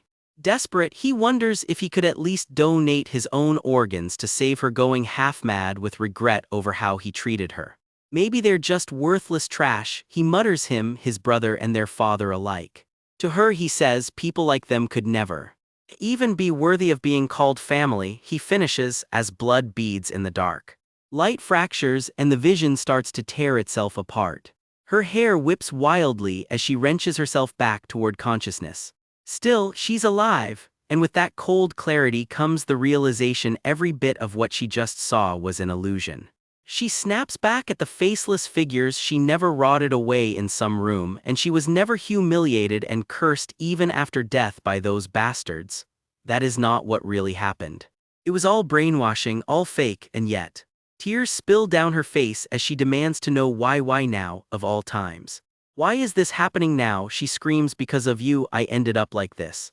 The illusion cracks apart around her. One question: what was she even fighting so hard for?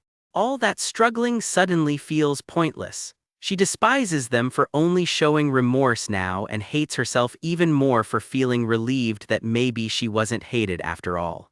The system's final prompt resurfaces, dangling that same promise: complete the quest and save someone's life. Wiping her eyes, she finally understands. This last reward isn't for some stranger, it's for the her still stuck back in the real world. That's exactly why she has to see this game through to the end. Determination burns through the tears still on her face. She picks yes. Space itself splits open around her. The system grants her the mirror of truth, an ancient magic tool strong enough to push back the forces of evil and save the world from crisis. Just a warning, the magic burns through stamina fast. The souls of ancient mages linger just long enough to leave her one final message. Turns out their big thank you is for her gold. Literally, her spending is what kept their mirror running all this time. Even ancient wizard ghosts have a tip jar, apparently. Light scatters as she gets yanked out of the vision entirely. Voices call her back through the fog. My lady, my lady. Her eyes flutter open again, back in her own world at last. Frosty, her maid, chokes out her name through tears of pure relief. Crown Prince Callisto stands over her, sword still in hand. Finally awake, he says. She had him worried sick. While she was under, chaos broke loose. A shape crashes down through choking green smoke. Someone stammers, asking Callisto what on earth just happened. The moment the mirror flashed, she collapsed, and half-dead monsters came charging in from every direction, seemingly drawn straight to its magic. Callisto grits his teeth. The damn mirror crumbled to dust without warning, and he has no idea what just happened. Her face crumples. Why? She chokes out. Callisto pulls her close, alarmed. What's wrong? Why is she crying? She sobs into his shoulder as he tries to soothe her, telling her not to cry. His face stays tight with worry, sweat beading on his brow. Somewhere in the chaos she slept through, a blade came away bloodied.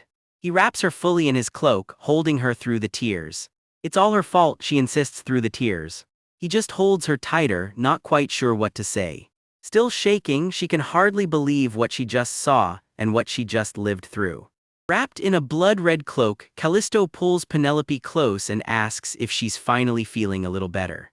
Penelope stares at him, stunned. Was he protecting her from the very start? The battlefield is littered with monster corpses, his cloak soaked in blood, yet he's somehow completely unharmed. He yanks her gaze away from the carnage. Don't look, he mutters, almost annoyed that she'd flinch at something so small to him. Ever the gentleman, he insists on cleaning the mess up himself, teasing that she's the only clean thing left standing in this bloodbath.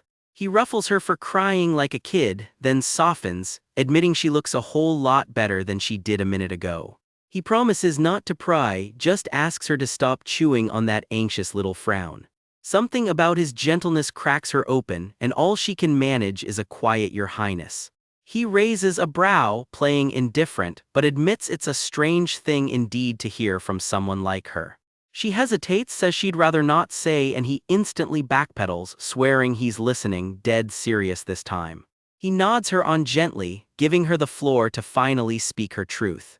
Penelope confesses she once lived somewhere far beyond his knowledge, and one ordinary morning she was simply yanked into this world. He asks the obvious question, why? She has no clue either. She just woke up inside the Eckhart Duchy of all places. He deadpans that landing in a house full of hopeless bastards really is rotten luck. Even stranded in a nightmare she never asked for, she says she still tried her best to survive it. At what, he asks, her answer is simple and grim: just to survive. Too many burdens got dumped on her all at once, she says, and she still remembers a strange little mirror she once won, shaped just like the favorability gauge that floats over people's heads here. That mirror, it turns out, looked exactly like a system window because apparently she'd been dropped into this world on hard mode. No matter what she tried, there was never an end in sight. Just when she thought one ordeal was finally over, something new would come crashing down, chains and all. Every time she believed it was truly, finally the end, the world found some fresh horror to throw at her. It got so unbearable she even tried to end it herself, only to learn she couldn't even die on her own terms. Dying here, she realized, wouldn't send her home. Her real body is lying broken somewhere else, trapped in a coma. Maybe, she admits, entering this game world was the only option she'd ever really been given. So now she asks quietly, what is she even supposed to do?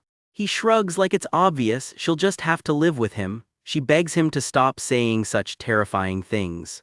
He presses harder. Why is living with him so horrifying, and why does she even want to go back at all? She freezes, caught off guard. Back in the present, her hand clenches tight around that same strange mirror pendant at her collar. Her mind drifts back further still. School, she admits, is something she actually misses a little. He asks about it, and she tells him she studied until she practically bled just to claw her way to the top of her class. He can't hide his surprise that she was ever the top student, and jokes that her old school must have specialized in teaching people to insult royalty. Archaeology, she says she'd wanted to be an archaeologist since she was a little girl. Suddenly, her odd knack for reading ancient relics makes a lot more sense to him. He asks why archaeology of all things, and something flickers behind her eyes before she answers. The memory pulls her all the way back to being a kid, begging to go on yet another museum trip. It all started, she says softly, because of her mom. They lived alone together, just the two of them, dirt poor but making it work. Her mom used to apologize for only ever affording museum trips, but little Penelope loved every second, proudly reciting every relic she'd seen in order while her mom beamed with pride. Wide-eyed and thrilled, the little girl declares she's going to grow up to be a real archaeologist. Her whole face lights up at the thought, a kid dreaming as big as the sky. That story feels a lifetime away now after being buried under the label of wretched girl in that noble house. Digging up her childhood dream again felt nearly impossible. Even on her worst days, failed tests and all, her mom never once stopped cheering her on. After her mom passed, she fought to become a daughter worth being proud of, working herself to the bone, certain she was finally inching one step closer to that dream. Then it all tore apart at the seams, scattered like ripped pages in the wind. Callisto just murmurs mother, under his breath, something of his own clearly stirred up by her story. He tells her they're more alike than she'd think, they both found their drive because of the women who raised them. She blinks, surprised he'd count himself alongside her. His mother's dying wish, he admits, was for him to claw his way to the very top of the throne and tear this rotten country apart from the inside. She's floored. His whole obsession with being the flawless emperor traces back to that. She insists her own dream was never anything so twisted. Of course, he clarifies that was before he met her. Just moments ago he was ready to toss the whole damned crown aside. But hearing her story changed his mind. Now he'll hold onto that crown after all. She can only ask why. So that nobody else can ever crawl up and take away her freedom to chase whatever she wants, magic, archaeology, anything at all. Then he asks it outright about going back home. Could she maybe just not? He'll make her dream come true himself instead, he promises. She calls him out for tossing her name around so casually as his reason for everything, whether he's giving up or holding on. She still remembers every word he's ever said to her. He'd sworn to turn his back on all of it once, and now he can't stand the way she's looking at him. She goes quiet, turning it all over in her head, unsure what to do with a look like that. She tries to laugh it off, insisting there's really nothing going on between them. He brings up the coming-of-age ceremony when she once turned him down flat. He hasn't forgotten it. He watched her crushed and watched her die not long after hearing his own nonsense.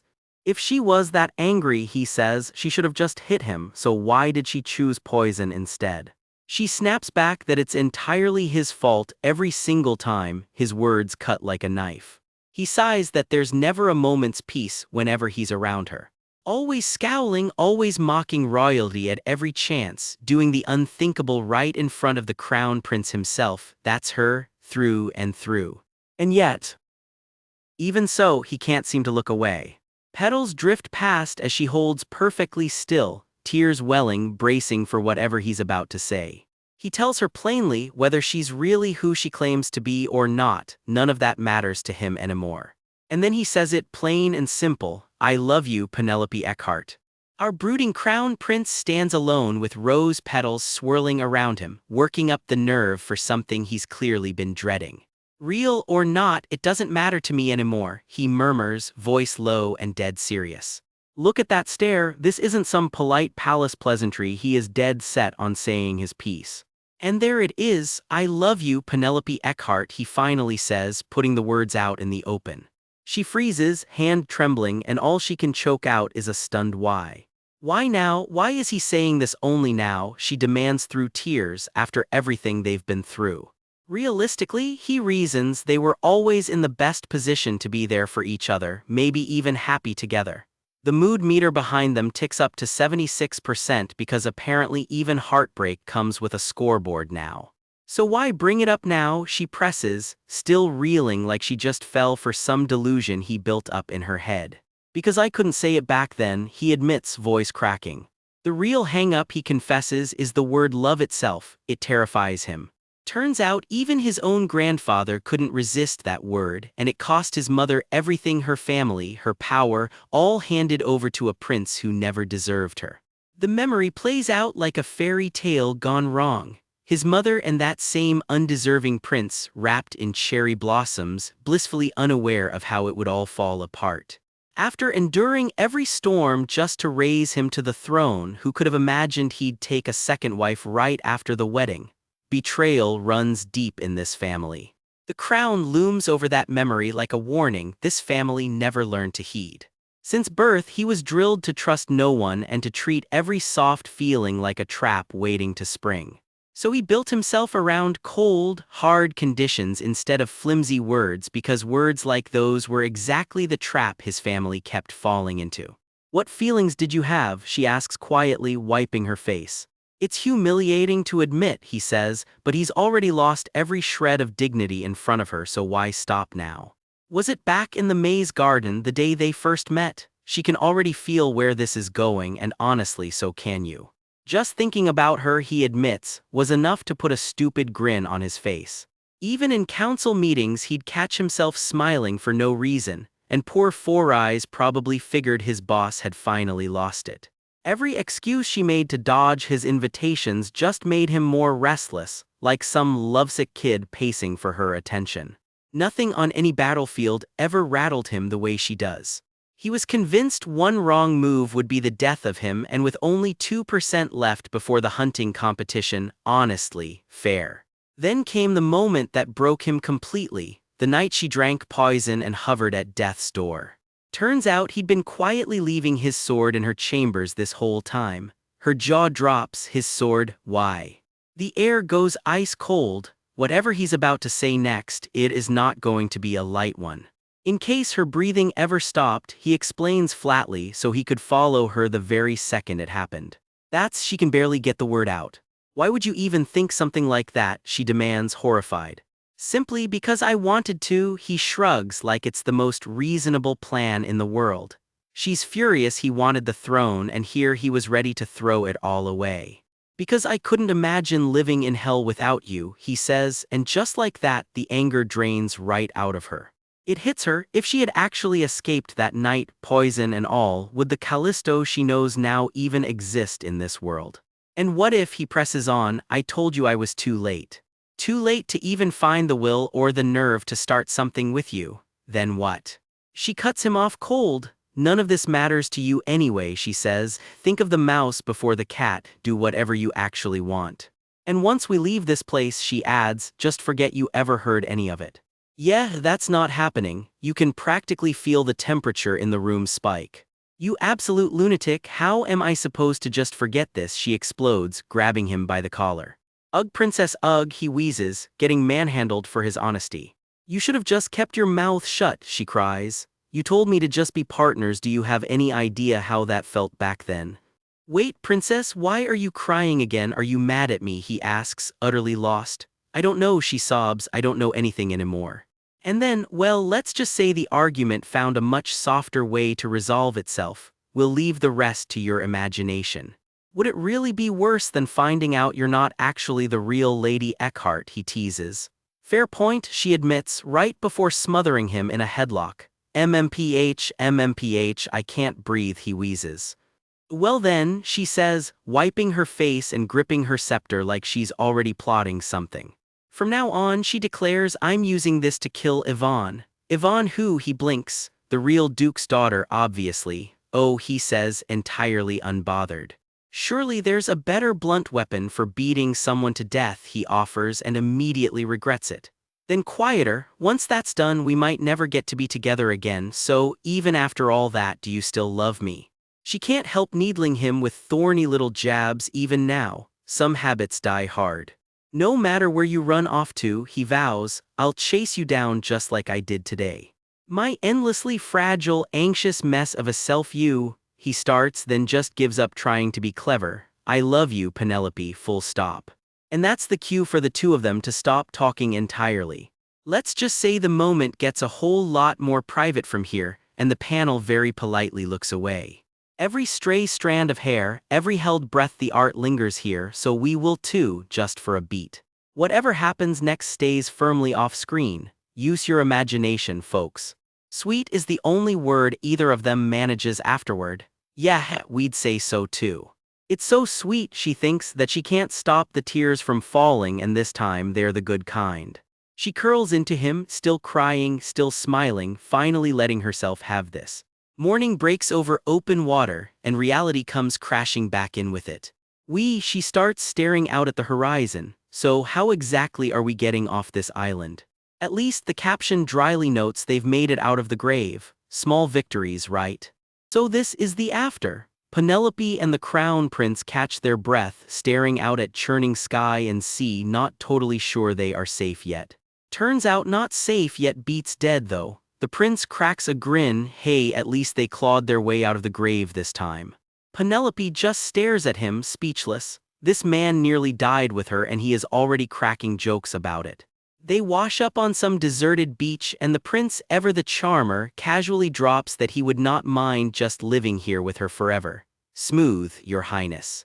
Penelope is not buying the castaway romance yet. She is already planning daily fish parties and bragging he is decent with a harpoon. She personally could skip the seafood. Then the mood flips. He tells her to leave him behind and save herself. Classic noble idiot move, and she is clearly not having it. She points out royals have emergency recall magic. Did not he get pulled home that way once before? He goes suspiciously quiet.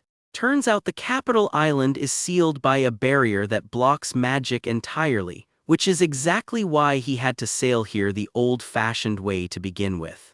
So yeah, they might actually be stuck here. His genius solution: stop panicking and sit down. The view is nice, bold strategy.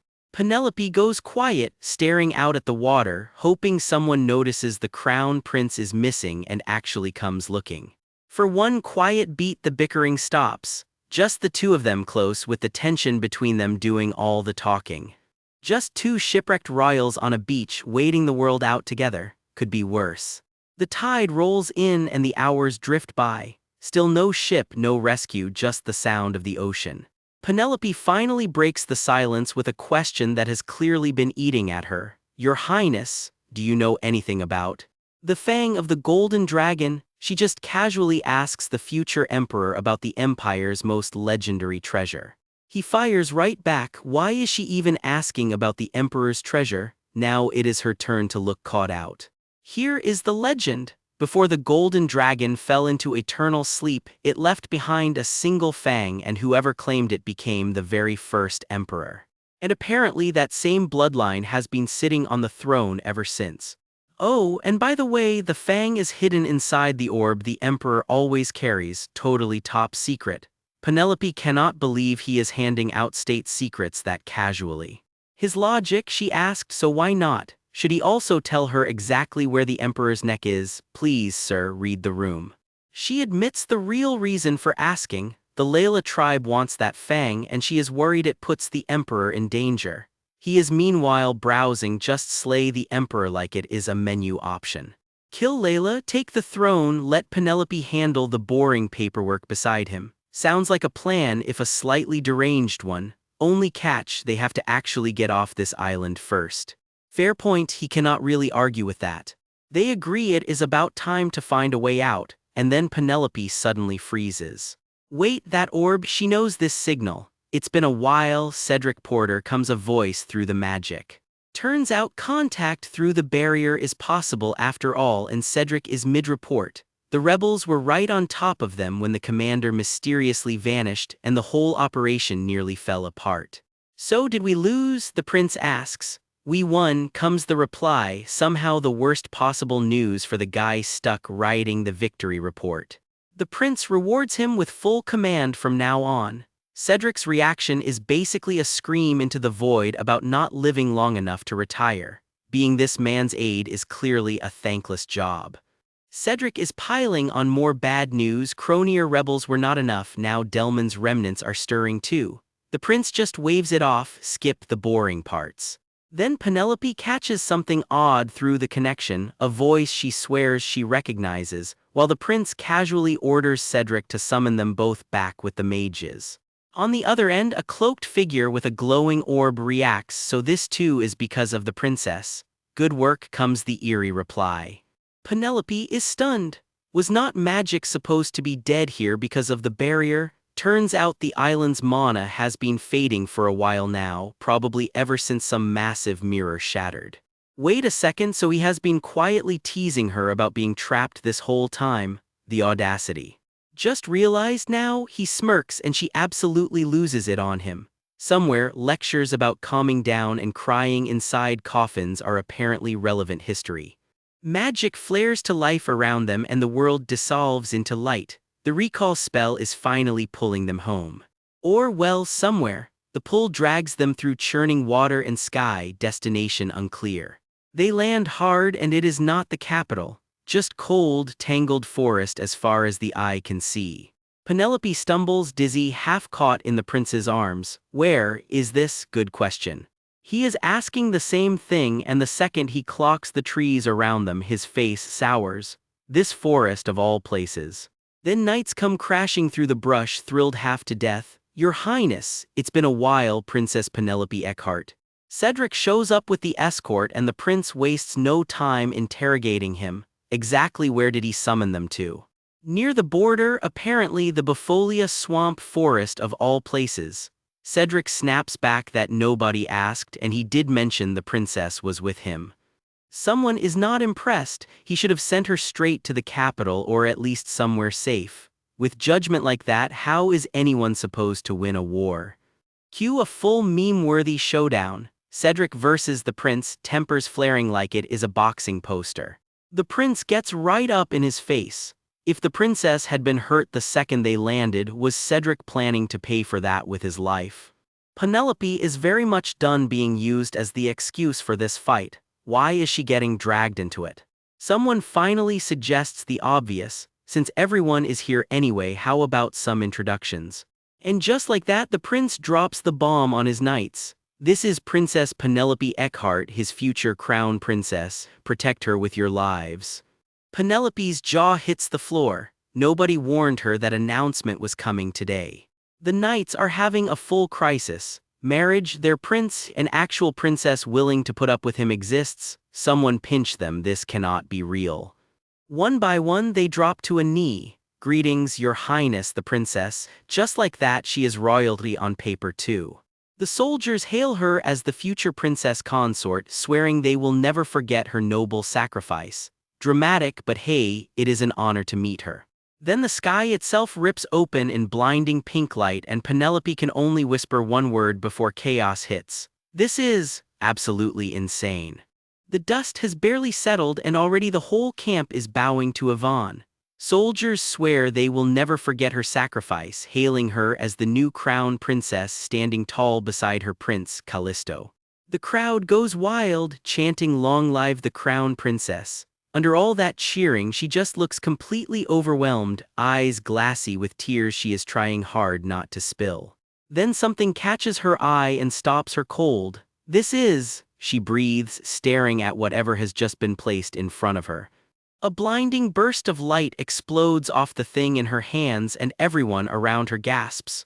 Whatever it is, in her own words, absolutely insane. As the celebration winds down, things get quieter for a moment. These are the soldiers who have bled beside her for years, and it is finally time to say goodbye. Her prince turns to the troops with real warmth, promising they will see each other often from now on. But when he starts walking off without her, she panics. Wait, where are you going? Turns out he is just messing with her. Why is your face so red? Ugh, he teases, and she nearly loses it. That mouth. Stop saying weird things or I will go by myself. He backs off with a smirk, all fake innocence. Ah, was it a secret romance? My mistake. Better watch your security from now on. Real smooth, Callisto. She is left standing there totally flustered, mouth open with absolutely no comeback ready. Meanwhile, Cedric Porter, the aide everyone privately calls Four Eyes, clears his throat like he is about to deliver a speech.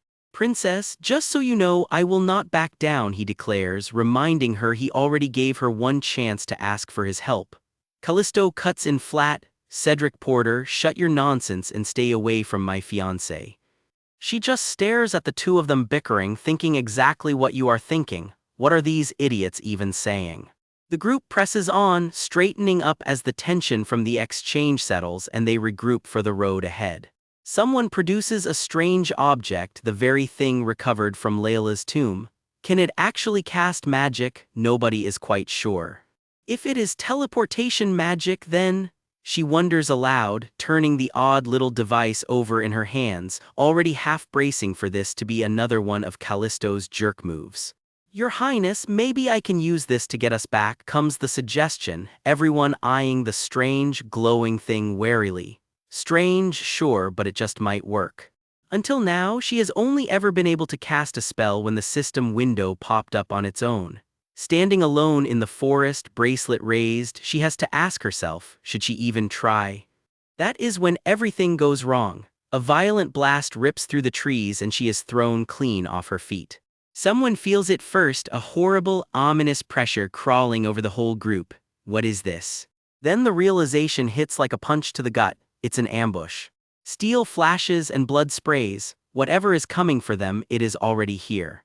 Monsters pour down out of the sky in waves and someone finally puts a name to the horror. This is Delmon's army. The battlefield erupts into total chaos, fire and claws and soldiers scrambling to hold the line against a monster swarm. A legion that controls monsters? Callisto throws himself in front of her, flames licking at his back, roaring her name to keep her covered.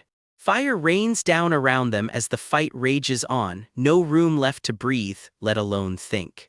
Mages, deploy the barrier, someone bellows and a wall of magic slams up just in time to hold back the worst of it. Damn it, princess, cover yourself with my cloak and crouch down. Callisto snaps, throwing his own cloak over her as embers rain down. Guards close ranks around her. Do not let a single spark touch the princess, that is the prince's order. One snarls and they mean every word. She wants desperately to help, to fight beside him instead of hiding, but how? She still does not even know how to use magic on her own. Crouched in the smoke, she rattles off every spell word she can think of: heal, cloak, recover, defend, thunderstrike, and absolutely nothing comes up. She curses the system and the ancestors who promised her great power right when she needs it most. Why is it useless at a time like this? She begs the empty air, voice cracking, please. A single dark feather drifts down through the smoke. For a moment, everything goes eerily still. Then from somewhere close a voice found it. She freezes under her hood, bracing herself, every muscle tight. A shadow falls over her. So you were here after all, says a voice that sends a chill straight down her spine. Callisto lets out an agonized scream, blood spattering as something tears through him. A monstrous black-winged creature bursts out of the smoke and somewhere in the chaos, someone screams her name, Princess.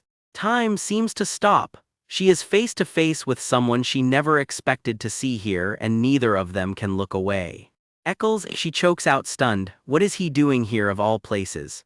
Stay still, he warns her, voice low. If you thrash around you will provoke the monsters and make this a lot more dangerous. Somewhere behind them, someone is already screaming for the prince as the enemy counterattack rips through their lines. The offensive keeps coming, wave after wave, and there is no telling anymore who is actually winning this fight.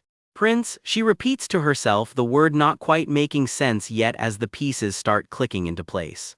And then the truth lands. Somewhere someone gave the order, Eccles Khan Delmon, go north, kill the crown prince and you will become ruler of the empire. She stares in horror, no way. Eccles, her Eccles, is the one leading this entire monster legion.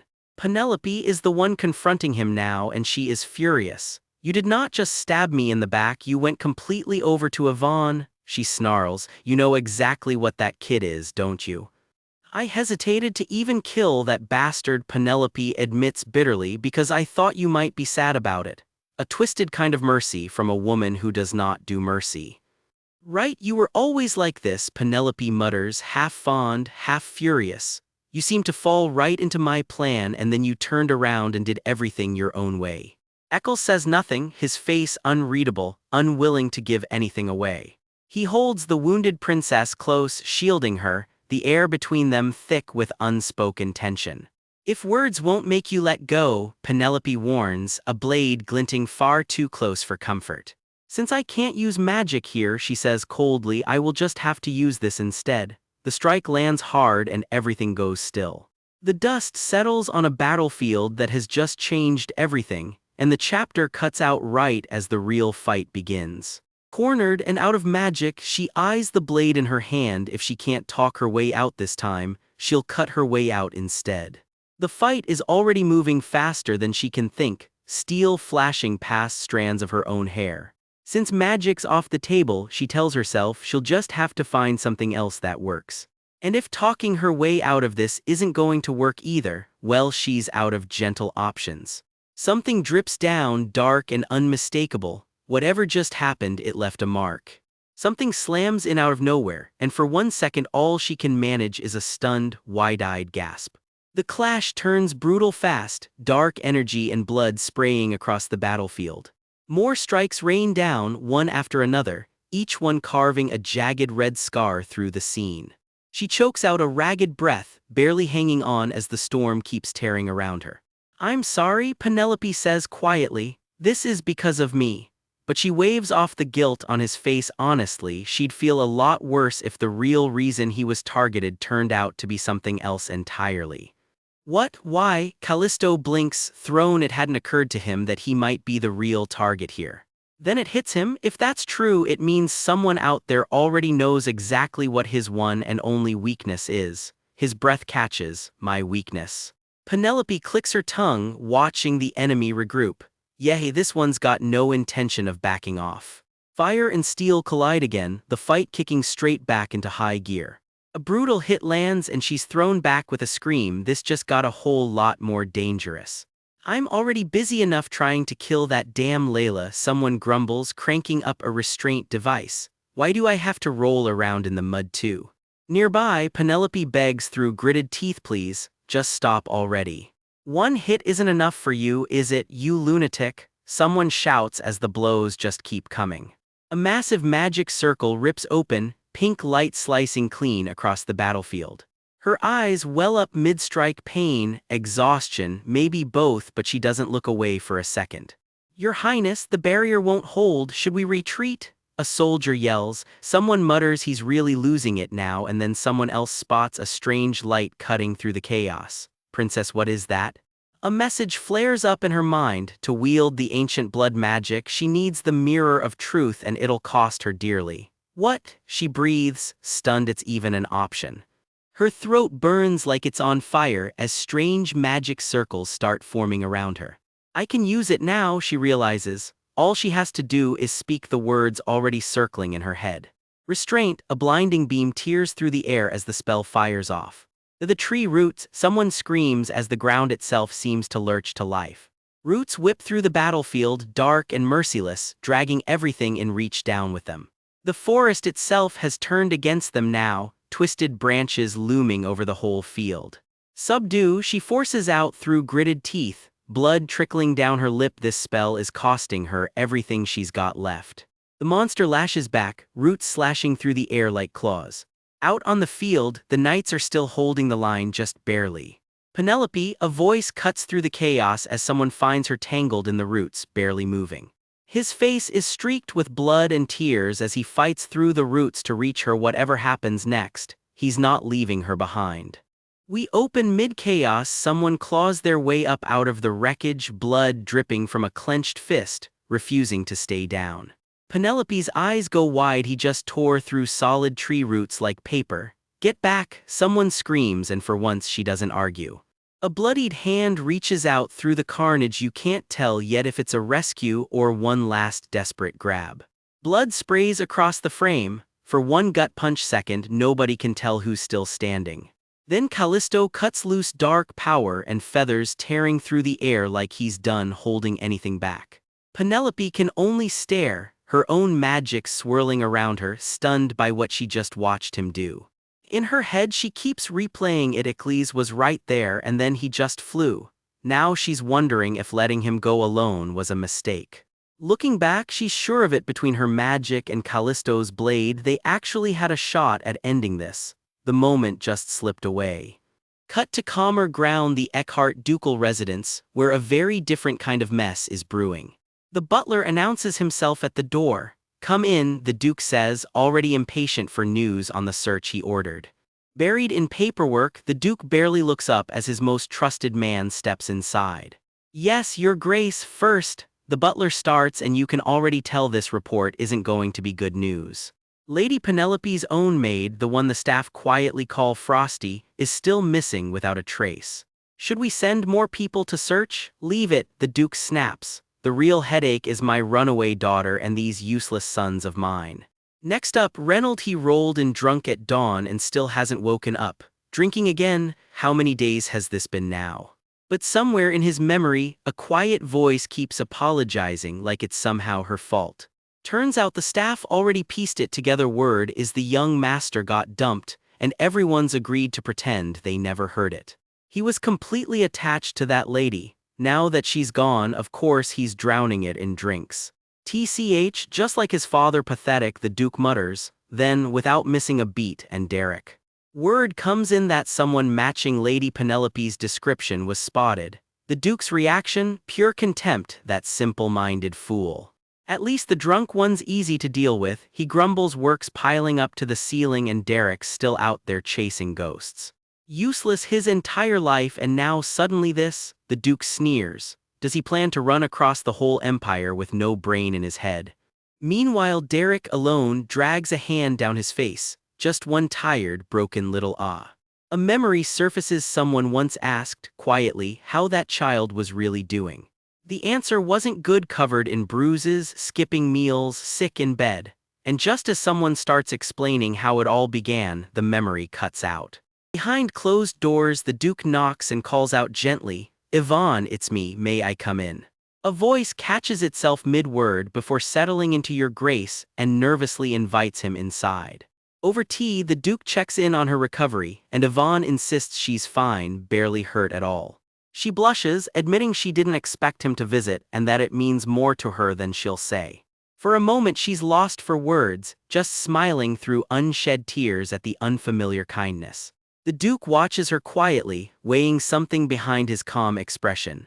"All right, let's do that. I'll trouble you, Pennell," he tells his butler, keeping things pleasant. The tea set gets laid out fresh. Nothing says totally normal family like fine china and unspoken secrets. The Duke explains she's been kept in a first-floor guest room instead of her old one on the third floor. She finishes his sentence for him. "It's because Penelope's room sits on the floor between," then brushes off the topic, insisting she's fine. Alone with her thoughts, she admits the care she's getting already feels like too much for someone like her. Tears well up as she says what she really wants, for Penelope to come home safe. She's sure it's her own fault Penelope stormed off, and she just wants the chance to apologize. "Penelope," she whispers, staring off into nothing.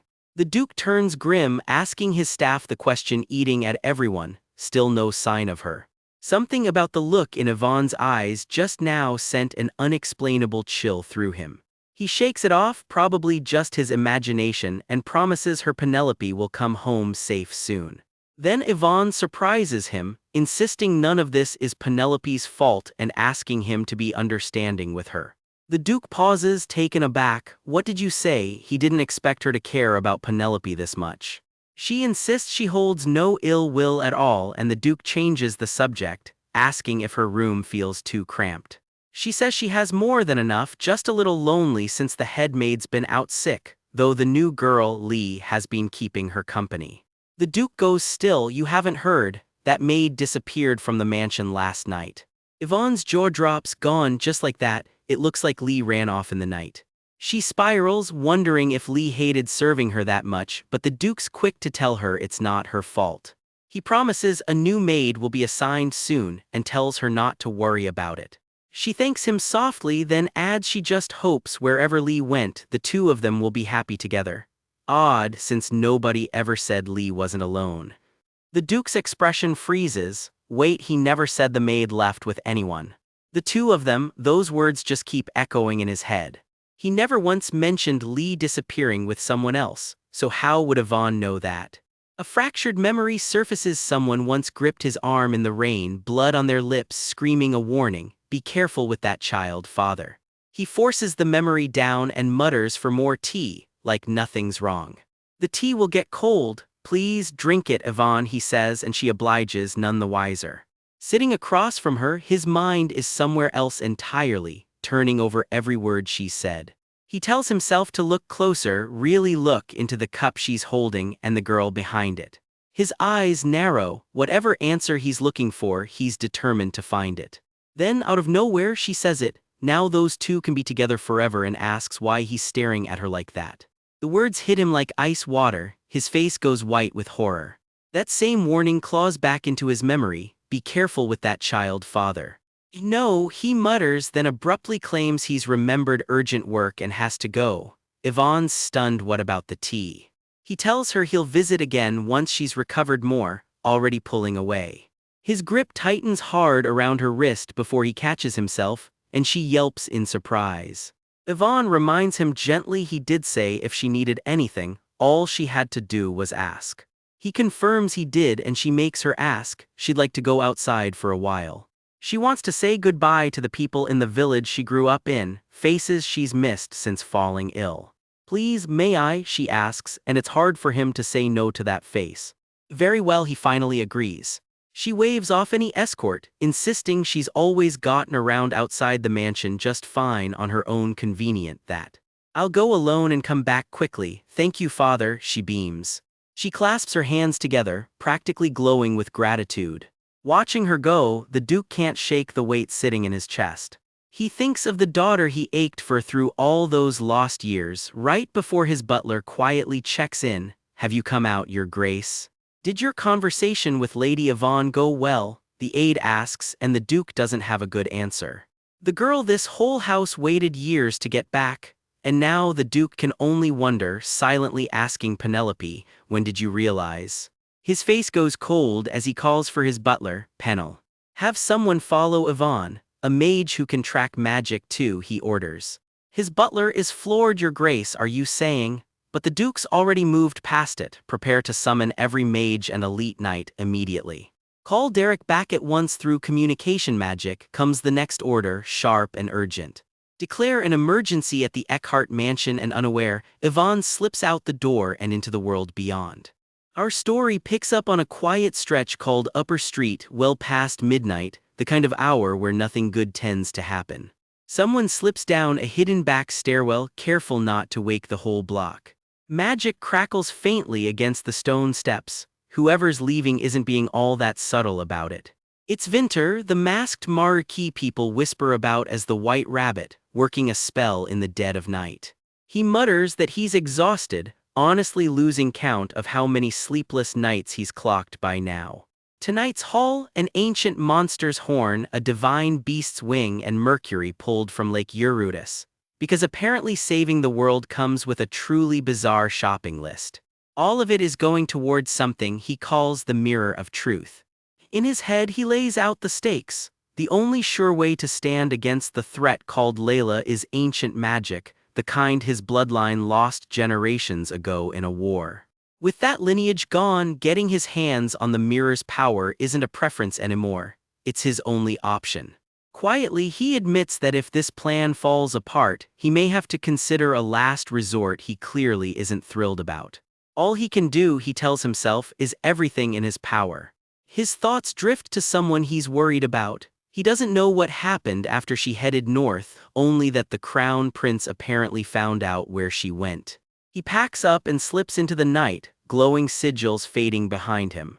His mind drifts somewhere softer. Will there ever be a day they meet here again the way they used to? It's a memory of her arriving the way she always did, sudden and impossible to prepare for. Back in the present, something creaks in the dark, and his easy smirk sharpens into something far more alert. Under that rabbit mask, his eyes narrow, tracking every sound. Who's there? He calls out, voice low. A shape lingers just past the doorway, watching him in silence. Slowly, a figure steps out of the shadows and crosses the room toward him. You finally came, Vinter says, though he already suspects she isn't here to place an order. Her heels click closer, unhurried and deliberate. She stands in the pale window light, and for a moment she almost looks lost. I came to retrieve something I've lost, Marquess Verdandi, she tells him. She lingers at the threshold, and the room somehow goes colder for it. Vinter plays dumb, a thin trickle of blood running down the door behind him. I don't quite understand what you mean, lady. He tells her he's not seeing clients right now, to come back later. She cuts him off instead, asking how much more he expects her to take being disappointed in him. The question hangs there, sharp and unfinished, needling at something old between them. She doesn't budge an inch. Tears in her eyes now, she reminds him he knew all along that she was the lost lady of House Eckhart. You saw everything, she says, how I struggled just to survive in that village. Why did you abandon me so coldly? Weren't you someone who believed in helping people? She lays it on thick. Being attacked by a monster was terrifying, sure, but what really hurt was him pulling away without ever explaining why. No warning, no reason given, nothing at all. She paints a picture of the two of them once close, walking together like it actually meant something. Recognizing him during volunteer work made her genuinely happy, she says. So how, she demands, could he possibly accuse her of hurting Penelope? How could you treat me that cruelly, she presses, watching his mask for any crack. He gives her nothing, not a single word. But behind that mask, his eyes are doing all the talking. Then he finally says it. The thing that hurt her wasn't a monster at all, it was magic, Princess Penelope's magic. She stammers, caught off guard, as he presses on. Doesn't it seem awfully convenient this all happened on one very specific day? He already knows, he tells her. She got poison through a maid named Becky and used it to stage the whole incident. The dead, it turns out, don't lie. In his mind he sees it clearly, Becky slipping poison to a hooded go-between. Do you have anything more to say? He asks flatly. All she manages is a stammered denial she'd never do such a thing. The tears come fast now, right on cue. Her eyes shimmer, but there's something cold underneath all that shine. I'm not falling for it, Vinter says, unmoved. Something colder settles over him, his patience running out fast. Then drop the ridiculous masquerade, he snaps, and give back what you stole from me. She just shrugs it off. She has no idea what he's talking about and she doesn't have it. He's heard this exact denial before, he says, word for word. Penelope said the same thing. If she'd really planned to sneak it out of the mansion, he adds, she should have made sure no one saw her coming here. He'd almost thought she'd changed. Guess she's just as reckless as last time. Last time, something flickers behind his own eyes, a memory even he can't quite place. I'll say it again, he warns. Hand over the fragment or I'll dig through your mind and find it myself. She just smiles, backing away. There's nothing he can do, she says. The fragment isn't in his hands anymore and she slipped free of his power a long time ago. Vinter goes very, very still. Even looking at you right now, he says, I feel no pity, no guilt. The only thing left, he finishes, is pure disgust. Is that so? She murmurs, then warns him there's one thing mages like him have gotten wrong for hundreds of years. What do you mean by that? Vinter demands. She poses a question right back. Logically, why would Layla ever channel her power through an artifact built by mages, her sworn enemies? The truth, she says, is the exact opposite of everything he's assumed. The mirror fragment, she reveals, was never a weapon against Layla. It's a tool built to suppress her power, because she is Layla. It's the only thing, she admits, that stops her from accidentally crushing human skulls whenever she loses control. Vinter's whole body goes rigid. But Vinter, she coos, I already ate last night, can't promise I'll go easy on you. So before I turn your brain to mush, she snarls, hurry up and tell me where the fragment is. She lunges. Something stops her cold. A burst of protective magic slams straight back into her. She screams, clutching her hand. This little rat, she snarls through gritted teeth, you'd wrapped yourself in protective magic. Vinter doesn't flinch, wand steady in his grip. Give it up, he tells her, you'll take nothing from me and even if your mind control somehow works, I've made sure my own mind collapses the instant you try. So I'll give you one last chance, he warns. Magic gathers in his palm, humming and ready. Quietly, almost to himself, he admits he doesn't want to believe every kindness she showed him, every ounce of pity for his suffering, was one long lie. She just laughs. How amusing, she says. The man who once loved me more than anyone alive is now the one standing in my way more than anyone. Loved, Vinter can barely get the word out. Of course you wouldn't remember, she says. He'd sworn his life and his magic to her until death, she claims, throwing away every belief and duty he held, all for love of her. For just a moment, something almost like grief crosses her face. And just when I was about to finally grasp this whole world in my hand, she seethes, I got thrown right back to the beginning with no idea why. You'll never understand what that feels like. Whatever happened to her, it clearly left a mark. Vinter has no idea what she's even talking about anymore. She warns him if she catches him, she won't leave him in one piece. This time she promises, I'll tear you apart and kill you far more brutally than before. Stop, a new voice cuts through the room. It's Penelope and she isn't asking, this ends here, you will never lay a hand on her again. Layla just smirks, well, will I? Penelope doesn't bother arguing, she throws up her hands, come forth. A summoning circle blazes to life around her fingers. Vinter's eyes go wide, she's actually summoning a monster. He barely has time to react. Light tears through the room. Something massive descends out of the light. A creature made of pure shadow slams into Layla with everything it's got. Claws and magic collide in a blur. I told you, Penelope says, brushing herself off, I put real effort into this. She smiles down at her monster with something like pride. Good boy, Rayon. As the dust and magic settle, the chapter closes on the wreckage, and a fight that's clearly far from over. We pick up right where things left off. A voice purrs out of the dark, I told you I put effort into this. A pink-haired woman crouches by a stunned little boy and coos, good boy, Rayon, and the warmth in her voice makes your skin crawl. She pulls him close, cradling him like he belongs to her, blood staining his collar. Blue light licks around a small pair of sneakers as unseen magic surges through him. Somewhere else entirely, a voice cries out, Rayon, how on earth did you? And we cut straight into the memory that explains it. In the flashback, a cold voice needles at an old wound. If Penelope hadn't interfered back then, you'd have made the perfect subordinate. Vinter just shrugs it off, well, what can I do? Even a discarded card gets used eventually. His captor watches the jab land, savoring the flinch he can't quite hide. A hand closes hard around his collar, the white rabbit isn't going anywhere. Vinter, mask cracked, is shouting for the boy to hang on. Rayon, stay with me. Then the real threat lands. Stop here, Vinter Verdandi, unless you want the safe house and Emily and the children hiding inside it to burn. She just smiles, pink hair catching the light like nothing's wrong at all. Hand over the fragment and everyone walks away fine, Marquis, she says. I'm not that much of a villain. Behind the mask, Vinter's eyes are doing the math on how much he's willing to lose. You is all he manages before the words die in his throat. He forces out the deal, promise that if he hands it over, Rayon walks free. She almost laughs at him, still trying to negotiate at a time like this. As expected of a merchant, she sneers. Fine, why not? Because nothing says trustworthy like haggling over a hostage. Steel and light flash as the deal turns into a blade. Power floods through Vinter, rose petals swirling like he's paying for this with something more than magic. He grips his weapon tight, every ounce of strength he has left funneled into one strike. Her eyes narrow, sharp and unreadable. Good, she murmurs, right as the blade comes down. Roses bloom under her heels like a bad memory. You once offered me pink roses, she says. Men really are all the same. A tendril of dark magic slams into him before he can even brace. Through the pain, all he can think to say is the boy's name. She scoops the wounded boy into her arms, tightening her grip like a warning.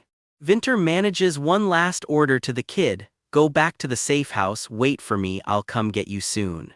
Alone now, he raises his staff, gathering whatever strength he's got left. Across the room, dark tendrils coil and thrash around her, a spell straining at its limits. Here, she says simply, holding out her hand for the prize. Vinter drops the real bomb. I let him go, just like you said. But did you really think I'd lift the brainwashing too? You should be more careful with deals. From somewhere nearby, Rayon's voice answers right on cue, Master. For once, she has absolutely nothing to say. She recovers fast, needling him, your reaction's underwhelming. I thought you'd yell about being tricked. Have you given up entirely? Anyway, thanks for the fragment, she says, then quieter, I've been waiting for a moment when it'd be just the two of us. Vinter's expression doesn't waver, not even a little. What? Suddenly she's the one caught off guard. A magic circle blooms around the fragment in his hand, humming with power she never authorized. The circle detonates outward in a wall of light. "Wah, what are you doing?" For the first time, real fear cracks her voice. Vinter admits it. While hunting for a way to summon the mirror of truth, he'd been quietly digging into forbidden magic. "Because if I fail to stop you here," he says, "there won't be anywhere left for me to retreat to." Blood traces down from his eye as the spell tears through him. "No way," Yushi starts and can't finish the thought. "I don't care what happens to my body," he says, and clearly means it. There's no hesitation left on his face, only resolve. "From here on, you won't take a single step forward," he vows, "not toward the safe house, not toward the princess, not toward any future." The magic circle roars to life around them. Layla reels back, blindsided by the force of it. Tears mix with blood as the spell drains everything he has left. Even wounded, she doesn't look away from him for a second.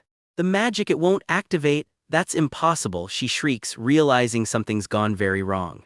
Vinter almost laughs. "Ugh, haha, so that's how it is. Right, that's what happened," he murmurs. "The reason I returned, the reason everything collapsed into failure." Something in her cracks open, grinning wide and wild. "It was because you, Vinter, stabbed me in the back," she screams. Claws of dark magic rake through the air between them. The blow sends him sprawling, red light scattering like sparks. She's laughing now, completely unhinged. "Ahahaha, I finally understand." She rises to her full height, every trace of gentleness gone. "You mages truly are disgusting to the bone," she spits. "To think you swore your love to me only to betray me like this. And even though you remember nothing," she says, "you try to do the exact same thing again." Her heel grinds down on shattered glass without so much as a flinch. "Since it's come to this, watch closely with your sanity intact," she hisses. "Watch the world you risked your life for collapse all over again." Something monstrous crouches in the shadows behind her, waiting on her word. "Watch helplessly," she screams, "as your beloved Penelope dies at my hands." Then just as fast she softens almost. "Or you could beg, tell me you were wrong, swear you love me again. Then at least I'll let your fellow mages die by your own hand," she offers, like it's a kindness. His answer comes through gritted teeth, not even if she brainwashes him 100 more times. Blood runs down his jaw, but his eyes don't back down an inch. "There will never be a single person in this world who can truly love you," he tells her, and means every word. Something in her expression finally breaks. He's spent barely holding himself upright, but he doesn't take a word of it back. The fragment slips from his grip and shatters on the floor. A blade of light lashes out, and this time it's her turn to be caught off guard. The strike lands clean. Flame and light tear through the space between them in one last, desperate strike. Her scream tears through the ruined hall. As the smoke settles, Vinter's thoughts go quiet. "So in the end, I failed to overcome Layla. Looks like this is where my life ends," he thinks, watching the world go dim. Still, one last calculation crosses his mind. A blast like that wouldn't kill her outright, but every drop of mana he had left should have at least left a mark. A shattered magic circle spins in the dark, shaped uncannily like a clock. There's only one reason forbidden magic refuses to activate twice, he realizes, because he'd already paid the price once before, offering up his own soul. But when, where, he has no memory of it at all. With the last of his strength he reaches out. For the last time, show me the past. Whatever answer waits for him lies buried in the things he can't remember. "Before I die engulfed in flames like this," he pleads, "let me shoulder every one of my sins." A voice answers from somewhere far stranger than memory. "Foolish Vinter Verdandi. Did you think you'd find rest with something this trivial?" His face twists, caught somewhere between agony and revelation. Cut to the aftermath, rubble everywhere, and somewhere in the wreckage a hand stirs. Stone keeps crumbling around whoever's waking up down there. A single finger twitches, then another. A groan breaks the silence. Someone down here is alive, barely. Damn it, the voice is ragged but it's speaking. All that's left in frame is torn fabric and wreckage. Whatever just happened here, the story is far from over. Somewhere in the dark, a hand trembles and cracks like drying clay. Whoever she is, she's in agony, gasping through gritted teeth. Damn it, her body is falling apart. Her whole face splits along jagged lines as she throws her head back and screams one name into the night, Vinter Verdandi. She can barely form words through the pain. "My bow, my body," she chokes out, watching herself come apart at the seams. A trembling hand, a wide, terrified eye, she's losing whatever human shape she's been wearing, and she knows it. Fury takes over. Winter, you bastard, I'll tear you apart, she snarls. You made me burn through all the life force I stockpiled after devouring just 2 servants. Turns out even monsters have a food budget. She stalks through the ruins, hunting him down. Where are you? At this point, I'll just devour you and restore my body. Something catches her eye in the dark. Cut to a hooded figure hiccuping in fear as a shadow looms closer. Yo, you, who are you exactly? He stammers. It's Winter, cool as ever. He explains the fox-like old man let their prisoner go a little too easily. Turns out he'd slapped a tracking charm on her. Annoying, he shrugs, but he was in a hurry anyway. Then he crooks a finger. Come here, mage. The hooded mage, creepy cloak, let's call him, backs away in terror. No, go God, he begs. Winter isn't impressed by the theatrics. God, don't spout nonsense, he sneers. You're a citizen of a nation founded by dragons. Then with a grin that says otherwise, he corrects himself. I am your god. The mage scream tears through the smoke and cuts off whatever Winter just did to him. Nobody's walking away from it. Meanwhile, footsteps creep through a dark forest, the same woman from before, patched back together and heading somewhere with purpose. She arrives back at a grand estate wearing a very familiar face, Yvonne's. Her expression flickers, uneasy, like she's bracing for something. At the gates, her stepbrothers and an escort look her over. Your Grace, one of them ventures, careful. Inside her head, alarm bells ring. Even my brothers, why? Something about this welcome feels like a trap. It is a trap. Knights burst out of hiding, blades leveled straight at her. She barely gets out a startled. Wow, what is this? Why are she stammers, surrounded on all sides. Duke Eckhart steps forward, ice in his voice. I have several questions. Answer carefully, Yvonne. Her brother, thrown off by his father's move, demands an explanation. Wasn't the Duke just worried she was running late? But the Duke cuts straight to it. Where have you been until now? She spins a story. Went out, took a walk, fell asleep in the forest, was hurrying back when the Duke shuts it down cold. You are lying. We already confirmed the carriage returned empty. Turns out he'd already smelled something off about her coming-of-age ceremony, so while she was gone, he grilled the head maid himself. Her brother pipes up, confused. Wasn't Yvonne the one who sent for poison and antidote from the merchant district, and the one who ordered a gold goblet prepped for the ceremony? What is the meaning of this? Her other brother's jaw drops as the pieces click. Wait, did that random commoner actually target Penelope on purpose? Yvonne stands frozen, sword still trained on her, looking every bit the cornered animal. Cut to her brother nursing what he swears is the hangover of the century. No, that can't be right. There was an antidote too. Priorities, buddy. The Duke's face goes hard. Father, you're not saying this was some self-staged stunt, cups switched and all right? Silence answers him, and silence is never a good sign. Seriously, what the hell? It was all an act. One brother shouts, do not jump to conclusions. The other barks back, though nobody in this family sounds convinced anymore. Yvonne, speak, is everything father said true? I don't know anything. Please believe me, father. Brothers, she sobs, just a scared girl, probably. Her brother pulls the Duke aside for a private word. The Duke drops the real bombshell. The mage they'd secretly assigned to tail her has gone dark, last reporting a monster sighting in a merchant building. And that robe she's wearing looks awfully familiar. Back with Yvonne, still hiccuping through tears, the Duke studies her like he's seeing her for the first time. Your appearance.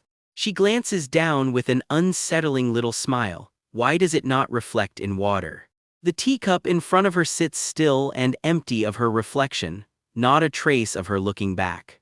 What do you mean by that, father? She asks, all innocence while the Duke's mind spirals. Is his daughter some kind of ghost now?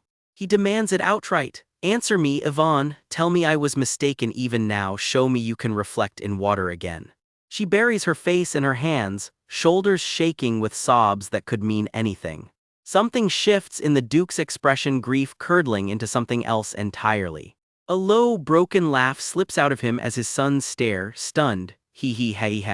It builds into a full, unhinged cackle. Whatever composure the Duke had left just walked out the door. And then she drops the act entirely. "It's over," she says flat, cold, done pretending. "You should have just pretended not to know, Duke," she says, "then those pitiful lives might have lasted a little longer." Her brothers stare in horror. Is she actually insane? The Duke roars back, refusing to hear another word about anyone's safety just as something clawed and glowing unfurls where her hand used to be. She grins wide and murmurs an incantation, "Wisdom of the dwarves." The ground itself lurches, the ground suddenly, someone shouts in earthquake. "Everyone, stay alert," comes the call as dark cracks split across the estate like lightning frozen in place. Something huge and glowing tears its way up out of the ground with a shriek that curdles the blood. One brother just blinks at it. "Hey, maybe I'm still drunk, but that thing is standing right in the middle of the ducal estate, isn't it?" Yes, it is. And it's not just one thing, it's a horde, closing in from every side. Screams rip through the estate grounds. "What is that thing, father?" someone cries, trembling. The monster wearing Yvonne's face smiles. "You've all grown nicely," she says.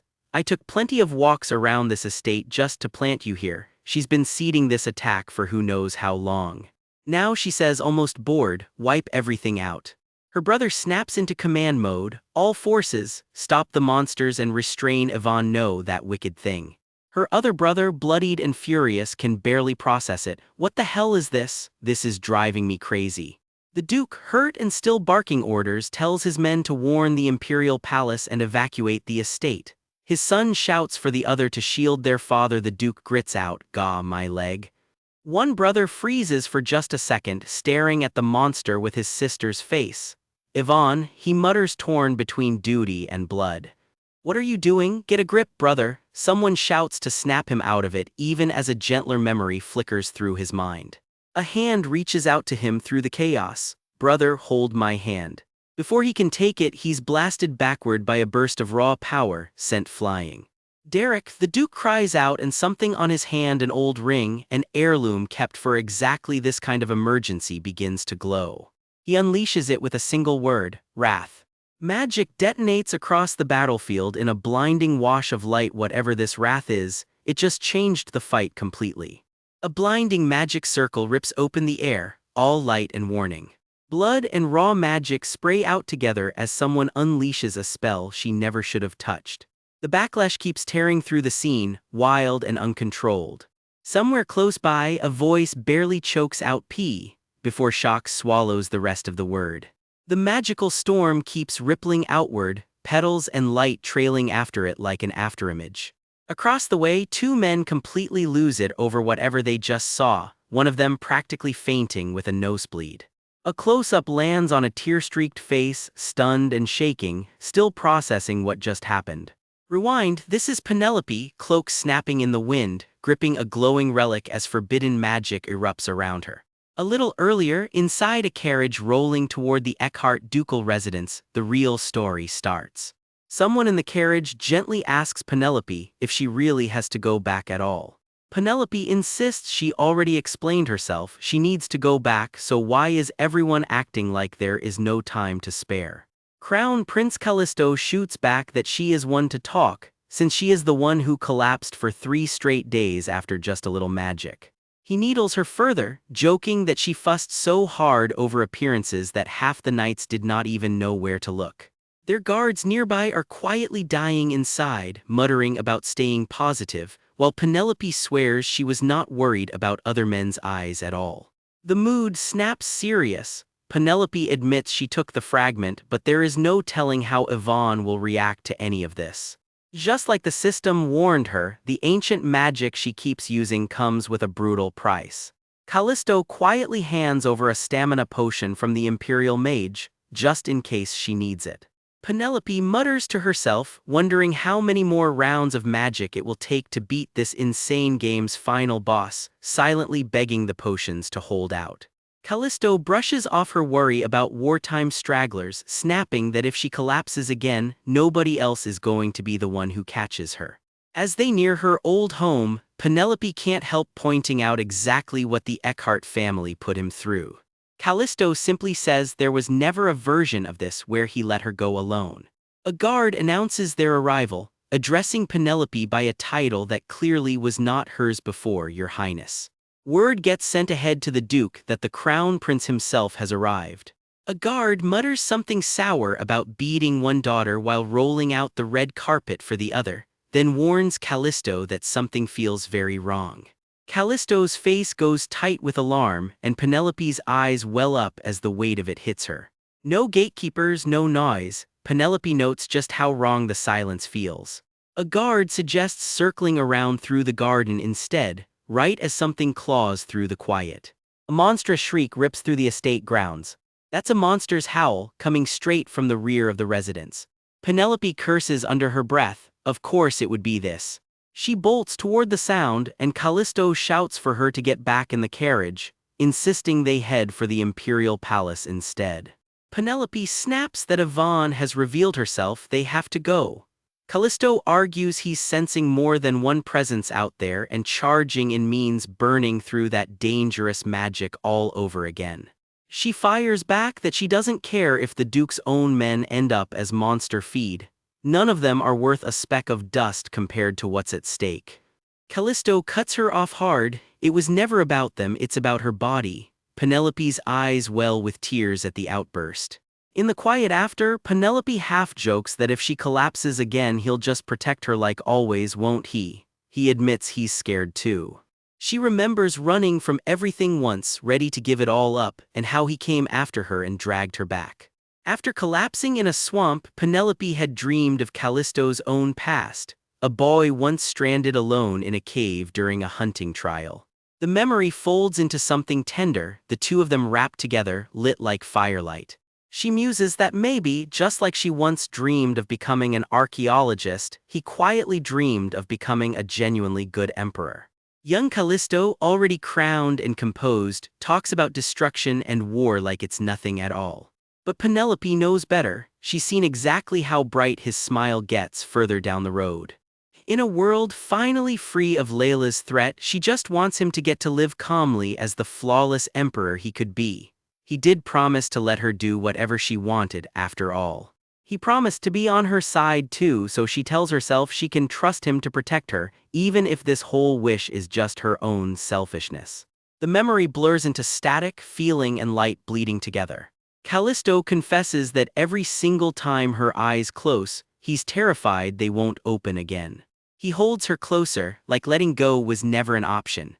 Even knowing it was just exhaustion, he admits he counted her breaths dozens of times, checking her lips over and over.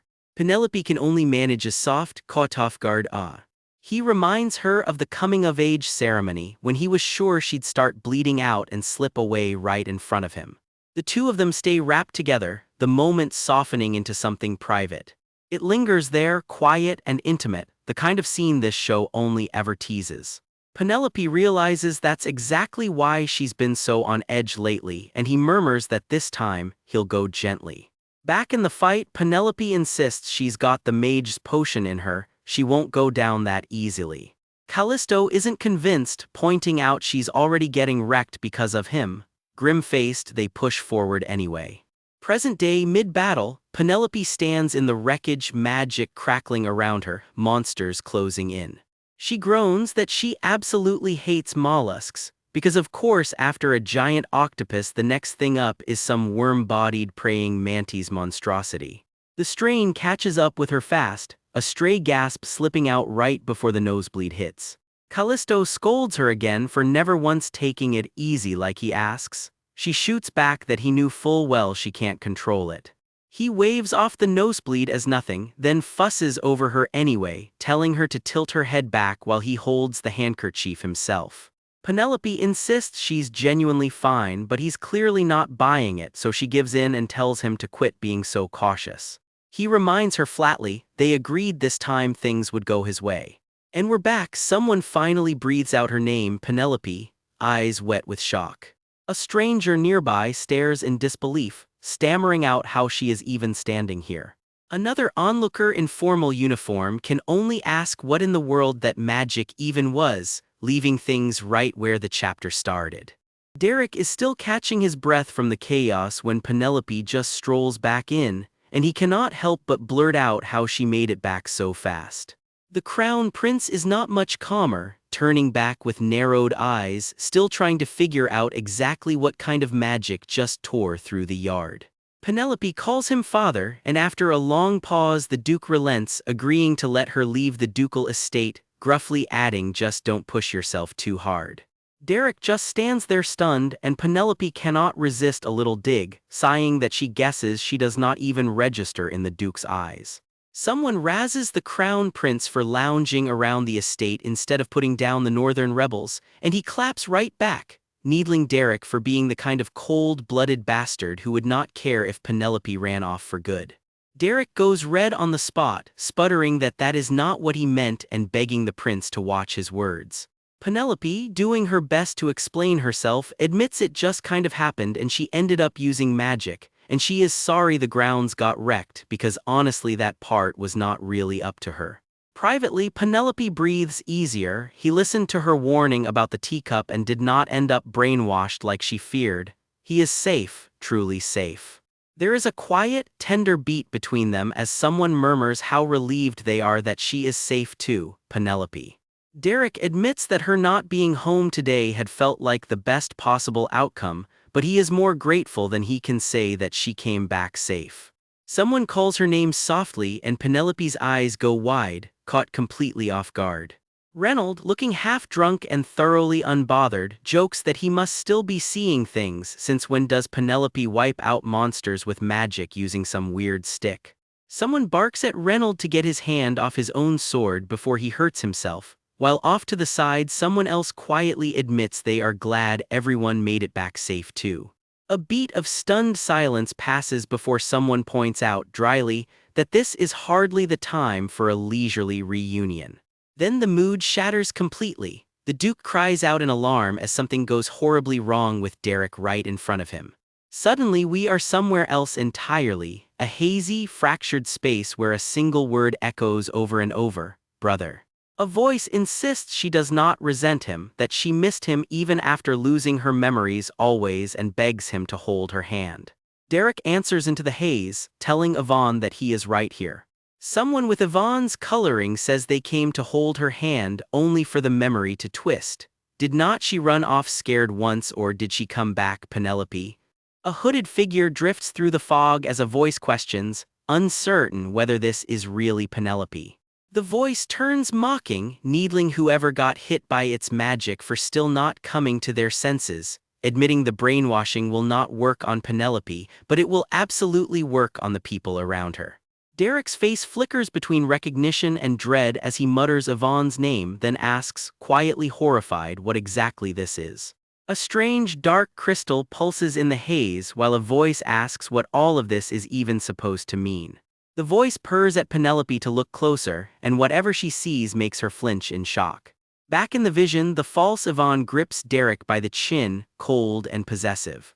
She reminds him she killed him once before, so she never got to show him the sight of her devouring everyone here one by one, and Derek crumples as someone screams his name. Penelope storms forward, furious, demanding to know what the hell her brother thinks he is doing. The false Yvonne lays out her terms with a smile, hand over the mirror shard Penelope stole, or watch her start with the eldest brother. Kill him herself, or lose him. Penelope's face goes ice cold as she says it flat out. Whether he lives or dies means nothing to her. Derek can barely get the words out, stammering her name in disbelief and pain. She doubles down, colder still, telling her brother he turned out to be a pretty useless hostage after all. Something in Derek's eyes cracks wide open with pure shock. Magic rips through the space in a burst of blue and dark light. The vision shifts again, lighter now. Derek groans that he is sick of this while Penelope yelps right back at him. Giant horsehair worms come crawling out of nowhere, and Penelope shrieks that they are disgusting as she blasts them with magic. Someone shouts to wipe them all out and demands their sword right now, Penel. The magic overkill sends everyone reeling, and Derek groans that he has told her 100 times to tone down the spellwork, princess. Then Derek freezes mid-scold, calling out for the princess to wait. The garden around them lies half-destroyed white petals scattered across torn earth. It is the same garden their late mother once tended with her own hands, right up until the day she died. In the memory, a young Derek warns his little sister not to ruin it and to treat it carefully, brushing off her worry that the flowers are wilting. Flowers wilt eventually, he tells her. Young Yvonne will not let it go, crying that it is not fine because their mother planted them, and reminding him through tears that he promised. Back in the present tension, Penelope's whole face goes slack with shock at what she is hearing. Derek can only whisper the question, who on earth is this really? The false Yvonne just smiles, calling it tragic brother with zero warmth behind it. She introduces herself as Yvonne, his real younger sister lost during the festival parade, while Derek shouts at her to cut it out. There is no way that girl survived turning the garden into this. He insists someone this evil could never be Yvonne. She agrees, almost bored, admitting it is hard to maintain the brainwashing without the shard she needs. Then she drops it flat. His real sister already had her body stolen by this thing and died a long time ago. Derek can only shake his head, choking out that it is a lie. She cackles, mocking poor Yvonne Eckhart. Not only did the brother she trusted let go of her hand and get her killed, he even fell for the girl who took her place. Derek, shaking, demands to know what she is even talking about, and she twists the knife, asking if Penelope knows too about his filthy true feelings. She asks if that is why Penelope is letting him die. She spits that Penelope despises him, that he disgusts her, and all Derek can manage is a broken plea to stop. She keeps twisting the blade. Who could ever accept a vile older brother who dragged his real sister back on her coming-of-age day and forced poison down her throat, only to turn out he was hiding feelings he could not even admit to himself? Derek begs her to stop it over and over. She laughs that he is always raging and panicking like a dog in heat, but only in front of Penelope. How pitiful, brother Derek. She goes in for the kill, saying he never even realized it was love, and Derek finally snaps, screaming at her to shut up. A raw burst of magic tears through the vision. Blades and light collide in a violent flash, and Penelope's eyes go wide as everything comes to a head. Someone's twisting the knife, cooing that poor Derek only loses his cool around Penelope like a desperate dog too dumb to admit he's in love with her. Derek's done listening. He roars back and yanks his blade free before the taunt even finishes. It all goes sideways fast, blades flash and someone gasps in shock. A sharp frightened gasp cuts through the dark. Steel rips through the air in one brutal stroke. Tears well up as the shock finally sinks in. The fight's already drawing blood, and this is only the beginning. The thing wearing Yvonne's face isn't impressed. It sneers that not one of its hostages knows how to behave. Its patience just ran out. It decides Derek isn't even worth keeping alive as a hostage anymore. A scream tears out of Penelope as she realizes exactly what's about to happen. It even claims it was thinking about sparing them, like that makes any of this better. Dark magic coils around its claws as it lunges in. Pure horror flashes across every face in range. The strike connects and blood sprays across the snow. Somebody screams his name, but it's already too late. Derek goes down hard, gasping, blood pooling beneath him. The monster grins. Yvonne's body is already a corpse, so stabbing it or twisting its neck won't do a thing. Even burning half of it away won't kill it, it boasts, while Penelope realizes in horror it's wearing a dead girl-like armor. Worse, it warns, every person it devours only makes it stronger, and Derek's still bleeding out in front of it. Someone screams for it to stop, but the Duke's already moving. The Duke draws his blade and charges anyway, ignoring every warning to hold back. A guard screams for him to stop as magic crackles to life in his hand. Ice bursts from the ground beneath his feet as he unleashes everything he's got. Frost spikes tear through the dark in one last desperate gambit. Something swallows the light hole, and everyone starts screaming his name. He's gone, pulled into the dark in an instant. The horrifying truth lands, the monster just swallowed the Duke whole. Penelope's scream shatters into nothing, there's not a thing she can do. The monster warns her plainly, attack carelessly, and her father dies right along with it. It's not done either, it found Emily, the maid Penelope thought she'd smuggled to safety through Winter. And it adds almost casually, there were some awfully cute little kids traveling with her too, Winter's own children. The little ones huddle together, terrified and completely helpless. Penelope's blood runs cold, she knows exactly who's just been named. The demand is simple, bring it the relic and come alone, or everyone she loves pays for it. She goes quiet, the full weight of it all finally crashing down on her face. Alone in the dark woods, she just stands there lost in it. She can't stop replaying it. She had that monster in her grip and let it just walk away. She spirals, furious that she ever treated these people like they were just background characters and still couldn't save them. Someone grabs her before her knees can even hit the ground.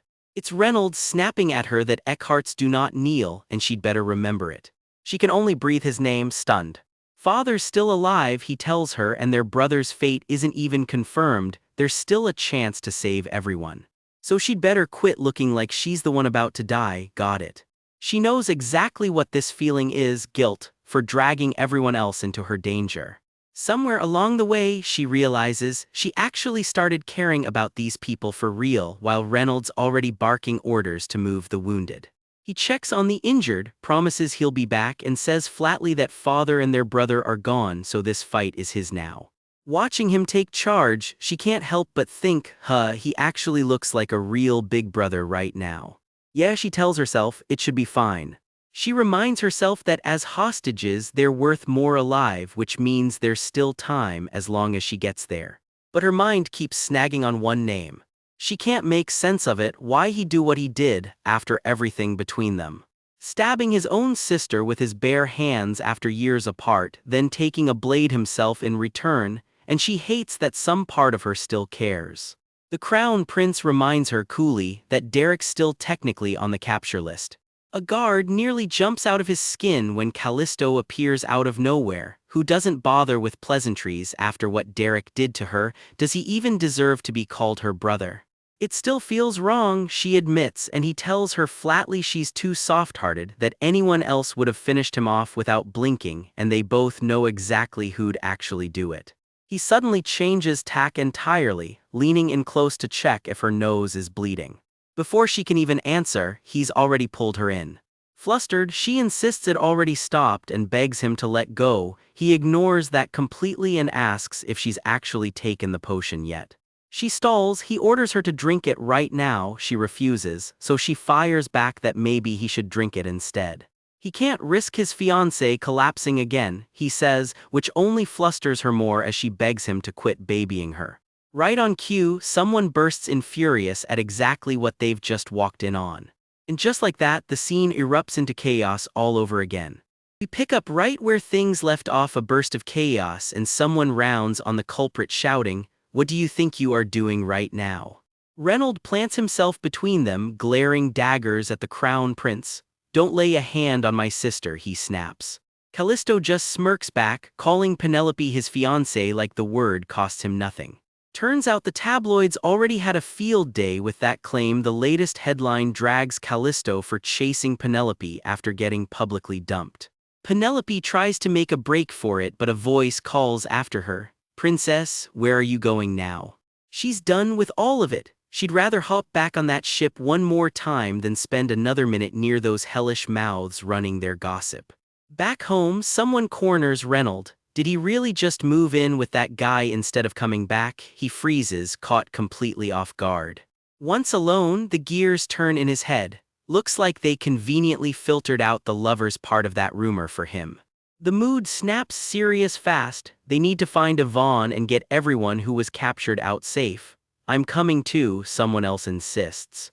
Fury boils over. Anyone who touches the Eckhart family deserves nothing but death, especially after father and brother got kidnapped. Someone quietly checks in on Reynolds, who brushes it off. The two of them stand in the dark, replaying what just happened. Finding out your real sister is actually a monster wearing her face is a lot to process. Penelope doesn't hold back. She never trusted that girl anyway, says she never felt anything like the Yvonne she remembered, not after the framing and the fake dream talk. Reynolds' eyes narrow. Since when did she actually know? Who knows, she deflects. He presses harder. Did she know from the start? Is that why she'd been acting so strange? She half admits it. Ran into the imposter a few times and pieced it together by chance, definitely not a lie. She insists a little too fast. That, she says, is why she bolted from home chasing that creepy magic wand. Reynolds explodes. How could she not say a single word about any of this? She fires right back. He's one to talk, running off after literally poisoning himself first.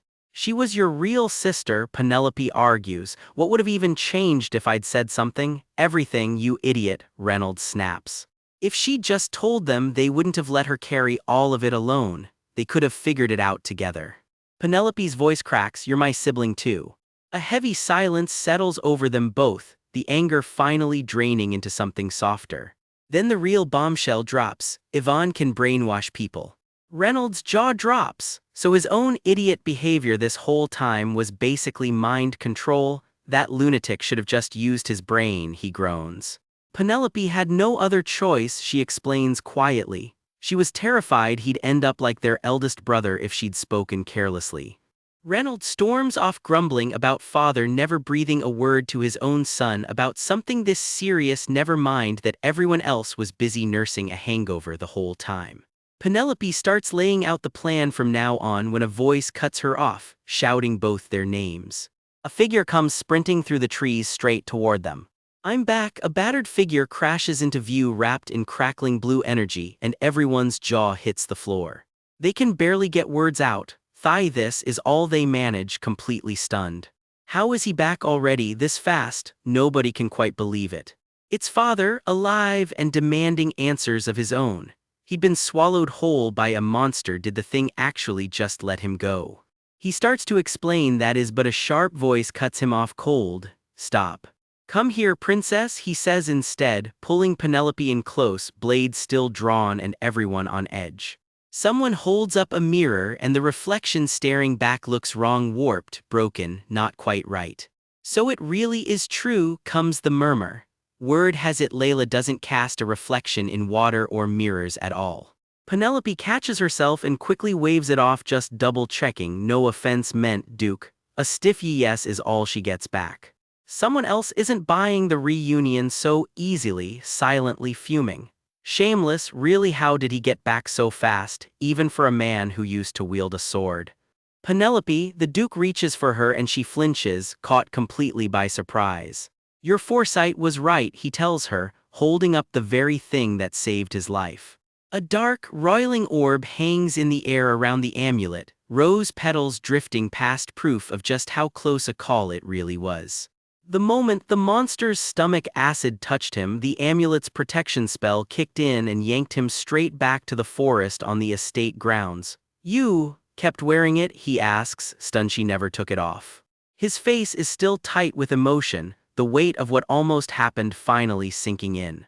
Ever since you gave it to me, I haven't taken it off for a single moment, he admits, and that turned out to be the right choice. Off to the side, the crown prince can't help but sulk. So the Duke's gift was teleportation? Guess that beats the amulet he handed out. Meanwhile, the Duke turns serious again, asking if she's hurt and what happened to Yvonne.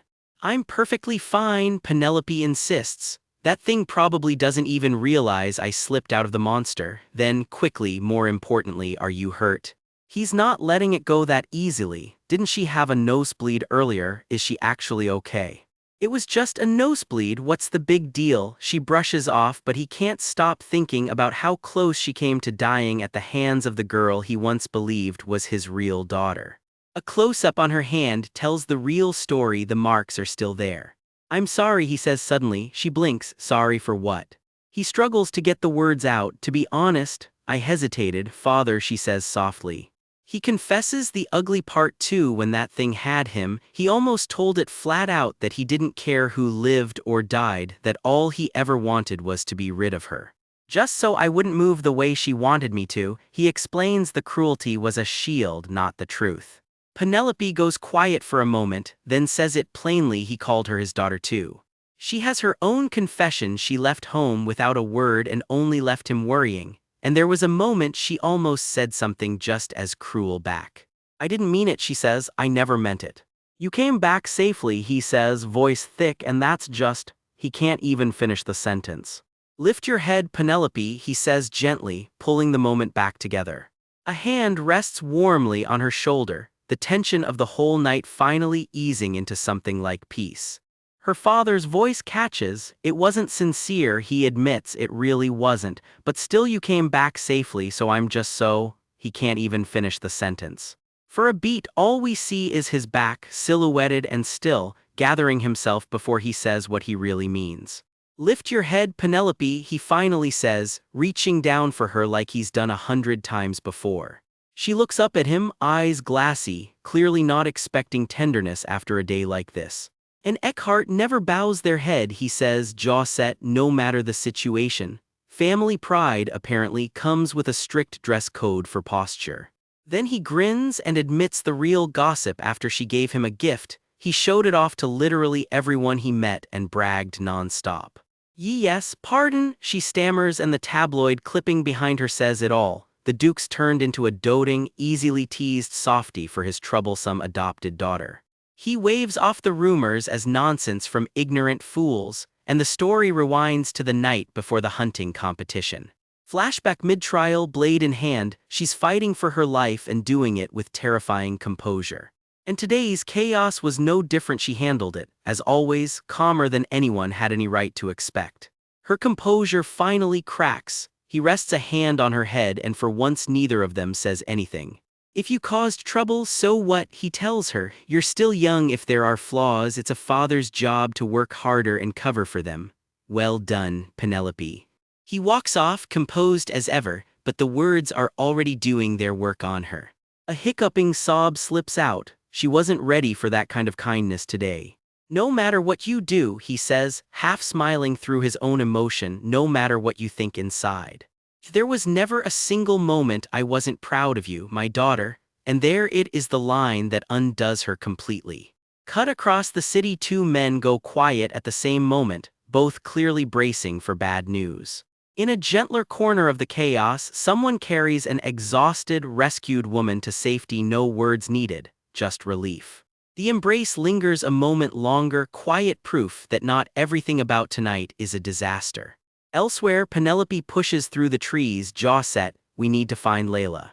A scarred, exhausted face turns toward her with news about her brother. Alive, comes the answer. If he were dead, there'd have been no reason to take him. As for where their enemy vanished to, the search for clues gets interrupted. Your Highness, the Crown Prince. The reaction says it all, stunned, wordless, bracing for the worst. How is any of this even possible? Were the guards asleep? What happened to the palace's defenses? Turns out there was a traitor working from the inside the whole time. Collusion, someone explodes. You mean people inside actually plotted this? Who's the insane bastard behind it? Word comes back fast. Marquis Ellen's faction just stormed straight into the Empress's palace. Somewhere in the middle of it, a frightened captive lets out a shaky gasp. Wait, isn't Marquis Ellen the Empress's own relative, the one who tried to assassinate Callisto during the hunting competition? Now his factions joined hands with the rebels and the front line is getting desperate. Your Highness, the enemy's counterattack is fierce. We need orders. Then, bizarrely, the order comes down to stand off, the objectives secured. Cease the attack and retreat. One soldier can't believe it, the operation was still underway. It clicks all at once. The swamp ambush was never the real fight, just a diversion to tie their forces down while the real plan played out elsewhere. And just like that, word comes in of a bird-shaped monster spotted leaving the area, flying straight for the castle. Here's the gut punch. Someone deliberately lured the Crown Prince up north. The Northern Rebellion, the ambush, all of it engineered from the start by Yvonne. And Yvonne's not done, using the Second Prince's own faction as the final move to seize the Imperial Palace itself. Just how deep does Yvonne's reach actually go? Meanwhile, reinforcements are already moving. Cedric Potter's pulling his troops out of the north in a hurry. Back at the front, frustration boils over. Even with more allies, the rebels are already dug into the palace. This isn't going to be easy. Then a new voice cuts through. I will provide military support, Your Highness. The camera lingers on the coat, the bearing, the unmistakable presence. It's the Duke of Eckhart himself. Are you serious? The prince asks, stunned.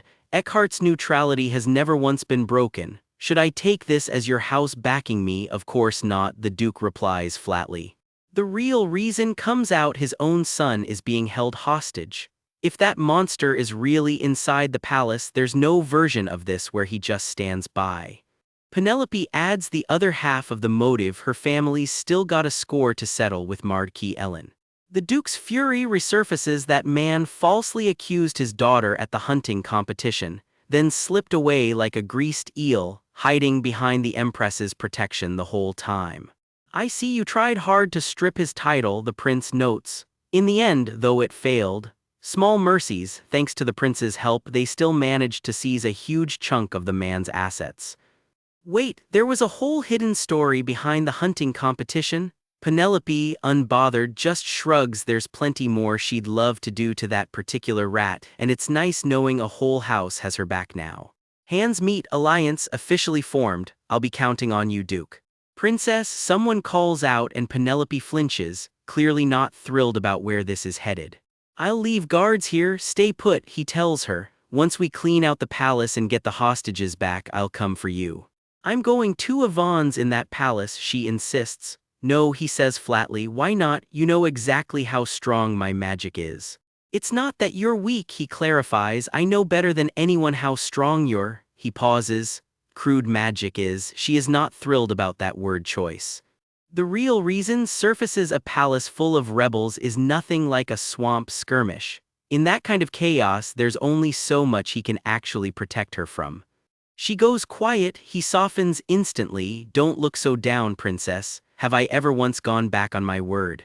A hand settles on her head, all she can think is, warm. If it's Callisto handling this, there's nothing to worry about, he reassures her. Rough around the edges or not, the man's an excellent commander, a genuine hero. He'll get the hostages out and crush the rebels in no time. So why does her chest still ache like this? You worry too much, he tells her, though it doesn't really answer the question. Face is close, voice is low, dawn's coming soon. Get some sleep, you're finally home again for the first time in a while. When you wake up, he promises, everything will be resolved. Yeah, she answers quietly, holding onto that hand a little longer than she probably should. I hope it turns out just like you said. She thinks the kind of hope that's really just a prayer in disguise. Later, alone in her own bed for the first time in ages, she finally lets her eyes close.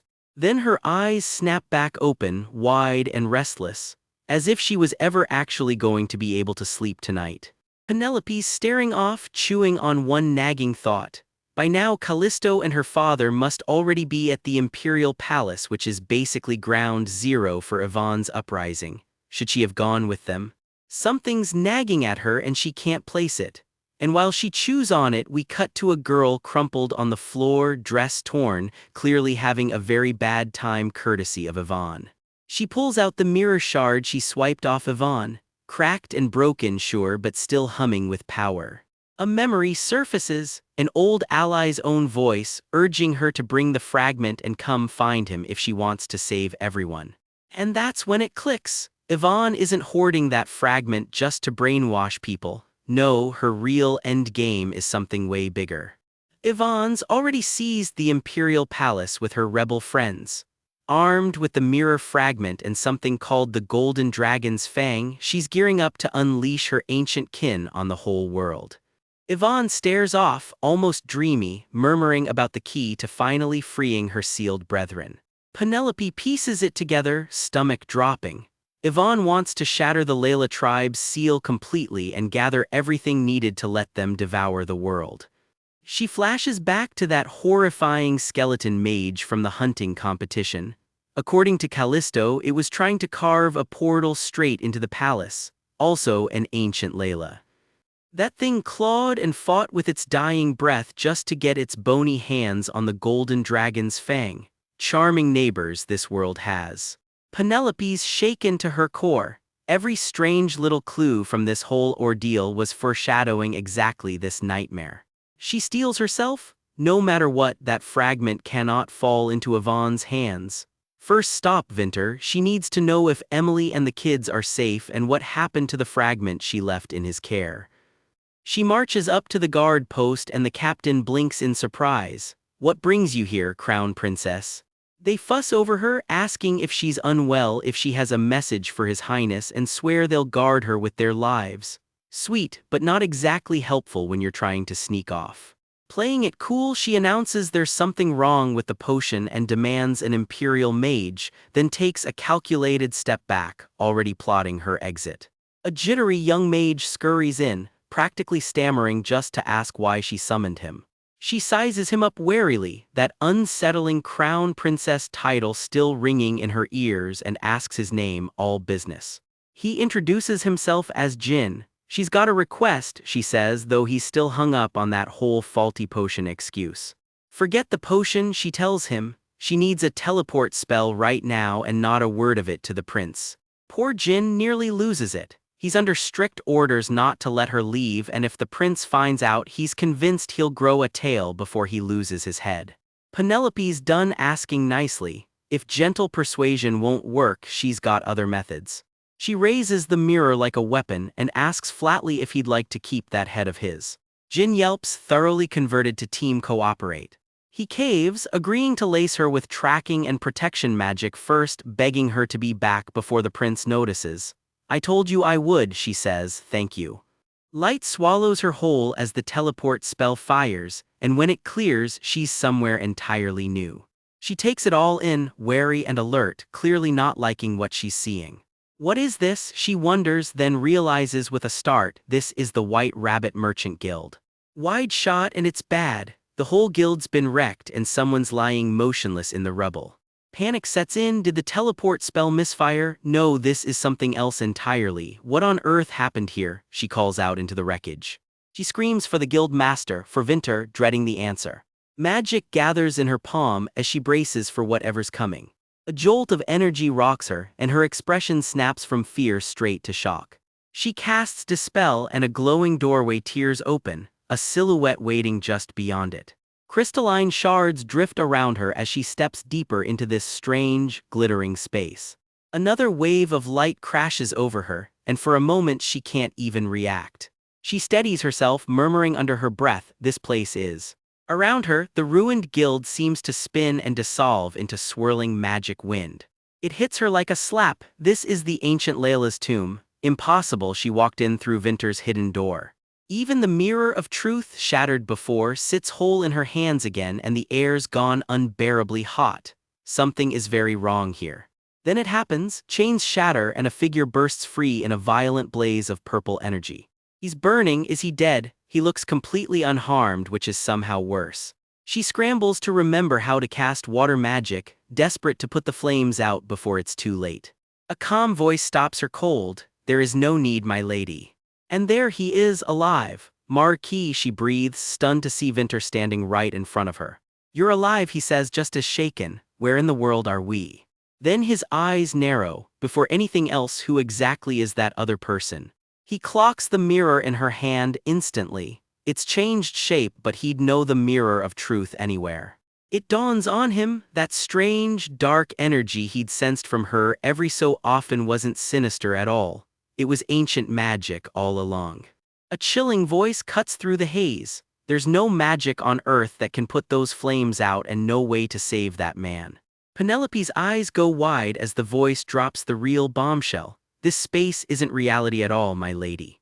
It's a future that hasn't happened yet, and a past that already was, the truth buried in the deepest corner of someone's own mind. The chained figure convulses in a burst of shattering light, dragged down by whatever force still holds him. The voice brands him plainly, a foolish mage paying an eternal price for his sin. In a space that shouldn't even exist, a masked man stares the lady down.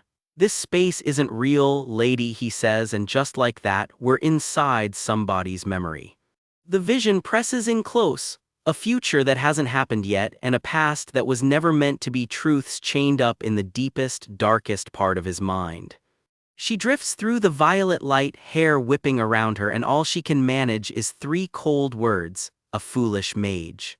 Somewhere else someone can barely get the question out, so, is that person really? Nobody wants to finish that sentence. The masked Marquis just stands there, stunned silent. Just what on earth happened? Then the report lands like a gut punch. Layla's been spotted at the Merchant Guild building, and she's already got people under her thumb.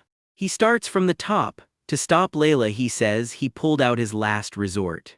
He tried to cast a forbidden spell, burn his own soul to rewind time itself and undo every single one of Layla's plans. But the magic never activated. The world was already trapped, spinning backward in a loop that wouldn't break. That's when it hit him. He begged that broken spell for one thing, show him the past, the pieces he could never remember. In the flames, a shadow of himself steadies. Before he burns, he wants to carry every one of his sins completely. A voice sneers at him out of nowhere. Foolish Vinter Verdandi, did you really think you'd find peace with just this? His soul, it turns out, had already been burning. Burning endlessly for far longer than he ever let on. The last mage alive cast that forbidden spell, torching everything he had to trap the world in a loop that wouldn't end until the fate of destruction finally changed. Back in the memory, he let something slip. Her hand was always unbearably warm to hold. Maybe, he admits, even he didn't see his own karma coming. But lady, he tells her, you may have sensed it too somewhere you weren't even aware of. She turns on him, sharp. How much does he actually know? He doesn't flinch. He saw it himself in the mirror of truth. Flashback after flashback stacks up around her. The Marquis has reversed this timeline more times than anyone can count, and every single attempt ends the same way: dead end. He asks her point blank if she remembers everything up to now. All she can choke out is one word: lady.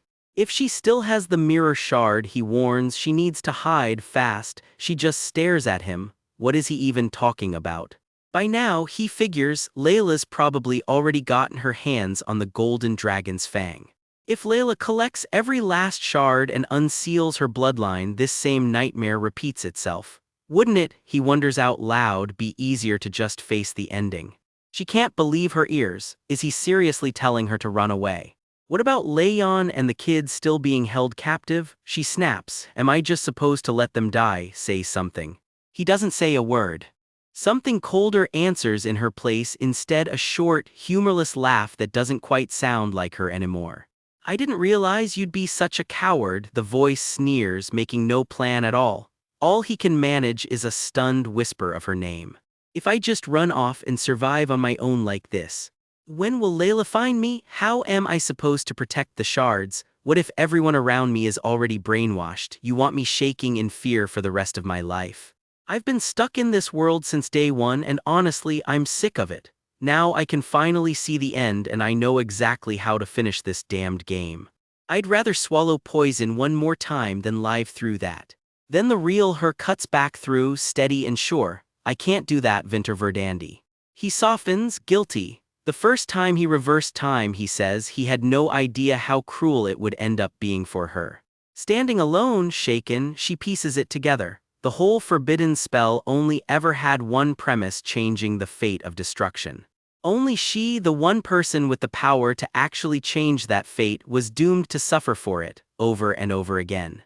If Layla wins in this world too, he warns, time rewinds all over again. And then she'd have to sacrifice herself again for the very people who drove her to death in the first place. He catches himself mid-thought. I don't want to force anything on you anymore. She asks quietly, almost hurt, so he's telling her to just run. She's watched Penelope die more times than she can count. Now, even if it means walking away from everything, she has to save herself. But Vinter, she says, cutting straight through his logic, you're wrong. I'm not doing this for you or for these people or for this world, she says. I'm doing it for myself. I want to end this miserable thing, she says, once and for all. He just watches her, quiet, something unreadable behind his eyes. I see, he finally says, understood. Then, completely out of nowhere, do you still have the rose I gave you before? She fumbles for it, breathless. The rose, ah. A small, withered stem kept because she never had the heart to throw it out. Just an old quest reward, she tells herself. All right, he says, then listen carefully, lady. When Layla grabbed the shard before, there was an explosion, but she didn't destroy it. She only cracked it. To end all of this, he says, pulling her close, the best method is. She hesitates, and what if it fails? He's betting everything on her. Yvonne remembers the past too, which means she might already be one step ahead. There's a chance. Layla doesn't remember all of it, only that time got reversed once because of him, which means she'll be flying half-blind.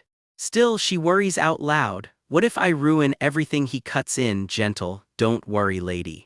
He just gives her that same calm, aching smile he always does. I'm here to give you another chance, he tells her, even if you don't come back for a long, long time. Even if you decide to leave for good this time. I'll be waiting right here, forever. Now go, he says, it's getting too hot here. She clings to him, panicked, calling his name Winter, then louder, desperate, Marquis. He just keeps walking. If I succeed, she calls after him, will you be saved too? All he offers back is, well, don't worry too much, he tells her, that same unreadable smile in place. Everything I've done is for you, lady, isn't that right? She has nothing left to say, just silence and tears. Goodbye, my lady, he says. And then he lets go, burning himself down all over again, sacrificing everything for one more chance to save her. Imperfect and yet somehow eternal. My love, the last words he leaves behind. We pick back up mid-thought, a hand reaches into the dark, trembling like she's chasing something just out of grasp. That's Penelope, alone with her thoughts, staring into the night like she's steeling herself for whatever comes next. She reminds herself the opening Winter mapped out for her only comes once. Fail this and it's not just her own life on the line. She grips a single thorned rose, wincing as it bites back, a small, stinging reminder that none of this is going to be gentle. Joset, she makes the call, time to head back, no more stalling. She's got to warn Callisto about what she overheard, and fast. If things go wrong, she might get dragged straight to the Imperial Palace instead of home. That's exactly when the ambush hits. A blade flashes, blood sprays, and through the chaos a voice calls out, Master, a voice she recognizes instantly, and it chills her to the bone. Her vision goes dark, not exactly the reunion she was hoping for. Someone catches her before she hits the ground, cradling her limp, bleeding body like she's the only thing that matters in the world. Blood trickles down her cheek as she slips under, completely at this stranger's mercy. She lies there out cold, tears still clinging to her lashes. Whoever's got her isn't treating her like a hostage. Not yet, anyway. She stirs awake, groggy and disoriented. Where am I? A voice answers almost too gently, you're awake. Standing over her is a knight in a green cape, turning a withered flower in his hand and murmuring that she never throws anything away, not even dead flowers. Cute detail, deeply ominous vibe. He tells her almost fondly that she's softer-hearted than he expected. Then he calls her master, that word again. He waves off her grogginess as just the anesthetic wearing off, nothing to worry about, all while cradling that fragile flower like it means something to him. She bolts upright, demanding answers, and gets one that lands like a gut punch. She's inside the Imperial Palace and it's now rebel territory. He coolly reminds her screaming won't help, no one's coming. Her mind jumps straight to the people she loves. If this is the palace, Callisto and the Duke must be here too. Internally she's fuming, ranting about how she got snatched this easily with supposedly airtight protection magic guarding her. Great system, really holding up. Then the gears start turning. Being here actually works in her favor since she needed to deal with Yvonne anyway, so for now, she'll play along and wait for her opening. She asks how he even found her on Merchant Street. His answer is almost sweet if you ignore the kidnapping. Yvonne tipped him off she'd show up eventually, so he just waited. It's good to see you again, Master, he says, and she cuts straight to it. Is this payback for the beating she gave him back in the swamp? She accuses him outright of planning to hand her over to Lady Yvonne. He looks almost hurt by the idea, insisting he's protecting her. She's not buying it for a second. And now you want me to believe that? He points out he could have done anything to her while she was unconscious and didn't. She's left thinking this guy is genuinely unhinged. Then he drops names that hit close to home. Emily, the children, hinting their lives are in his hands too, all because, in his words, she's too kind for her own good. I don't want that to happen, he adds quickly, like that's supposed to be comforting. Her silence says it all. He shrugs it off. That's the extent of the mercy she's getting from him. What's that supposed to mean? She demands. His answer is ice cold. He already told her he's going to kill everyone who ever made her suffer. This is about the poisoning, he explains, and he's already started one name off the list already. Next on his list, the Duke and his sons. He promises to scrub the Eckhart mansion clean, even the rats, if it means she'll finally let her anger go. She stares at him, horrified. He's not joking, you're still talking this nonsense. He doesn't need a collar or a ring to prove it, he says. In his mind, she's his master forever, no ceremony required. His ruined homeland, his revenge against the Empire, suddenly none of it means anything to him anymore. He'd toss it all away like scrap paper. He tells her if it's for her. Just because you say you love me, she starts, voice shaking. How far do you actually expect me to tolerate this violence? She finishes, done pretending this is anything but a threat. He goes quiet, jaw tight, clearly not liking that word one bit. Violence, he echoes back, like she's the unreasonable one here. She lays it out cold, forcing protection and love on someone who never asked for it is violence. And she says his real name echoes like a verdict. Yes, she continues, starting with kidnapping me. You were brainwashed by Yvonne, she tells him, deep down he knows it. This obsession, this twisted love and hate, none of it is normal. She tries a different angle, it's not too late. Stop the rebellion, cut Yvonne loose, start over, he can still do it.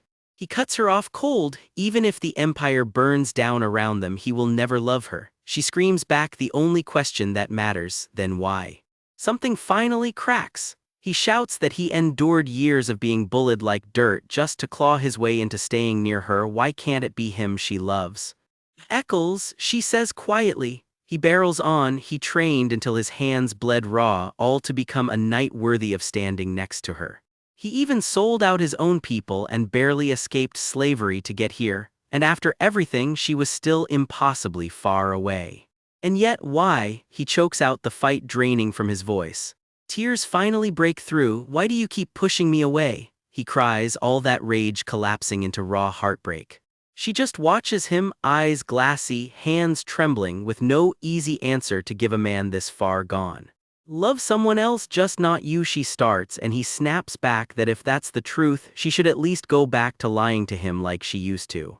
Say the prince means nothing, say he's the only one who matters to her, just lie and he'll be stupid enough to believe her all over again. Eccles, please, she says softly, stop doing something so pointless. Their hands hover near each other, neither one quite closing the distance. It's because you act like that, he mutters bitterly, that I ended up like this. Unlike how you act around the crown prince, he adds, all I ever get from you is hypocrisy. Silence, then a confession that changes everything. Do you know something, master? My surname is Delman. My real name is Eccles Khan Delman. Because you're royalty too, she starts to guess. No, he cuts her off, sharp and immediate. He's always taken what he wanted just to survive, he says, even if all he's built is an empty shell with no love in it. The moment he realized she was only using him, he stopped expecting her to love him back. Something in him finally snaps loose, and the room takes the hit, a violent streak tears clean through the hall behind him. Penelope goes quiet, fingers tightening around her collar, watching him unravel in front of her. Whatever pity she might have felt, her mind's already moving past it. She needs to find a way out of here, and fast. He turns and walks off down the hall without another word, leaving her alone with the wreckage of everything he just said. We open on the Imperial Palace, its spires cutting through storm clouds like something out of a nightmare fairy tale. Down in the palace hall, a soldier spots her and nearly chokes on the words, Goddess Lady Layla. Steel and light rip through the throne room in a blur. Whatever justice looked like a minute ago, it is already over. And there she sits, robed in white on the throne like she has always belonged there, while the survivors kneel and shake. A hand closes around a jeweled chain, prying it loose, proof of a conquest nobody was supposed to hand over so easily. The imperial orb glints in her grip, one more trophy checked off her list. Just a flicker of thought crosses her face, how easy that all was. A follower kneels and offers up the proof, the emperor's head and the orb, calling her nothing less than goddess. Alone now, she lets the mask slip. All it took was a promise of the power of Layla, and they handed over an emperor's head without so much as a magic word. Humans, she thinks, really are fools. One follower begs to start the ritual right then and there, giddy that the empire is finally theirs. Not yet, she tells them, patience earns the biggest reward. Another follower practically swoons at the promise. She just watches them fawn and thinks one word, fools. With captives kneeling behind her, she admits, almost bored, that if her lackeys had not botched things the first time, she would not have needed to puppet the crown prince at all last time. A masked follower, a bare mask hiding his face, chokes out an apology to his master because of him. Something went wrong. She crosses the room toward him anyway, and the word master hangs in the air like a leash nobody agreed to wear. Her expression softens into something almost gentle. You have been waiting, she says, and somehow that is worse than a threat. Across the room, Derek sits slumped in a chair, bloodied and barely holding himself together. She pours him tea like they are old friends. It is time to have tea, my brother Derek, she says, except the liquid dripping in is anything but comforting. How is the wound that pierced through you? She asks, sweet as poison. She treated it with monster slime, she explains. He might not be whole anymore, but at least he will live. Drink it while it is warm, she adds like a proper hostess. Derek finally asks the question that has been eating him alive. Why did she even bother keeping him alive? His face crumples, tears mixing with blood. Whatever answer he is bracing for, it clearly is not going to be kind. Was I not just a useless hostage? He presses. She tilts her head, unbothered. How boring. Then her tone sharpens with interest. I found something interesting among your belongings, Derek. A necklace dangles from her fingers above him, swinging like a pendulum over everything he has been hiding. Derek's whole body goes rigid. Is all he manages to choke out. She examines it closely. It matches a memory from Yvonne's childhood, sitting in her room when she was young, she says. Then she frowns. The gemstone looks slightly off. Is it even a real Fa Painu diamond? So you carried it close to your chest, she muses, reading way too much into a man just trying to hold onto something. Were you planning to give it to that girl you love? She asks, and Derek finally snaps, lunging for it. Give it back. Their hands tangle over the necklace, a small, desperate tug-of-war he has no chance of winning. She pulls it free without much effort. I will consider it repayment instead, she says. It was originally my necklace anyway, right? Derek, wounded and half undone, can only start to argue. Besides, he begins before the thought gets swallowed whole. She cuts him off cold. Penelope would not have accepted it anyway. Derek goes silent, jaw clenched, the kind of silence that says more than any comeback could. She keeps twisting the knife, marveling at how every single man around Penelope loses his mind over her, naming names. Vinter Verdandi, the Duke, and now, apparently, even Derek. It is not like she can brainwash people, she adds, almost like she is trying to convince herself. Then she starts monologuing because of course she does. Exhausting days, she calls them, fooling a suspicious mage, seizing control of the Duke's estate, disposing of the troublesome woman, and marrying the crown prince just to get her hands on the imperial treasure. And then she continues, power surging teal around her. I freed my kin who had been sealed away. For a second, something almost like grief flickers across her face in the glow. At first, she admits, it felt incredible being the last of the ancient mages left standing, finally getting a world back where she had her family and her brothers again. But then she remembers exactly how arrogant and self-centered the Laylas really are. Derek, listening to all this, has one thought. What in the world is she even talking about? She keeps going anyway. The moment her kin devoured humans and got their strength back, they started eyeing her throne too. Not that she just handed it over, she clarifies. Before long, she returned again, though she admits bitterly that redoing all that effort left a sour taste. On top of that, whatever tricks Penelope kept pulling have been tangling up her plans at every turn. Still, this game, she says, is about to end. The imperial treasure is already hers, and the last mirror shards are on their way back too. She stares at the crown resting on its pillow like it already belongs to her. This world will fall into my hands once again. Her attention snaps back to Derek and her hand finds his face. Derek, she says, almost tender.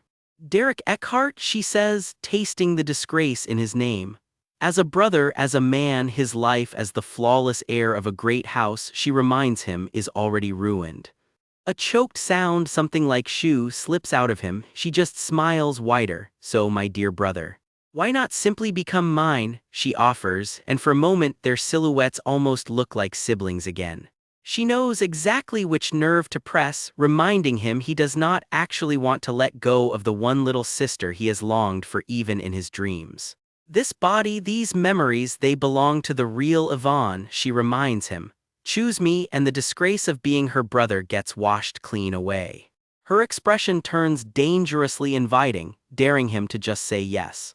Derek's fist clenches so hard it shakes. He starts to say then, but the word dies and all that comes out is a whisper, Yvonne. Something shifts in the room, a flare of green light at the door, and we are left hanging right there, mid-breath. Locked away and clearly on edge, Yvonne looks up as the door creaks open and lets one wary word slip, welcome. It is Eccles who steps through, cloaked and grim, her greeting fading in the air behind him. He looks wrecked, worn down to nothing but grit. Blood streaks his collar and his hands will not stop shaking. Whatever he just fought through, it was not easy. He braces himself against the wall for a second, jaw locked, saying nothing at all. Then he slumps back, finally catching his breath. Penelope steps in with exactly what he asked for, holding it out plain and simple. I brought it just like you said. As expected, comes the reply. A hand turns the broken blade over in the light, studying every jagged edge like it is still dangerous. Elsewhere in the mansion, someone asks after Penelope. The answer comes back simple, she is in her room. Is it really safe to leave her alone? Guards on every door now, comes the reply. Not one rat gets through. Nearby, a maid nearly chokes on her own panic. The young lady in that villain's hands, she has got to find a way to get her out. Vinter turns back to Yvonne with a warning, do not touch the maid, do not touch that guy either. And she could still end all of this by surrendering to the crown prince. She fires back ice cold, so he is just as scared of being hated by Penelope as everyone else. He insists he is different. Unlike her, he has kept every promise he ever made. He holds something else up, almost testing her. Should he hand over the rest too? It is Penelope's bracelet, he says. He will return it later once everything is finally over. Nobody understands how dangerous old magic like this really is better than he does, he tells Eccles.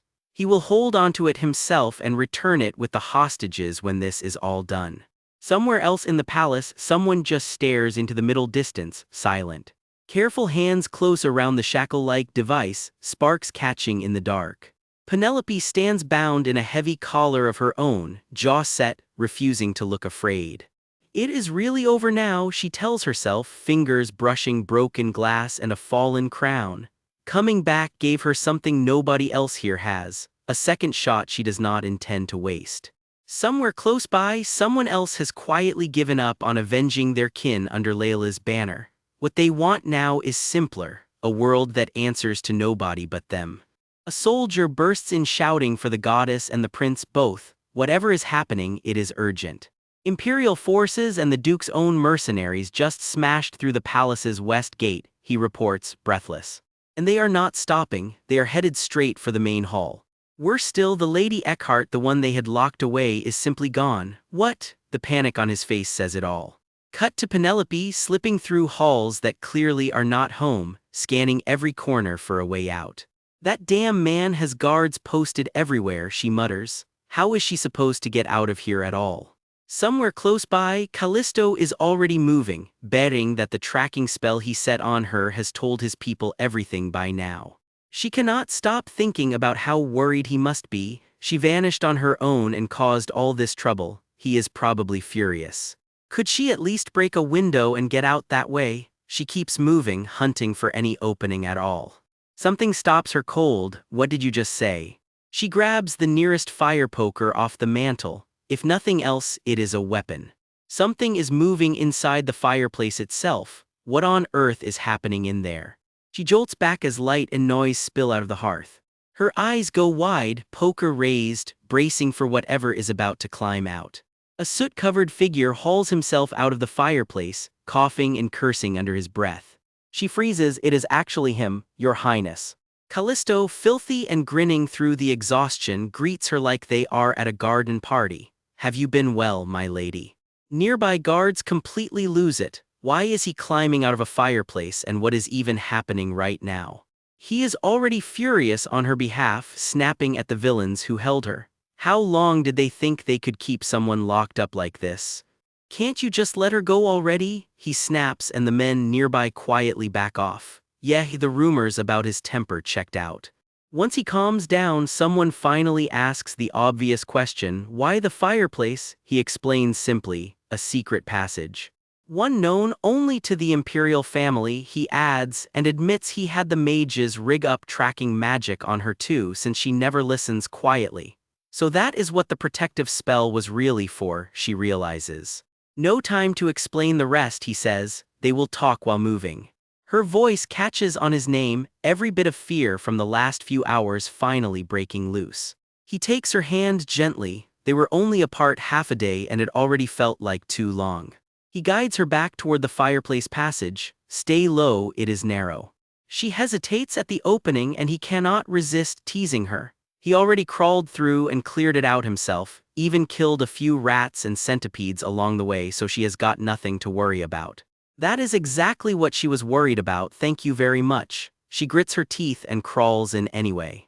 He promises the wider section is coming up soon, just hang on a little longer. Finally, torchlight, you can stand up now, he tells her. She never imagined a space like this existed inside the palace at all. He admits he wandered a bit himself finding her. It is his first time back here since the Empress passed away. Wait, the room she was held in was inside the Empress's own palace? Her stomach drops. Why would they bring her here of all places? That madman Eccles must have had a reason for it, she thinks. She is just relieved Callisto does not seem to suspect anything, then she catches herself. Why is she even anxious about that? Callisto is already piecing it together out loud. No doubt that damn Delman was behind the kidnapping, still causing trouble right to the end. He should have finished him off back in that swamp. He holds her a little tighter, the memory of finding her clearly still raw. Let's not get into the rest of it, he says quietly, then asks the real question. Where did she go that had him this worried? His jaw tightens, waiting for an answer. She hesitates, eyes glassy, the words catching in her throat. Vinter, she starts, then catches herself. No, I went to where Marquis Verdandi was, she admits, and something between them cracks wide open. She goes quiet, staring into nothing, then the name slips out broken. Vinter. No, something just happened that she cannot undo. The story rewinds. Someone explains they tracked down Marquis Verdandi himself, and what is left behind is this, a mirror shattered and bound in glowing chains. From that meeting, they learned exactly how to stop Layla's plan once and for all. Flashback time. Someone needles the other about a stunt that mocked the entire imperial family, bare feet and all. There is a limit, apparently, and they blew right past it. Cut back further to an old memory. When did you figure out the truth about the Marquis? I had my reasons, do not worry about the details, so this method to stop Layla. Whoever is telling this story lays the plan out plainly. With the ancient mirror in hand, they are going to seal the monster. Because here is the ugly truth. Layla cannot just be killed, she is way too far gone for that. She even walked away from an explosion that cost the Marquis his life. So sealing her, the same way the ancient mages once did, is the only option left on the table. There is a catch though. If Layla tries to break the clan seal with the golden dragon's fang, the unstable fragment inside it could scramble Yvonne's own mind in the process. The instant that happens, they will trigger ancient magic and seal her for good. A blunt plan, but a strangely convincing one. Callisto cuts right to it. Do they still even have that strange mirror of theirs? Nope, it was taken. A heavy silence follows, then a quiet decision, they are going back for it. Callisto gets knocked around and his guards panic, but he is already 2 steps ahead. Get Yvonne out of the palace first, then handle the Duke's house and Layla with his own forces. His people warn him straight up that monster is way out of an ordinary person's league and he cannot even use magic anyway. Yvonne fires back hard, protecting him or taking down Layla. Either way, he needs her magic. It stings and you can see it land on his face. If he cannot do any of that, then what exactly can he do? Yvonne, eyes glassy, tries to soften it. Do not take it the wrong way, she says the palace is already a powder keg and even the emperor's own status is shaky right now. Worse, the place is crawling with the second prince's hidden troops. If this goes south, they might have to abandon the palace and the whole capital entirely. Callisto, the guy who would normally walk into a war for that throne without blinking, says something that stops her cold. Her safety matters more to him than the country does. He pulls her close. She barely gets out "Your Highness, before he cuts in gently, promising he will try not to make her worry too much. The plan on the table is to retrieve the mirror first, then carry out the rest. Problem is, that might be too late. Yvonne could break the fragment's seal at any moment. Callisto is not wrong, but she refuses to just run and hide. Her fist clenches, and then she finally says the quiet part out loud. It is not that she cannot use magic at all. Callisto's jaw basically hits the floor. What? Turns out that rose blooming from her subconscious is basically a manifestation of her own mana, and in a real emergency, it can cast one defensive spell to protect her. Her logic is simple. Getting the mirror back goes smoother if she is actually there. She asks him flat out to bring her along, conveniently leaving out that the spell only works once. She sweetens the deal. If things really spiral out of hand, she promises she will do exactly as he says. Just this once. Callisto, sweating and clearly outmaneuvered, mutters that she really knows how to turn people to mush, and warns that if it comes to it, he will carry her out like a piece of luggage. Elsewhere in the palace, the alarm goes up. The confined princess of House Eckhart is gone. A grim-faced man just about spits her name, Penelope, and it is not a compliment. Steel clashes somewhere in the chaos while the order rings out. Move everyone, lock down the entire palace perimeter, nobody in, nobody out. A cloaked figure gets sent flying by armored guards. The fight is already well underway. Yes, Your Highness, the order gets carried out without a second of hesitation. Meanwhile, someone corners the escaped princess, smirking that pulling every soldier off to guard the crown prince made this whole thing suspiciously easy for him. Penelope is not rattled in the slightest. Easier, she scoffs, there are still plenty of people left to deal with. Someone asks the obvious follow-up out of the dark, what about the second prince? The answer comes back almost bored, that brat is nothing, just knock a few guards down and it is done. Then the real question surfaces, does she know where the mirror is? Back with Yvonne, she presses something into Callisto's hands. Here, take this at least, he freezes. It is the dagger she once gave him for his birthday. His inner monologue basically screams, why is this showing up again? Some gifts really do come back to haunt you. She teases him right back. He remembers, that was literally the one chance he had to slit her throat, was it not? Callisto lays out the actual plan. He goes in first, causes a scene in the main hall to pull all the attention. She slips out in the gap, grabs the mirror, and together they take Layla down. It sounds completely ridiculous and somehow strangely perfect at the same time. No matter how reckless it is, she says she can trust it. Walking side by side, her thought lands soft and certain. With Callisto next to her, she can get through anything. He quietly thanks her for coming with him. She reminds herself she is not alone, she is right here with him. A hand closes over a fresh wound and someone finally says that is enough. The moment of tenderness snapping straight back into grim focus. One last breath together and then the countdown starts. On 3 they move. A hand tightens around the hilt. This ends here, everything right too now. Callisto launches into it, cape whipping behind him, already mid-motion before the count even finishes. Even mid-chaos he cannot help himself. No matter the situation, he says, she is still beautiful, the man has priorities. Her eyes narrow with a dangerous kind of resolve. Well then, she says. Callisto squares up, every inch the battle-ready prince now, not the soft-spoken one from a minute ago. Shall we go wild? Yeah, that is exactly what is about to happen. The count hits one, and the first guard goes down before he even sees it coming. What are you saying is a sentence nobody in this hallway gets to finish. The blade has already moved. It is a full blur of steel and blood now, Callisto cutting straight through anyone standing in his way. Somewhere in the middle of it, a cold voice cuts through, hey, and a pink-haired girl hits the ground bleeding. This fight just got a lot more personal. The panic spreads fast, it is an ambush, this was never a fair fight to begin with.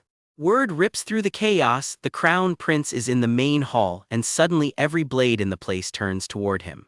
A guard screams at his own men to protect him and takes the hit meant for someone else, going down mid-sentence. A hand grips the bleeding wound as he gasps out one last word, brother. And through all that blood, Callisto's expression twists into something colder and far more dangerous than anyone expected from him. He looks down at whoever is left standing and delivers the line with a smile that could cut glass. Happy death anniversary, little brother, chilling way to close out a chapter, honestly. A blood-soaked ambush erupts out of nowhere, guards screaming for someone to move and shield him as chaos rips through the hall. One face goes rigid with horror, blood streaking down from a fresh wound, a single cry breaking through, brother. Somewhere in the smoke, a voice coos out a twisted little greeting, happy death anniversary, little brother, and it is anything but a joke. Steel meets steel and a scream rips out as the fight turns brutal fast. Another clash, another cry of pain. Whoever is fighting for their life here is losing ground. A maid dives into the fray and loses her grip entirely, my sword, unarmed in the middle of a bloodbath.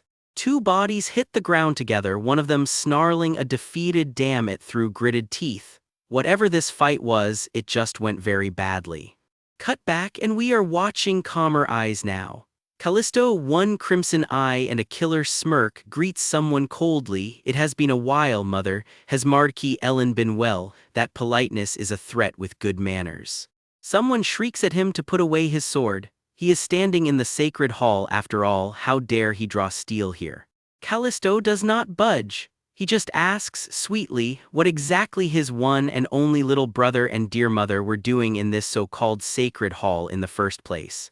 Off to the side, two more conspirators go stone still, watching the standoff unfold, not daring to move a muscle.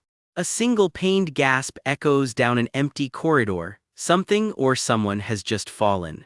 Callisto looks down at the grim proof in front of him and lays it out plainly. They neatly took the head of their so-called sky-like emperor. No riddles, no denial left. The younger brother's composure shatters completely. All he can stammer out is a broken mother. Callisto admits he was ready to graciously hear their last words. Seeing what they did to his father, though, has put him in a spectacularly foul mood. His mother laughs it off, ice in her voice. Is he suddenly playing the grieving son? She knows exactly how badly he wanted his father dead too. Callisto's answer lands like a blade. That is exactly the problem. He wanted to be the one to do it. Her smile goes cold. Well then, she sighs, there is simply no helping it now. If she cannot walk away clean, she decides she will just make do with every body already gathered in this room. Not a comforting sentence for anyone still standing nearby. Somewhere else entirely, a fight of a very different flavor kicks off, a scream, a scramble, and someone gritting out that they can go just a little more. One more push, one more strike. Whoever is holding that blade is not slowing down. Elsewhere, someone barks, hey you lot, get a hold of yourselves, at a room full of half-asleep recruits, one of whom groggily mutters, Guild Master, why are you waking me? Some people just were not built for mornings. Penelope beams, well done, Emily, as expected of my personal maid, then squares her shoulders. Time for her to start moving too. She has a target. Yvonne should be behind that door wherever Eccles went in. And thanks to the chaos Callisto is causing, nobody is left guarding the way. This is my chance, Penelope breathes, and she is off like a shot. Somewhere in the dark, someone already knows she is coming. A cold voice muses that both the crown prince and that child are trying so hard. A shame it will all be for nothing, she adds, needling the man beside her. He says nothing for a long moment, then finally admits it. Yes, he is full of flaws, just like she says. Her eyes well up as the mask finally slips. She was only ever fooling herself, she admits, and she twisted everything with her own two hands. He confesses his own decade of regret. 10 years spent wishing he could see her again, wishing the child he lost had never been taken from him at all. It all traces back to one foolish, greedy decision, the memory reminds us. The memory drifts to an embrace that was never quite what it seemed, warmth built on a lie neither of them could take back. Worse, he admits, he went on to commit a sin that can never be undone. She is not interested in absolving him though. Saying you used me is a coward's excuse, she snaps, and she owns every ugly part of herself that has nothing to do with him. Still, if there is anything he can do, even just as an older brother, he is willing to try. Then the tenderness turns lethal in a heartbeat. She pulls someone close, promises she will witness his end with her own eyes, and drives the blade home herself. Smoke and silence swallow the aftermath. Steel flashes again. This fight is far from over. The clash barrels forward, faster and messier by the second. Penelope's face hardens. "I see," she says quietly. "If that is what you want, then fine."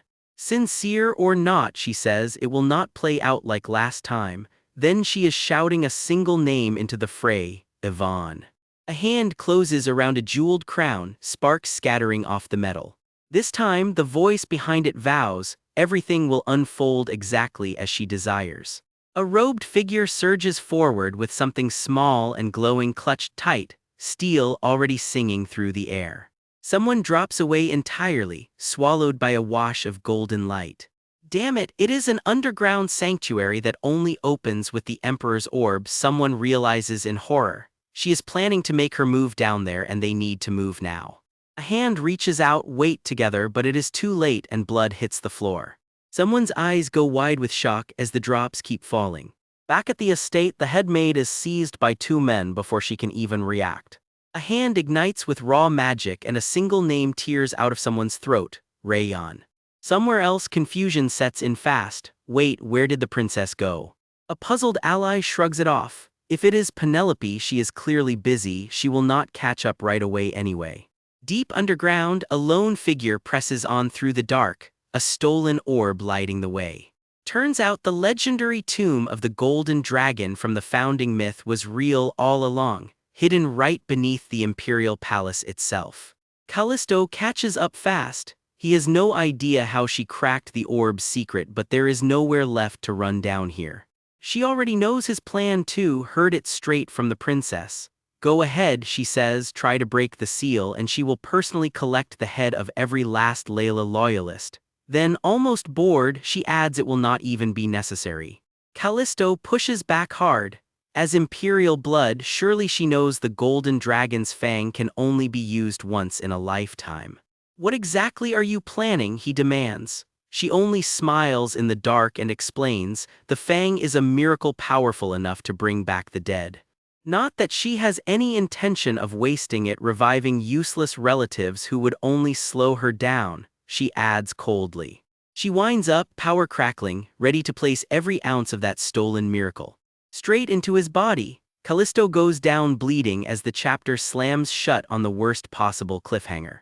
Someone screams Rayon's name mid-swing and the horrible truth lands: his brainwashing never actually broke. Rayon can barely get the words out. His master is dead and some part of him knows it.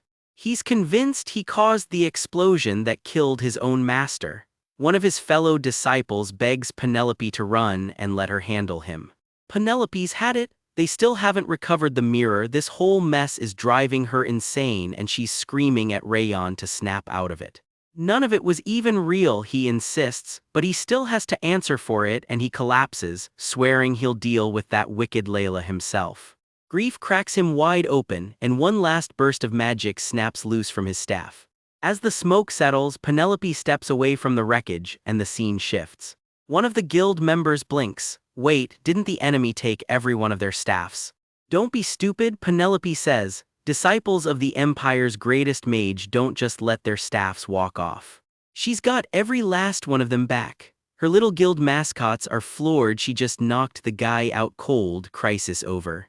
One of them recognizes her, the noblewoman who once helped their guild excavate relics. Caught off guard, she admits it's true. The smiles fade fast. There's a question they've been too scared to ask: is their guild master really dead?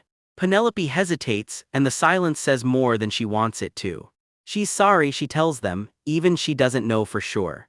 But there's one thing she can promise: if they all make it through this, there might still be a way to save him. Elsewhere, in a blood-streaked hall, someone mutters they still haven't recovered the mirror and have no idea how to handle Yvonne. Then a voice rasps out her name: Penelope. Her eyes go wide. She was not expecting this. Derek, bloodied and barely upright, holds something out to her. "Take this." The ancient mirror piece she's been chasing this whole time, finally in her hands. She tries to lighten the moment. Why the long face? Is it because for once he's actually giving her something she wanted? His composure finally breaks, tears slipping free even as he tries to hold it together. It hits her all at once, he's the one who pulled this off the enemy earlier, the very piece he was holding back in the estate garden. He looks at her, eyes brimming, and says her full name like it cost him something. Whatever he was about to say gets cut off by a cough of blood, and he collapses right into her. Penelope hands him off to Emily, apologizing that she's in a hurry, but asking her to look after the young duke. Derek, refusing to just lie there, insists the Imperial army is already on its way. Join them, hand him over, and stay protected. She tells the rest of the group to get somewhere safe too, they've got teleportation magic for a reason. The little guild mascots salute her goodbye, promising that if Rayon starts acting weird again, they'll knock some sense into him themselves. Emily, reunited with the group at last, can't help the relief on her face. She's asked point blank if she's really not coming. There's still something she has to do. Penelope says someone still has to catch the real villain. Emily can't hold the tears back anymore. She begs Penelope to stay safe. If anyone has to die, it should be the villain, not people like them. Penelope can't resist needling her right back. People like us? Bit of a stretch, don't you think? She leans into Derek for one last quiet moment before they have to let go of each other. Fading fast, Derek murmurs that with that mirror she has too and trails off on a name. That child. Somewhere in the dark, a pair of eyes narrows, watching in silence. Blood drips slowly from the wound at his collar, a grim reminder of exactly what this cost him. Two hands reach toward each other, trembling, not quite able to close the last bit of distance. Two silhouettes walk on together, down a corridor that feels far too long. Cloak snapping behind her, Penelope finally gives the word, "Let's go." There's no more time to waste. Whatever's waiting is right on the other side of this door. Lightning crackles down the stairwell as she names exactly who's on the other side. Yvonne and... The door bursts open in a flash of crimson, and Callisto stares in absolute disbelief at what's standing there. Someone screams for the princess to run. Penelope freezes. Wait, what? No time to think it over, it's now or never, and everyone moves at once. Penelope throws herself straight into the chaos, Cloak whipping behind her. Something massive claws its way out of the lightning and shadow, taking shape right in front of them. A roar tears across the battlefield, raw and furious. And there it is, towering over the fight, wreathed in lightning, the golden dragon. The battlefield is still smoking when a scream rips through the crackling lightning. Something huge just hit, and it hit hard. And there it is, a golden, fanged nightmare roars out of the wreckage, drenched in lightning. This is not a fight anyone signed up for. One horrified look says it all. The golden dragon. Turns out old bedtime legends just walked onto the battlefield. Cut to a face waking up bloodied, one eye glowing an unnatural red. Something or someone just came back online. Nearby, a young woman stares up at the horror with tears in her eyes, frozen solid. Yeah, that about sums up everyone's mood right now. What the hell is that? Someone finally manages to choke out. Honestly, fair question. The dragon thing rears back, swords and lightning tearing the sky apart around it. Whatever this fight is about, it just got a lot bigger. Turns out that's Layla waking up, and she is loving every second of it. Warm blood, a working body, this beats the dead shell she's been dragging around for good. She almost wants to thank Winterbird Andy for turning back time, because thanks to him, she finally got to use the golden dragon's fang for herself this time. A complete body again, no borrowed skin, no stolen face, just hers. She flexes her glowing hand and grins. She never imagined getting her real body back would feel this good.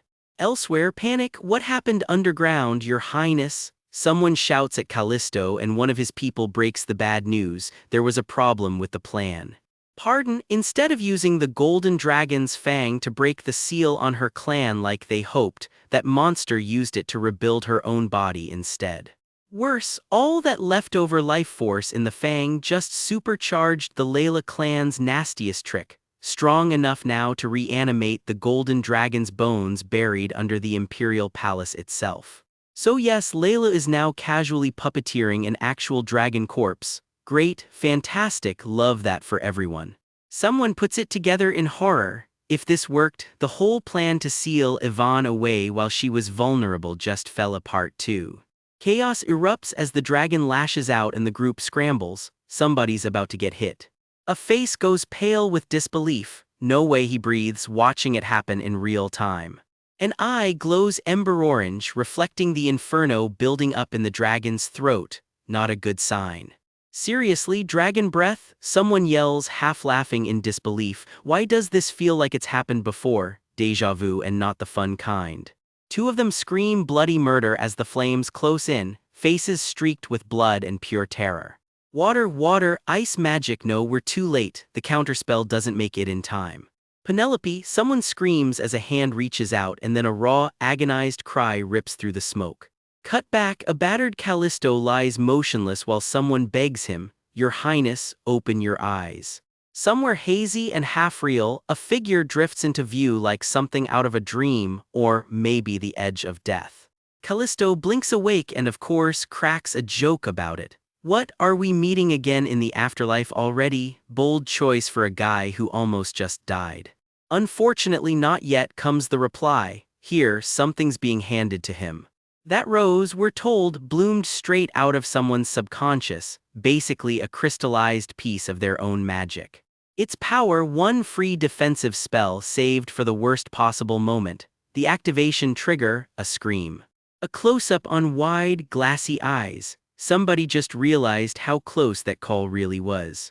"So this was the defensive magic you mentioned earlier," Penelope realizes. "It's a magic tool Marquis Burdandy gave me."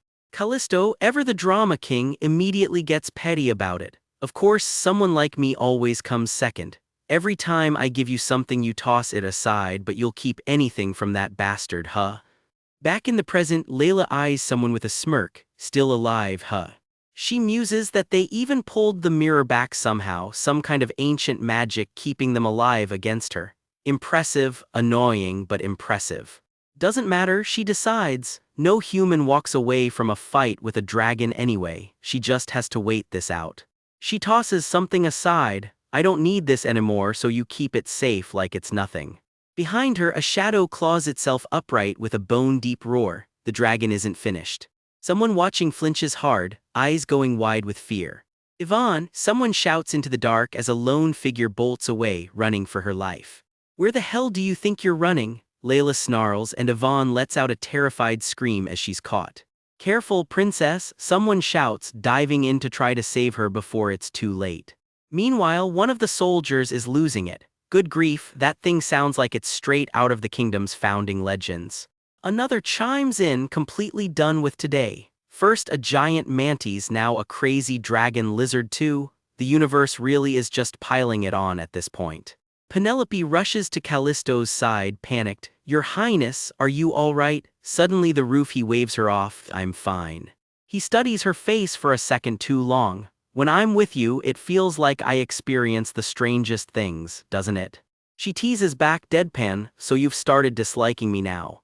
As if that would happen, he shoots back. "I'm saying life has become interesting." Smooth, Callisto, real smooth. Business resumes fast. "Go after Layla first, princess," someone orders. Penelope balks. "What? Why am I the only one?" before getting cut off with the real reason. They've got an uninvited guest to deal with. That uninvited guest steps into view, clothes torn and bloodied and clearly not here to chat. It's Icles, and he's seething. "Every single time I search for you, you're always with that bastard." He rattles it off like a grudge list. The Duke's garden, the swamp, and now here, after he ran himself ragged to the Empress's palace thinking she was in danger. Penelope doesn't flinch. "It's over between us, Eccles, step aside or else I won't be able to." "I told you, Penelope," he cuts in, voice gone cold and flat. Then the mask drops entirely. "I'd kill that bastard and claim even your empty shell for myself." Well, that escalated fast. Penelope recoils at the bloodlust rolling off him. This isn't the man she used to know anymore. "No, Callisto," she screams as lightning rips through the air toward him. Icles and Callisto collide head-on, magic tearing the ground apart between them. So much for a quiet rescue mission. Pink lightning rips out of nowhere and this swordsman just dodges it head-on. No shield, no spell, pure reflexes. A hand reaches through the glow as raw pink energy floods the air. Something big is about to go down. He just dodged actual magic using nothing but physical movement. Whoever this guy is, he is not playing around. Stay back, princess, someone barks, throwing an arm out to shield her as the chaos closes in. Blood sprays across the panel as blades meet. This fight just turned lethal. The clash keeps going, steel screaming against steel, neither side backing down an inch. No, comes the desperate shout, and for a second you get a good look at his face, terrified. Forget about me, go to Layla, princess. Yvonne yells, staff raised, but all the princess can choke out is a helpless but. There's no time, we need to finish this before that dragon comes back. I'll deal with this bastard and follow right after, someone shouts. Her eyes go wide with alarm as the fight spirals further out of control. Another blade comes down hard, and this one draws blood. Two fighters collide midair, swords locked, both refusing to give an inch. How dare you try to chase after the future crown princess, the enemy sneers, eyes blazing with fury. Footsteps pound down the staircase as she bolts, the sound of the fight echoing right behind her. Stop right there, Yvonne, a white-robed figure commands from the top of the stairs and she skids to a halt. Her eye goes wide, glinting with fear and defiance all at once. Don't you realize everyone gathered in the Imperial Palace right now is my hostage? The hooded schemer growls, hauling her close. What? Someone gasps as a glowing magic circle flares to life in his palm. She cries out in pain as the horrifying truth lands. Yvonne is being forced to control something massive. The dragon, and it is furious, a massive burst of light and fire erupting as it roars to life. It is about to breathe fire straight at the garden right where the Duke and Reynold are standing. Penelope's face drains of color. Now then, if you want to pretend not to notice and keep chasing me, go ahead, the villain taunts, daring her to choose. There's a real villain standing right here. Penelope snaps back through gritted teeth, done playing nice. Something shifts, you can feel the moment turning. Her scepter blazes to life as she slams down a binding spell. Vines and rose petals whip through the air as her magic tears loose. The spell coils around its target like a living net, gold light crackling through every thorn.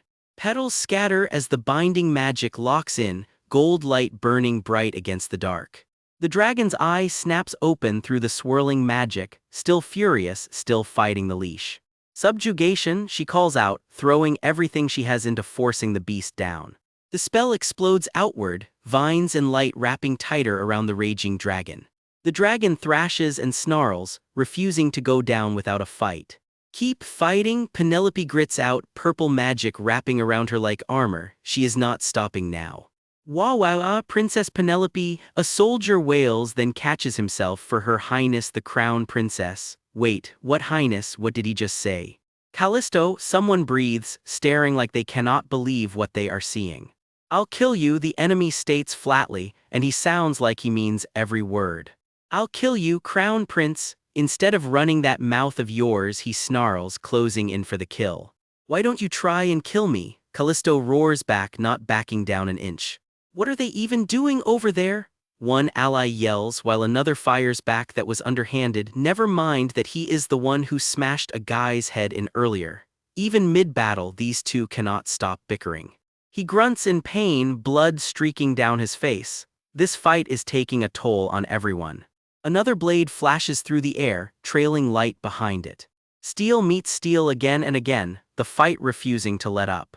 Callisto's sword just broke. Vinter's eyes go wide with horror as he scrambles to react. Your high is all he manages to get out. No, someone breathes, dread creeping into their voice. No way, comes the shocked cry as things go from bad to worse. Freeze, the enemy snarls, slamming out a spell that locks the air itself solid.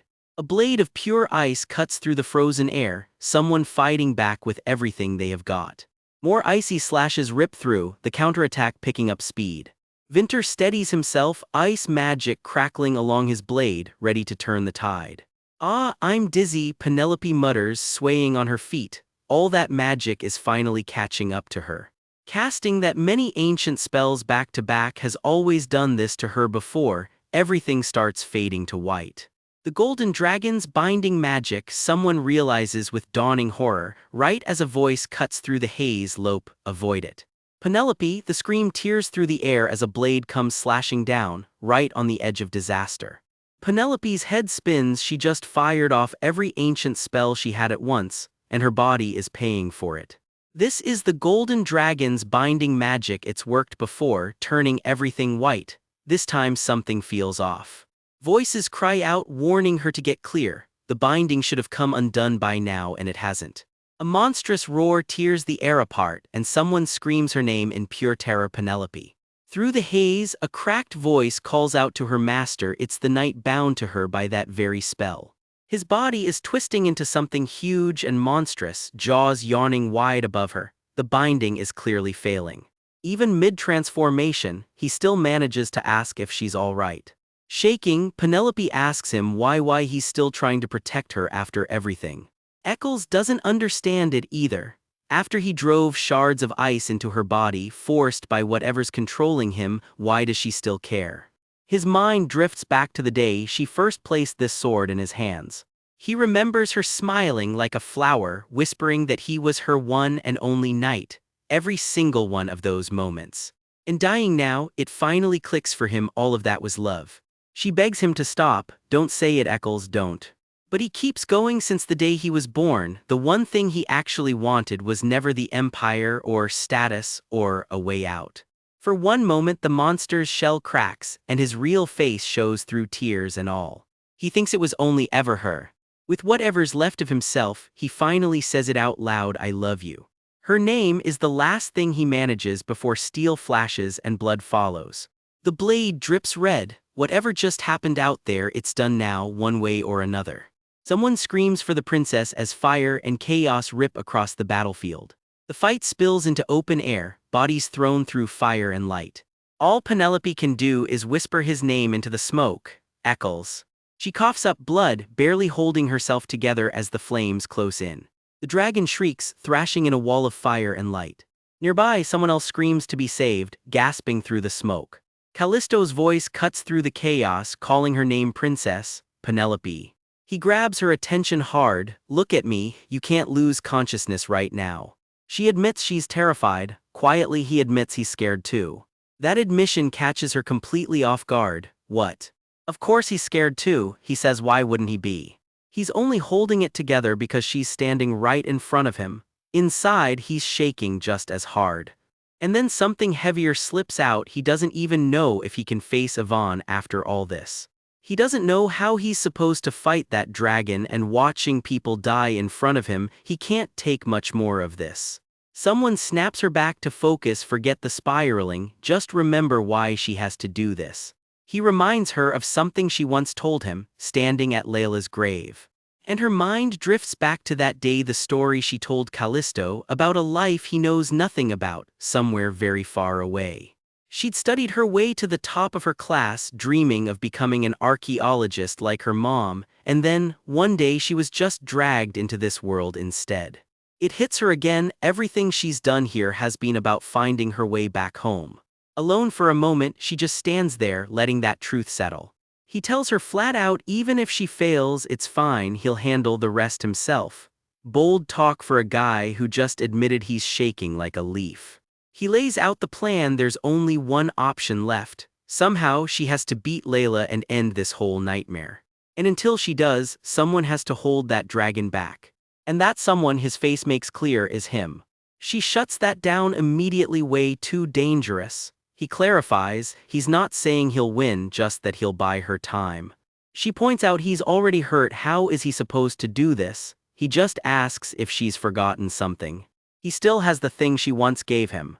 It clicks for her. Even the dragon got wounded by that thing before. He calls it the lunatic sword, real subtle, and says it's worth trying again. Hurry up and go, he tells her, like he hasn't said that already. She takes a breath, and her eyes harden with resolve. I'll go, she says. He watches her leave, eyes wet, trying hard not to let it show. Stay safe, he calls after her, and she's already gone, sprinting across the rooftops toward whatever's waiting. She doesn't slow down for a second. Every second counts now, and she knows it. She bursts into a shattered hall, calling out one name, Yvonne. Someone is already there, watching her arrival with an unreadable look. So you've come, Penelope, he says, and just like that, the chapter ends on a knife's edge.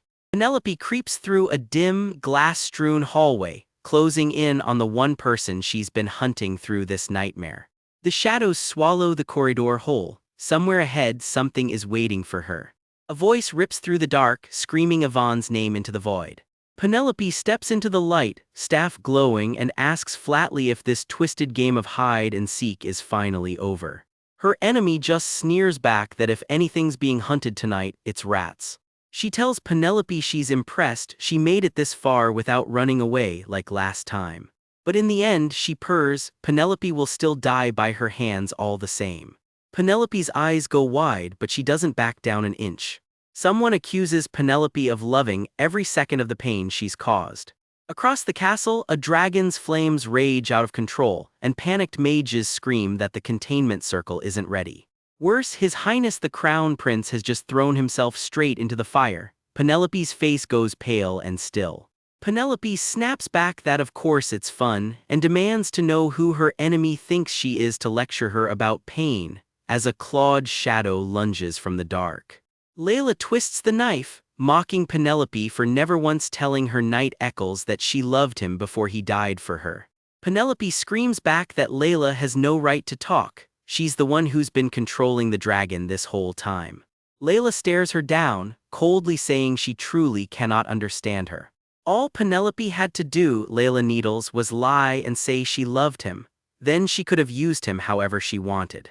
Why throw away the easy path that landed right at her feet? Layla wonders aloud. Penelope has had enough. She's sick and tired of lies, she snarls. The truth spills out. Yvonne's brainwashing planted lies between Penelope and Eccles, lies the two of them wrapped so tightly around each other that neither could see straight. Penelope realizes the horrifying truth. To Layla this was always just a game and she felt nothing at all. Time is running out and Penelope knows she is nothing like her. A monster with no blood, no tears, nothing human left inside. Let's end this, Layla says. Penelope's face fractures in the light, torn between two selves, and she screams. Someone else breathes Yvonne's name into the chaos, unable to look away. And then the truth of this entire story lands like a hammer. Penelope isn't some side character. She's the protagonist of normal mode and the true villain of this whole world. Layla just smiles, delighted by the chaos she's uncovered. A magic circle blazes to life around her, power surging. The spell detonates in a burst of light and force. A glowing hand stretches out through the wreckage, reaching for something or someone. Impossible, she blocked every last bit of it. Penelope stares in disbelief. Layla mutters that this exact spell worked flawlessly back at the Duke's estate. What is she supposed to do now that the Fang's power is being countered? Then she catches herself and laughs it off. Ancient magic like that isn't even close to a match for her anymore.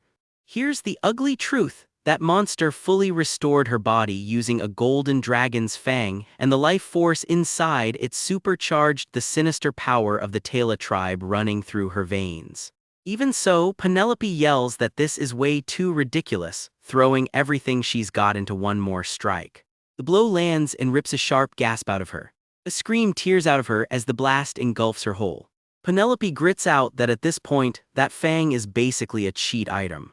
Layla laughs that dying too easily wouldn't be any fun at all, right before Penelope's own strike lands and it's her turn to cry out. Wait, she fights with a sword too now. Layla can't help but be impressed. Penelope's picked up every trick in the book.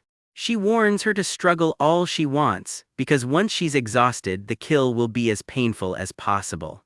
Penelope isn't having it, like hell she'll just let that happen. Fire and magic collide in a violent burst between them. Someone watches the fight unfold, blood on his face, unable to look away. Layla grumbles that those annoying mages just had to interfere right to the bitter end. Penelope grits her teeth through the pain, refusing to go down. Layla taunts her. Does she really think killing her will change anything? Saving the world, earning everyone's praise, finally getting her family to love her the way she always wanted. Wake up, Layla spits. Even if time rewinds, nothing changes. Penelope will always be the pathetic, fake daughter and nothing more. Steel meets magic again in a blur of sparks. A cry of pain escapes her as her weapon is knocked loose. Her mirror wand shatters in her grip. Without it, Penelope realizes with horror she can't use magic anymore. Dark magic coils through the air, closing in. A brutal hit sends her crashing down. A glowing hand clamps around her throat and squeezes. Layla throws her head back laughing. This is fun, she cackles, this is so much fun. She coos that Penelope died so easily last time it was almost disappointing. But watching her crawl and cling to hope this time around, now that's entertainment. How should she kill her this time to make it the most fun, Layla wonders, tilting her head. What would break her the most? Penelope's mind spirals. Is this really how it ends without even landing a single hit back? After everything it took just to survive, after being dragged into this cursed place and suffering through all of this hell, is it really going to end like this? She lies broken on the cold stone, barely holding on. Her eyes stay open, refusing to look away from what's coming. Layla decides fire would suit this best, tearing something to pieces in her grip as Penelope goes silent with dread. She promises to burn Penelope alive, slow, starting from the tips of her toes, and after that she trails off with a grin. Penelope goes quiet, choking on her own blood, turning one phrase over in her mind, the pitiful fake. Then through the blood and the pain she says it flat out, that isn't her.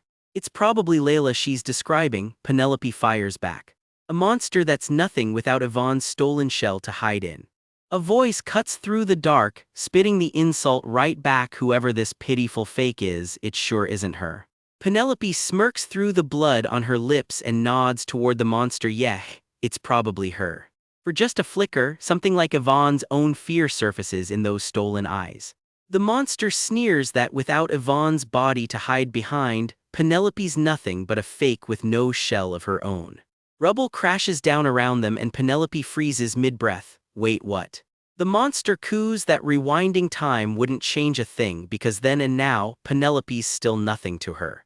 A dark, cloaked silhouette looms over the wreckage, watching the whole thing unfold. Bloodied and shaking, Penelope chokes out one broken word, please. The monster taunts her. Does Penelope really think she's the protagonist now, the one who gets to be loved by everyone?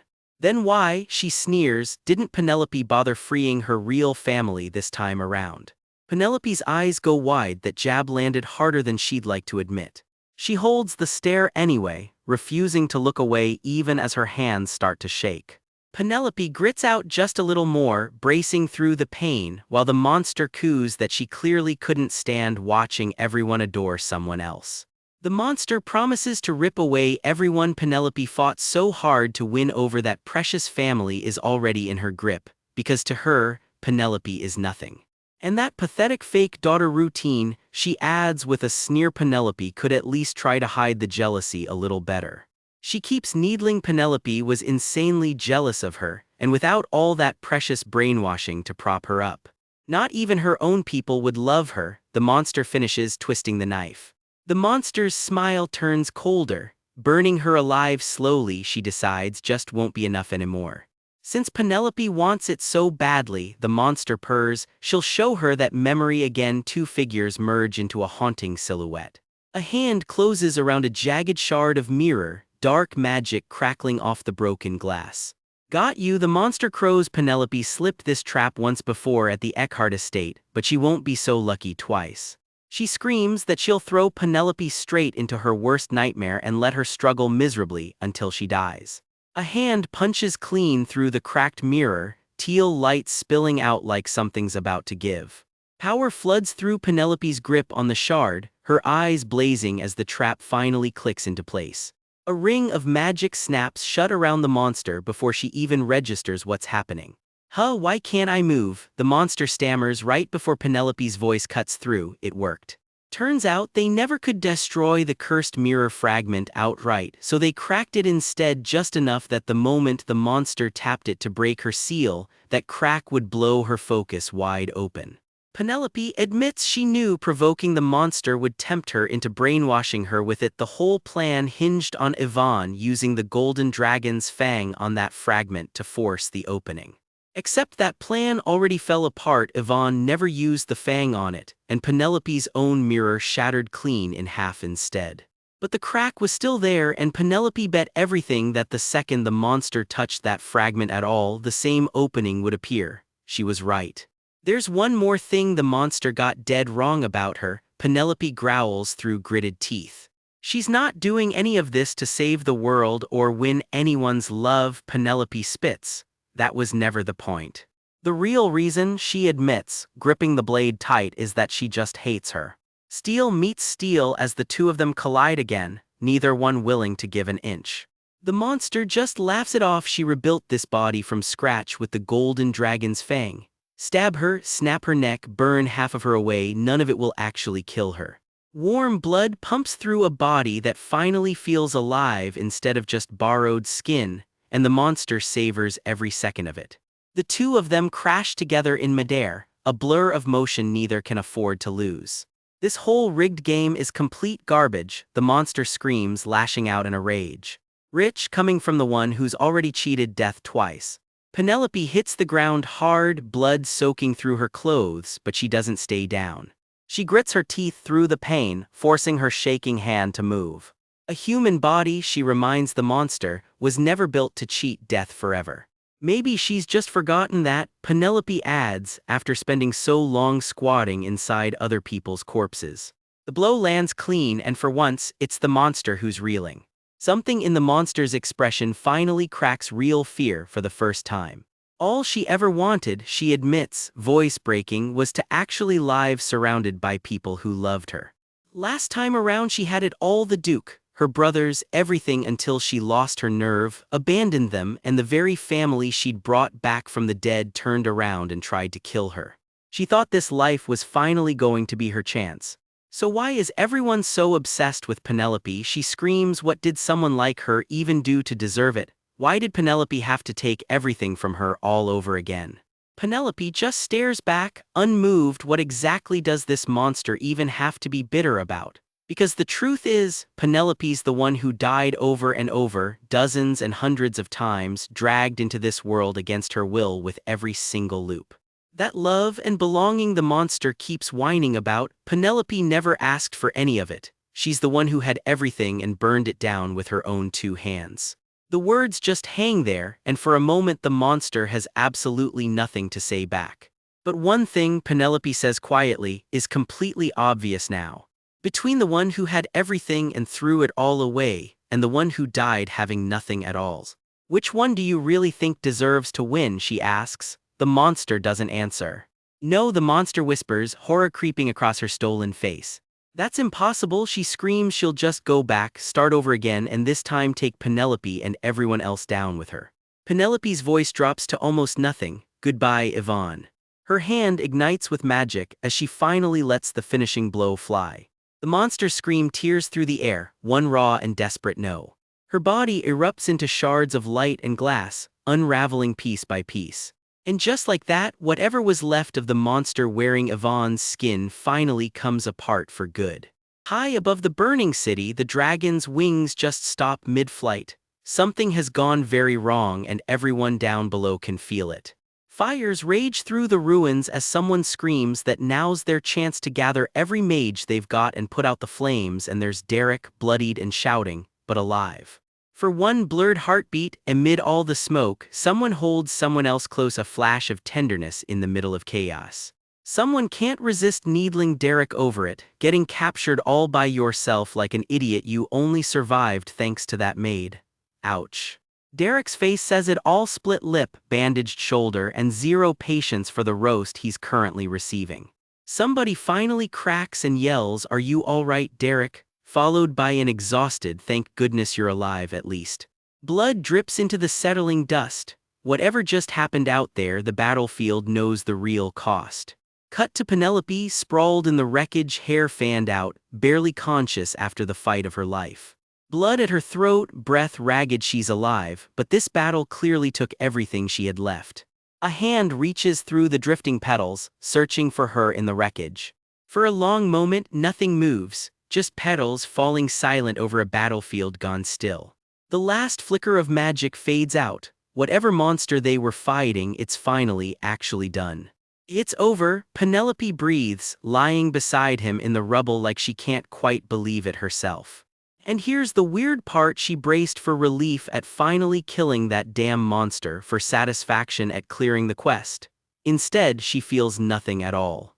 Then her eyes snap wide open. Something's wrong. A trembling, blood-soaked hand tells her exactly how much this win actually cost. "Callisto," she screams. No, no way, she chokes out, horror flooding in as she realizes what she's looking at. She's sprinting through the rubble now, sobbing, "No, please, your highness." Debris crashes down around her as she throws herself toward him. She is not losing him. Not now. She's clawing through broken stone and lingering magic, digging with her bare hands to reach him. A groan cuts through the dust. Cough, damn it, he's alive. He grumbles that whatever landed on him was heavy as hell, and if it hadn't vanished on its own, he'd be a pancake right now. He looks up at her, smirking through the pain. "Have you been well, princess?" She crashes into him with a hug fierce enough to knock the wind out of them both, every ounce of fear from a second ago pouring out at once. Ugh, he winces and she scolds through tears, "You scared me." He holds her tight anyway, exhausted, just relieved she made it through this too. Quietly he asks, "Did you succeed?" "Yes," she answers. He asks why and she genuinely can't explain why her throat suddenly feels so tight. "I did it, I killed it with the dagger you gave me, your highness," she says. "Well done," he tells her. "I told you, didn't I, you could do it." Still crying, she reaches for him. "Are you all right, your high?" But he cuts her off, pressing something into her hand. "Take this, princess." Something glows gold in his outstretched palm. She stares at it, the golden dragon's fang. He explains it fell loose the instant she killed Layla, and the dragon lost its monster form for good, though how, she has no idea, since the thing definitely swallowed it whole. Scratched and bleeding, he just asks, "Why aren't you taking it?" Quietly, it's noted, this fang is the final reward of this whole game. His private thought, it's the one item that could save his dying body back in reality. If it can revive someone who died long ago, it should be enough to save him too. Now this game is finally, he breathes, almost laughing, and she pulls back, startled. "Wah, wait, your highness." Something's off, it hits her before anything else does. The smell of blood, she realizes, is overwhelming. His wound is still bleeding, far more than either of them has let on. Her face falls. What is this? Her hand comes away soaked red and shaking, so that's why her throat felt so tight this whole time. Because after watching him face down a rampaging dragon in that condition, she never actually believed he'd walk away unharmed. "I'm fine," he lies, "just got knocked around a little from the fall." Ugh, she is not buying a word of it. Her thoughts spiral. There's no way Callisto is going to die. He's a capture target. He's the protagonist she chose. He just tells her softly not to look, knowing exactly how much she hates this. She snaps at him to quit talking nonsense, then it hits her, the cufflink. "I'll go get help," she says. "Until then, use that thing I gave you somehow." And he stops her cold. "SHH, princess." What do you mean?" he asks gently. "If it isn't time for her to go now, didn't she want to go home? Didn't you?" His bloodied face is almost peaceful. Her eyes go wide, something is flashing in front of her. Main episode cleared. Who is the real villain? Reward obtained: the hidden ending and the golden dragon's fang. Having cleared every main episode, she's just been granted the hidden ending. An ending, she whispers. Why? It breaks out of her before she can stop it, sobbing into the wreckage. Why now? Why of all times? And he only asks again, quietly, if it isn't time for her to go. "Yo, your highness, don't cry," he tells her. "When you go back," he says, "forget everything that happened here." She can't understand why he'd say that. "Don't remember any of it," he repeats. All the cruel, thoughtless things she ever said to him flash through her mind. And every person, every cruel turn of events that made him suffer long before she ever showed up. He's holding her like this is goodbye, like sending her home is the single most natural thing in the world. Why? Forget every last bit of it, he says, as she comes apart completely in his arms. Petals drift down over them both like he'd been quietly getting ready to let her go for a very, very long time. Our story opens on a hazy memory, a figure wrapped in deep red holding someone close like they might vanish the second he lets go. Why is he acting like sending her back is the easiest thing in the world? She wonders through her tears, and then he tells her flatly, "Forget every bit of this." He keeps going, almost gentle about it. "Spend all the time you want on your archaeology studies," he tells her, "and just live like that, like none of this ever happened." It is like he has been steeling himself to let her go for years, she realizes, watching pink petals drift down around them both. "How could I ever forget this?" she chokes out, and he only answers with 3 quiet words, "Then do that." Her chest aches. I can't breathe. She admits your hands, your eyes, your voice, she says. Everything about you is unbearably warm. Then what about you, your highness? She fires back through the tears, refusing to let him play the martyr alone. No matter where you go, she vows, eyes brimming, I will find you myself. Why, she demands, even now, do you only ever say the things that let you get your way? Go, he tells her, before I change my mind and grab your sleeve.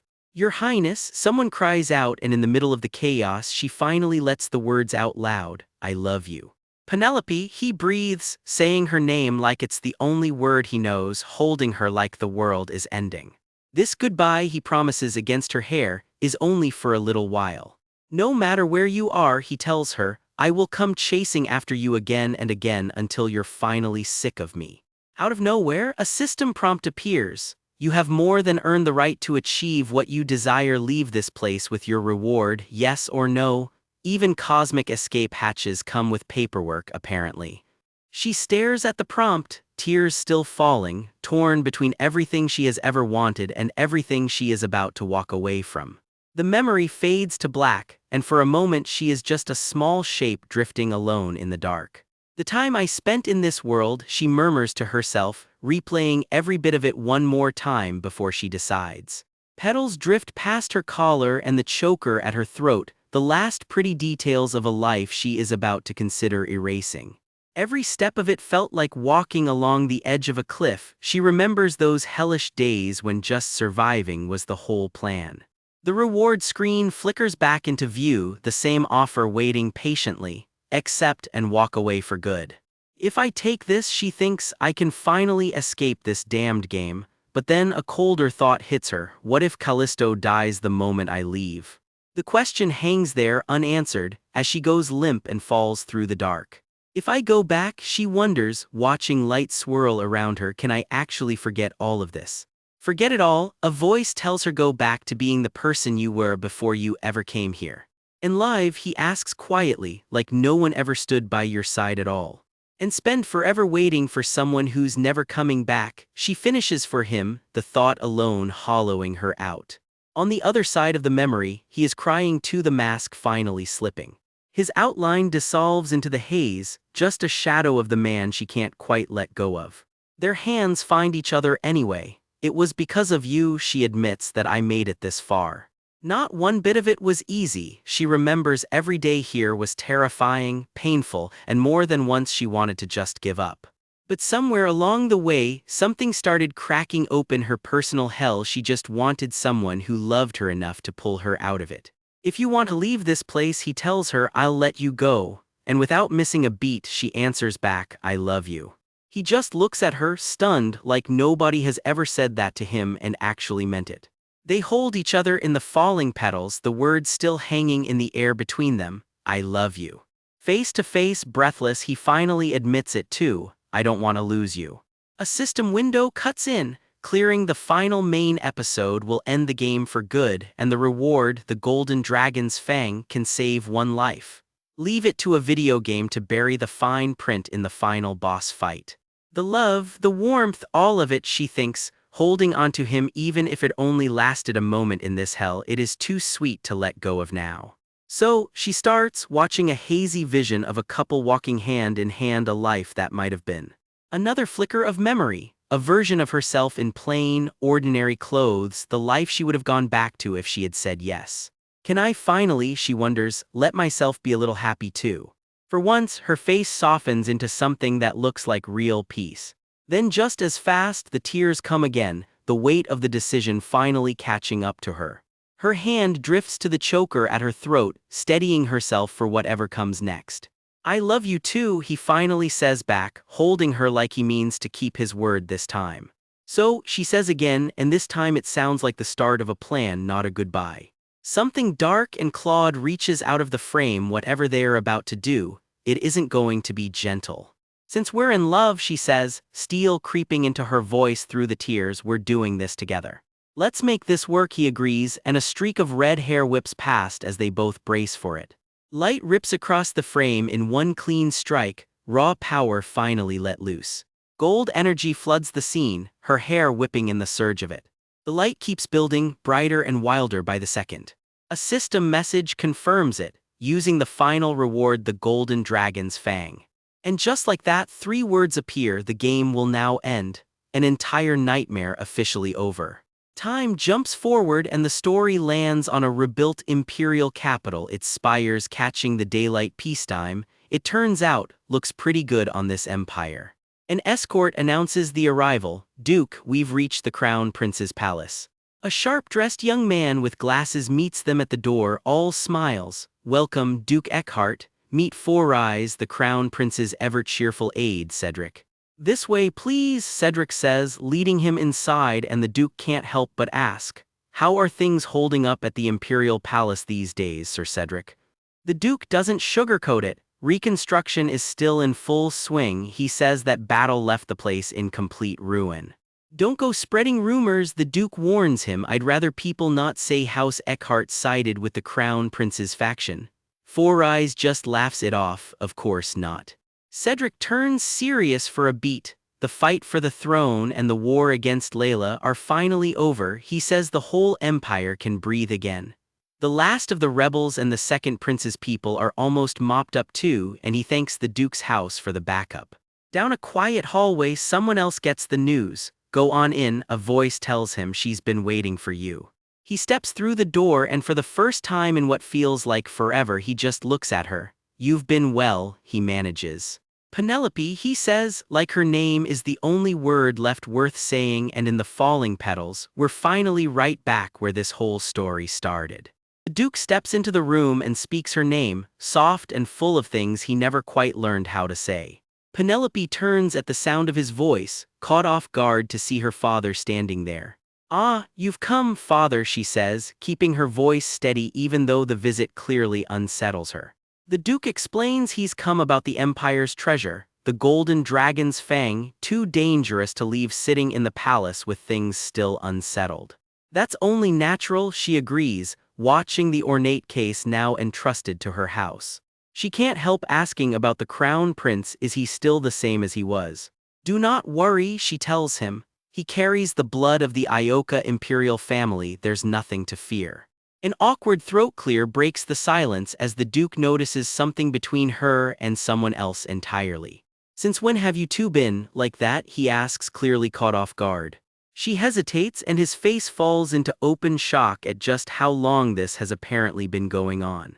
"Oh well, it's been a while," she admits, "a good while actually."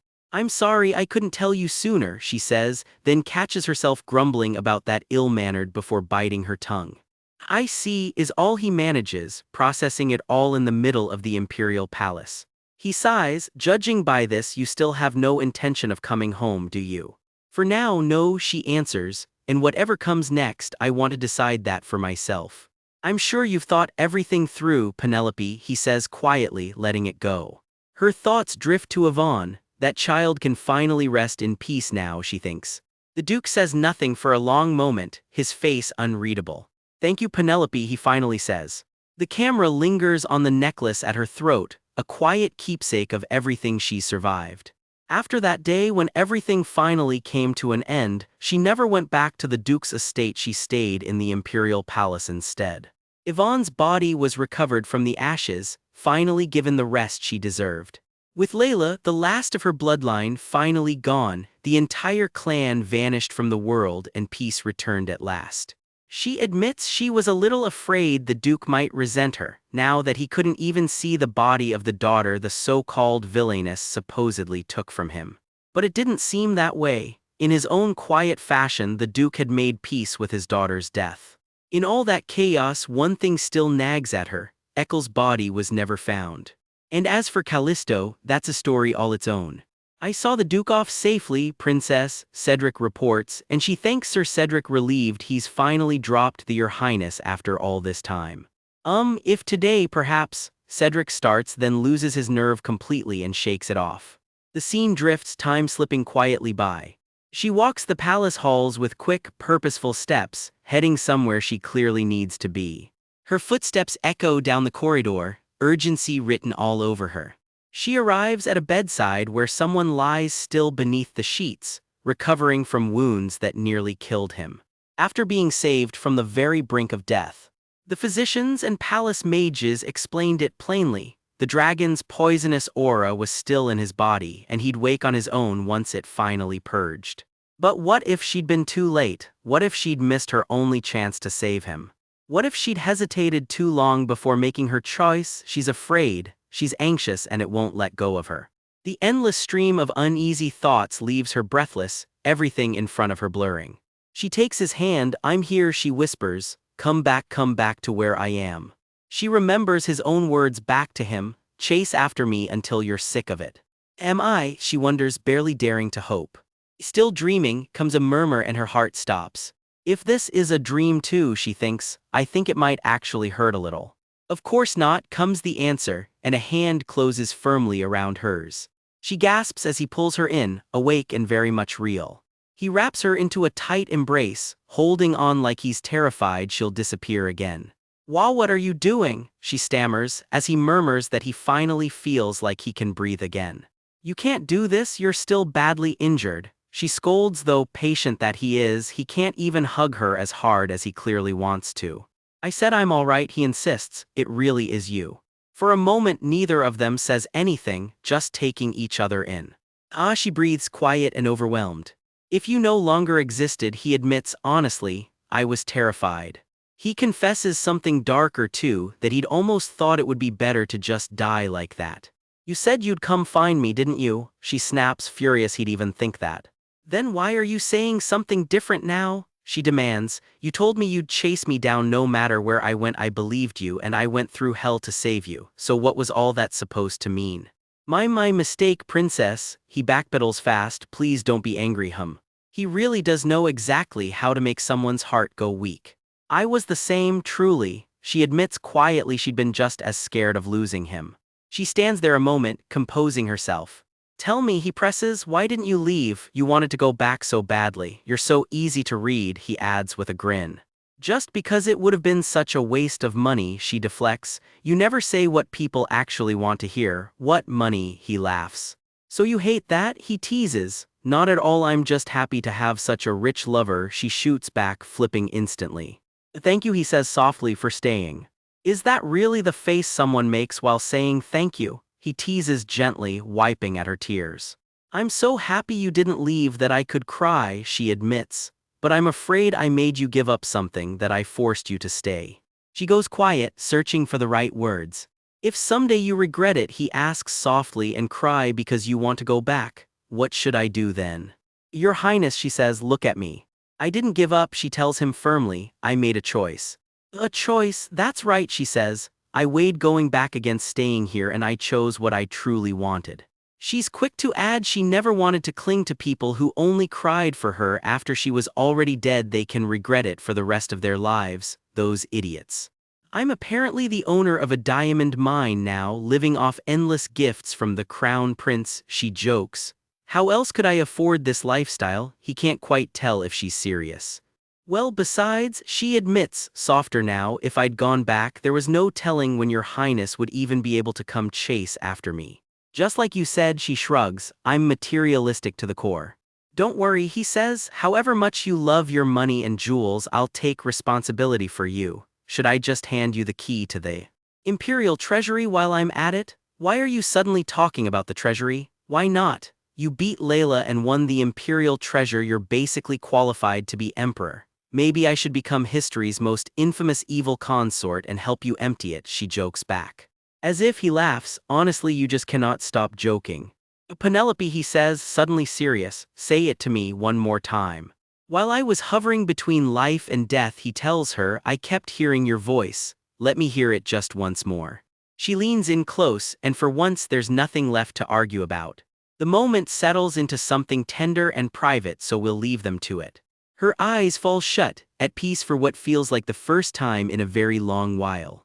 Is this the ending I finally reached? She wonders. No, she decides, I don't need another ending anymore. The warmth she can hold in her own two hands, the peace settling around her, this is enough. This, she thinks, is the world I'll live in from now on. A place where the people who love one another have finally found the rest they'd waited so long for. And with that, the blade that carried her through so much finally rests, wrapped now in roses instead of blood.